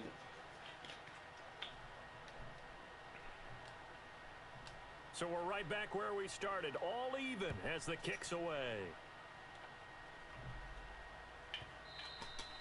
And they will not get a chance to return this one as it's through the end zone for a touchback. So here are the Bears now as they get set for their first possession of the second half. First half showed us some pretty good offense. Tie game, we'll see what the second half brings. And it'll be interesting because I think both sides feel pretty good about what their offenses are doing. Got to wonder what adjustments are being made defensively to try and get a spark and maybe slow down the other side. But here, do you change up anything on this opening drive? Not offensively, you don't. You've got everything going your way. You've probably prepared for maybe some change-ups you might expect, but overall, you like what your game plan's showing you. And he'll go down right at the 30-yard line. 5 yards on the carry. Good pickup on first down. Well, they're hoping that the second half is better for him than the first half. They've got to find a way to get him going. He's a big part of their offense. They go with Howard again. And he'll get this up only to about the 33. Still a couple yards short of the first as the 3-yard gain brings up a third down. Sometimes with the running game, you've just got to stick with it. Look, it's the third quarter, no time to panic. But that also doesn't mean you just do it the same way you've been doing it the entire ball game. Maybe change up some blocking assignments or run a few different plays, but stay with the overall essence of the running game. And he'll be taken down, but not before Layla, you gotta lay down. 50. That good for 19 and a first down. That's a lot of beef thundering downfield off of the toss play, and it takes me back to when I was a kid and watching USC play. Remember the old toss that they ran? They used to call student body right or student body left because everyone was out in front of the ball carrier. In fact, one of their favorite plays, it was called rose stem right or rose stem left, depending on the formation. 28 toss, and 28 toss was their bread and butter. And across midfield he goes into Raven territory. The tackle made by the corner, Jimmy Smith.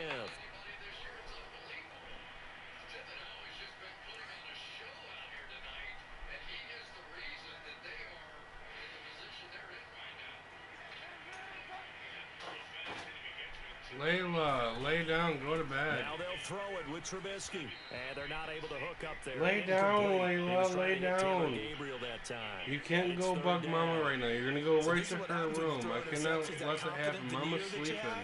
It's chipped away a little bit, maybe a little bit gun-shy. You're gonna hang out with Daddy. Yeah, underthrowing him there, and you're right. Those interceptions may be in the back of his mind. The Bears on third down. You being They've been good near girl. perfect, 4 for 5 to this point. This is 3rd and 7. Now it's Trubisky. Under pressure here, and down he goes. Sacked back at about the 43-yard line. And on that one, the protection just broke down. You've got to have that leverage, don't you? We always talk about low man wins in the running game for an offensive lineman versus a defensive lineman. It's essentially the same thing in pass protection. Get lower than that defensive lineman so that you can keep your balance and keep him away from your guy trying to throw the football. And they will not incomplete. be able to hook up there. It's incomplete. I didn't want the interception. A surprising move to go for it, and predictably, at least somewhat predictably, it doesn't pay off. Layla, no. The Ravens get the football back go to in bed. great Lay shape. down. Lay down, Layla.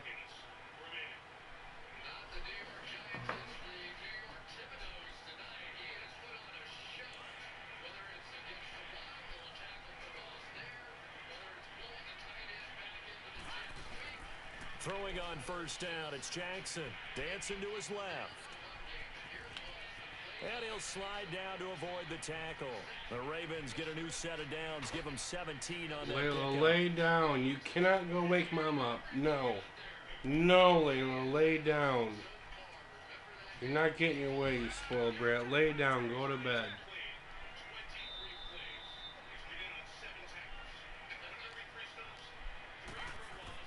They'll throw on first down with Jackson, escaping the pressure right. He'll head out of bounds inside the 10, mark him down at the 9. I guess no need to force it when you can do that instead. First down. Nope, go to bed, 18-yard Layla. gain.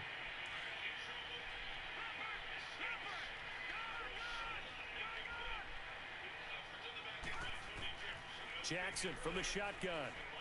Steps, and he's going to have to eat this one as down he goes. Eddie Goldman able to drop him for a loss of a couple. Well, there's still time to rectify this situation because the silver lining, they took a sack on 1st and goal. But that close to the goal line, that still definitely hurts. Now Jackson. And that one's going to be over everybody in the back of the end zone. It's incomplete. Well, not to get too overcritical there because he knows what he's doing, but his shoulders looked a little off kilter there when he threw that. I don't think you're being overly critical there. You're just analyzing it, and he gets those shoulders right. That pass will go from incomplete to complete. A field goal would get him the lead, but that's not what they're shooting for as they come up on third down.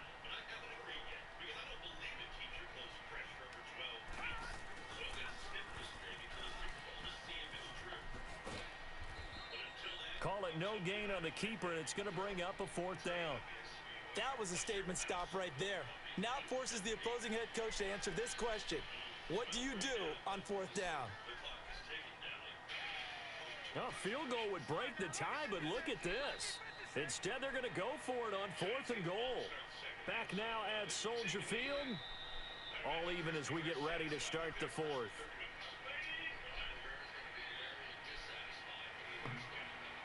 So here comes Justin Tucker in a big spot. And Tucker's kick right there. It's good. And they take a 17-14 lead. So the drive here ends with a field goal. It does give them the lead, but this one's still certainly a long ways from over. It definitely puts a lot of pressure on your defense to hold the lead, right? They're happy to have it and happy to be out there trying to do so. But I know as a former player, in the back of their mind, they're thinking, why don't you score the touchdown and seal this thing? And this will not be returnable. It's out of the back of the end zone for a touchback. Here's the Chicago offense coming back out onto the field. And on that last drive, went for it on fourth, turned it over. But good job by their defense, though. They held them to 3, but this offense, they've got to be a little bit better, a little bit more careful here. And sometimes when you see these calls on fourth down, when they decide to go for it, it's not necessarily the coach saying, I believe in my offense. Sometimes the coach saying, I believe in my defense. I can afford to go for it here because if we don't get it, I don't think we'll give up more than 3, and that's exactly what happened there. You think that factored in? I do. I think that he had that in his mind going into the game, that I'm going to be aggressive on offense because I know I've got a defense that can hold up their end. And he'll get this one up to the 26. The UCLA product, Kenny Young, had the tackle. Seems pretty obvious defensively a key was stopping the run game. How have they done it so successfully? To me, it seems that these guys really did a nice job of paying attention during the scouting report meeting. And you know, Brandon, when they do those, they talk about the top plays that these guys like to run. The best runs for the top running back, those are the ones you focus on and want to take away. And they've done that pretty successfully in this game. Again, it's Howard. And he is met at the line of scrimmage, and he goes down right there. No gain on the play there, so that doesn't help. Now they're looking up at a 3rd and 9 situation. Killing me. One of the bigger plays in the game thus far, and the crowd getting into it as we come up on a big 3rd down. Here's Trubisky to throw. Over the middle, complete. That's Robinson. Now Robinson coughs up the football. It's loose, and the Ravens have got it.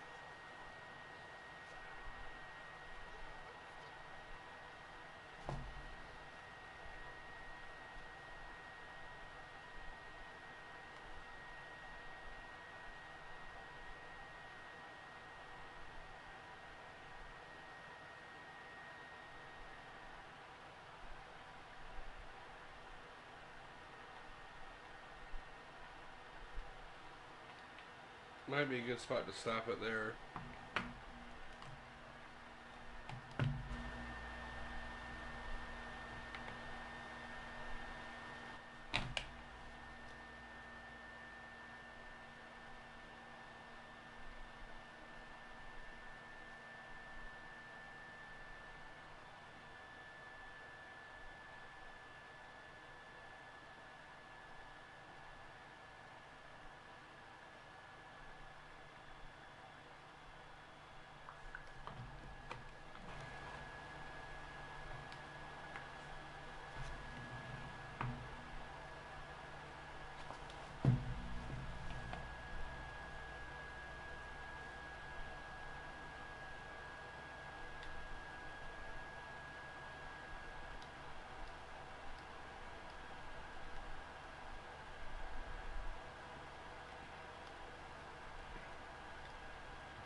Alright, it's been a great night of football.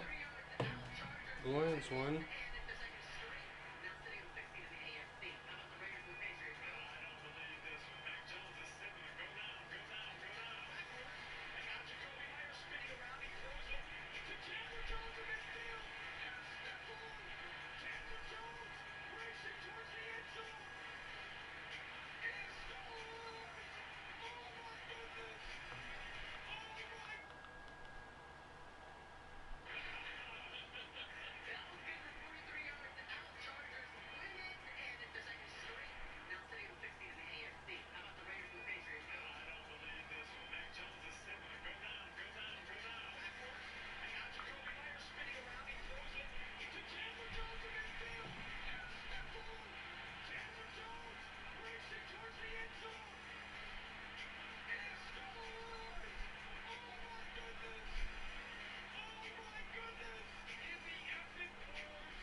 Alright, we're signing off.